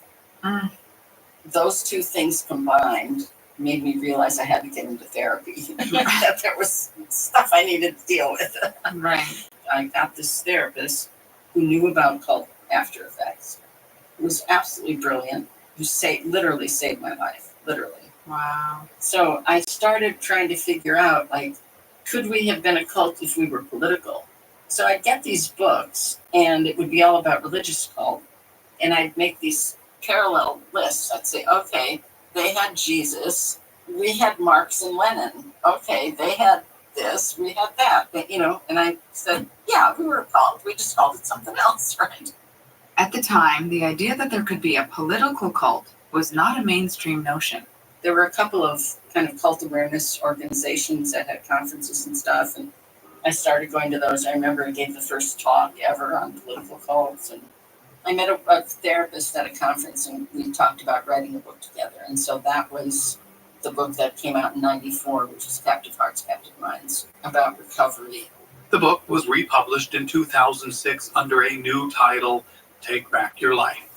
And the book really made a big impact. With her new passion ignited, Yanya was ready for more. I wanted to go to grad school. So in 1996, Yanya got her PhD in what's called human and organizational systems. And at the age of 55, she started teaching. I ended up getting a professorship at one of the state universities in California in the sociology department. Now let me just say something. Yeah. I have a 3 o'clock. I'm sorry. I play cards with my 90-year-old neighbors. That's so sweet. And they really look forward to it. Yeah. Of course. Every Tuesday. So. No problem. We can pick up a different day. We can finish a different day. Is that all right? I mean, yeah, we can pick it up whenever. So while Yanya plays cards with her neighbors, we are going to take a short break, but we will be right back. To hear Yanya drop some knowledge about cults.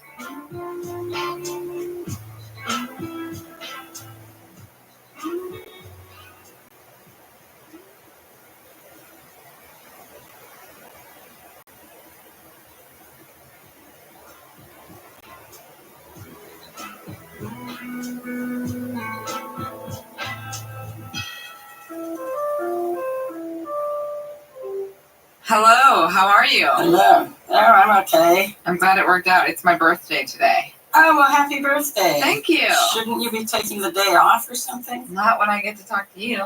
No, please. Okay, well, we were kind of in the middle of a lot of stuff when we left off, but I think we should start with, well, part of the reason of this show is sort of to debunk the myths, right, around cults. Mm-hmm. So why do you think cults are so misunderstood? Because people want to think that could never happen to them.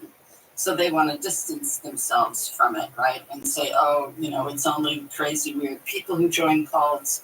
And that's actually not the case. The studies have shown that the people who get into cults typically do not have any kind of history of psychological disorders or mental illness background.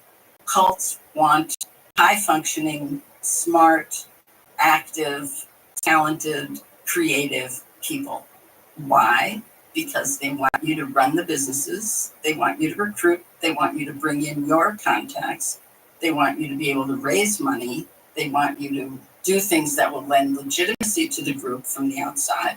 And if there's any common denominator, it's idealism, right? It's people who want a better world, who want a better life for themselves.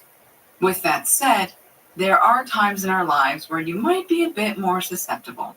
At transition moments, divorce, moving to a new town, graduating from school, starting over, these moments of vulnerability, people are likely to come across something that seems interesting, and also people are susceptible to the pressure from their friends. And more than 2/3 of the people in cults got recruited by a friend, a family member, or a coworker. So it's much harder to say no to someone you know. And so once you take that first step or go to that first meeting, they're going to be there ready to take you to the next step, right? The cult recruiters are very good at what they do.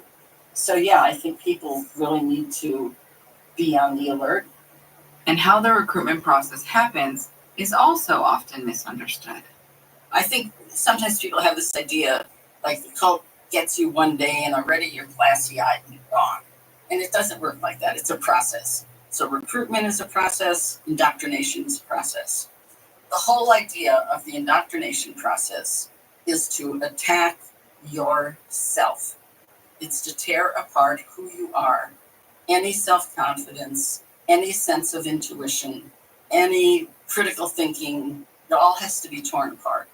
Get you to doubt everything about yourself before you join and become, in a sense, completely dependent on what the cult is giving you, which is a new identity. And that identity becomes merged with the cult. They're basically doing social influence and social control, things we're used to in our lives all the time. Social influence, right? We are more influenced by our peers than anything else after a certain age. You go to someone's house and all the shoes are at the front door, what do? Take off your shoes, right? You may think it's stupid, but you do it. So it's those same principles of social psychology that are at work. But of course, we're raised following rules, right? We have driving rules. We have rules when we go to school. We have the cop on the corner telling us what to do. We're taught to respect authority. All those things come into play. Our brains are very malleable. What do you believe is the biggest myth out there around cults? I think the idea that cults aren't around anymore, that was something from the 70s and early 80s. Well, there's more cults today than ever before, and the cults have mainstreamed. They're everywhere. There's every type of cult, from therapy cult to fitness to martial arts to political to new age to UFO, you name it. There's a huge number of self-improvement cults today. And certainly the multi-level marketing schemes. Oh, yeah. It can be based around any idea, any theme, any ideology. If you look hard enough, you'll find a chocolate chip cookie cult, right? So it doesn't have to do with a religious belief system at all. It has to do with an extreme ideology put forth by a narcissistic leader who's going to take advantage of you as his or her devotees, some of whom also have sadistic or psychopathic tendencies. They have an idea. They get one or two recruits. Those people go out and recruit more people. After a while, the cult leader doesn't really have to do much of anything. The cult leaders are pretty lazy.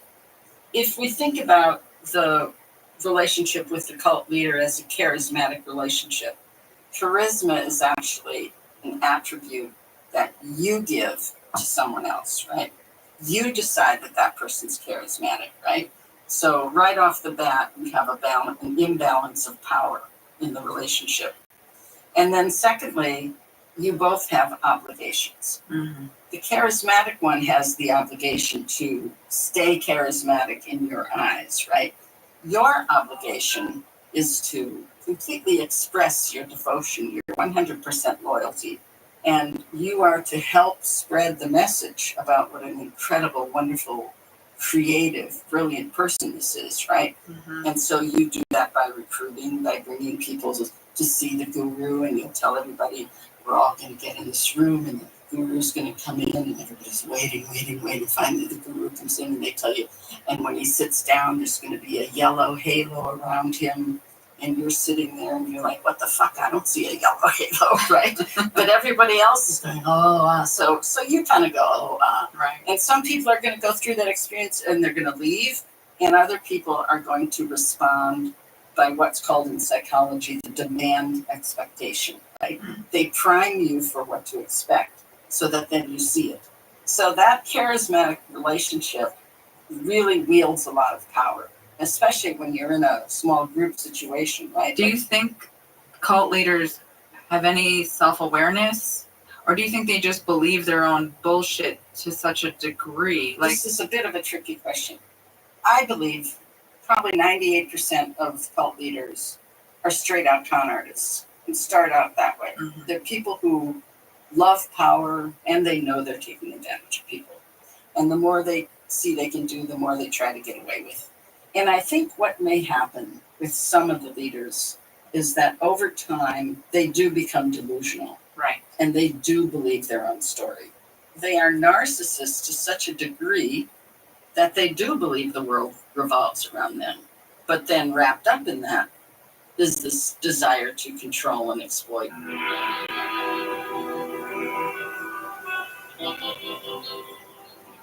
You know, if you think about all the people that we've talked to and done stories on in this podcast and the leaders that we've profiled, it really is easy to see the patterns that Yanya is laying out. Yeah, the tactics of cults have been used for centuries. However, in this modern world, Liz, there seems to be a new tool for cult recruitment. And we're going to find out what that is after the break.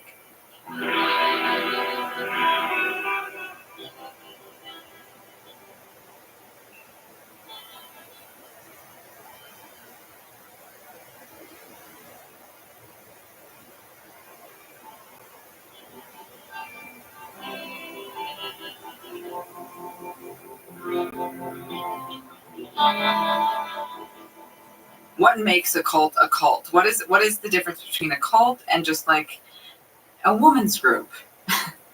Well, a cult has to have certain features in order to earn that label. So for me, there needs to be an authoritarian leader who is usually considered charismatic, who is most likely narcissistic and sometimes has psychopathic or sociopathic tendencies as well. That person comes up with an idea, some grandiose idea that he can save the world or offer you a better life or take you to enlightenment, whatever it might be. And within that ideology or belief system is the requirement that you must go through a personal transformation that is basically shaping you to comply and conform and be the good follower. And so that transformation is then the indoctrination process. Or as I call it, as a sociologist, I call it a resocialization process, right? Right. You're going to go through some kind of training or lessons or whatever that is basically shaping you to comply and conform and be the good member, the good follower. And then the final part of my definition is that there need to be what I call interlocking systems of influence and control. So the control mechanisms, are the obvious kind of rules and regulations. That might be how you need to dress, how many children you should have or not have, whatever. But the other aspect of that is the systems of influence. Basic social psychology, it's getting you to respond to things you've always responded to, right? Guilt, shame, fear, love, all of those basic human emotions that get manipulated, again, to get you to conform and comply. Mm-hmm. The internet, I feel like, is a breeding ground. How prevalent are these internet groups rising today, and how dangerous is that? I mean, we've now got this new phenomenon of internet cults. these amorphous communities where there's not a physical space. And we're seeing these new types of cultic formations that aren't what I now call the run-of-the-mill cults. You know, there was an obvious leader, there was an obvious headquarters and centers around the world or whatever, but there was a physicality to it. Right. With what's happened over the last, say, 4 or 5 years, 6 years, whatever, and these groups like QAnon and some of this conspiracy stuff has absolutely mushroomed.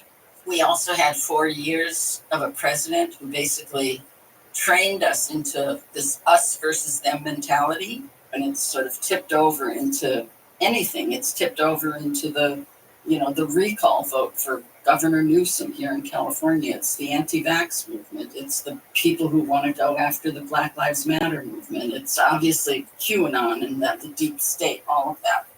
They are able to build these online communities where people absolutely feel connected to something and are getting that same sense of purpose and meaning as you would have in a physical cult 5 years ago, 10 years ago. There's maybe not even one leader you can point to. It's almost like the ideas are the leader. And then there's kind of these different spokespeople who are sending out this misinformation or disinformation, like some of the TV networks and certainly the radio, some of the talk radio. What really added to it, of course, was the pandemic. A lot of people fell down rabbit holes, so to speak, and people are, in a sense, desperate. Right. They don't know how to evaluate information. And then somebody comes along and says, hey, I got the answer. You know, there's a deep state and they're, you know, eating babies in a pizza parlor. And it basically bolstered so many hate groups. I include the white supremacists and the armed survivalists and Patriot Boys or whatever they're called, right? But now they have a platform and they have the recognition of top leaders. And so that has, of course, helped them recruit. Right. I think it's going to take a long time for us to heal the country again and recover from that.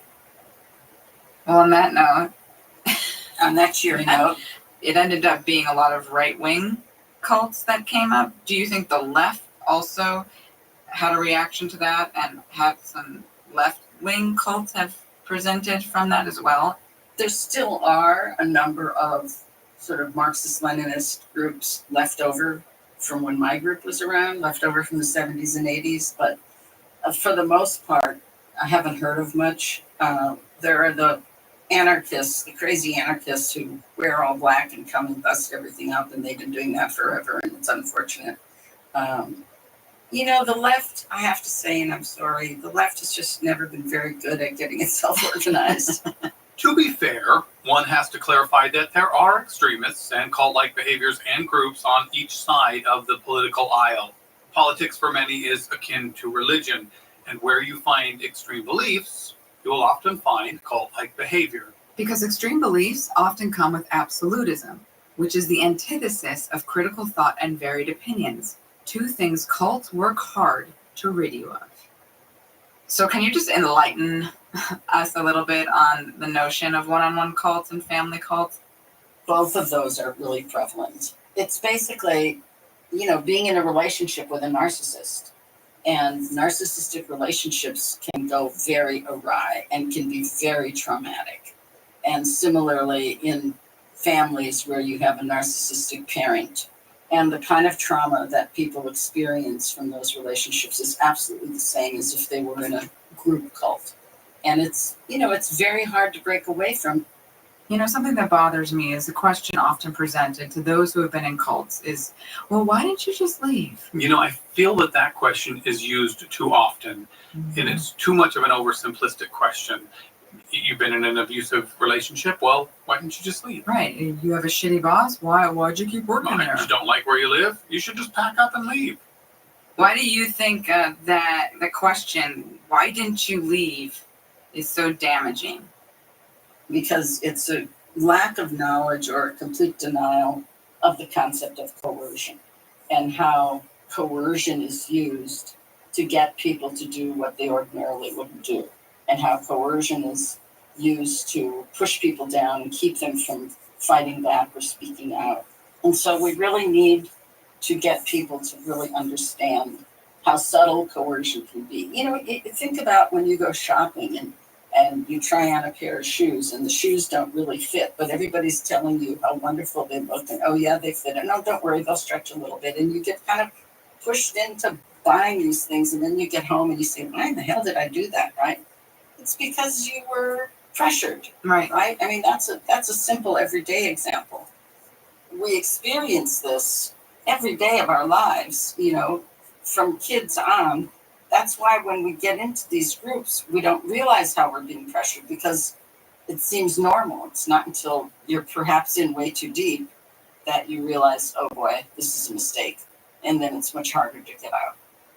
But thankfully, people actually do get out. They do. However, sometimes people have a hard time admitting that this group that they were a part of was in fact a cult. It happens all the time. They don't want to admit they were wrong. They don't want to admit they've been duped and conned. Mm-hmm. And it's unfortunate because at some point, 9 times out of 10, it's going to come back to bite them. Right. Now, Because they'll either join another cult. Yeah, they'll become a cult hopper because they won't understand what happened and how it works. Mm-hmm. I kind of say to people, depending on the length of your experience and the extent of your experience, the role you had in the group, it's usually at least a good 5 years before you kind of know who you are again. And when do you feel like you sort of got your mind back? You said, okay, this is me. This is who I am. I guess by the mid-90s, there was still always stuff to deal with. This stuff goes really deep. So yeah, I'd say, it was about 10 years. And there's still remnants. I mean, there's still stuff, like I still have dreams sometimes about the cult, 10 years.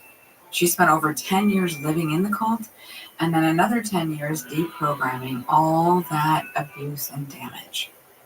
Most of the things in these environments are abusive or toxic, but if you had to sort of look at the best thing that came out of this environment, what's your experience of that? Well, I guess for me, the best thing was learning about publishing. I'd always wanted to be a writer, and so it expanded my knowledge of that industry. But I would rather have learned it another way. Right. If I had to do it over, I would not do it. And while the cult may have taken up a sizable portion of her life, she seems to have made up for the lost time. Just tell us all the things you're up to today. So I retired from the university, I guess 3 years ago now. Do you miss teaching at the university? Not at all. No. No. I mean, I miss the students. Yeah. It's a lot of work. I hated grading papers and giving exams, and I hated all the administrative bullshit. Right. But I love teaching. She may be retired, but Yanya's busier than ever. Highly in demand with media appearances, as well as doing a ton of interviews and working on her memoir. And still enjoying the success of her most recent book release. Entitled Escaping Utopia. Which was the study of people who were born or raised in a cult. And I interviewed like 69 different people from 39 different groups. A lot of people reference that book, actually. That helped them get out. Oh, good. Saved their life. Great. So you are doing really good things. That's great. Thank you. But I do think it's interesting. You sort of set out for the revolution, but you are sort of in a revolution. It just doesn't look like that, right? I guess. I mean, that's one way to look at it. You're helping a lot of people and saving the world in some capacity. Yeah, thanks. And we'll just look out for your memoir whenever. Yeah. It's a wild one. Thank you for all your time. This was incredibly helpful. All right. Thank you. Okay. Have a good day. You too. Talk to you soon. Ciao.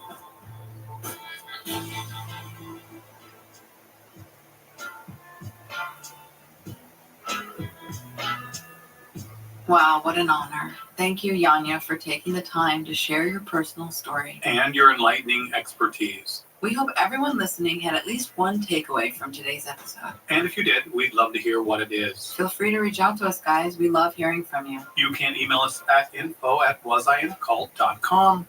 DM us on the old gram at wasiinacult. And also, if you or someone you know had a cult experience and you'd like your story to be heard on the show, please reach out. Our email again is info@wasiinacult.com. Now, next week's episode is a very special one because you will hear the story of two people who were in an acting cult. She sits on a chair a la a throne with a shawl wrapped around herself like she's been studying at the foot of the Buddha when she just like ordered this shawl on Amazon. and her little dogs on her lap or circling around her. And then the rest of us sit on the floor before her. There's incense burning. There's flowers all laid around. She is creating the visual and sensory experience of being in front of some enlightened person. That's right, you guys. We're going to find out more about the cult I was suckered into.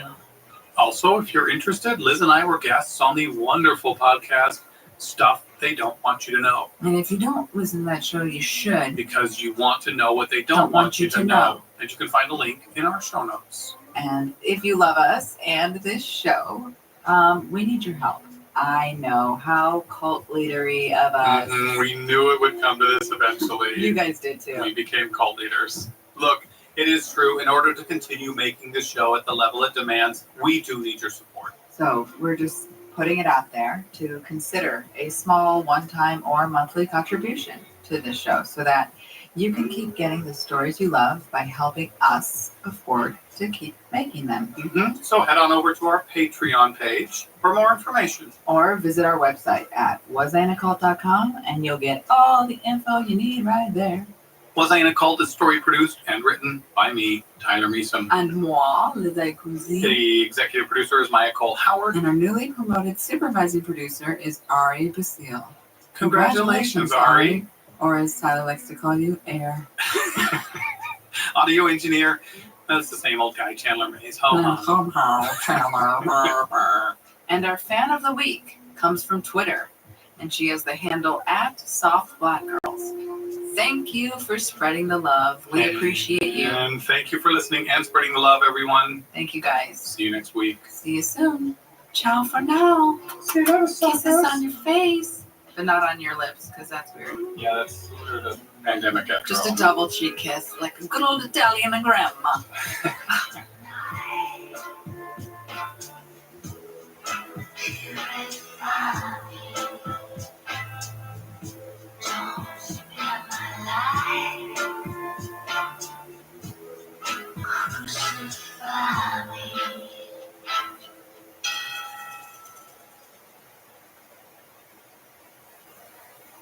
Hey, podcast fans, want to see one of your favorite shows live?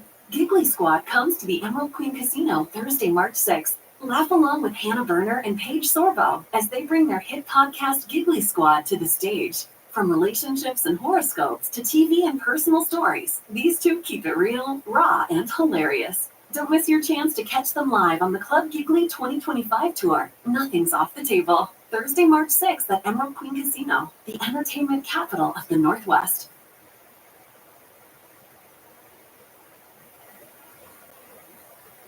Barilla wants to help you stay active this winter with its great tasting Protein Plus pasta. It's the pasta taste you love with the energy you want. So it provides a good source of protein, and it's made with 100% plant-based protein from lentil flour, pea protein, and chickpea flour, making it a good source of fiber too. We love that. Barilla Protein Plus is made with ingredients you can trust, and it's from Barilla, so you know it's going to taste great. I'm always looking for ways to increase my protein intake, and this is an easy way. You can add 17 grams of protein per 3.5-ounce serving with the Barilla Protein Plus pasta. It tastes so good. I also feed this to my son Ford because he's a picky eater, but he loves Barilla, so this is a way for me to get him his favorite food and a little extra protein. Also, you can put your energy to the test and take on Barilla's Protein Plus Pasta's Winter Energy Challenge this February. It's on the Strava Fitness app. It's free, and all you need to do is simply complete 10 days of movement for your Barilla Protein Plus Pasta reward. Terms and conditions apply. Sign up at strava.com/Barilla.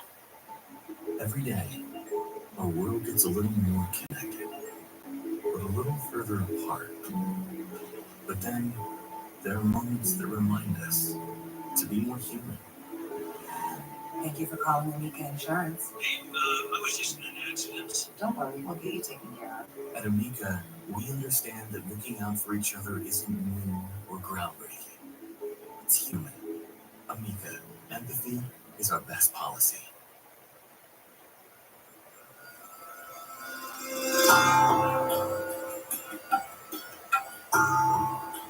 You showing up with your dream in your hand and someone deciding that they'd like to take advantage of that until their dream is just totally squashed. Then you just find another person with a dream. And in LA, there are a lot of those people. There should be. Dreams are good and healthy and beautiful. And the people who suck on them, like batteries, are vampires. It's disgusting. Nobody joins a cult. It's just not a thing.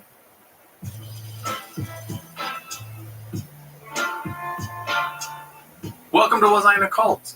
I'm Tyler Meeson. And I'm Liz Iacuzzi. Okay, so on this show, thus far we have covered a few very interesting cults, and many of them are your more typical cults, embedded in religion or worship on a commune, with the right weird garb, whatever it may be. But there's a reason that this show is called Was I in a Cult rather than I Was in a Cult. Because on this show we explore lesser known cults, cults that don't sometimes appear on face value to be anywhere near a cult, like today's episode, which was an acting class.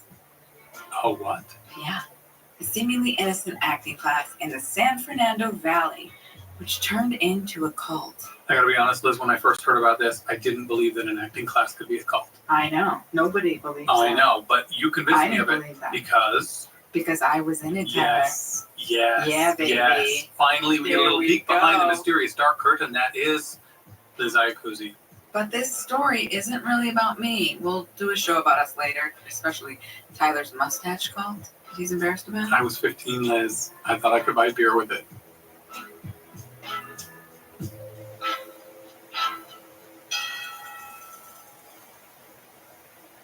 Today we're hearing from two people who are part of the group that I was in, including my dear friend, Erin Carrera.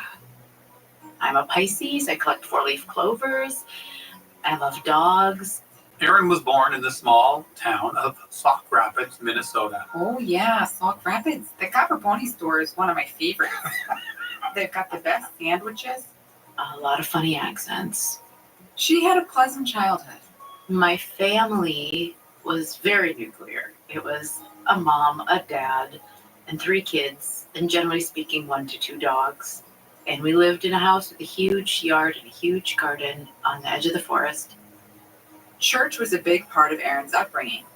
Yeah, my parents co-founded a church. Living Waters Lutheran in Sauk Rapids.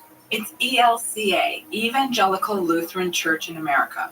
This is the progressive version of Lutherans. You know, lady ministers, gay ministers. Hurrah! Sounds nice. But even with Erin's weekly church-going ritual, I myself was way more interested in the New Age bookstore about astrology and tarot cards. I was very smart, very talented, and chubby, fat, and people are mean. They were very mean. If you were chubby, you got bullied. Yeah, I had an eating disorder, anorexia in high school. Perhaps not surprisingly, Tyler, but 90% of teens with anorexia are female. I went from being fat to skinny. Suddenly, guys were interested. It's a whole other toxic situation.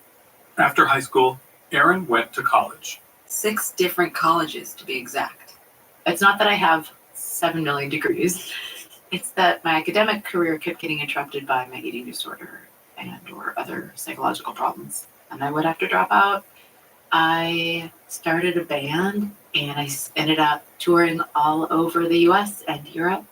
I was having a lot of creative life and I was still super fucked up. Only now we were adding really bad relationships, alcohol, drugs, eating disorders, still on and off. Then I met Frank, a very famous opera singer. Beautiful, beautiful voice. He's got all the brilliant, wonderful parts of narcissism and kind of swept me off my feet. And then all of a sudden I was like, oh my God, I'm in love with him. And then I was living this international life, traveling all over the world. He was promising me the sun and the moon. You don't have to work your stupid day job you hate anymore. You can just write music and be your artistic self. He was really great in the beginning. And then He started separating me from family and friends. He started taking me on extended trips, started manipulating me, started gaslighting me. I learned after the fact, all of this is textbook abusive relationship. They woo you, they sweep you off your feet. It's amazing. Then they start isolating you from your friends and family. And then slowly over time, the abuse becomes gaslighting. You start thinking you're the crazy one because they're very good at manipulation. So then there were more dramas and on and on and on and on until finally we broke up. Honestly, this sounds like the first cult you were in. It was absolutely the first cult I was in. So one day, while still living in Minnesota, Erin announces That I was moving to Los Angeles. I have to pursue my dreams. I want to sing. I want to act. And she drove out to Los Angeles. Is anyone actually from LA? No, Tyler, and you're one of the people who are not from LA. True, I moved here 4 months ago. And the ones that are from LA, they're not stupid enough to be in the entertainment business. Valid. Now, not everyone's moving to LA story is so easy breezy, but for Erin, within 2 months, I had my SAG card. I had a bunch of jobs, a bunch of clients, but I was in a place where I was very lonely. I didn't have friends. I didn't come to LA having friends, so the only people I knew were people I was meeting around town. It was an environment that was unstable, and it was hard to find contentment. This is another one of my good friends, Josh Barron. I'm from Tucson, Arizona originally. I had a wonderful childhood, and then I moved to California for college and came down to LA after college to pursue a career in the entertainment industry. I mean, I was a kid who moved to LA. I knew no one and was looking to find a community of people, of artists, and get an education in the craft of acting. so he signed up for an acting class. And he did learn a bit about the craft of acting, as well as met a woman who became his girlfriend. But that class had its own toxicity to it. It was recruiting women for dates and sex, essentially. Oh, gross. It was unbelievably toxic and disgusting. But Hollywood's changing, Tyler. Now you don't have to suck a dick to get a role anymore. Naive outsider here, Liz. Is it really that bad? I mean, once upon a time, yeah, I think it was really that bad. I don't know. I'm just in the documentary world. We kind of sit at the kids' table. We're a bunch of nerds making movies about climate change and penguins. So I guess I've avoided that world. Well, Hollywood does have its dark side, but it's changing slowly. And so we got out of there. And then we went on the search like a lot of people do. So, okay, that was a shit experience. Let's find a better class. You get a job at a bar or a restaurant. You're working with a lot of other actors, and you ask them, do you know any good acting teachers, acting classes? Josh's girlfriend was working at a restaurant and met someone there who said, hey, I have a great class. So she went to the class, came home, and said, there's this class with this woman who's pretty eccentric, but the people who were in the class were really talented. So she signed up. I was honestly a little burnt on acting classes for a second. So she started this class without me. And then after a couple months of her being there started to be a lot of pressure from her to you got to come check out the class. Don't you want your career to work out? Don't you want to get your life? Was this phrase that came up a lot. And I was like, yeah, okay, I'll go audit your acting class. The recruitment process had already begun from his closest confidant, no less. So Josh went to audit the class. I mean, it's free after all. Yeah, it's free. What's the harm in that? Yeah, lots of great things are free, like coupons. Smells. Taking a bath. Picking up dog shit. Not going to the gym. Eating dirt. Crying yourself to sleep. Oh, the tester bottles at beauty stores. I don't think those are free, Liz. Not the whole bottle. My bathroom vanity would disagree with you, Tyler. I went and I sat in the back and I had much the same reaction. This is a really eccentric woman, but there were talented people there. She was talking about being an artist from the inside out and being fulfilled. That's what I bought into immediately, was that idea. So Josh signs up for class 2. Okay, Liz, so tell me a little bit about acting classes. Mm-hmm. I'm imagining it's a bit like Barry, the HBO show, which, listeners, if you haven't watched, you should. It's actually not too far off. Henry Winkler is obviously a bit more sardonic, but I did read somewhere that he was taking cues from his own acting teacher, the famous Stella Adler. Okay, so acting classes. I mean, that sounds like something that could help an actor. Mm-hmm. And Josh seemed like he wanted that. All actors want that. And meanwhile, Erin is in LA doing massage. I'm guessing she didn't move to LA to get back rubs. No, but she is a damn good masseuse and she needed to make a living. But one day she gave a massage to a woman. And she was like, well, what do you want to do? And I was like, well, I'm an actor. I'm a singer and I'm a writer. And she said, I know the woman who can make you the star that you are. And she said her name. And the name didn't feel familiar. It just felt like, yes. I felt the same way when I'd fallen in love. I felt this kick in the stomach. That's it. That's the one. Keep in mind, we are not going to reveal her name, but shall refer to her as teacher. Okay, back it up a bit to about 2 years prior. While Erin was still in Minneapolis, she had been consulting with psychics. Oh, psychics. The long con, still alive. Regardless, one psychic told Erin, why do you live here? You're supposed to be living in California. And when you get there, look for the Great Mother. She's probably 50. She will help you with your career. So, Erin called the studio, and without knowing anything about the class or the teacher, she signed up for an upcoming 3-day intensive, also known as the foundation class.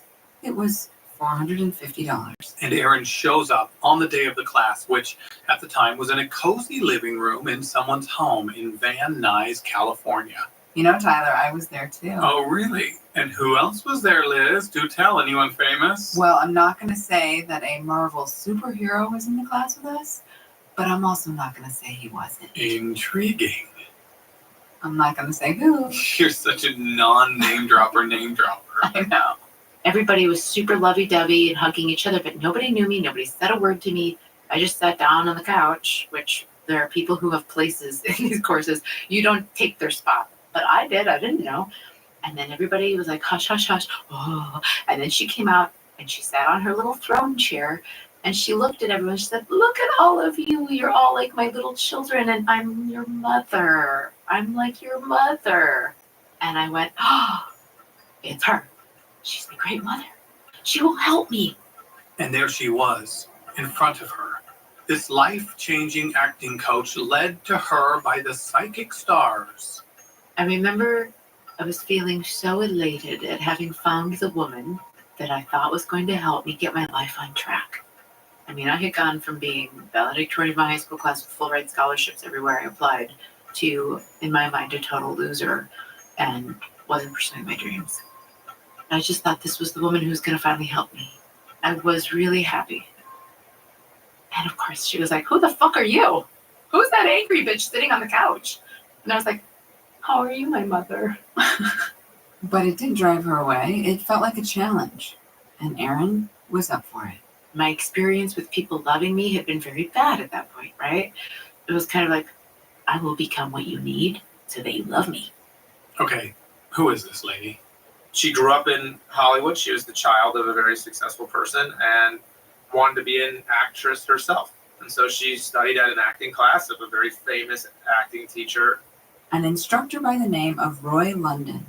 Once he passed away, there was no one teaching what he had taught, and her acting career didn't end up coming to fruition. So she opened up a little acting class in the Valley. And became an acting teacher. It's actually a pretty intimate and powerful position because everybody's instrument is themselves. So to go in and talk to someone about growing their craft is to talk to them in some ways about growing themselves. She liked the power of that. Well, that's an understatement. You see, what's tricky about this environment is it's very easy to take advantage and manipulate actors. If you think about it, it's an actor's actual job to show up and be vulnerable, right? To expose their insides to the outside world as a form of entertainment. And the people who attended these classes simply wanted to be better at the very difficult craft of acting. There were people who had a dream. They wanted something that they didn't have. They want to be better at something than they are and looking for help doing it. The magic of so many people showing up with their dream in their hand and put it out there for everyone to see in a vulnerable way. Which can sometimes create a beautiful, magical space. And to be fair, there was a lot of that happening in this class at times. And Josh was enjoying the early stages of learning from this teacher. But Erin, well, she felt a different vibe from this woman. She was actively mean to me. She always called me the angry bitch. Okay, angry bitch. And then the angry bitch in the corner. It became a nickname for me. But it wasn't just Erin. This woman got off on making people feel trite and small. And you were a superhero if you were able to not take it personally, but instead use it for your self-growth. She would criticize my appearance often, and I have a long history with eating disorders. And when she found out, she told everyone. But being just an acting teacher wasn't enough. She also fancied herself a guide, i.e. a life coach. So in addition to the acting classes, she also offered something called life classes. Her classes at times felt more like a therapy session. But this teacher wasn't even close to being a real therapist. No, she had no real credentials, other than studying with other people like Roy London or going to a few yoga classes or AA meetings. I think she even went to Landmark Forum once. Yet another cultic organization. And so to justify her lack of credentials, she would say she had a gift. Oh, they're also gifted, aren't they? And what was her gift? Well, it has evolved, of course, but in the beginning, she gave herself the fancy title of human behavior expert. Right. I don't know what the fuck that means. And despite her lack of qualifications, she guided these pseudo-therapy sessions. But unlike healthy one-on-one therapy, this was group therapy in front of everyone. It was pretty evident why that was not healthy. Anything that you would mention was something that would get attacked almost immediately. She encouraged others to dislike me. She told stories about me that people then assumed were true, like that I was a stripper. Her justification for this type of emotional abuse was that she was breaking down your ego, which, Tyler, you could use some of. You have broken that long ago, Liz. In her school of thought, it's our ego that gets in the way of our greatness. Which, to some extent, is true. Yes, of course. That's what's so tricky about her classes and cults in general. They often take existing philosophies and, quote, reinvent them, claim them as their own special work, and then use those philosophies against the person in abusive and harmful ways. I remember my first scene in acting class. She was like, look at her. Look at her. Do you see what she's doing? She was pointing and saying, do you see what she's doing? Laughing at me, and then everybody in the class would laugh. If there is a hell, I think this is what it might be. But think about it. It fit perfectly within the context of wanting to become a better actor. The way she taught it was that in order to be a better actor, you need to be able to put yourself out there, face the ridicule, face the critique, drum up old trauma, and use it for your craft. And there is some truth to that, but it was her tactics that were abusive. The solutions that so many of my peers were looking for in their work wasn't that complicated. It was simple stuff, like try this, see if this feels better, see if this helps. And then realizing that then the next day, the next class, she would be back and telling that person that they're terrible and that they were going nowhere. I mean, that was the game she played with everybody. And the teardown process was really ugly and public and shameful. Once she, in the middle of an acting class, hopped on top of me, licked my face, and then did like a stripper move on me. And she said, see how rigid she is? And then after that, she said, so who abused you, your mother? Which was so weird, also inaccurate. But at the time, I just thought, what's wrong with me? Why am I so rigid? There were probably about 12 of us in class, including some very well-known people. No one commented on that. Not even the unnamed superhero came to her rescue.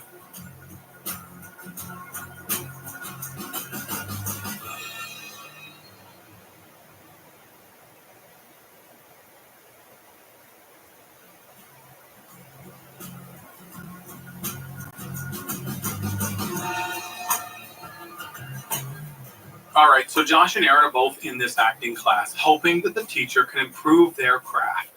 But like many cults, the teacher or cult leader gets greedier and wants more people's time and money. Hence the life classes.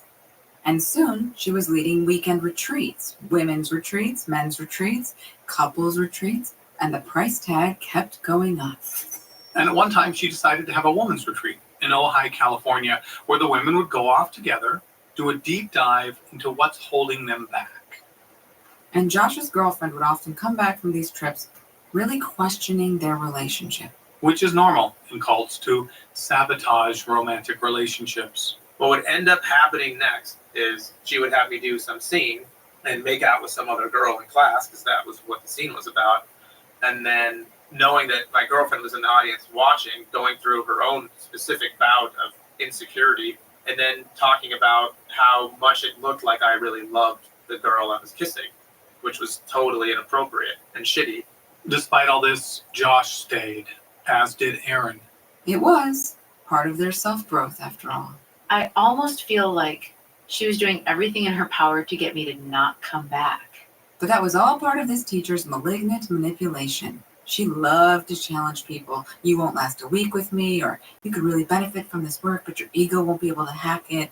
Or sometimes she would have very established working actors come to class, and she would say things like, well, you've made it this far sucking. Congratulations. Not sure I can deprogram all your shitty habits and get you from working actor to great actor, but stick around long enough, and we'll see. Remember Aaron's first day when the teacher said to Aaron, "Who's this bitch?" That was all part of the plan from the beginning. This is why I do think she's a brilliant woman, because she was able to speak to my desire for greatness. And she was able to make fun of me, demoralize me in an acting scene, and then say, but we'll get you where you need to go. This teacher convinced her that the abuse was part of the process of becoming a better artist. Aaron says brilliant, I say highly manipulative. Typical cult tactic, break them down, build them back up again. But I was so convinced that she was the teacher I was supposed to be working with. She was self-proclaimed the best. Why would I think otherwise? After all, she's driving a Range Rover, and I don't want to be mean about like plastic surgery, but she has all the markers of wealth that is required in Beverly Hills. There were some celebrities in class. There were people who were working. Maybe I'll just stay a little longer and see. It's a lot like sitting at the gambling table. You're down 5 large, but a few more bets, you're back to even. Speaking of the self-proclaimed best, that is exactly what she was. It was all narcissistic self-aggrandizing. She would say it's her work, her channel, when in fact, in hindsight, she was just borrowing from others. Or stealing it, actually. Exactly. She borrowed or stole from Roy London, as we mentioned, but in her other classes, she was pulling from great thought leaders and philosophers of the 60s and 70s. The Bhagavad Gita, which is considered one of the most holy scriptures of Hinduism, Vedic sages. When you steal from the greats, the things you say can also be great. Exactly. There were gems you learn in class, tools that did help you in your work and in your life. The concept of being present, right? She talked about depression being stuck in the past, anxiety being stuck in the future. Yeah, all stuff that I've heard therapists say. Yeah, and I saw many people break down and face a lot of fears, insecurities, and let go of bad habits and patterns. And Josh, well, he was learning new tools, and in fact, he started booking acting gigs. And then one day, a big opportunity comes up last minute that was very common in Hollywood. So he calls his teacher to discuss the audition. I was like, yeah, I'm standing outside of Warner Brothers. She's like, you're not ready. You're not ready. You need more classes. You need more time. Here he has a huge opportunity, and instead of supporting him like a true guide or teacher would, she broke him down. And it was amazing to see her sabotage those opportunities for all of her students. She was afraid that that would cause that person to leave, to no longer be there in her class. So she would sabotage them all the time. There's no plan for you to graduate. You're not being taught anything. Because to learn something is that eventually I have this skill and I can go do this skill on my own. My 3rd grade teacher is nowhere near me, but I'm writing, I'm doing addition. Her goal was to create an environment where you needed her in order to succeed. Thereby taking more classes and paying more money. But she always wanted more. She was slightly manic and never content. She'd been this acting teacher and life coach for years and was paying the bills doing it. But then one day she went on a yoga retreat. What took it from one level to the next with this little acting class in the Valley was this teacher had taken a trip to India. And while on this spiritual adventure, she met people who were making a living being spiritual guides. I'm sure she thought to herself, I could do that. So she came back from this trip and her classes completely changed. She actually wanted to become a guru. Yes, a guru. And she actually called herself that. Guru does have a much nicer ring to it than human behavior expert. But now that she's a fully fledged, self-appointed guru, the life classes were no longer an option for the actors.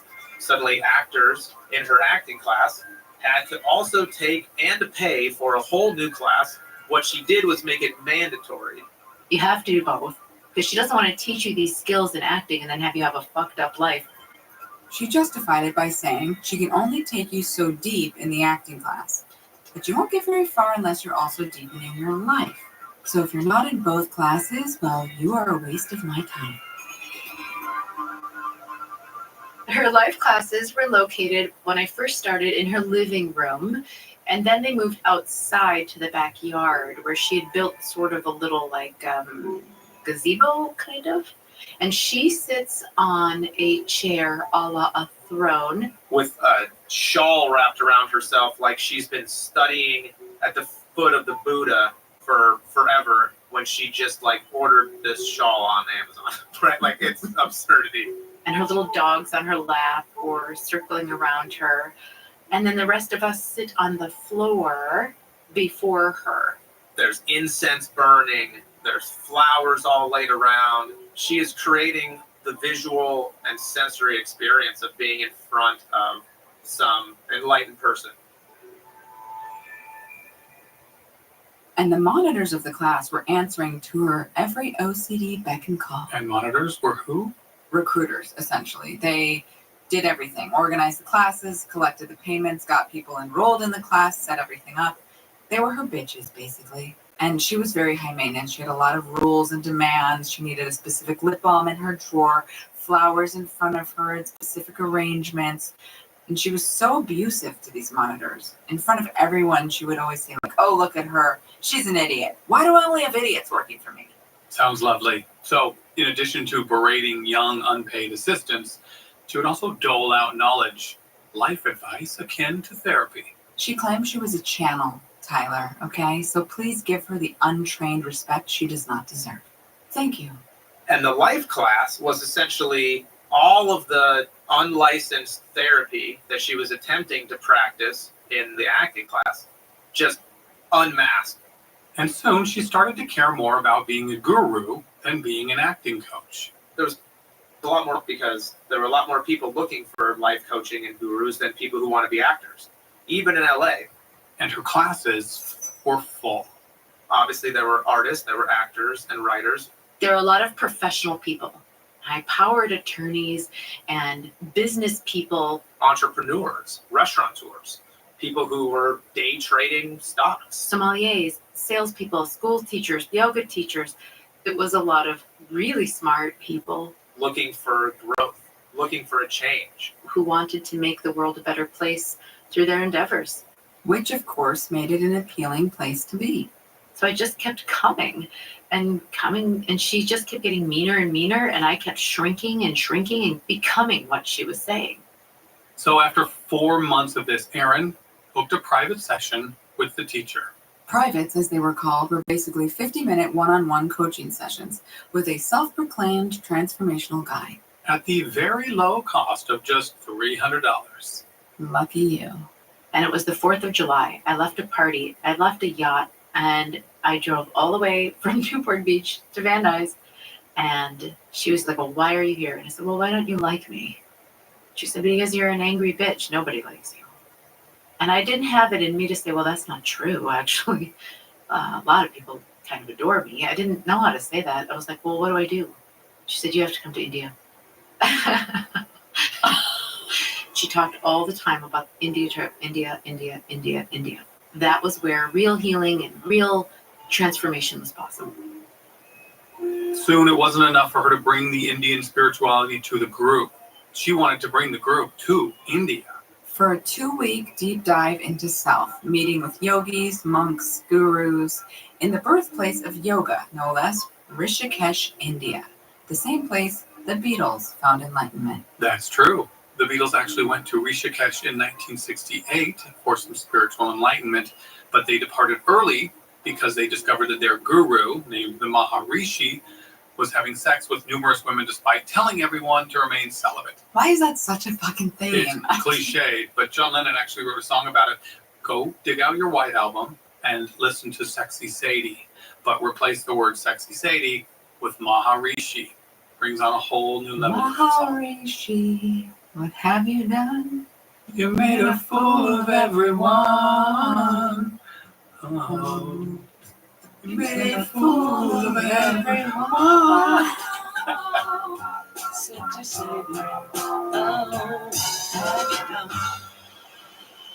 You'd be traveling with your peers, guided by her, and of course she was charging an absurd amount of money.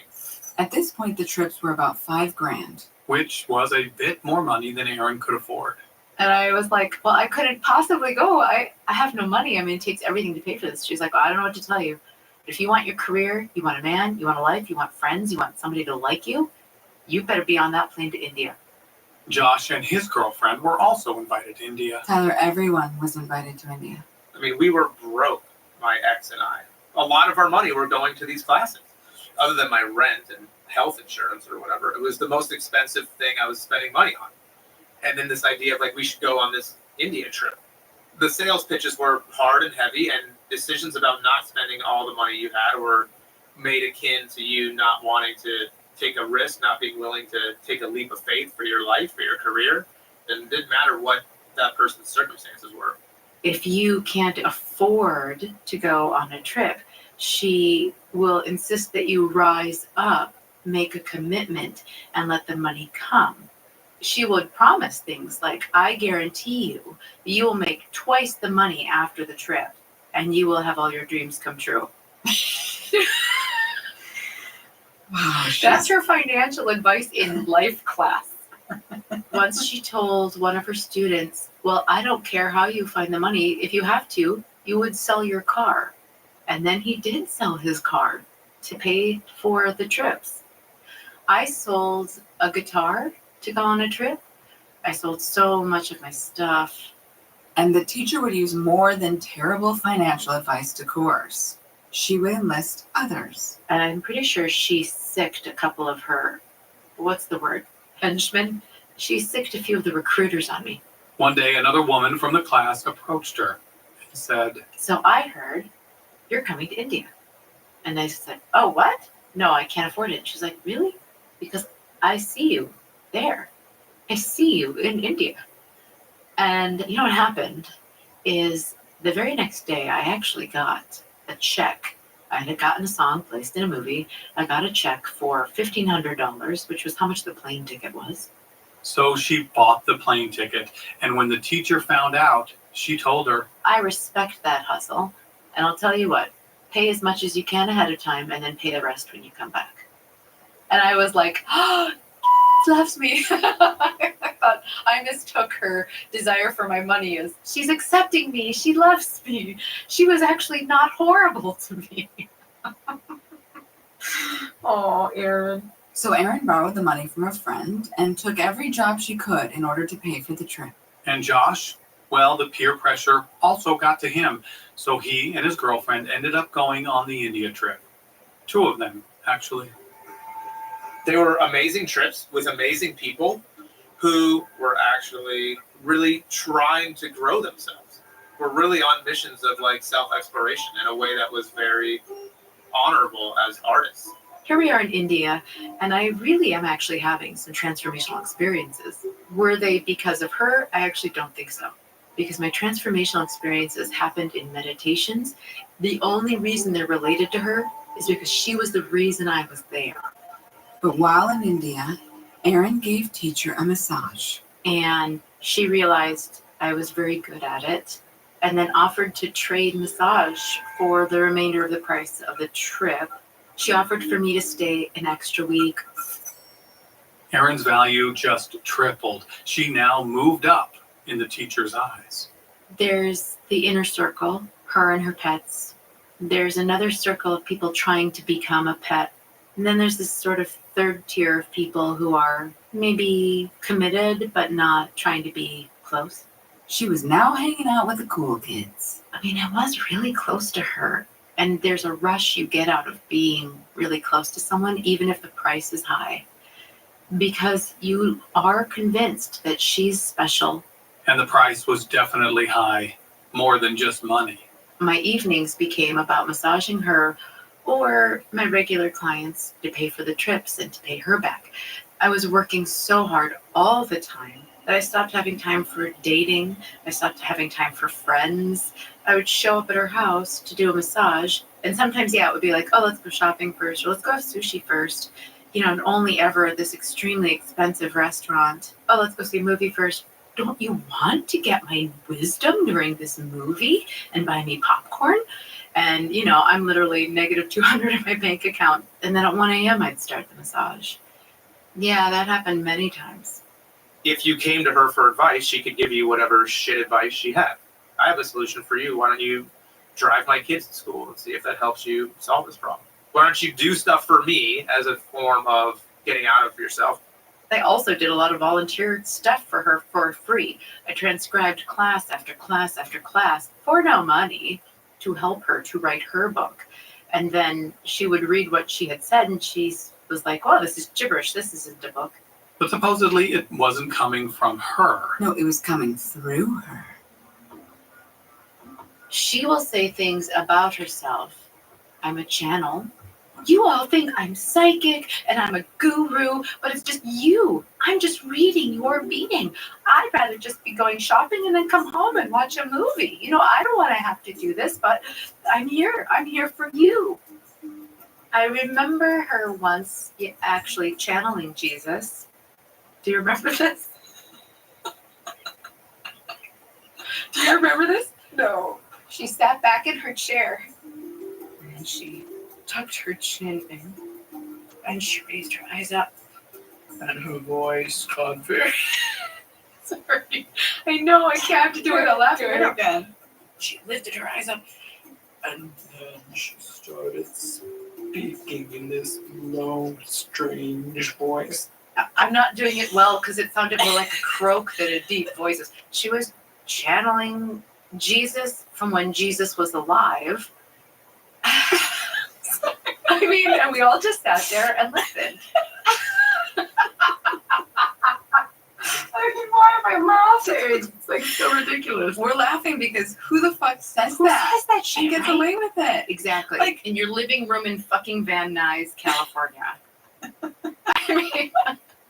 So this teacher had to this point been teaching acting classes for years. And eventually she started to realize that teaching acting well, it's hard. Yeah, much harder than doing a horrifying impression of Jesus. You just couldn't let it lie, could you, Liz? Sorry. Yeah, to ice the cake. I did.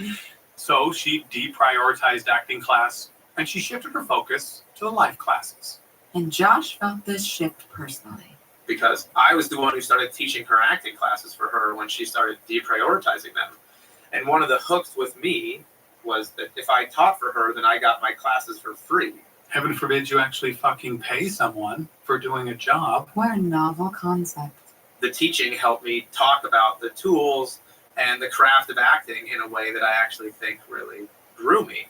He was teaching the intermediate acting class. So people would come to me first, and they would get a lot out of that environment, and then they would eventually graduate. And move on to the master's class, which Guru Lady taught. And then people would get in her class and be like, what the fuck is happening here? She's not teaching acting, and this lady's nuts. It's funny. Actors that went to her years ago would come back to class here or there and be like, what the fuck is going on in these classes now? Why is she dressed in flowing yogi clothes with shawls talking about Vedic scriptures? Being a teacher isn't just having a room where you talk about stuff. It's not good enough just to understand exactly how the body works to be a surgeon. You have to understand this is a person. And if you make a mistake in here, that's their fucking life. She told me, Erin, you're just only ever going to do massage the rest of your life. Which, first of all, it's a horrible thing for someone who's supposedly your life teacher that's helping you rise up and live the life you want to live to say to you. It's all about her and her needs. It had nothing to do with my dreams. You showing up with your dream in your hand and someone deciding that they'd like to take advantage of that.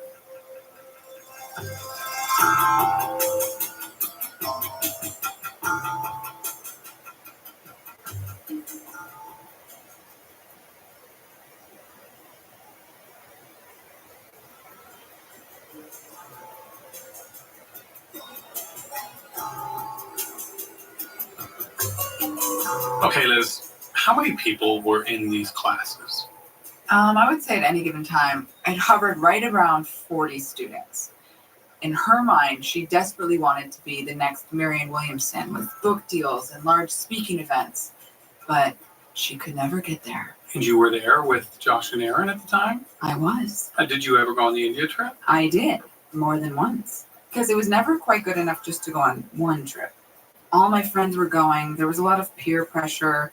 Her classes basically turned into one big promotion for the India trip. Well, it was probably a big moneymaker, I'm guessing. Exactly right. And that's all she would talk about. Are you going to India? Oh, no? Well, you don't really want your life, do you? And how did she get people to go again and again? Because there's always more work to do on yourself. And always more money for sushi and designer purses. Well, she was a very materialistic guru, because that makes total fucking sense. Buddha just loves Gucci. On Erin's second trip to India, she realized that the teacher, the middle-aged teacher, was dating a 24-year-old. Right. Well, dating is... She was sleeping with, I don't know, a guru with benefits? I don't know. She was sleeping with the Indian guru that we were there to work with. Hi, Paul. Seems like the Maharishi's not the only guru having a bit of a shag. All of the trip really was a pretext for her to get a free trip to go see this man she was in love with. Love can make you do crazy things. The interesting part of their relationship was that he was the one with power over her. He would yell at her and say mean things about her age, talk about how she was a minor guru who didn't have wisdom in front of all of us. I was sick on that trip and I had a fever. At one point we were going down to have a class by the river and he offered to give me a ride on the back of his motorcycle. And the minute she saw me on the back of his motorcycle, she walked right up to me and she said, "Get off the bike, bitch." I was so shocked she would say that to me because she was my teacher. I loved her. And then in that instant, I got it. They were not gods. They were just people. That's when I knew I had to leave.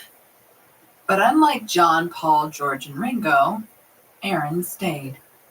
Unfortunately for me, I wasn't strong enough to leave. Meanwhile, Josh was dealing with a more serious life issue. His girlfriend had been diagnosed with a brain tumor. She was so sick she couldn't work. We were putting her health insurance on credit cards until we lost that. We didn't know what was going to happen. But the acting coach, cum guru, had an idea. She was going to take people to Bali and heal them. Now, as you may know from Eat, Pray, Love, which I never read, Bali is home to a plethora of spiritual healers. Including one man she would visit named Manku, whom the New York Times did an expose about. These healers are beloved and revered for their service and ability, and it is quite incredible to be exposed to. Yeah, well, let's not forget that many of these healers are frauds using trickery and sleight of hand to appear to heal. I actually made a movie about a guy who spent his life trying to expose psychics and faith healers. Nope, Tyler, I'm not going to plug that movie either. Fine. But teacher believed in magical healers, and Bali is beautiful. But it's not a cheap trip. And for Josh, he didn't know what to do.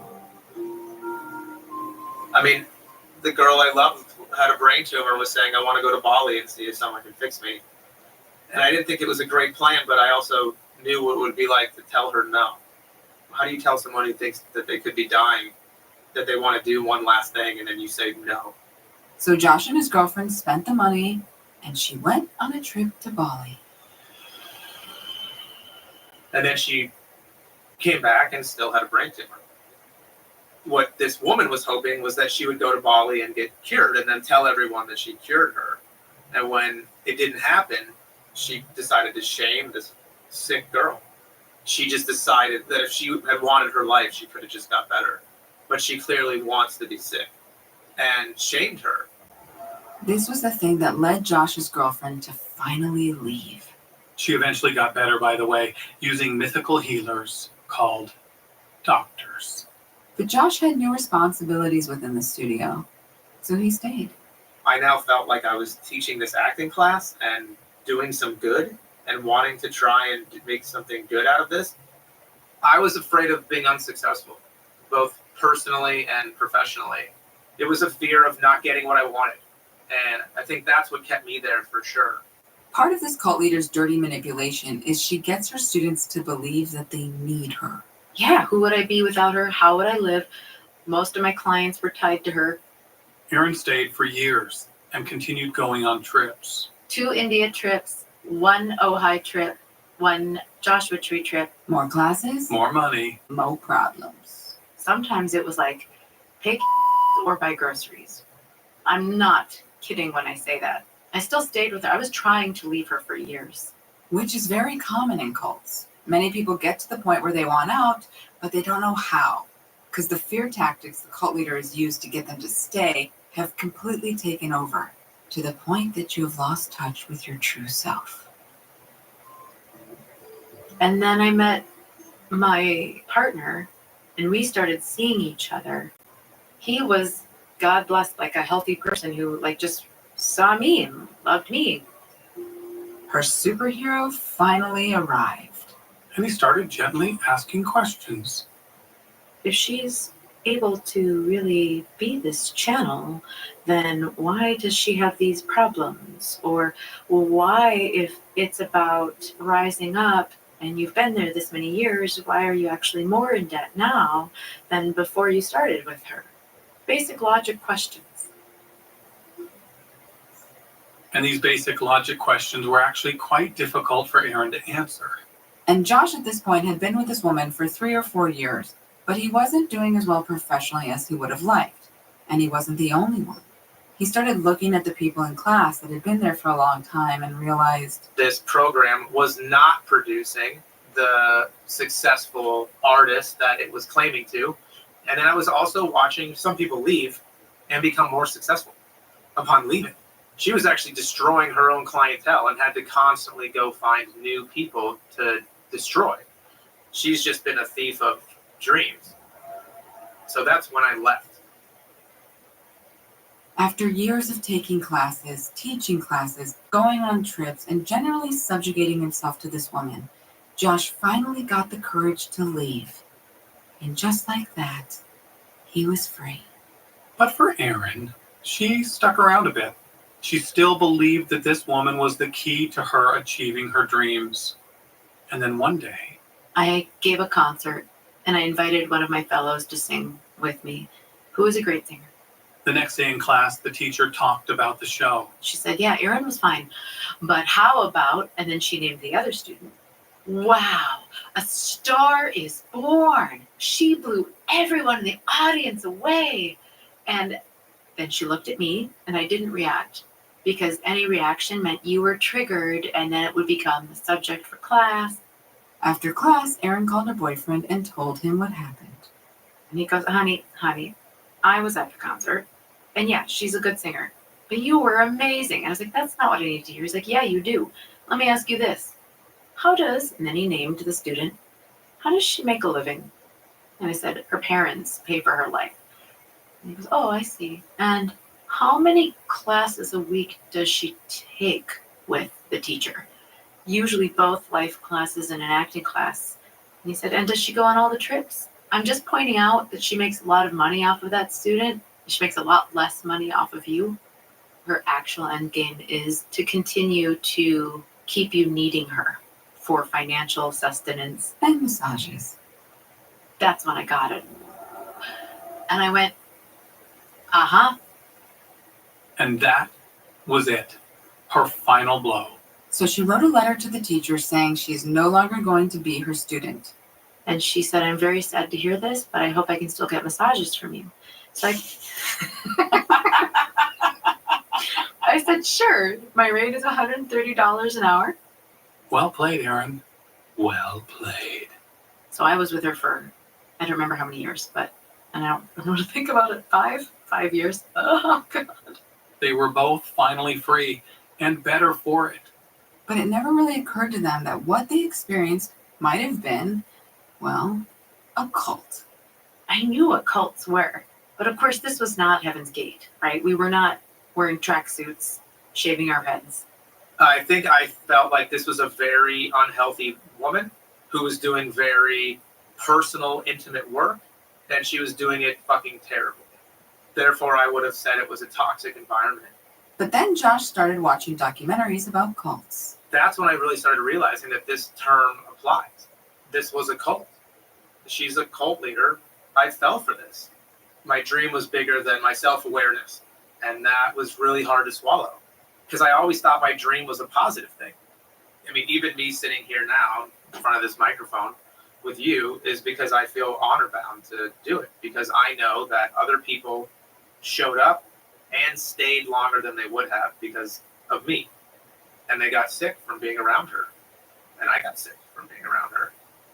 Both Josh and Aaron now recognize that they were in fact in a cult, and they use that term to describe it. But not everyone does. A lot of people who have left that environment see it as a shitty acting class instead of seeing it as a cult. That's understandable. It's difficult to admit that you joined a cult. The social stigma can be scary. And that's part of why we do this show, to show how easily someone can be manipulated into a cult-like situation. And if they are in one, how they can extricate themselves from it. My experience of leaving was profound, and it was a journey of realizing where my boundaries were and weren't healthy and strong. And I slowly rebuilt my life, partially by surrounding myself with people who were not culty. I actually kind of ran away from self-help for a while, and then I was able to start making a few new friendships or renewing other friendships with people who I had lost a little bit while I was in the cult. For my eating disorder, I continue to work with a therapist, an actual therapist. I don't have to live the way I used to live with my eating issues, with my emotional issues. I also don't have to sacrifice myself for my dreams to get help. I've made a commitment to my partner to be as healthy as I can. So we've made commitments like savings, investments, paying off debt, getting healthy about food, body image, pursuing my dreams and my career, opposite of what I learned from this teacher. The only person who can change your life is yourself, and the real teachers are trying to get you to understand that as fast as possible. Who are you taking your precious dream, your precious thing to? Josh is now writing and acting, and he's running a nonprofit. And Erin, she's singing, writing, acting, and producing. And the teacher, well, she recognized her cult-like leader ways, and she stopped teaching. She is now living a quiet, repentful life in northern Maine. She continues to perform by occasionally acting in the local town's dinner theater, where her recent performance of Steel Magnolias was, quote, raw and inspiring. No, Tyler. She also likes to give puppies. No, Tyler. She gives money to the No. homeless. No, she doesn't, doesn't she? She sadly is still up to her old ways. She's got new students. Acting class is a thing of the past. I heard now that she's a Balinesian healer and charges $4,000 for you too to become a healer, Tyler. I like my story better. I do too.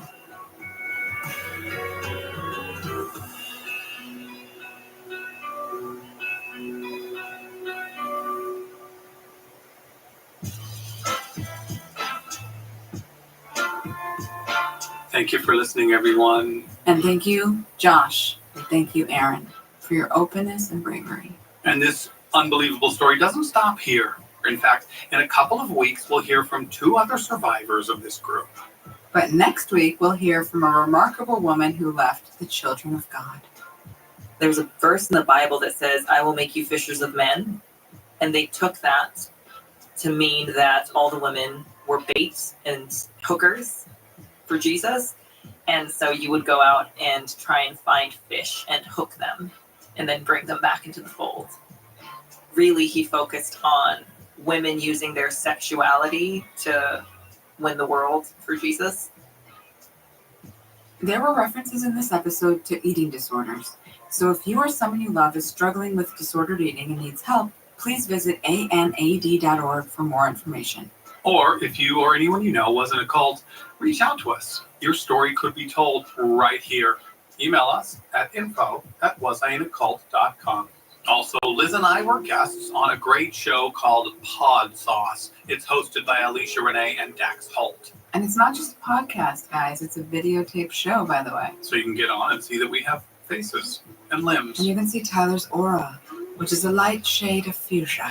And if you look close enough, you can see Liz's prison tats. And Tyler's dad bod. And Liz's bare man feet. Man, are they sexy. The link is in the show notes, guys. Visit us at wasainacult.com and learn how you can support this podcast. Was I in a Cult? Story produced and written by the very talented Liz Iacuzzi. And the casually attired Tyler Mason. Executive producer is Maya Cole Howard. Supervising producer, Ari Basile. And audio engineer is the great Chandler Mays. And our LA engineer, Daniel Goodman. Thank you, Daniel, for all that you do. And our fan of the week is Dylan Garrett Smith. Insta handle is at DylanXVX. Shout out to Dylan. Thanks for the love. And don't forget to rate and review everyone. Tyler needs the ego boost. It does help.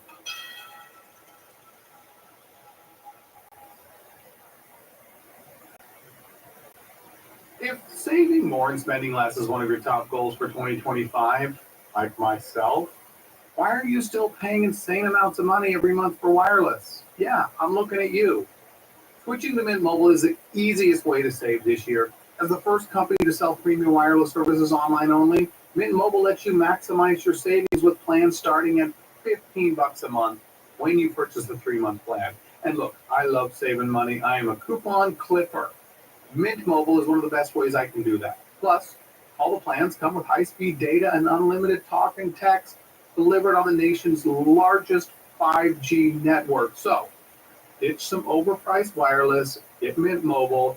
You can get this new customer offer and your 3-month unlimited wireless plan for just $15 a month. Go to mintmobile.com/wasi. That's mintmobile.com/wasi. Cut your wireless bill to $15 a month at mintmobile.com/wasi. As in was I in a cult, which is us.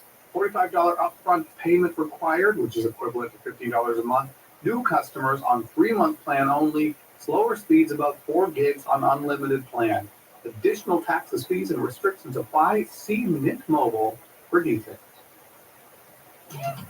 At Verizon, anyone can trade in their old phone for a new one on us with Unlimited Ultimate, which means everyone in your family could get a new phone and stay on your family plan, keeping you close.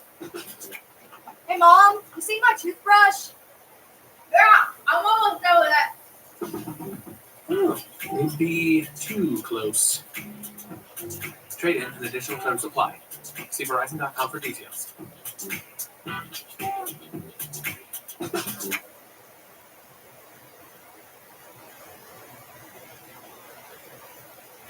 There she is, founder and CEO. High five. Dave can't stop celebrating with every business owner in town. All right, Baker Man. He's sharing the excitement of big savings with the Comcast Business 5-year price lock guarantee. It's 5 years of gig speed internet and advanced security at a great rate that won't change. It's back for a limited time. Comcast Business, powering possibilities. Ends 3/9/25. Guaranteed rate applies a monthly service charge for new customers on qualifying internet bundle, excluding taxes and fees. Other restrictions apply. At Verizon, anyone can trade in their old phone for a new one on us with Unlimited Ultimate, which means everyone in your family could get a new phone and stay on your family plan, keeping you close. Hey, Mom, you see my toothbrush? Yeah, I'm almost done with that. Maybe too close. Trade in and additional terms apply. See Verizon.com for details. Please note this episode has strong sexual references and multiple incidents of child abuse.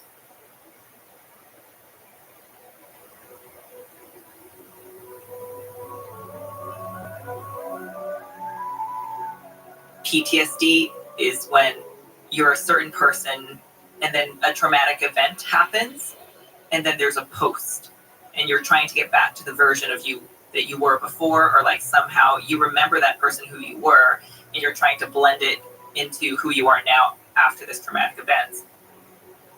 because I was born and raised in this, there is no before personality. Because people always like, well, what did you enjoy in childhood? And I'm like, not being beaten. That was my favorite part.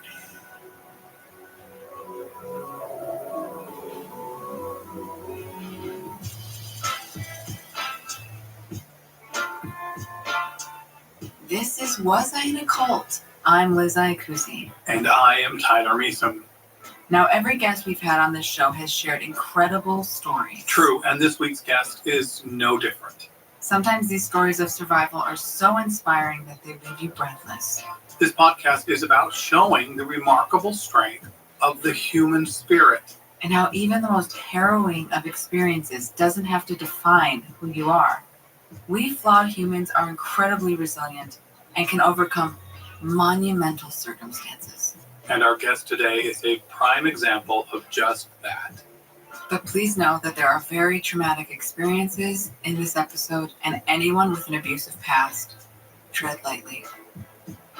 Tell us your story, Angel.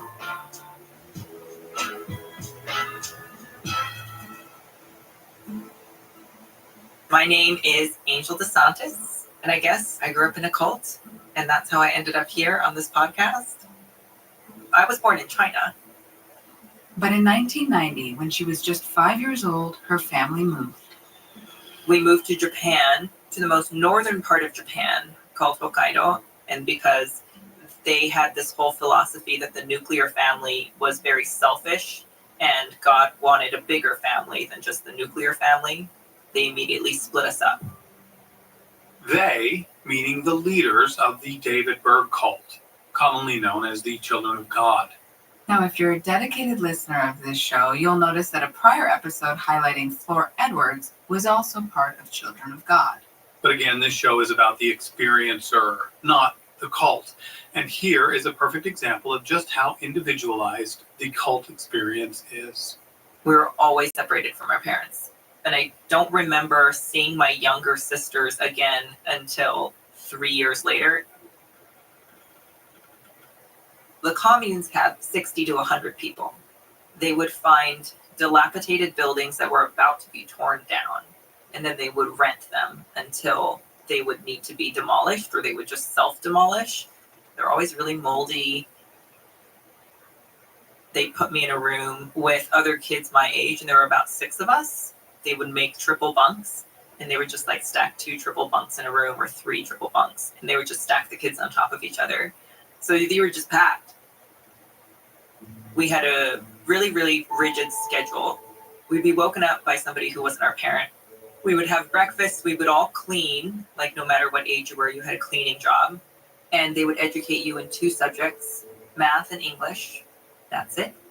And then we had word time, which was like indoctrination time for about 2 hours every day. Word time, like vocabulary lessons, word of the day type of stuff? No, not exactly. Word time was the leader, David Berg. He would get drunk and he would ramble, and his mistress would write it down, and then they would send it out as the word of God. So we would get, by the time I came around, we had like libraries full of stuff, and that was the only literature that you were allowed to read. Some days we'd read about camping. Some days we would read about gang rape. And then some days you'd read about the Holy Spirit who loved being naked. Wait, and back up. so it's just Gang rape? Yes. So they used to read us a bedtime story called Heaven's Girl. It was like our version of Wonder Woman. And the story is about a 14-year-old girl who is Heaven's Girl. And so he has like a lot of horrible sexual fantasies that she has to go through for God. And one of them is gang rape. So nothing like Wonder Woman. They would read this to us. It was written by David Berg, who's a pedophile. Just one of his many winning characteristics. He focused on women using their sexuality to win the world for Jesus. And so that was part of the development of my identity and my brain and all of that. 2 hours of indoctrination every day. And I'm away from my family. I'm with strangers who are all like praising my sexuality at 5 or 6 years old and preparing me for the end time where I'm going to have to show God's love to soldiers willingly. So then I would fall asleep and pee the bed and have nightmares. Unfortunately, that wasn't the only literature David Berg authored. He wrote a lot of literature about how kids love sex. So they would always encourage us to be really sexual with each other. And like I said, they separated you from your parents and then you would be in groups. So they would encourage basically group sex among children. And sometimes the adults would like all stand around and cheer and like direct boys and girls like where to touch each other. And then they would put the kids to bed and then the adults would have their orgy. They told us in the real world, adults hate children and so they don't let them have sex. But in this world, we love children, so we let children have sex. And when adults love you, then they also have sex with you too. What in the actual fuck? They didn't only abuse the girls, they abused a lot of the boys too, because David Berg was saying that he was like jerked off by his nanny when he was young and he loved it. So therefore, all little boys love it. He really encouraged that. So there was a lot of abuse by the women in the cult with young boys. In all of the cults that we've researched, I personally believe the Children of God to be the most dangerous and harmful cults of them all. 100%. The abuse in this cult is unlike anything I've ever heard. And technically, they did have rules in place for sexual contact with minors. You should be 18 before you have sex. But cult leaders love a loophole. But please see Appendix B, you know? And then you go to Appendix B, and it's basically like, we have to say to follow the rules of the law, but as we know, God's laws are not man's laws. So that was in the rule book. And the book had many more rules. We were allowed to have 12 ounces of wine per week. And then you could have 2 beers a week. But if you sat down and drank it in one setting, you could only have a beer and a half. We had rules of 3 sheets of toilet paper. Now that rule feels fairly generous, comparatively speaking. And we would have like home meetings about this, about how like we're wasting the Lord's money because we're using too much toilet paper. We would have to have a meeting where like 27 people would talk about how they use the toilet paper and who's taking the longest baths, and you're not allowed ever to take a shower past 7 minutes. Who's using the shampoo and like all of this stuff. Sounds like my family growing up. And the thing about these rules for alcohol and toilet paper and how long your showers are allowed to be, it's all to keep your mind busy so that you don't have time to think. Like all of this is a setup so that you never get a moment of clarity and a moment of thought about yourself, to yourself, in a peaceful place. Because if you can have clear thought about yourself in a peaceful place, that will lead you out. Even though Berg laid down these rules, he wasn't really roaming the commune halls. Because other cults, it's like, you at least see the leader leading a sermon, or you live with the leader, or you're married to the leader. Ours was always in hiding. Granted, he was paranoid, but also people were looking for him because the whole running a sex trafficking ring and being a pedophile thing. Right, that whole thing. Right. Again, we discussed Children of God in episode 6, titled Pray for Death. So you should go back and listen to that. And if you have listened to it but forgot, here is a quick rundown. Originally named Teens for Christ, this Christian-based group was started in Huntington Beach, California in the late 60s by a man named David Berg, who was the son of an Oklahoma preacher. He would see young hippies and recruit them for his group. So at first he was really authoritative and people joined because they needed structure. No one is allowed to have sex except for the leader, who would have sex with all the new recruits.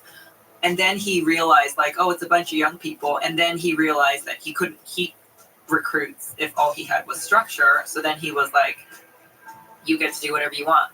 Everyone gets to fuck whoever. Marriages don't matter. Nothing matters. Even if you don't want to have sex with so-and-so, it doesn't fucking matter. Go get it. You get to live the life that you want to live if you have no morality, but you get to do it with this sense of superiority and morality. Now again, remember, Angel was born into this lifestyle. It was all she knew. My dad, he had lost his dad when he was 12. When he was like 19, somebody invited him to a Bible study. You should come by. There are free snacks. And then all of a sudden, you meet this wonderful community of people who like, oh, you're family now. He didn't have a father figure, and David Berg called himself dad. So my dad joined, but then my mom joined because she wanted a boyfriend. they had this thing that they did called FFing, which was flirty fishing. And there's a verse in the Bible that says, I will make you fishers of men.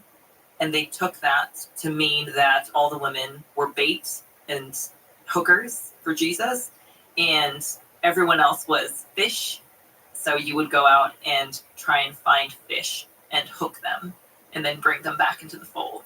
So they did this mostly with women, but sometimes with men. And my mom met this handsome foreigner in Indonesia, and she also grew up like below the poverty line in Indonesia, which is like a whole other poverty line. So she thought she was getting a well-traveled English boyfriend. She joined, they gave her a new name. They had a really locked-in system where they would ask you, like, do you want to join? And you would say yes, and yes, this is my family. And then what they would do is they would take you to your real family and have you disown them, have you stand in front of them and be like, I don't love you anymore. I belong to God. This is my new family. Basically, fuck you guys. I don't know if I can say that. You can say whatever the fuck you want. Perfect. But you basically tell your family, fuck you, you're not my family anymore. I have a new family. And then within the next week or two, you are in a different country. Still sounding like your childhood growing up, Tyler? They would give you a different name, so you would get a new identity, and then you get a whole new life. It's this little perfect cocktail of like a really awesome community of people who cared and wanted to like share the word of God with the whole world. And you get access to like whoever you want to fuck. Berg did not value concepts like faithfulness and monogamy. My dad was really never faithful to my mom. Not that faithfulness was ever a thing that was required for these marriages. But he brought in a mistress when I was about 8.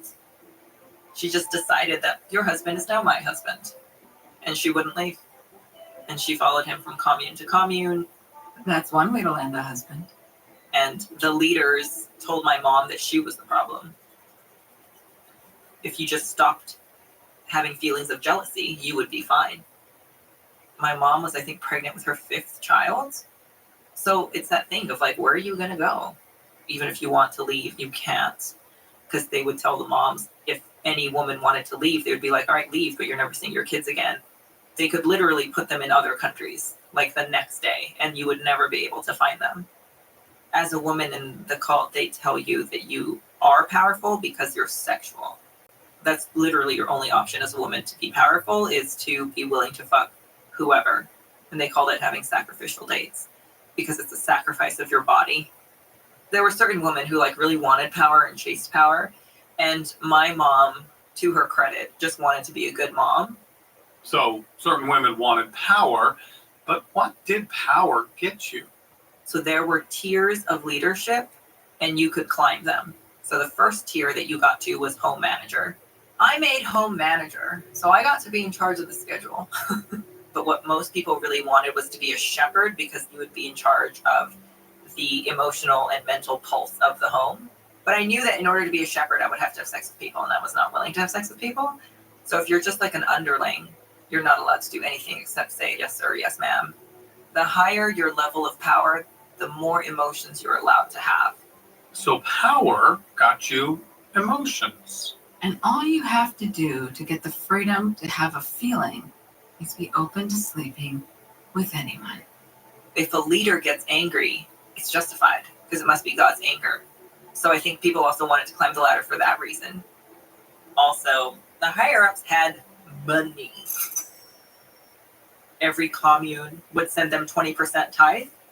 Except that the definition of the word tithe is 1/10 of earnings contributed. But they would have to give 20%. So they would tithe. It's a terrible joke. It's a dad joke. It's a joke you would say. And so leadership lived off of the tithes. They bought real estate. They went on lavish vacations. But like most cults, the average member lived dirt poor. You see, no one is allowed to have secular jobs because they didn't want people getting close to the outside world. And the only way for them to bring in revenue is... They would send out the kids to go beg. You would be out all Saturday and all Sunday just begging. Where you just knock on doors and say, hey, we're here, we're doing missionary work.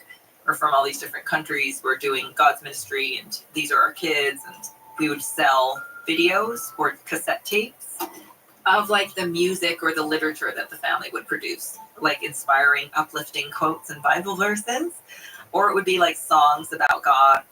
They produced a lot of music, so we would sell that, or we would just go out into the street, pass out posters, and just say, "Hey, give us money." No one's gonna say no to like a 5-year-old. Sometimes the kid would go out with 2 adults who pretended to be her parents. Because her parents were probably on a different commune in a different country. Then they would be like, say this line. My line was "Hai watashi mo suki desu," which is Japanese for "yes, I like it too." During the spiel that the adult would give when they were trying to sell these videos, they would pinch me and I would say "Hai watashi mo suki desu." Then if they sold, then it would be okay. But if it didn't sell, then we would get talked to or beaten back in the car and be like, "You're not bringing the joy of the Lord," or like, "You look dead in your eyes." The money they would make would then be taken to the communes. The big communes, we were so easy to spot. So we had been raided a lot. So each commune, they sat us down as kids and they trained us of like, if the police come to the house, this is what they're going to do. And these are the things that you need to say. And often raids did occur. The authorities would come, take all the kids. They would put them in homes or foster care, but they ended up returning every single kid. Mm-hmm. They would lose because they could never prove the abuse because we were indoctrinated, and they would say, "Are you being abused?" And we'd say no. When the real answer was quite the contrary. You're just trying to get through to the end of the day without a beating every single day. I got beaten a lot for being foolish. Or I remember making a card for my mom once, and I got a beating for not smiling. They were like, "You're making a card for your mom, you should be happy, but you're not smiling and you're bringing everyone else in the room down." So I got a beating for that. Some people were sadistic enough to make like spanking paddle. Some people would do it with brooms or like vacuum cleaners, or if they're angry, they'll just grab whatever is near. I think the scariest one that I had was somebody was beating me because they were angry. This person pulled me out of breakfast, so it was like I had barely woken up. He pulled me into the bathroom and he said he didn't like my attitude and I needed to pull my socks up. And I looked down and I wasn't wearing socks. So I said that. I was like, "I'm not wearing socks." He just started hitting me with a broom, and I could feel that he was just going to keep hitting me until his rage was done being taken out on me. And at the end of it, they always would grab your face, make you look them in the eye, and thank them for giving you the beating, and then tell them you loved them. And they would say, "Tell me thank you, and tell me that you love me." And I'd be like, "Thank you, I love you." The only place that I was safe was if I took good care of babies. So I always wanted to be in the nursery because I always knew that like I could be as kind and as loving as I could be with babies, and I would never be punished for that emotion.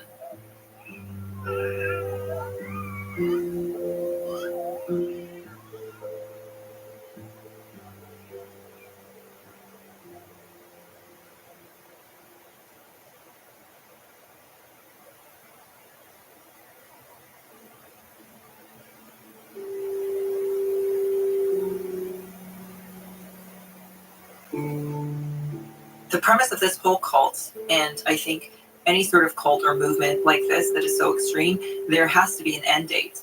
For us, it was the end time. There's a verse in the Bible, there's like the 144,000 who are called by God.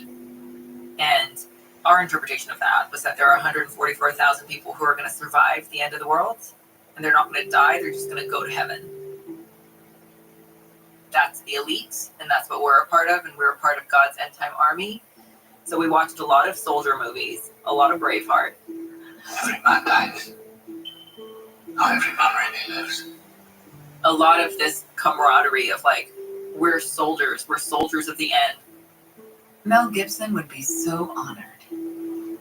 You're training yourself on how to die ever since you're very young.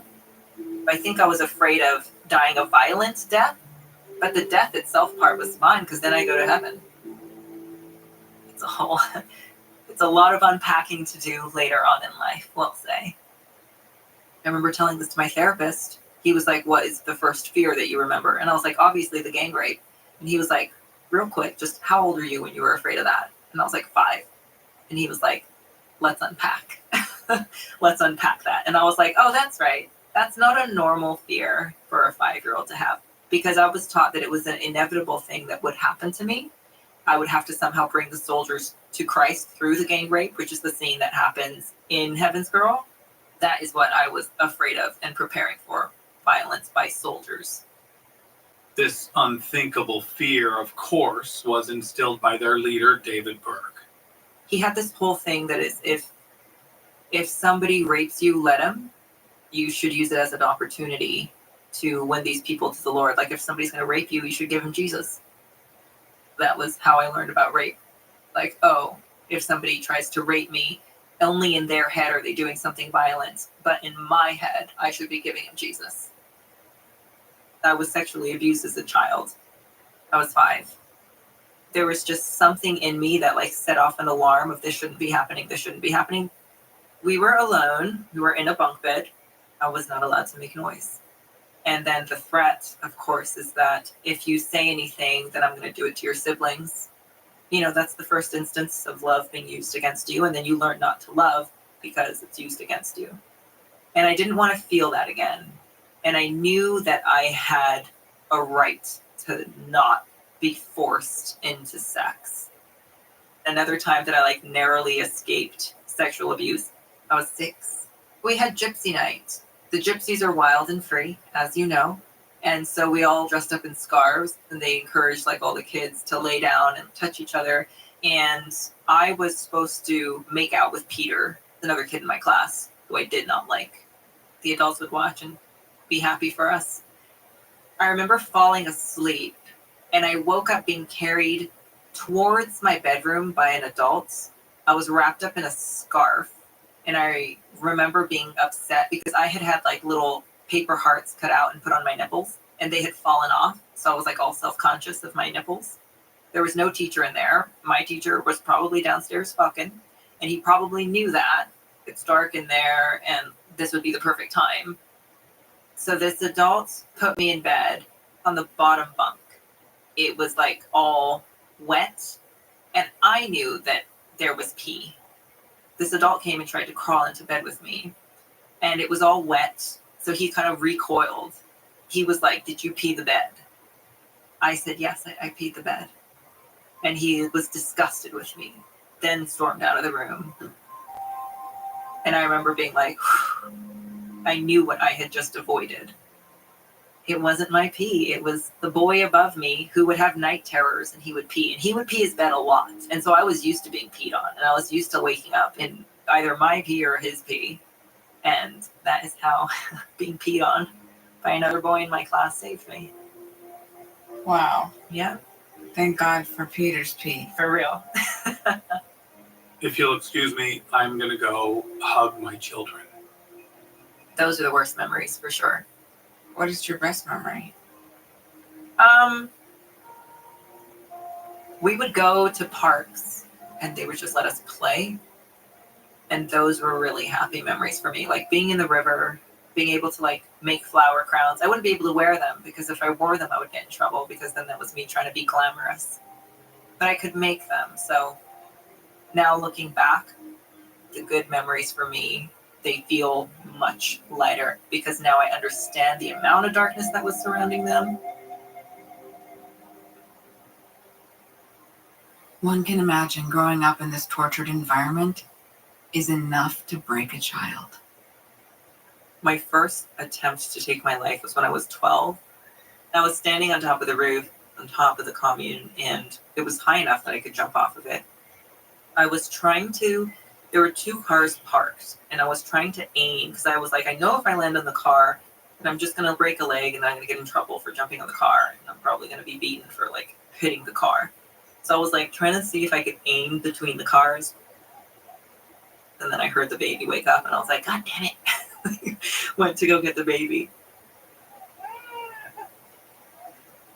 So thank God for crying babies and Peter's pee. But Angel wouldn't stay a little girl forever. I hit puberty and I started to become like attractive. I knew that I would need to like stay one step ahead of the predators And when people would approach me to have like sacrificial dates with them, I would say I'm not strong enough spiritually to like receive you, and like you're such a strong man and you're so full of God, and I wouldn't be able to receive you spiritually. And they would be like, yeah, you're right. They needed to feel desired. And so I would give that to them without giving myself to them. And it worked, thankfully. What a brilliant strategy, Angel.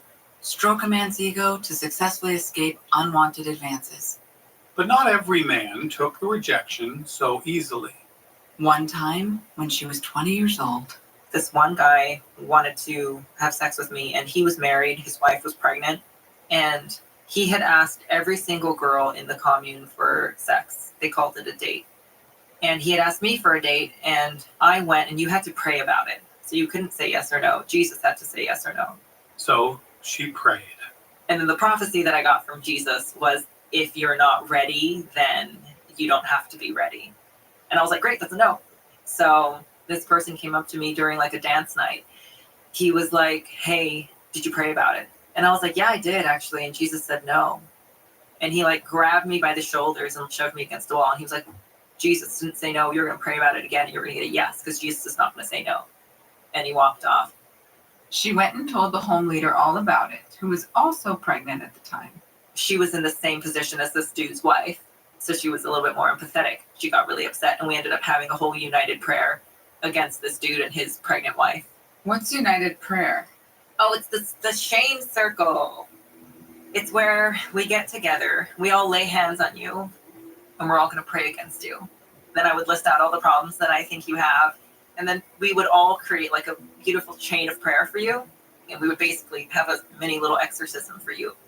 And at no point during this united prayer are you allowed to say anything.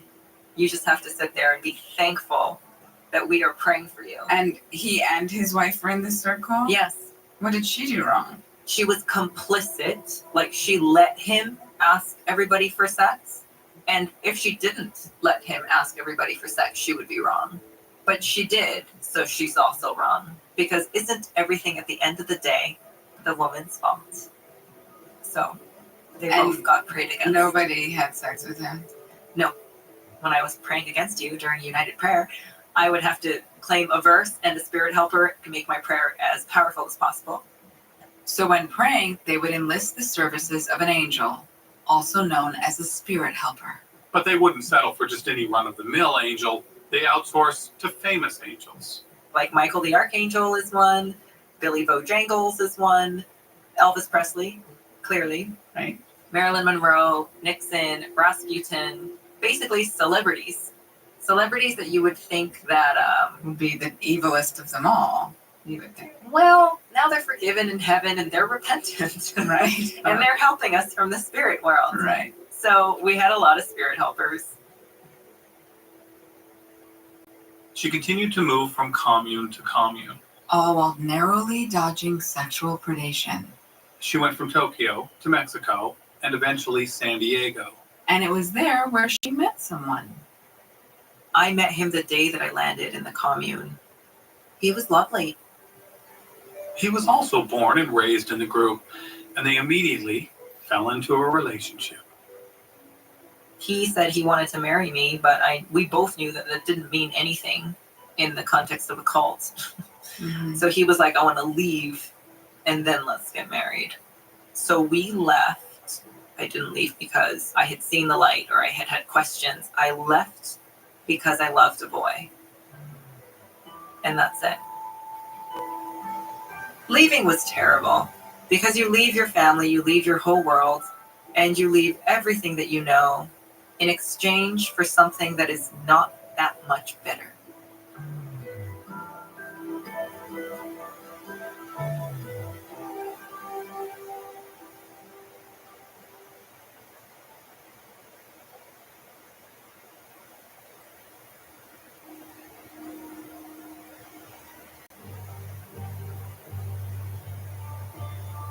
Now, Angel and her boyfriend had just decided to leave the commune. We moved to Vista, which is like this little town about 40 minutes north of San Diego. We got an apartment. It was a 1-bedroom. And I remember walking in The appliances were new, the carpet was new, the paint was new, and I had never been anywhere that was freshly cleaned. And then they got legally married. And then it was just, we both went into survival mode of like, all right, where are we going to get money to make this month's rent?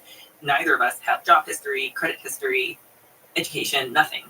But again, I was good with babies. So I got a job as a nanny, and he got a job as like a security guard. We had $150 for food for the month for both of us. A lot of beans and rice. Yeah. I mean, we both grew up in poverty, so it's not like we wanted luxury food. Right. I used to dream about being able to buy like a bottle of wine. One day, I'm going to spend $10 on a bottle of wine. She was 23 years old, essentially an adult, but my brain was so massively underdeveloped that I was still very young and old at the same time, because I've been through some stuff that I should not have been through really early on. But then I also just have huge gaps in my knowledge. Like, again, my schooling had stopped when I was just turning 12. So I didn't know how to think. I didn't know how to communicate. I didn't understand anything about how the world worked. And I didn't know anyone. And while she was simply learning how to just exist in the world, she was also burdened by her cultic past. Mentally, I was still very much in the cult. I took literature with me. I would still try and wake up and have word time and pray and trying to be a good soldier and like still be in the army as best I could. You can stay in a cult for the rest of your life while not being in a cult for the rest of your life. So everything is still there. There's the constant threat of God's going to come find me and kill me because I stepped out of this, and out of love for me, he has to punish me. Angel lived with this fear for 4 years. But then one day, I read a book by Brene Brown, Gifts of Imperfection, and in it she says, "You're enough as you are." And I remember reading it and then like closing the book and like throwing it across the room. All my conditioning rushed to the front to be like, it's a no to this thought. When you see like really abused victims and you try to tell them that they're good enough, they get upset at you because they know, because they've been taught their whole life that no, they're not enough, they're shit. Because everyone treats them like shit. So it's too much to process. So the best thing to do is just throw it away. But again, it's that thought that sits there and is like, why not? If God made me, I must be enough, because why would he make me not enough? So let me try and read it again.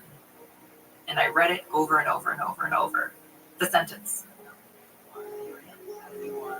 And then I tried to believe it, and it didn't work. And then I tried to sit there and think it. I kept after it. It took a while, but eventually I was able to think it, and then eventually I was able to say it to myself in the mirror, and I felt it like go through my brain. Like I felt new electrical stuff just like light up, because I had never in my life, first of all, had my own thought, and secondly, I had never had the thought that I was good enough. I just felt it, and then I cried. And then eventually it became one of the core beliefs that I built the rest of my brain off of. No matter what happens, at the end of the day, I'm always enough.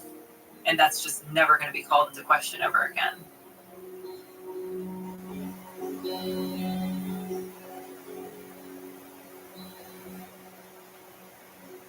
So then I just realized that I was allowed to have whatever thoughts I wanted. And then once I had the pieces of, yes, I'm enough, and I'm capable of logical thought, then that started the grieving process. And I think that the unlocking of the grief then allowed me to acknowledge the actuality of, yeah, I was raised in a cult. And then friendships fall apart and marriages fall apart and all of that jazz happens. What happened with the marriage? We both had cult personality. And then we left and we developed. And then we both developed our own personalities. We both grew into the people that we were meant to be. And then once that happened, then the marriage fell apart. Mm. And we'd been together for like a decade. And the decision to leave the marriage was the first decision that I made by myself for myself. So where are you in the journey today? Ooh, today I am in learning how to share it. You have to tell the story that you lived, otherwise it gets stuck in your body. And I've thought about this a lot of if I could have picked my life, would I have picked differently? And I wouldn't have. I wouldn't be this person if I hadn't had the darkness build me. So I have to reconcile that somehow and be grateful for it, because I'm super grateful for who I am now. The other day I went to, this is very Venice, where I'm about to say a very Venice moment. She's referring to Venice Beach, California. So I took some mushrooms and I went to a sunset silent disco on the beach in Venice. So I have headphones on and like we're just like dancing on the beach. I'm a little high watching the waves. And then I just stood there for a moment. And it was such a beautiful moment.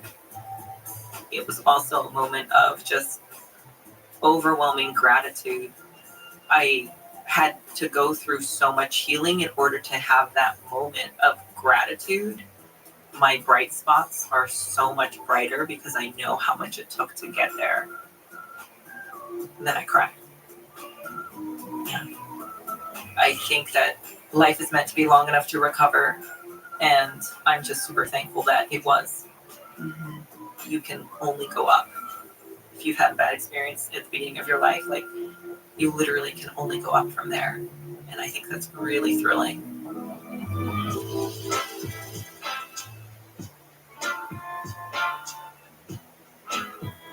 Angel, wow. Thank you so much for sharing your unbelievable journey with us. You are truly an inspiration. Today, Angel lives in Los Angeles. She is a yoga teacher and has a YouTube channel where she speaks out about cults, religious trauma, healing, and living with CPTSD. To learn more about CPTSD, please visit cptsdfoundation.org. And if you have been a sufferer of child sexual abuse, and this episode sparked any trauma for you, please speak with someone. As a victim of child sexual abuse myself, I know how important it is to talk to somebody about these things. Remember, you are not alone. And remember, you are enough, exactly as you are.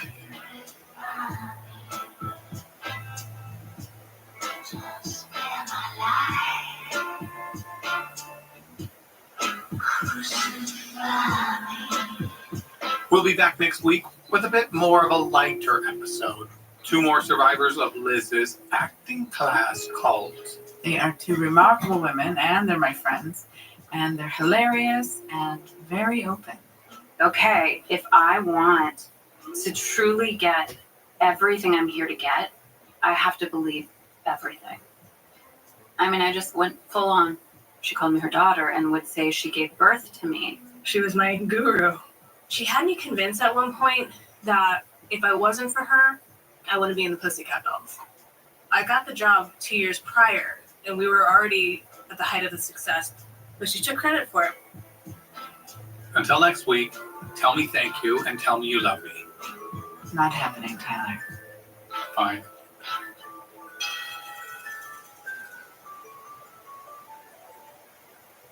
Was I in a Cult? A story produced and written by the dancehall doctor, Tyler. And the Nobel Prize winning Liz Iacuzzi. Executive producer is Maya Cole Howard. Supervising producer is Ari Basile. Audio editor is Chandler Mays. Publicist is Lauren Dutton Breen. Audio engineer here in LA is Daniel Goodman. And our fan of the week is Brent Thornton. Thanks for pimping us, sir. And please consider contributing to our Patreon page. Visit wasinaccult.com for more information. What's dancehall doctor? I don't know. It just sounds Oh, God. Don't let Tyler write words. Don't let Tyler write You the got jokes. something better in you, Liz? You got something? Don't Feel let free. Tyler write the joke. Dancehall doctor. Some things you wouldn't mind being stuck with, like a huge inheritance. But But a phone that has to be plugged in just right so it charges is not one of those things. Switch to Verizon and we'll pay off your old phone up to $800 via prepaid MasterCard for a new one on us. Just trade in any phone from our top brands with select unlimited plans. $829.99 purchase new smartphone line on select unlimited plans. Minimum $90 per month with auto pay plus taxes and fees for 36 months required. That's $830 trade-in/promo credit applied over 36 months. Trade-in terms apply. Payoff phone requires smartphone purchase imported with new smartphone line on select plan. Must provide most recent bill showing payoff amount eligible phone. Additional terms apply.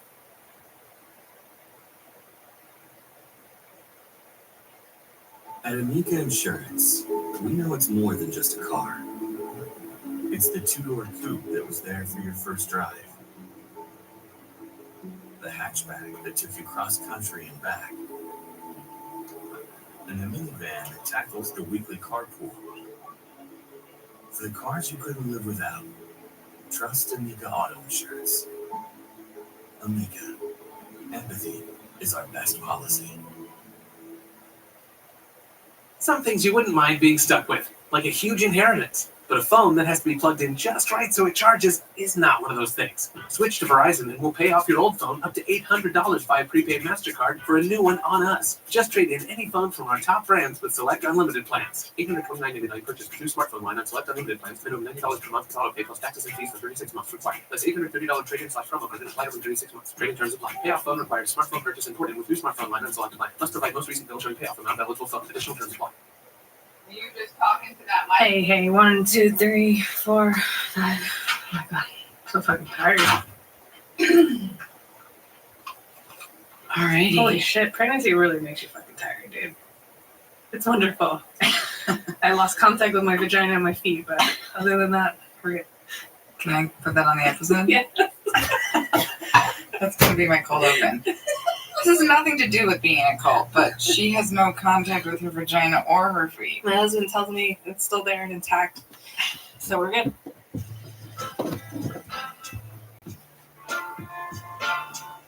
You know, I would have thought you'd have waited until season 2 before we started an episode talking about vagina.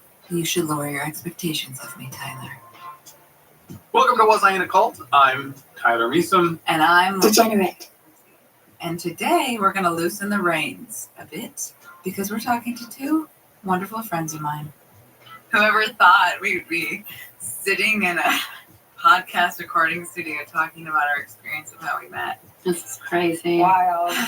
Well, I'm glad that we met, so it was a good thing. That's the best thing. It's the best thing. Yes, today we will cover more of the acting class turned self-help cult that I was in. Keep in mind that we did cover this group in episode 12, Thief of Dreams, and you should listen to that if you haven't already, because if I hadn't heard these stories, I would have never believed that an acting class could be a cult. And neither did we, Tyler, for a long time. Take out your knife. Purify me. Don't spare my life. Crucify me. I just said like cult is such a jarring word. Yeah, and you could be like, Soul Cycle, consider that a cult. But like, is Veganism. That veganism, or like being a Laker fan, you're like can be obsessed with the Lakers, but you get to go home after the game, and it's not a typical cult, right? It's not like we're not living on a compound together. We don't dress in white robes. I mean, Sometimes we do. Yeah.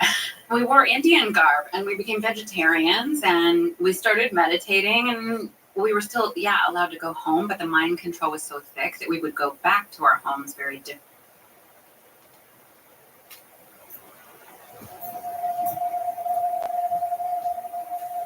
If you are one who has ever suspected, even in part, that there are, truly, monsters of both human and unhuman kind shadowing the earth, then do, I implore, proceed into my story, where awaits that confirmation. Listen with the utmost vigilance, however, and should there come a point in which you can endure no more, the listener will not be thought a coward to quit this podcast at once. Still here? Very well. This is the Endless Elsewhere podcast, Chapter 1, The Perfect Ending.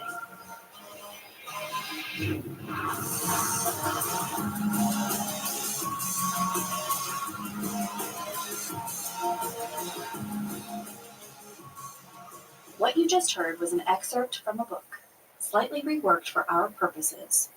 This book and 2 others like it will, in part, be the subject of this podcast. The books tell a story that will fundamentally change how you see the world around you, assuming any of it is true, of course. But not to worry, this is not a podcast for those who have read these books. In fact, it is for those of us who have not. We're also going to focus on the man who may or may not have authored the trilogy in question, but more on him later. Let me begin by introducing myself. My name is Lindsay Mallon. I live in Circle City, Indiana, a Midwestern metropolis that looks like an island of the urban and a sea of the rural. I am not a native. I moved in from out of state for a job here. I have worked in radio since college, but only recently have I become the host of my own show. Well, I say my show, but really I inherited it from a man named Ray Cadera, who created the program all the way back in the 1970s. I took over hosting duties when he finally retired after more than 4 decades on the air. I should mention that Ray has since passed away, so I feel an even greater responsibility to take care of his baby. Circle City Supernatural is a late-night talk show that airs on an AM station. Despite the hour and the limited broadcast capability, the show is surprisingly popular with the locals. They call in to tell their stories of the, you guessed it, supernatural. For a show of this format to have endured as long as it has, you would think that there must be an unusually high concentration of the otherworldly in this town. For that to be true, however, you'd have to believe any of the callers, which I have to admit is often difficult. I pulled some clips from my show to play as examples, but I got a little creative in cutting them together, so what was supposed to be a montage is now more of a medley. Enjoy. My friends dared me to go in that abandoned fire station at 5th and Moreland.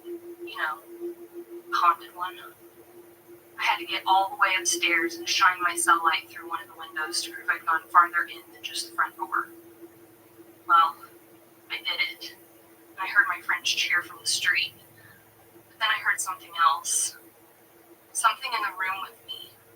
I spun around, and standing there behind me was a huge beast. That's what it sounded like. Out in the woods howling like crazy.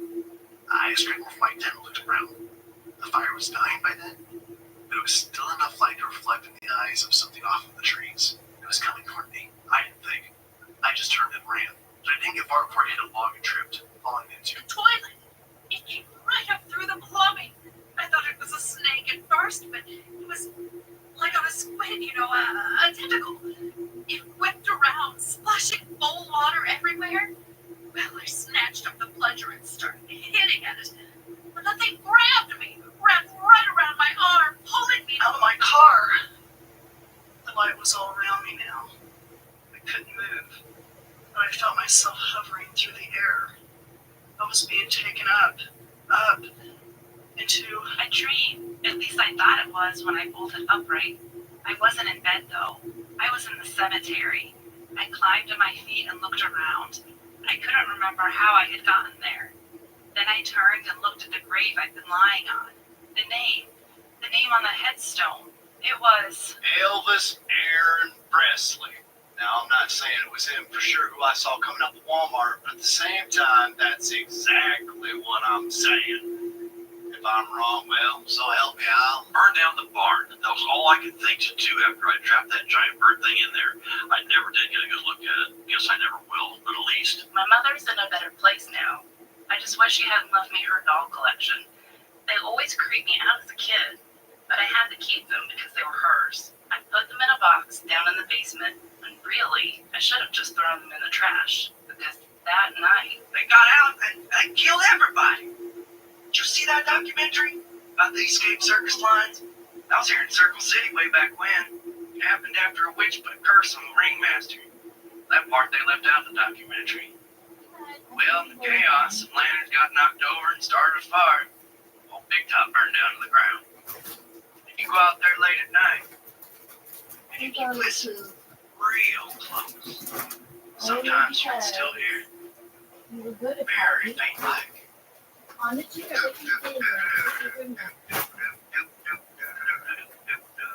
Yeah, so that's what I contend with on a nightly basis. I listen to these people, give them the benefit of the doubt, and try to engage them in meaningful conversation free of sarcasm or mockery. And it's not always easy. We get plenty of cranks who call in, sure, but the majority of them sound sincere enough. I'm usually pretty good about discerning who's telling the truth and who lost a dare or who had too much to drink. But then there was that fateful call, the one that made me question all of my instincts. I believed the man, you see, but that would mean he was telling me the truth, and if he was, well, it would change everything. The call came in, of all times, on Halloween night. I could tell this one was different. First of all, the caller was clearly not from Circle City. His accent is pretty thick, plus the phone call itself makes it a little difficult to understand him. So listen closely. All right, let's do a couple more calls before the break. Hello and welcome to Circle City Supernatural. You're live on the air, so watch your language. I came into this restaurant for tea, but they do not serve it. Okay. I heard your show on the radio. The waitress turned it on. Have you had anyone calling to report something strange? Only constantly. I suppose strange is not the word for it. This would have been something very special. Something momentous. Momentous, huh? Like what? A transcendental bijection of space. It would have been a major gravitational event. I don't think we've had any calls about whatever you said. I do not understand. The device indicated that it happened here, in this city. How come no one has seen it?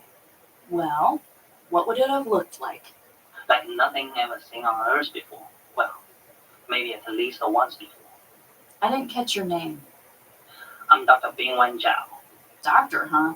Don't get a lot of those on the show. So you mentioned a device of some kind.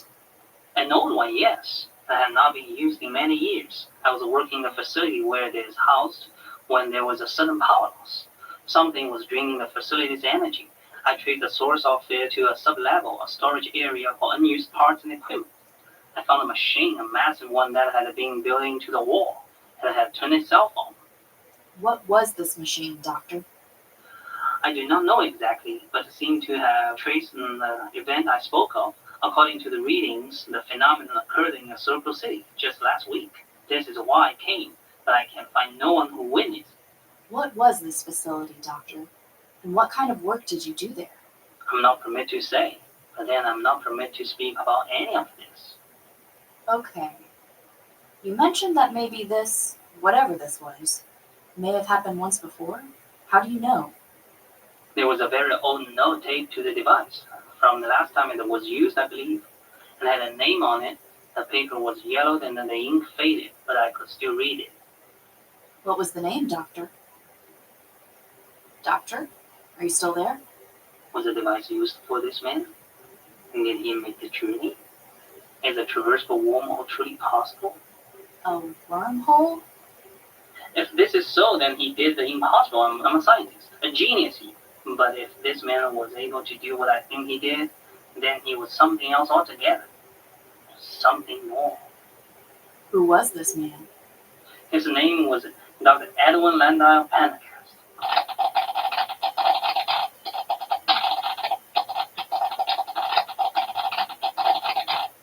Okay, so there's a lot to unpack here. In case you didn't catch all of that, the caller identified himself as Dr. Bingwen Zhao. I researched him later and was able to verify that Dr. Zhao was a scientist, a biochemist, working out of Beijing. In the call, he claimed to have been conducting classified work in a secret facility when it experienced a sudden power loss. Dr. Zhao realized the power was being diverted to a sub-level storage area. That's where he discovered an old, sizable device that had seemingly turned itself on. It's a little hard to hear, but he says that this machine traced the formation of a transcendental bijection of space, what he later calls a wormhole.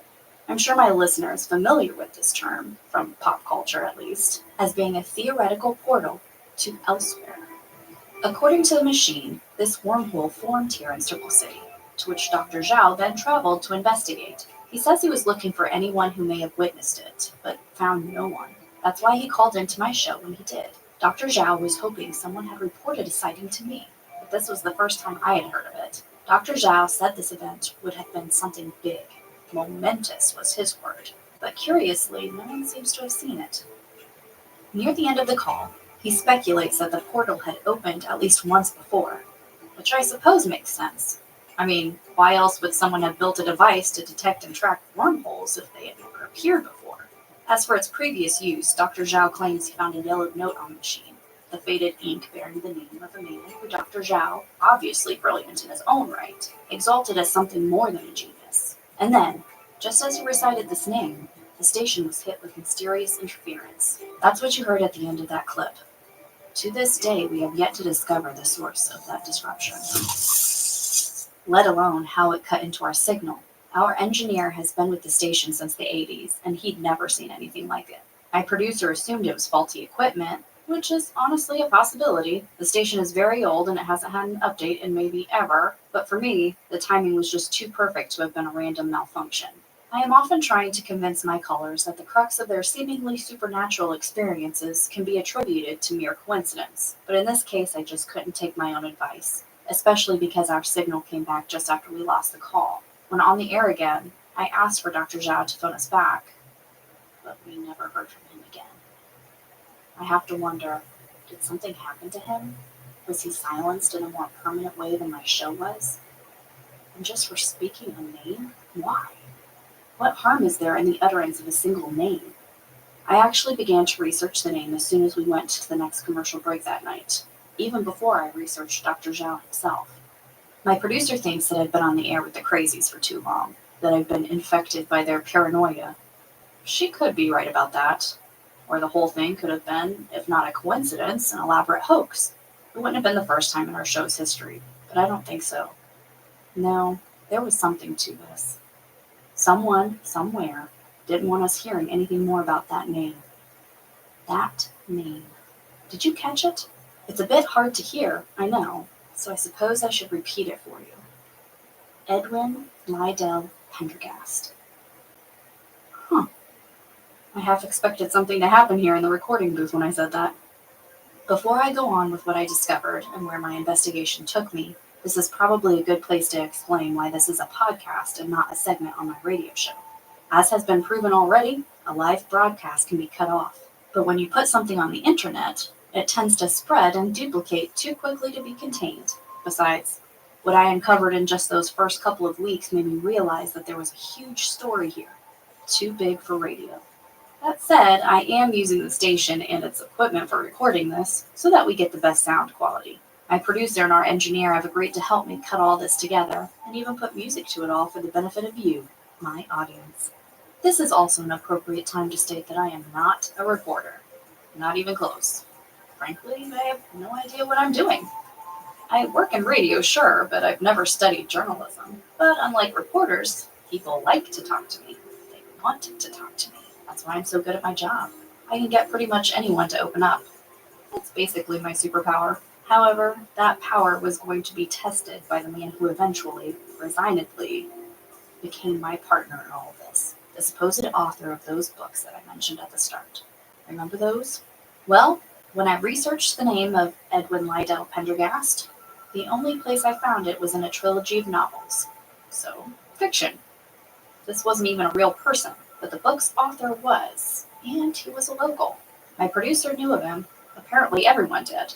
As a newcomer to Circle City, I was the only one not familiar with the scandal surrounding this man. My producer Sylvia actually warned me against reaching out to him.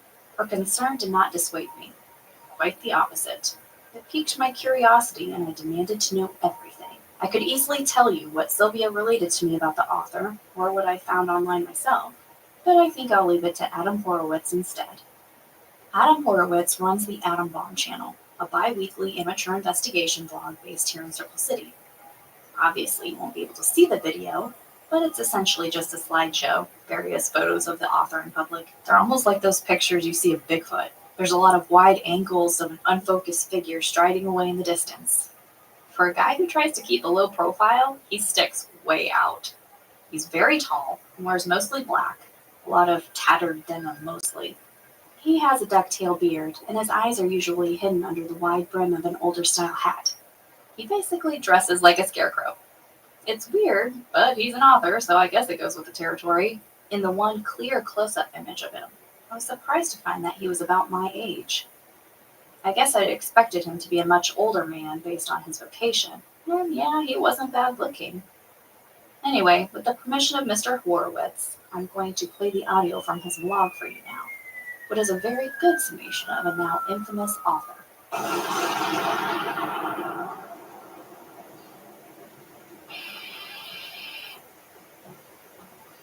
Hey guys, welcome back. I have something good for you today, but before we get started, do me a favor and subscribe to my channel. I've almost hit that 10,000 mark, and I'm really hoping to do so before the end of the month. And while you're at it, go ahead and hit that notification bell so you never miss a video. Alright, enough yammering already, on with the show. Today we're going to discuss Joseph Paul Leck, known more commonly as J.P. Leck, the self-described Circle City collector. Working as an independent archivist, this man had, for nearly 10 years, published accounts that he claimed to have discovered. These accounts were incredible, first-hand eyewitness testimonies to otherworldly happenings, mostly based here in town. But he was dogged by rumors that he had actually authored these stories and was just passing them off as true, what was assumed to be some sort of sales gimmick. But it was not until after he published a trilogy of novels that he was exposed as a fraud. Initially, he claimed they were works of fiction written by him, but when all three were both commercial and critical flops, he tried to backpedal and claim they were actually true. That was the beginning of the end for J.P. Leck's career as either a story collector or teller, whichever he truly was. The magazines and periodicals that ran his previous work cut all ties with him after the scandal, as did his professional peers. And if his reputation wasn't wrecked enough, he was even briefly eyed as a suspect in the triple murder of Margot Fletcher, a realtor, and Brian and Caitlin Polydor, two journalists with whom he worked for a time. It was not long after this that he retreated from public life. Nothing has been seen or heard of him since. No one is even sure if the Circle City collector still lives here in Circle City.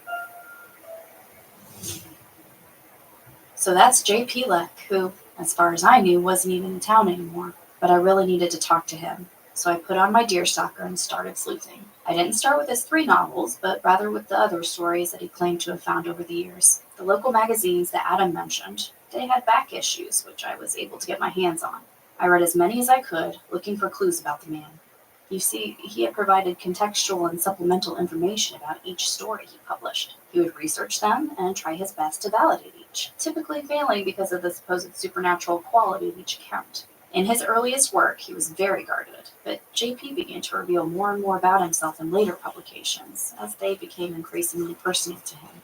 In the final story he published before he found or wrote those novels, he revealed that he lived in what was once a bank, and that he used its vault to house his collection of fantastical stories. Sounds pretty far-fetched, I know, and it was probably just another colorful lie if he really was the con man Circle City assumed he was, but I was determined to find out for myself.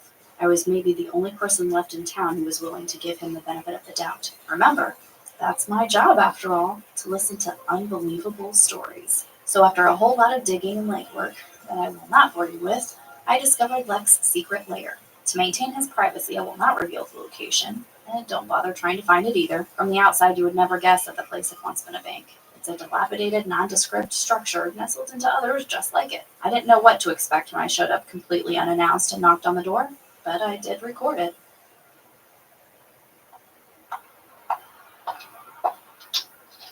Okay, I think this is the one. Here goes.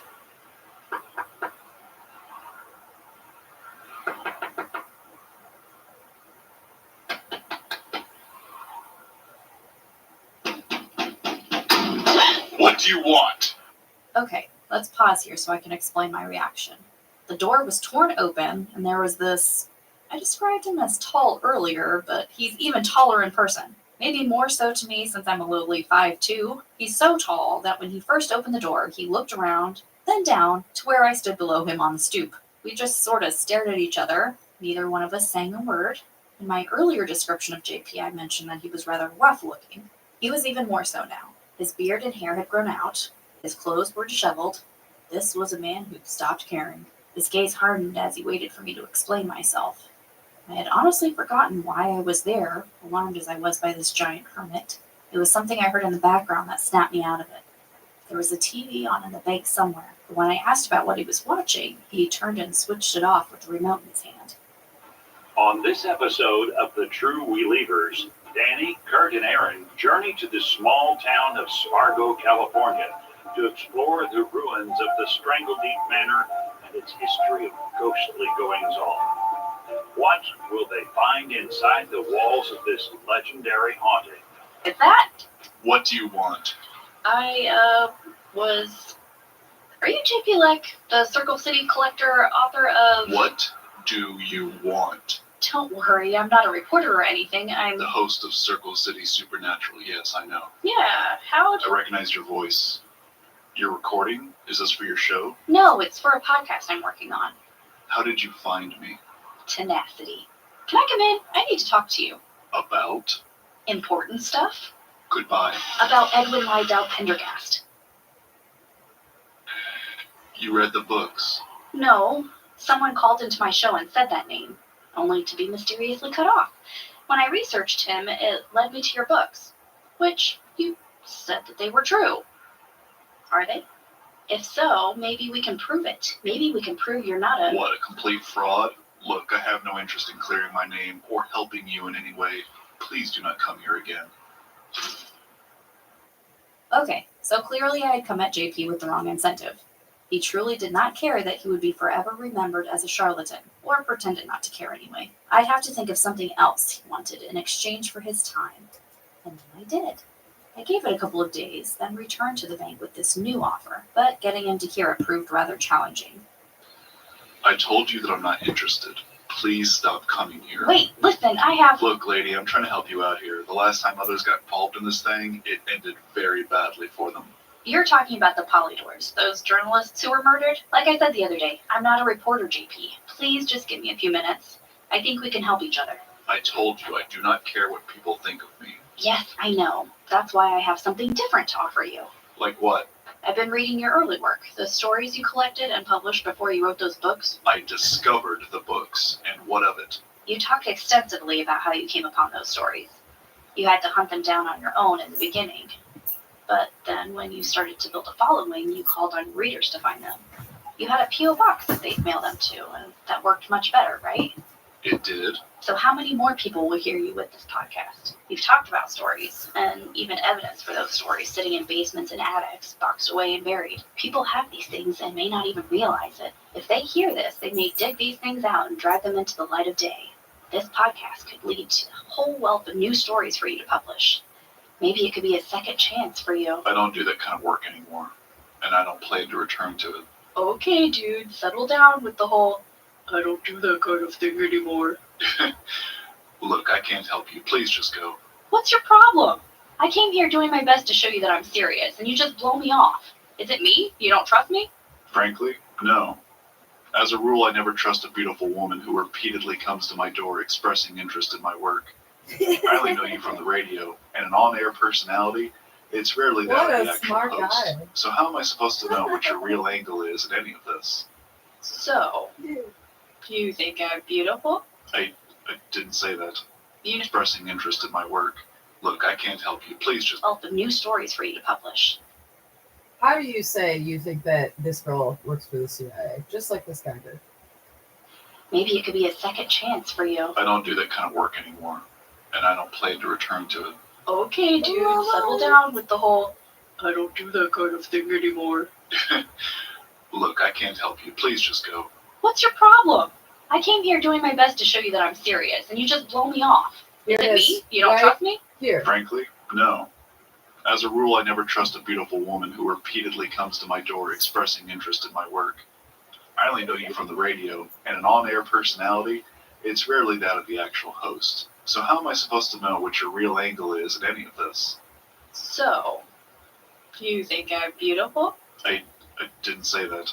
You know I'm recording, right? Would you just go, please? Fine, I'm going, but JP, What? try not to fall in love with me. I want to keep this professional, okay? I did. Look, there is no... There's a great story about Ingo Swann. Ingo Swann, for those of you who don't know, he was a remote viewer that got a lot of acclaim.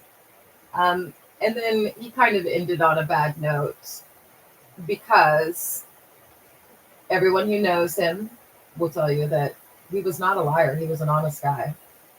A little bit bitchy. Very fond of painting and cooking. Very gay. Very gay.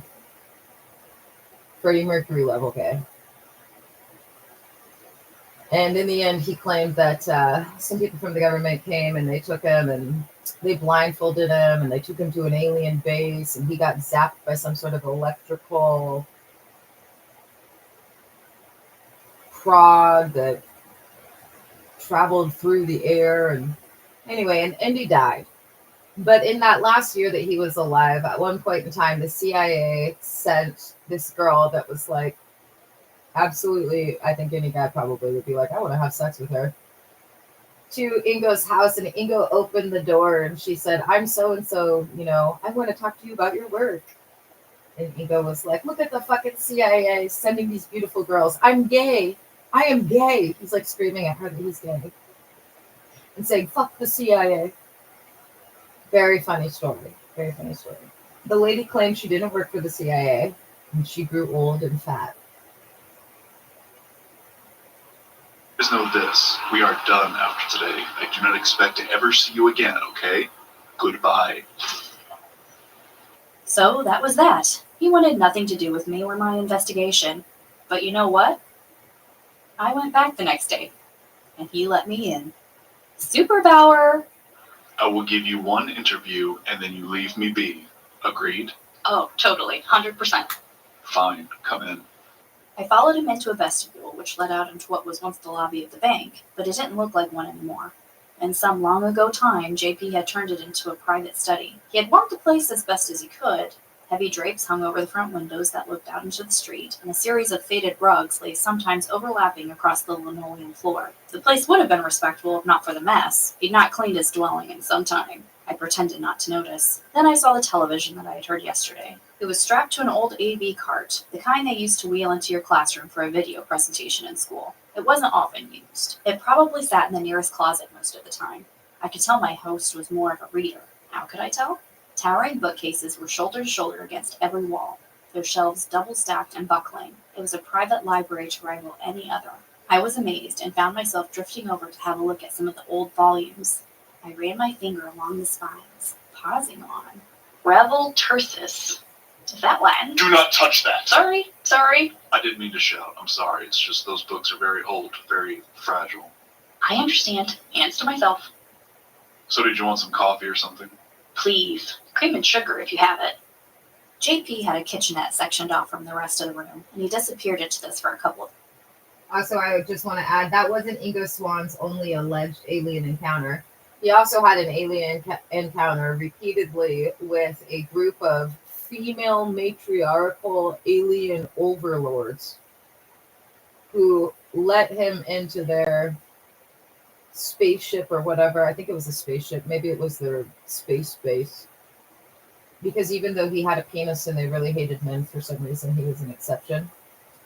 And so for like the last couple of years he was alive, he routinely painted images of the lady that was like the general.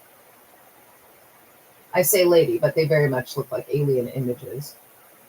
But he was insistent that they were women. Couple of minutes. While he was gone, I took a pair of lapel mics from my bag. If we were going to have a proper interview, I wanted the best sound quality. JP returned with a steaming mug in each hand, and I followed him to a couple of threadbare armchairs that faced one another. There was a coffee table between them, and he set the cups down before dusting off the second chair. He glanced at me as he patted down the cushion, a little embarrassed, I think. I was obvious. And Ingo Swan is famous because that's somebody who the government allowed to be famous. Like, oh my gosh, what's his name? Oh, I'm such an asshole that I can't think of his name right now, and I should absolutely know about it. From Israel, Bin Spoons, you know who I'm fucking talking about. Uri Geller. There we go. But the real celebrities are ones that only people in the industry or in the government and a lot of guys in their 70s know. And that was Pat Buchanan. Pat Buchanan was a cop. Pat Buchanan was one of many people that the United States government decided to attempt to train to remote view based on certain characteristics that they found. People that were abused as children, who were artistic in any way, but particularly with men, guitar players, more likely than others by a significant percentage to be able to remote view, to see things in real time in any location. Some could also read things that they would see, some could not. Some could read and hear things that they could see. Anyway, Pat Buchanan was so good that the CIA came to them and said, we're taking him. He's going to work with us. We're flying him to Washington, D.C. You guys don't get him. Pat Buchanan takes out $1 million life insurance policy. This is the 70s, okay? So that's like at least, I don't know, probably 100 million now, maybe less than that, but do the math on that for inflation. It's 50 years ago. He takes out this $1 million life insurance policy. He is married. He has one kid. He leaves his wife and his kid to go to Washington, D.C. He dies. Wife and kid cash out the $1 million policy. His body is allegedly lost in transit, but shows up in time for the funeral. Anyway. It's obviously his first guest in quite some time. Before we begin, I'd like to use these lapel mics. That's fine. Go ahead. And Pat Buchanan was one of multiple police officers and sheriffs, law enforcement officers that were recruited, but primarily the government stuck with the military. Like, they got the guy that the Rambo film was actually based on to participate. But Pat Buchanan was the crown jewel. And the government cleared Uri Geller to be a little celebrity. And they cleared Ingo Swann for the same thing, but not to as great of an extent. I moved the coffee table between them, and he set the cups down before dusting off the second chair. He glanced at me as he patted down the cushion, a little embarrassed, I think. I was obviously his first guest in quite some time. Before we begin, I'd like to use these lapel mics. That's fine. Go ahead. I moved over to JP. This was the closest I had yet been to him. It was a little awkward, even more so because of our vast difference in height. Without much thought, I stepped up onto the coffee table. He was surprised by this, but said nothing as I attached the mic to his vest, which I could better reach from up here. When done, I glanced up and found myself face to face with him. We locked eyes. I'm not going to say we had a moment, but I don't know. It was moment-y. But as moments do, it quickly passed. He offered me a gentlemanly hand and helped me down. Then we took our seats. So how does this work? What, the podcast? Well, I'm recording our conversation now, and later I'll record some narration on my own, then cut it all. And then there were others that were gifted and able to do certain things, but not remote view, that the government ignored, mostly because they were volatile as fuck, like Ted Owens. Ted Owens is a guy that there's over 63 verified instances of him threatening people and then using ESP or an invisible couple of people to perpetrate crimes against them. He would get drunk and watch football games and then intentionally say that he's going to fuck up this kick or this throw or this toss or he's going to make a touchdown. But he'd get mad at people, and he'd usually be drunk because he was an alcoholic. And then he would call them up and say that something awful was going to happen to them, and then it would. And he repeatedly would contact places that were experiencing droughts, then tell them he was going to get rid of the drought on such and such dates. And then he would. And he always claimed that it wasn't him that did it, but Twitter and Twatter, I think, were their names. Basically, he said that there was a gigantic invisible spaceship. This is Ted Owens. And it covers all of Earth and the moon. And there are 2 large aliens that look like praying mantises, but ginormous, that can shapeshift. Who did it all for him? Anyway, his career